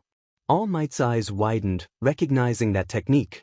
Though it was slightly different with the additional elbow rocket effect, that was one of his trademarked. Iowa. Forbidden Sun. Endeavor roared, a tsunami of fire flaring from his palm, the sphere of flame growing exponentially as it screamed down the street, its blazing core grossly incandescent. Smash! Scorching orange and immolating green clashed in a single moment before the colossal sphere of condensed heat and flame was torn apart by a gargantuan emerald explosion, the pressure wave shearing through the curtain of flames. Endeavor cursed as the spiraling torrent of burning viridescent energy rumbled towards him like a speeding train, roaring and surging. The hero's boots ignited to move himself backward, ready to launch a counterattack until a blur of yellow and blue darted into his line of sight. Texas Smash. All Might's hefty fist impacted the oncoming blast and split it in two, sending twin blasts of green spinning to his sides while he stood in front of his comrade, his massive back presented like an immovable wall. "Are you okay, Endeavor?" "All Might," the flame hero snarled. "Stay back, this is between him and me." The tall, armored man tilted his head, gazing at the new arrival with curiosity. Endeavor growled and stood beside his rival, features twisted with rage. Despite his broken arm, he kept pushing on without a care, determined to take down his opponent. Such unbreakable willpower was admirable. "All Might," the villain whispered reverently, pointing at him with a steady finger. "You're the symbol of peace." "That's right. Now I suggest you surrender," All Might said. "I appreciate all my fans, but I don't take kindly to you hurting my fellow heroes." "What?" Another tilt of the head, the villain's voice laced with confusion. "That was one of my signature smash attacks you launched, was it not? I can tell you're a big fan. Now let us settle this peacefully, I'm willing to talk things out. Let's just all calm down now, young man." "All Might, you can't possibly be serious. How can you get soft on this goddamn punk? He's in direct violation of. I've gotten a sitrep from the Hero Association. He was just flying around the city when you ordered Air Jet to shoot him down." All Might held out a hand slowly. "Peace cannot be kept by force, it can only be achieved by understanding. Violence only begets more violence." Wise words from a great hero. Your fiery friend never could reach your level. "Who the hell do you think you are, you little sheet?" Endeavor hissed. "I'm going to make sure they lock you up and throw away the key. I don't have time to listen to the nonsensical ramblings of some washed-up old man." The villain shot back, beginning to hover into the air as flickering bursts ignited under his boots. Especially one so blinded by ambition that he abused his own wife and child. For a moment no one spoke, digesting what had just been said. That moment soon ended when Endeavor's face twisted into a snarl, his muscular frame seeming to expand with volcanic rage. Towering flames erupted and flared from his massive back, a wave of heat rising off him and distorting the air. "You son of a," Endeavor roared, fists aflame with wrath. "I'd suggest you spend some quality time with your family, hothead. It's not too late. And All Might, you really shouldn't be here. You're looking a little—" The villain tapped 3 fingers along his own ribs. "Bony. He knows." The #1 hero's eyes widened slightly, which went unnoticed by Endeavor when a torrent of fire erupted from his palm. The villain simply dodged the attack gracefully and flew off, blasting into the skies once more. In his shock, All Might didn't pursue, simply staring at the rapidly diminishing dot in the sky. He got away, and my bike was trashed in the battle." Endeavor tapped at his earpiece angrily, though he seemed a little shaken. "I need a recovery team for Epsilon 1. "Wait, Endeavor. Your arm." "I'm fine. He landed a lucky shot, that's all," the flame hero growled, shoving All Might away roughly. "Get out of my way. I didn't need your goddamn help." "Everyone needs a little help sometimes, Todoroki." All Might gazed at the horizon. Something about that guy felt wrong. Sometimes a little help can make all the difference in the world. The hero kept watching the sky for a few more seconds before turning away, deciding to let the aerial specialist heroes go after the unknown. There'd be time to ask questions if they caught him. The biggest question was, if that villain knew about his true form, why hadn't he told anyone yet? Just before he flew off, All Might had gotten a good look at him. His costume seemed eerily familiar, a heavily warped distortion of something he once saw before. It was at the tip of his tongue, but he just couldn't remember where. Despite not being able to see his face, the hero seemed to get a feel of that villain's current emotions from his body language alone. Beneath all that indifference and anger, that man had looked incredibly. Midoriya Izuku screamed incoherently, hanging on for dear life. Ha ha ha. Koenig screamed along with him, her voice thrumming with delighted glee. You found me. You found me. The villainess had leaped into the air without a word earlier, leaving Shiozaki and the kids behind in bewildered confusion. Now Izuku was currently being princess carried by an overexcited dog girl, the wind rushing past his face as she leapt from rooftop to rooftop with dizzying speed. Kiri was still hanging onto his hair, holding on tightly. This was insane. The girl carrying him was traveling at a speed much too fast for him to get used to. The surroundings were a blur of light and sound, Koenig clearing multiple city blocks in a single bound. He had to stop her before he blacked out and wasted even more time. Koenig! His yelling was barely audible over the rushing wind. Stop. Don't wanna, she yelled back, kicking off a nearby water tower and almost parallel to the ground. I wanna play. I wanna have fun. No. Yes. Izuku's mind raced. Maybe he could get Kiri to turn into her adult form and drag her down. No. That wasn't a very good idea in hindsight. Koenig could drop him, and then he'd have to go on a wild goose chase to look for her all over again. There had to be a way to stop the dog girl without startling her, a way to make her listen to him. Listen to him. It was absolutely crazy and he doubted it would actually succeed, but all he had to work on was the little existing information he had. Koenig was a dog who once had a master, as indicated by her collar and tag. And the fact that she could speak Japanese meant that the other wielders within his head must have taught her at some point, which ultimately meant she could perhaps understand and respond to him as well. Koenig! Izuku cried out, making his voice as authoritative as possible. Heel! The dog girl twitched, but ultimately obeyed his command. She slowed down, decelerating until they were now traversing at a comfortable speed instead of her earlier breakneck pace. Now he had to look for a place to set them down. He spotted a wide-open concrete rooftop of an apartment and chose that as their landing zone. There, he commanded. Stay. Koenig complied and stopped at exactly where he'd indicated, reluctantly letting him out of her arms. Izuku sighed and took a deep breath, glad the ordeal was over. Now that he finally had a moment to think, he turned towards the girl and... It took all it had in him not to back away. He didn't realize how huge Koenig was in her human form until she stood upright in front of him. The girl was as tall as All Might's hero form and had the body of an elite gymnast or athlete, all lean muscle and tan skin.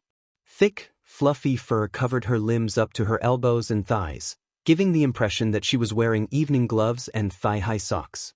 More fur lined her shoulders like a pair of fluffy pauldrons, making her torso look bigger than it actually was. He took a moment to thank his lucky stars once more. All that fur across her body formed a costume to clothe her so nobody could actually see anything important. She stared at Izuku expectantly, her eyes hungry. He noticed the jagged line of lighter scar tissue running horizontally across her face. An old wound? Koenig-san, he tried nervously, not sure what to call her. That's me. But everyone calls me Coco. She introduced herself excitedly. You can call me that too. I like exercise and eating, and my special skill is eating a lot. Also, I can turn into a human. Sort of. Coco. This had to be one of the weirdest moments in his life. PRD. You're the new host. New friend. Coco gushed, towering over him and twitching sporadically. New Master Ja? No, I'm not. Don't worry, Master. It's a doggy-dog world, and Coco is top dog. The girl ignored his protest and smiled widely, gazing down and examining him from all angles. Actually, it's doggy-dog, he began. Coco no eat doggies, she exclaimed defensively aghast. Bad. Izuku sighed exasperatedly. Never mind. You recognized me earlier? Why didn't you try to get my attention or something? I was looking for everyone because I was lost, but then I got hungry, then I went to play with the children. They gave me food, yummy food. Then I found you, then we played hide and seek in plain sight, and then you found me. Right. As he looked at her, the boy blushed. Her costume, was nothing more than strips of her own fur that somehow made it onto her semi-human form and barely preserved her modesty, but it made her look like something out of an adult anime or eroge. In fact, she reminded him of one of those monster girls that were popular in Japanese manga, inhuman yet gorgeous. Right? He really shouldn't be thinking about that. Her very existence was an unusual phenomenon. There had been documented cases of animals with quirks, but they were extremely rare. Only 2 such examples had been seen in Japan in the past few decades. The first and most notable was Yu'ei's very own Principal Nizu, who appeared to be a possible combination of several different animals including a dog, mouse, or a bear. His quirk, high spec, granted him superior intelligence that surpassed humans. Despite being an animal, Nizu's quirk enabled him to live in society like a normal person. The second was a cat that had possessed a bus in Tokyo some time ago with its monster cat quirk and caused it to go out of control, but luckily no one was hurt thanks to the combined efforts of the turbo hero, Ingenium, and a local vigilante known as the Crawler. He supposed Coco was such a creature, an animal that had somehow developed a quirk. Then it sunk in and the boy could barely believe what his mind was telling him. A literal dog used to wield one for all. Things just kept getting crazier and crazier. In it, why didn't they tell him about this? He supposed they'd been living with her for so long that they completely forgot how abnormal it was for an animal to have a quirk. A dog that could turn into a human, well, mostly human. It was almost beyond belief. Izuku brought his hands to his face, breathing in deeply to calm down. When he removed them, Coco was standing right in front of him, looking rather eager and still twitchy. She then picked him up effortlessly and pressed him against her sizable bosom in a warm, tight hug, causing the boy to turn red once more. Hey, you don't look like Master. Coco hummed, scrutinizing him carefully. She sniffed and pawed at his messy hair, breathing in his scent thoroughly. Kiri emerged from within, staring up passively. You don't smell like Master. Finally, the girl gave Izuku a long lick on the cheek, sending him into a fit of embarrassed sputtering. You don't taste like Master. She scratched her chin with an extended claw, thinking hard. An imaginary light bulb seemed to turn on above her head, the girl's face lighting up. I know. Coco will call you new Master. Please don't, he sighed. Put me down, Coco. New Master. The dog girl put him down carefully, still looking at him with expectant eyes. She wanted something from him? Beside him, Kiri transformed into her adult form, staring at the much larger female with an almost challenging gaze. Friend. Coco chuffed, examining Kiri intensely. New friend. The projection grunted, unimpressed. For starters, can you not call me new Master? It's a little embarrassing. Izuku murmured. One. Coco tilted her head, before nodding rapidly. Master. He clearly wasn't going to get across to her. Never mind then. He had to focus on getting her back within his head, but judging by her behavior so far, she was rather harmless despite being called a villain. She clearly had no intention of hurting him whatsoever. If she really wanted to, the girl could have just squeezed and popped his head like an overripe grape. Coco. I need you to go back inside my head. Neen. Don't wanna. Yeah. Izuku blinked. Why not? Nobody plays with me anymore. Coco wants to play. She grabbed his left arm, her gaze pleading. Play with me. Sorry, but we don't really have time for that right now. Kiri squeezed his other arm, expressionless. However, he could feel a sort of jealousy flowing off her. That's mine. Kiri said quietly, her tone low and dangerous. They glared at each other for a second, their gazes clashing like thunderbolts. Both girls tensed, each daring the other to make the first move. Usually it would be a teenage boy's dream to have 2 beautiful girls fighting over him. Izuku felt as though he was in a waking nightmare as they began to pull in opposite directions, threatening to split him in 2.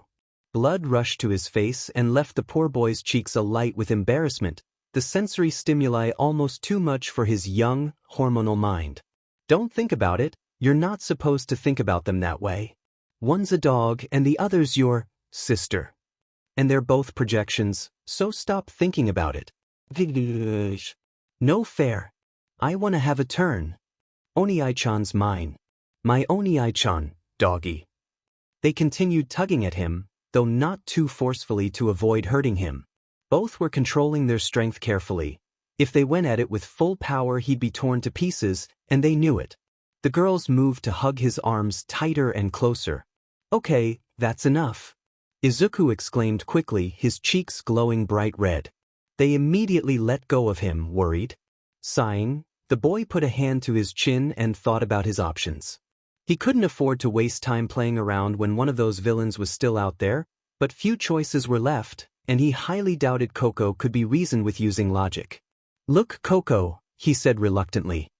I'm on an urgent mission to retrieve those who escaped, so I can't really play around that long, okay? No playing any long games like fetch or whatever. Just a little bit. The dog girl's face lit up with delight at that, while Kiri folded her arms and puffed up her cheeks. He sent an apologetic look her way and shrugged, right before Coco barreled into him with another warm hug.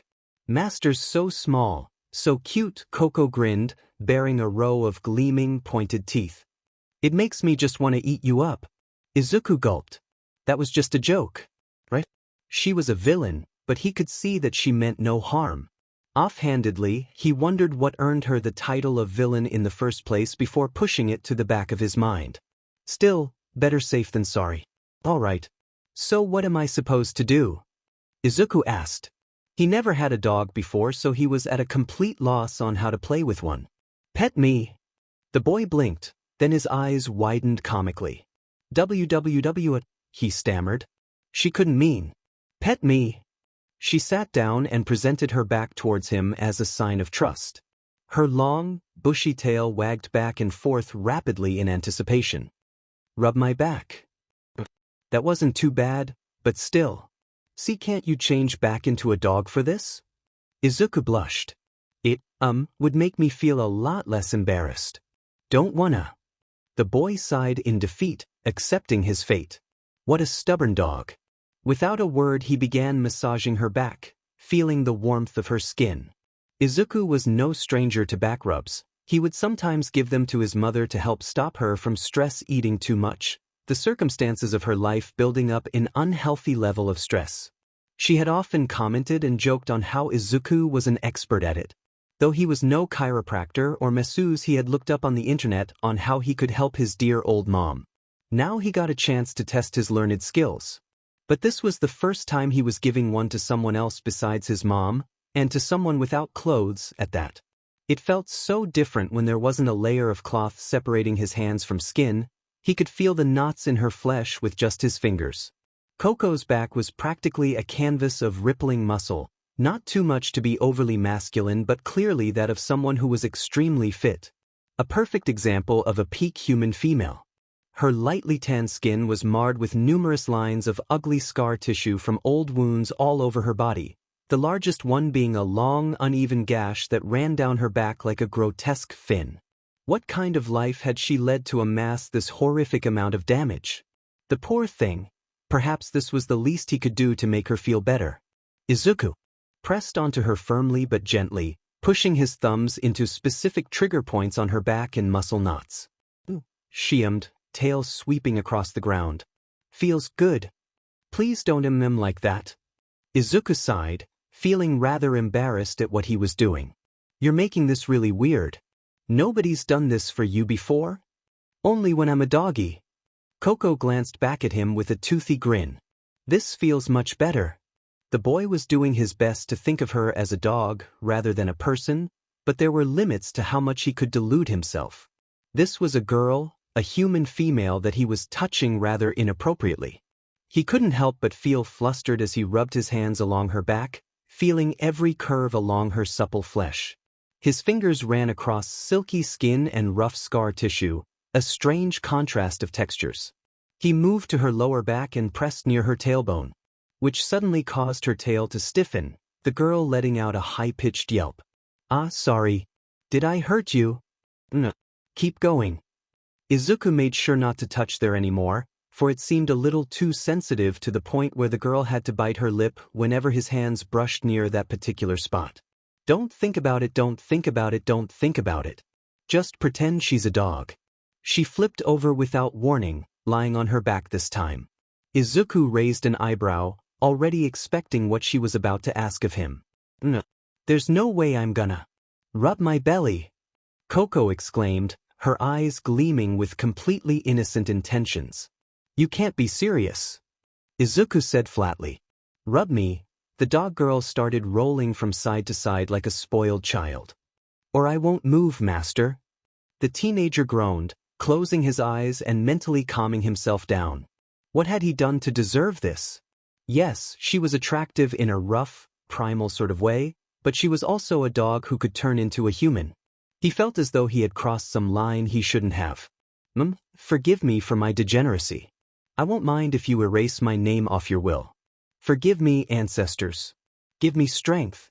Coco squealed in delight when he put his hands on her stomach and began to rub slowly and tenderly, his eyes shut tightly in embarrassment. Ironically, closing his eyes only had the opposite effect. He could trace and feel every inch of her toned abs, along with the contracting and relaxing of her diaphragm. Her patterned strips of fur were soft and velvety, contrasting against her smooth, silky skin. Naturally, he steered clear of her bosom, but the rise and fall of her chest was increasing. She was breathing harder and faster with each passing second.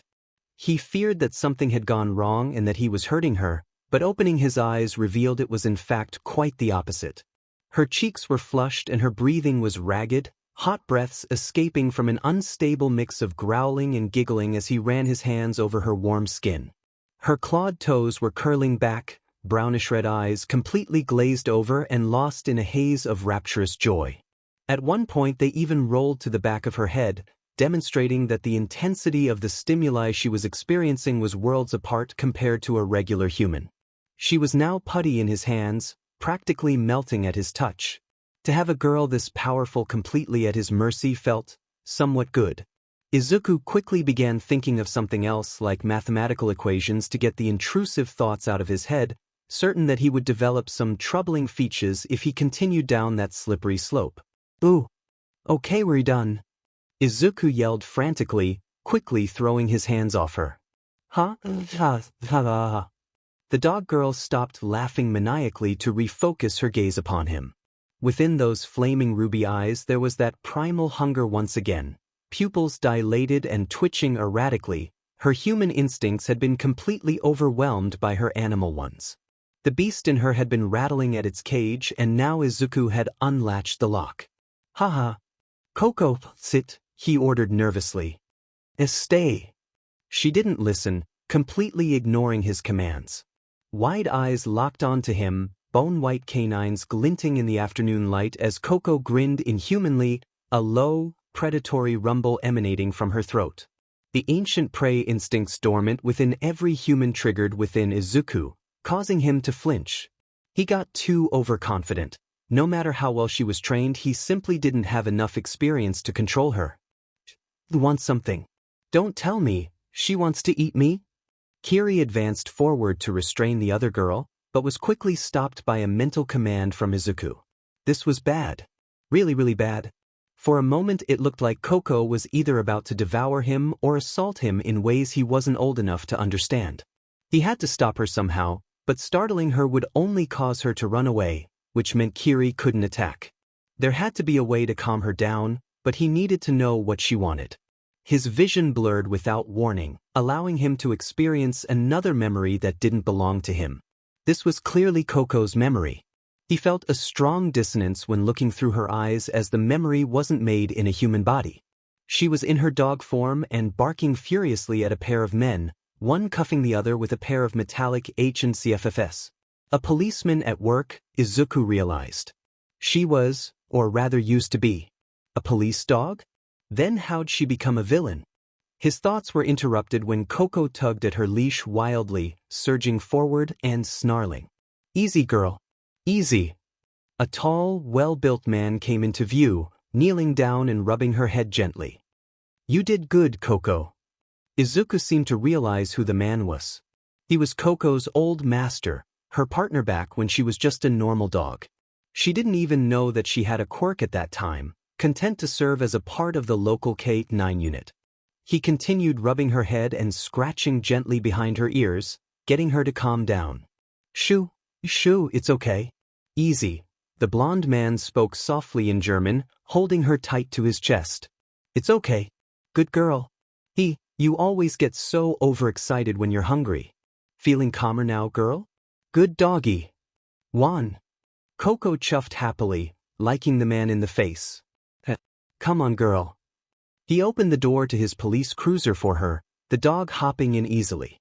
Let's go home for dinner. The world shuddered and spun. Izuku broke out of his daze, back in reality. Coco was mere inches away from him now, hot breath tickling his face as she opened her mouth to reveal a maw full of razor-sharp teeth that could rip his throat out in a flash. Kiri stood only inches behind the taller girl, fists drawn back and ready to tear her into pieces if she tried to hurt Izuku. He now realized Coco wasn't just hungry for food, she was also hungry for affection. Her intentions had been completely innocent. All she wanted was for somebody to hold her and say those words again. He didn't hesitate, grabbing hold of the dog girl's head and pulling her close. In one smooth motion he hugged and held her tight to his chest, just like how her old master had done to get her to calm down. She twitched violently and shuddered with volatile energy until the boy began rubbing her head and scratching her behind the ears gently, replicating that sensation that she'd been looking for all this while. She began to feel safe, contented. The ever-present gnawing hunger that accompanied her transformation started to dissipate. Shoo, it's okay. Easy. Izuku whispered softly, feeling her breathing gradually stabilize. Her tail stopped wagging rapidly, slowing down and beginning to relax. It's okay. Good girl. Coco whined, the coiled tension in her body finally loosening. With Izuku using the exact same words and holding her in the same way her old master did, the dog girl began to experience a deep sense of nostalgia, something she hadn't felt in a long time. When the boy slowly let her go, she seemed more composed and collected now, no longer in a state of perpetual excitement and hunger. Coco is good girl? She tried timidly, her gaze flickering between him and the ground. Good doggy. Yeah. Izuku reached up and ruffled her hair, feeling her fluffy, twitching ears. She nuzzled against his hand, her pupils slowly returning to normal. You did good, Coco. A low rumble rose from the girl's throat, followed by her hugging him again. He should have guessed it from the start. She had probably woken up all alone in this strange new world, lost, hungry, and confused. The first thing she sought out was food, followed by love.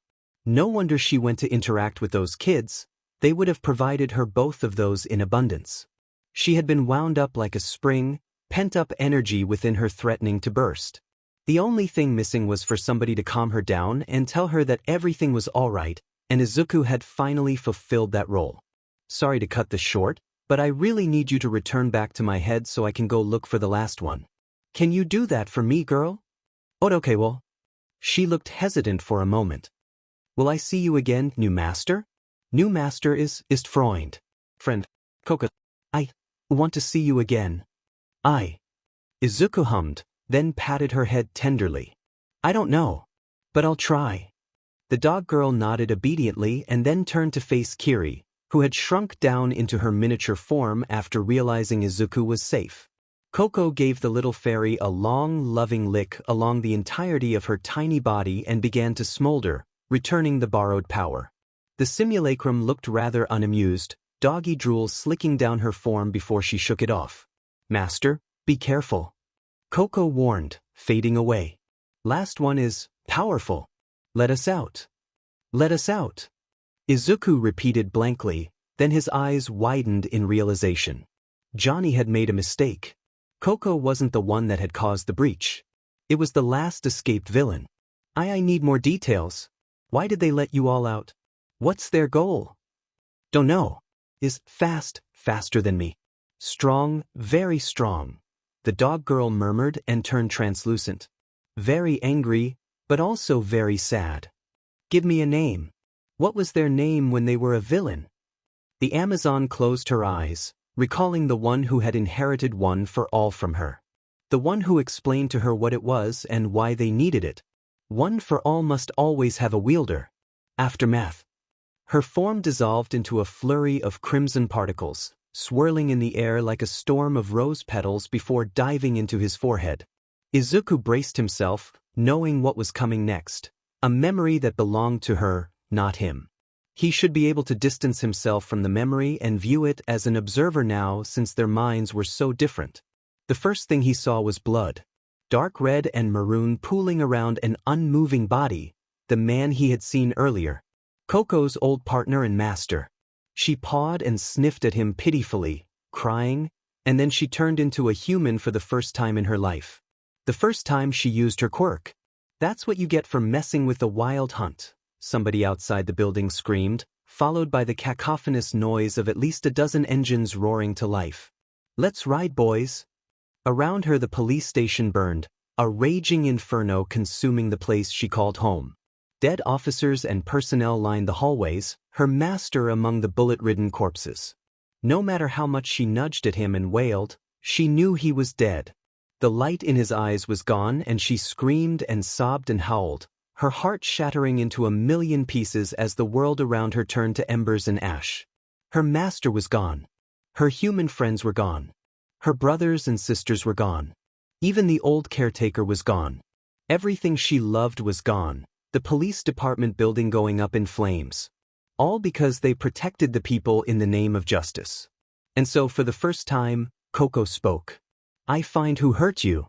Razor-sharp canines glinted in the flickering firelight as the girl's features twisted into an enraged, bestial snarl. I kill.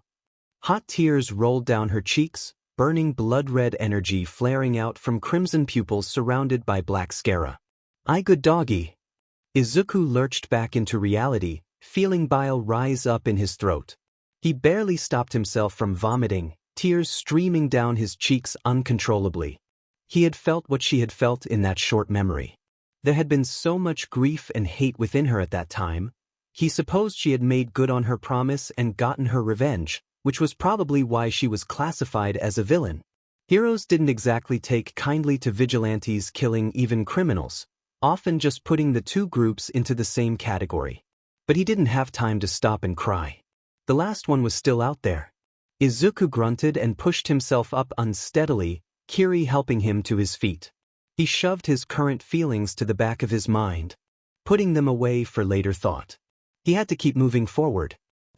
Coco manifested back into Izuku's mind with a whirl of noise, the air displacing around her with a whoosh. She spotted the still tiny Nana and immediately bounded over with uncanny speed, clearly excited. Hey Coco, I'm glad you're aouf. Nana cried out as the canine knocked her over began liking happily. It's good to see you too, ga. Easy. Down, girl. Nana. Coco thought spoke, somehow able to speak inside Izuku's mind even as a dog. Like the other wielders, she too could use her quirk here if she wanted to. Nana became small. Cute. So cute. Get off me, the little girl squawked. Bleh. A moment later Nana got up, wiping the drool off with her cape.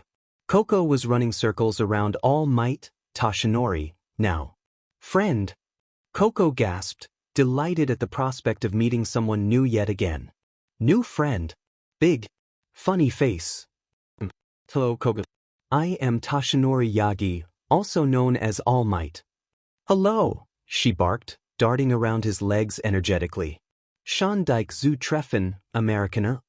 What's she saying? Toshinori whispered, leaning over to his mentor. Nice to meet you, American. Nana grunted. I'm glad you didn't eat anyone, Coco. Good girl. Juan. But what have we said about using your human form? Nana frowned, hands on her hips. Wear clothes when I'm human? Coco said slowly, tilting her head. And what did you do? Didn't wear clothes. The dog seemed to think about it for a moment, then quickly decided she didn't care anymore. Juan. Oh, never mind. Here, fetch. Nana threw the red soul orb high into the air and Coco lunged up to catch it, disappearing once she made contact. Her companions buzzed and flickered upon Toshinori's halo to welcome her back.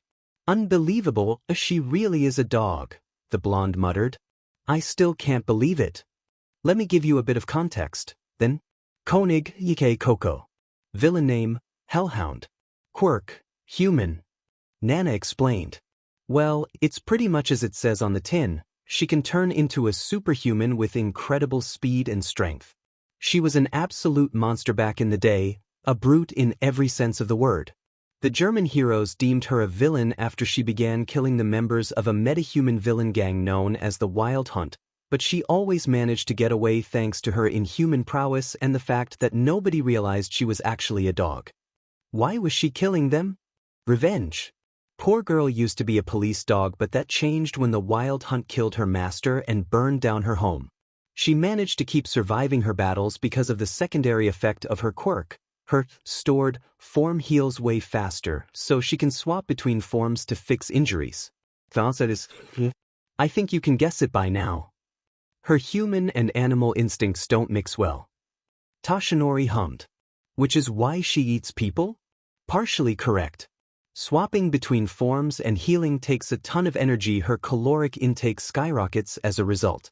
She also regenerates faster when consuming more biomass, so she used to eat the people she killed, only bad guys though. Yeah. I was pretty disgusted and outraged by that at first. I was worried that she would get confused and fight some heroes out in the real world, and that one thing would lead to another. Glad to see that didn't happen. Wait a minute. Toshinori frowned. How did she get one for all in the first place? Oh, that's a long story. Short version is that Johnny crash-landed from space, got chased into the forest by the local heroes who thought he was an insane metahuman who had lost control of his quirk, which technically he was. Crash-landed from space? So he lived there for a while like an animal and met Coco by sheer chance. Lots of stuff happened after they fought the first few times, yada yada. Johnny later gets eviscerated, so he passes her one for all in his last moments when she ate what remained of him so the flame doesn't get snuffed out, yada yada yada. You just yada yada'd over the most important parts. No, I mentioned the part where he was insane. Nana shrugged. I'll let them tell you the story. But one last thing, why did Johnny and Chin address her differently? They called her Koenig instead of Kogo. Johnny got eaten, so it's no surprise that he's still wary around her. Chen isn't comfortable with dogs due to a childhood incident when she got thrown into a dog-fighting pit to be torn apart. Toshinori winced.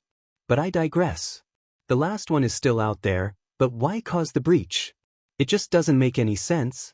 Why, especially after being content to spend that much time in hibernation? Why now?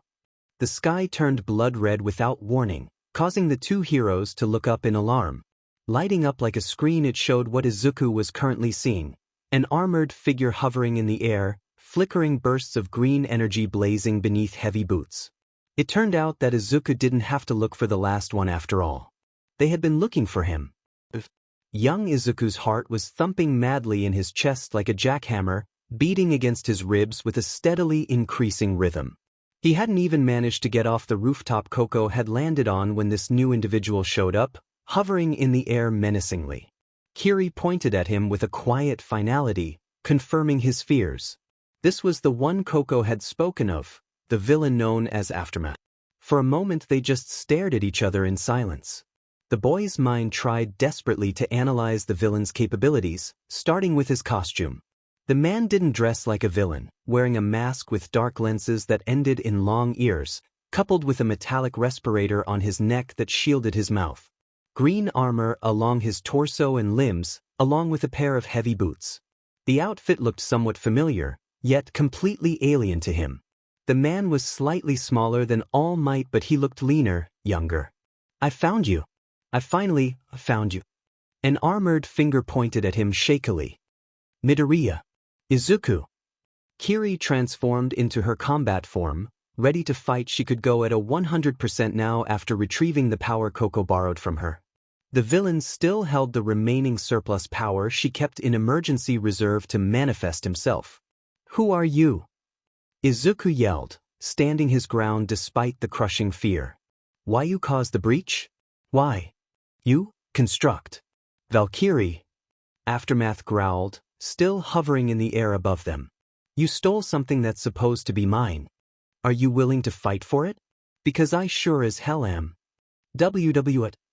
Izuku stammered, genuinely confused. Beside him, Kiri tensed, taking up a stance. She already knew from the villain's tone alone that Izuku wouldn't be able to change his mind. She had seen something similar before. The man's voice was ice and granite and raw, bloody rage but controlled. Taut like a guitar string and ready to snap. I won't use one for all against you like I did with the hothead, only my own quirk. I'll prove my worth. I'll beat you with my power alone. You against me, me against you. Show me your conviction. Wait, the boy cried out frantically. Wait, just hang on a minute. We can just talk this out. No, we can't. Aftermath entered his own stance, his palms facing backwards. So stop waiting. Kiri's fists tightened as his opened, the armored man rocketing forward. And start fighting. The simulacrum jumped and crashed into her new opponent with a gut-wrenching crunch, her adversary taking the blow and dragging them both into the sky. Below, Izuku gasped, running for the rooftop door and barreling down the stairs to follow them. Finally exiting the building, he looked up and wished he hadn't. The clear afternoon sky was dotted with bright emerald flashes like fireworks, and Kiri was right in the middle of that relentless barrage. Nearby civilians were beginning to point, taking pictures and recording. He watched in horror as his little sister got bracketed by a flaring burst, followed by a vicious kick to the midsection that sent her spiraling backwards.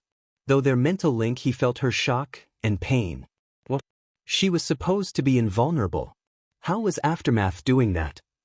Izuku grit his teeth, feeling helpless to do anything.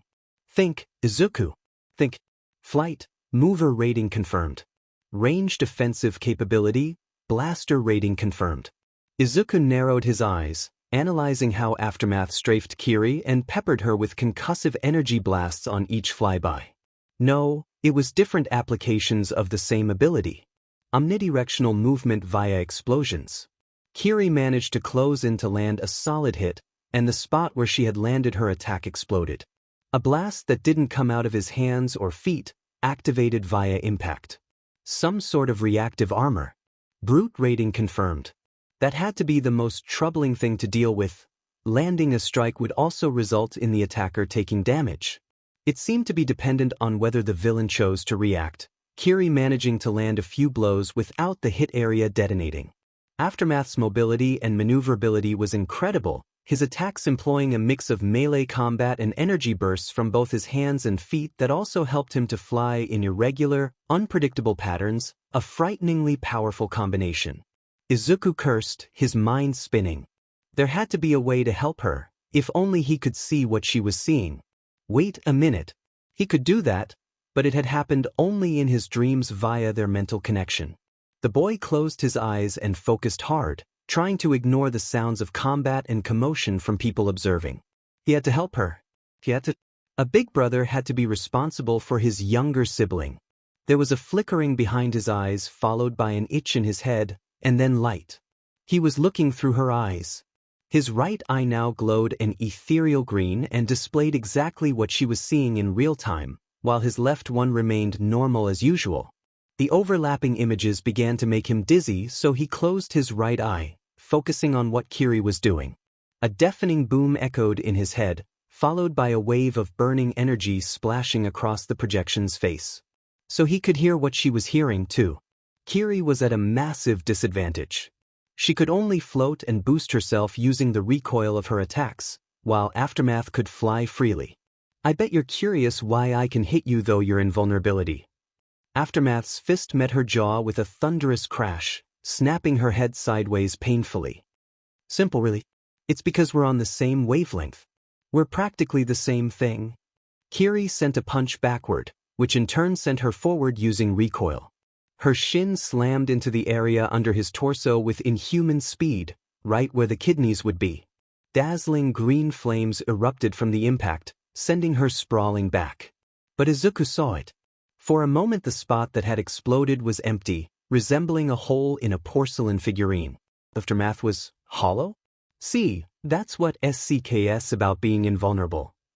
A point-blank blast to the face that blinded her like a flashbang grenade, followed up with a knee to the solar plexus which Kiri caught just in time. You never really have to learn how to fight properly. The girl flipped and rotated midair to land a high kick on Aftermath's temple, sending her opponent pinwheeling into a nearby empty construction site. She struck like a meteorite, ramming head-on and driving him through multiple floors of steel and concrete in a series of pandemonic crashes. Dust and debris rushed out of the construction site in a hazy cloud of gray, sending nearby civilians panicking and scrambling for safety. Which is why I'm surprised when it turns out you're not that bad. It shows that you're not just some brainless puppet. Aftermath hissed. You can think for yourself, can't you? Under different circumstances we might have been friends. Perhaps in a different world. Kiri's fist impacted his face with a sound akin to a car crash and was flung aside from the resulting explosion from his reactive armor. She snatched an I-beam off the wall and stabbed it into the ground to halt her momentum, launching herself forward to swing the massive chunk of steel like a baseball bat. The back of Aftermath's head exploded, snapping his skull forward as he headbutted the beam, creating a massive blast that sheared the makeshift weapon into countless pieces. Steely fingers wrapped around her throat like a vice, the girl still a little too stunned to react.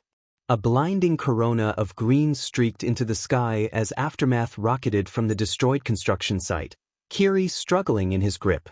There was a monstrous roar as he increased his speed exponentially, twin jets blazing beneath his boots, a pristine white cloud starting to form around them like a disk.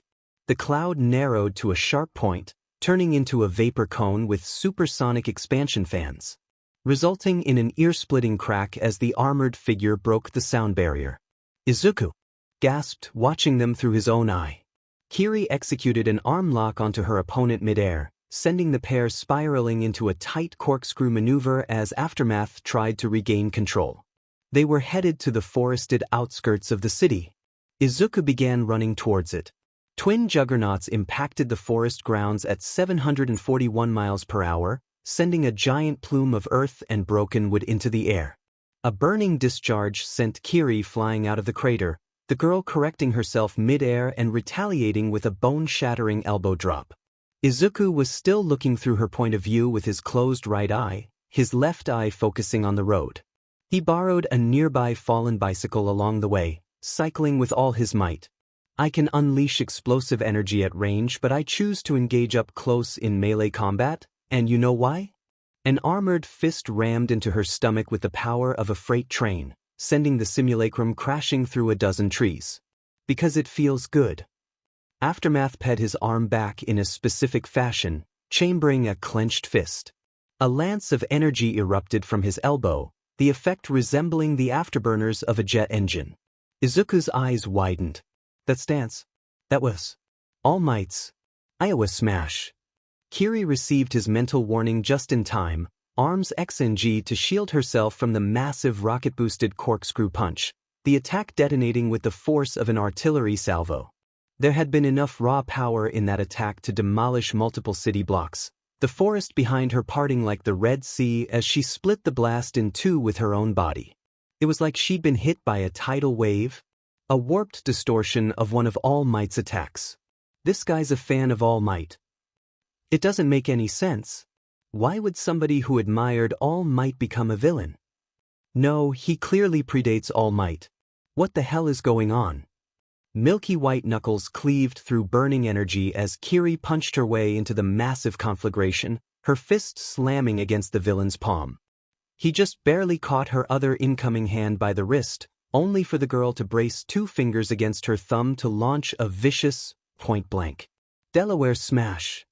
Her invulnerable fingers impacted Aftermath's face like a pair of .50 BMGs, the brutal strike snapping his head back and sending him flying. Gravel and soil ruptured under heavy boots as the man found his footing, boosting back into the fight. That's right, just like that. It feels good when you let loose, doesn't it? The thrill, the sheer power within? Not against the squishy little people, but people like me who can fight back. It's a feeling like you want to scream, and when you do it feels great. Alive. I've been hiding and holding back all these years for my chance. Kiri answered, sidestepping a jab to grab his wrist and the back of his neck, slamming the man's face into the dirt with a crunch. She stomped on the middle of his shoulder blades, twisting his arm like a drumstick with a sudden, sickening snap, nearly tearing the limb off until Aftermath detonated his own arm to escape the hold. A wave of white-hot agony surged over her mental connection as she got flung back from the massive blast, recovering quickly with a kip-up. For a moment the villain's right arm was gone, until white particles rushed together to reform the limb. That was how. Their fists clashed, driving into each other with inhuman force. Aftermath was clearly weaker than her in terms of physical strength, but he made up for it with his relentlessness and those fiery green energy blasts and flames. He was all aggression, aggression, aggression, always going on the offensive and never defending, never giving her time to think, to plan, to retreat. But Kiri didn't need to retreat, and she knew it. Just as Aftermath was focused on offense, she was the opposite. She was slower but stronger, her infamous defense a shield for the innocent, built to stand and deliver. And she intended to do so now.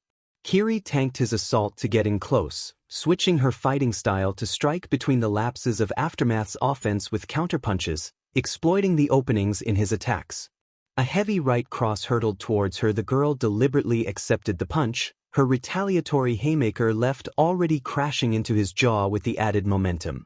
She then brought her arms together like a boxer, maintaining a tight guard and shifting her weight to weave and slip under his blasts, executing a near-perfect Dempsey roll to launch a flurry of savage hooks.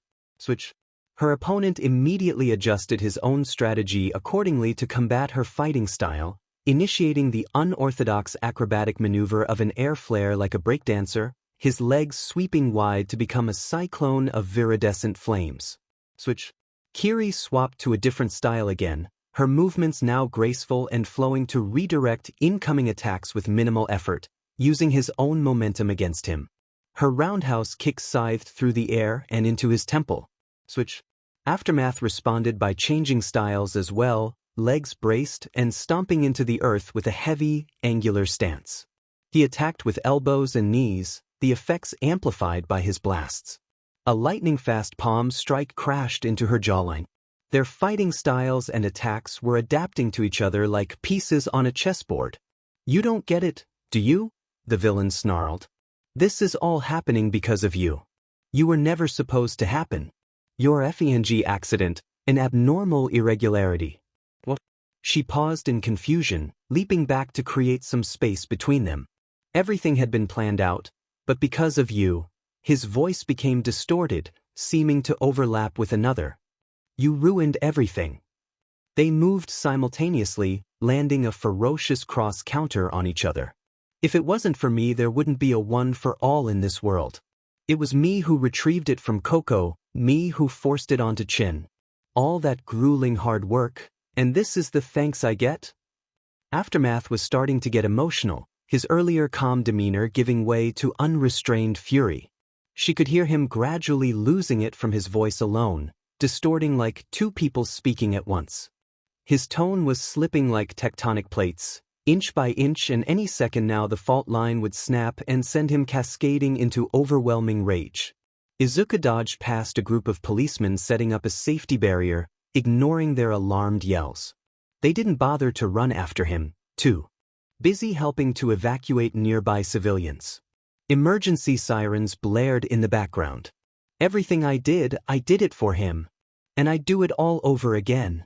You'll never understand how much I sacrificed, nor will you be able to make the hard decisions that matter. All because you follow those stupid FING ideals of being a goddamn hero." Kiri snarled, her expressionless face now contorting with wrath.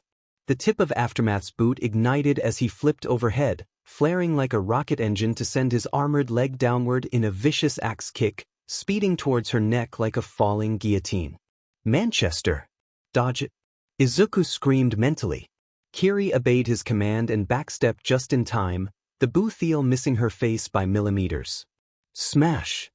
A thunderclap of energy, followed by blinding light and intense pressure as the ground shattered into enormous chunks, buckling beneath that rocket-boosted heel smash.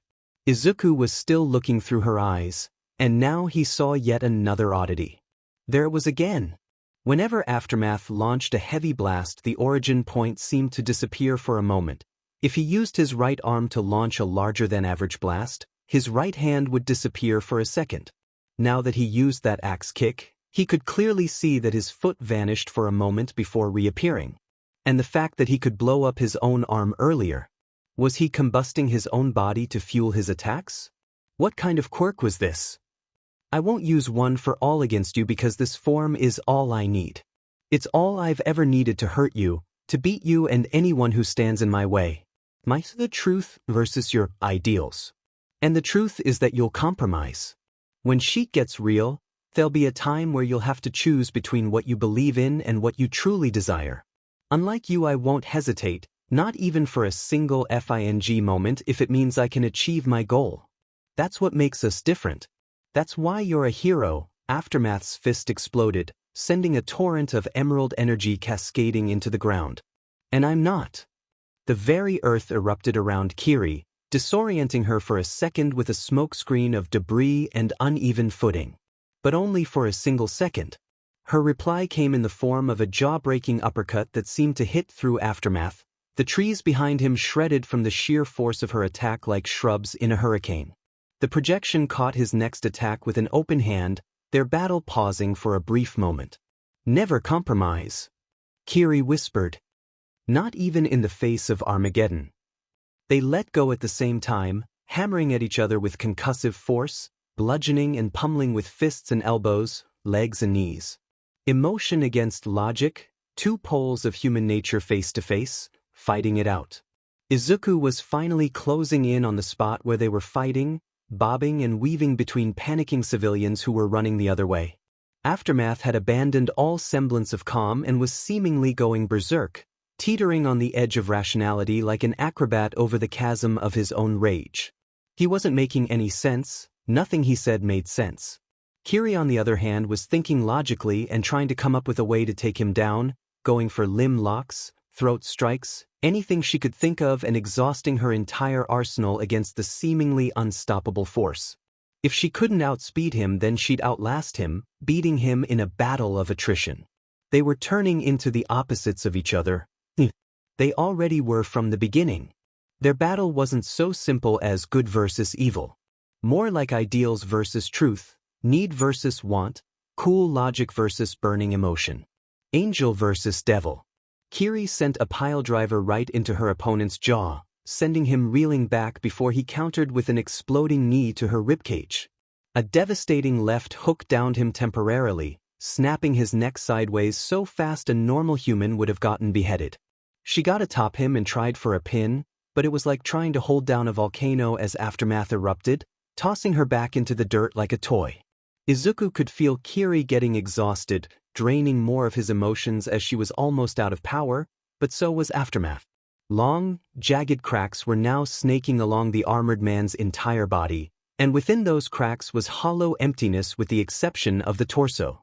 Theories and speculations spun and churned within Izuku's mind, the boy taking into account every single detail. It couldn't be. I will be the one worthy enough to walk by his side, to be worthy of his attention. For that is my purpose, my raison d'etre. This is all I have left, I don't have anything else to live for. I've waited for nearly a FNG century for my chance. Who are you to take it away from me? This feeling I have, you know it too, don't you, Valkyrie? Izuku huffed and puffed, his lungs and muscles screaming in protest. He could feel exactly where Kiri was through their mental link.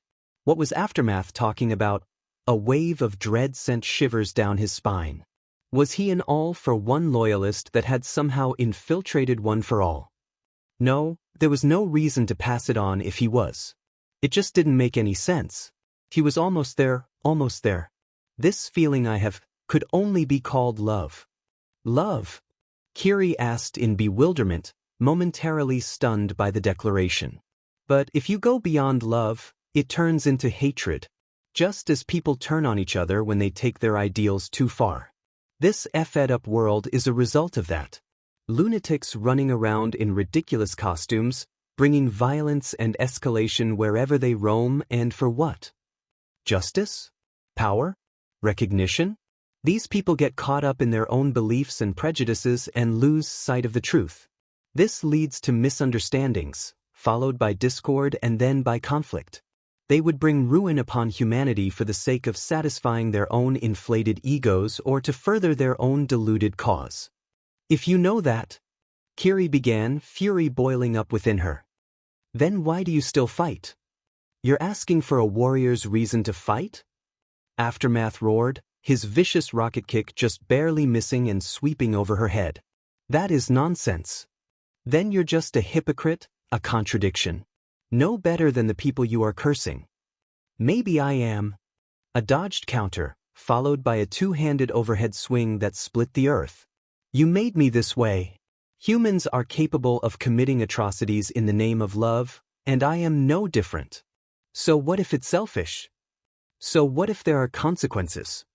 So what? He burst and roared and careened into her like a missile gone haywire, an exhaust trail of burning green and caterwauling noise chasing them into the woods. His back flared once, twice, then it was no longer explosions but a constant jet of emerald plasma, sending them barreling through the trees like a magnesium-tipped tracer round through cheap plywood. She drove her feet into the ground to halt his charge, carving a deep gouge into the landscape and scarring it for decades to come. His torso exploded to separate their destructive embrace, the two fighters staring down each other in the clearing they had made. This was it. I won't let you take him away from me. I'll defeat you, he howled, his distorted, overlapping voice full of rage and despair.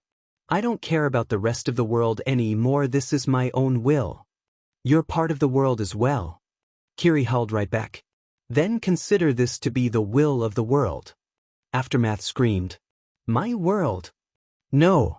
Kiri recalled her conversation with Pixie Bob about balance and needs of others, to not just focus on yourself. All you're doing is selfishly forcing your own distorted wants on others. You only have your own interests and goals in mind, not even considering that people have their own needs. Now I'm coming to smash that distortion out of you. Well spoken, Valkyrie. Aftermath rocketed forward, his arm wrenching back in preparation for a monstrous right swing. Vibrant energy blazed like flames from ragged, uneven cracks splintered along the limb. A jet of emerald plasma burst from his elbow, shock diamonds and concentric rings blossoming along its length in a visual display of colossal power. Green motes of light sparked within dark lenses. Kiri accelerated, her arm pinged back just like how she remembered from Izuku's memories and her own. A special technique that belonged to All Might, ingrained within Izuku's mind since he was 4. An attack that the boy was now capable of using for himself with the power of one for all. The blaze of green energy within her eyes intensified. Two opposing forces, two sides of the same coin. The power to protect and the power to destroy. Green against green. Their ragged voices screamed the exact same words. Detroit Smeawasish. The right side of Izuku's vision turned white. A blinding flash was accompanied by a monumental explosion of pressure and force as the forest exploded, lighting up the entire area like a second sun with its brilliant radiance. A pillar of shattered debris climbed into the sky like a mushroom cloud, the gale winds of a typhoon chasing the blast wave into the nearby area. A localized earthquake followed, the earth cracking and splitting open with a groan. Izuku was buffeted by the immense wind, thrown off the bicycle and onto the broken ground painfully. He got up and ignored the bloodied scapes on his knees and elbows, running towards his little sister with his mind clouded in overwhelming panic and worry. That blinding white light dissipated, and he saw through Kiri's eyes again. She was standing tall while Aftermath was falling backwards in slow motion, his right arm missing, his body lined with cracks like a broken mirror and starting to dissolve into smoke and particles. His armored, muscular chest cavity twitched, and something within moved. We're on the same wavelength. We're practically the same thing. Izuku's mind spun into overdrive, analyzing all the clues he'd gathered. The overlapping distorted voice, like two people speaking at once. The use of his own body to fuel his attacks. The way his limbs regenerated after his energy blasts. The cracks in that hollow form. The way it was now dissolving into smoke and particles like the combined form of Shimura Nana and Kiri had. Not yet. A small voice whispered, The man's torso shattered and that same something exploded out of his chest, an ethereal, translucent right palm overlapping a solid smaller one and pointing towards Kiri. A small, female figure clad in a tattered cloak tore her way out of Aftermath, her brightly illuminated, wavy hair rippling wildly in the wind. Aftermath was a mental projection. Not yet, the girl roared, firing a luminous blast that struck Kiri dead center, depleting the last of her power in a desperate final attack. Izuku's little sister doubled over in pain and ran out of energy after receiving the blow, shrinking back into her child form as she fell back and unable to fight any longer. Izuku finally pieced all the clues together at the last moment. This girl was the villain's true form. Just as Kiri was his projection, Aftermath was the girl's. Their quirks were similar, yet complete opposites. An explosive projection instead of an invulnerable one, offense instead of defense. She had been hiding inside that projection, piloting him like a suit of power armor. But unlike Kiri, the armored projection seemed to be non-sentient, a shell, a telekinetic puppet that she controlled. It faded away into nothingness behind her, like dust in the wind. Izuku ran into the forest, or what was left of it, and finally saw them with his own eyes in the massive crater they had created. Aftermath's master snarled and raised her arm to launch another blast, only for nothing to happen. Her palm sparked and sputtered when she tried again, completely out of power. Kiri recovered painfully, stumbling and disoriented. The unknown girl cried in horror. I failed? I lost. Kiri noticed her brother had arrived and scrambled over to his side unsteadily, still intent on protecting him in her weakened form. Aftermath, or rather her true form that had been piloting the projection, broke down completely. A pitch-black scream of despair and anguish tore itself out of her lungs, the girl wailing and sobbing uncontrollably. It wasn't a bratty or frustrated sort of crying. She was devastated, completely heartbroken by her loss. Tears streamed down her cheeks, her figure curling up into a shivering ball, clawing at herself with grief. No. This wasn't supposed to happen, she choked, her voice cracking with agonizing sorrow and fear. I'm so effing useless. Looking at her, Izuku couldn't help but feel overwhelming pity. He didn't see a villain, just a trembling and vulnerable girl, completely terrified and utterly alone. She looked so young, so awfully small, sitting on the ground and clad in her oversized, tattered cloak and crying miserably. She was pulling at her hair now, her small hands shaking. All that hard work, planning and sacrifice. Why can't I do anything right? I'm sorry. I'm so sorry, everyone. A strange feeling started thrumming in Izuku's blood as he slowly made his way to her. He could feel the itching uncertainty within him, the ice-cold fear that still surged through his veins, even the white-hot adrenaline that still circulated his bloodstream. But this strange feeling buzzing through his being was something new. Something resonating deep within, something about this whole affair that his heart had realized before his head. He hugged her gently, holding her close. The girl gasped before slowly acknowledging him, crying into his shoulder. Small fingers clutched at his back weakly as her slim arms wrapped themselves around him, her body shaking violently with sobs. She felt so fragile, like she was about to break apart at the slightest touch. Kiri stood behind him, cautious but understanding. She too had once cried like that.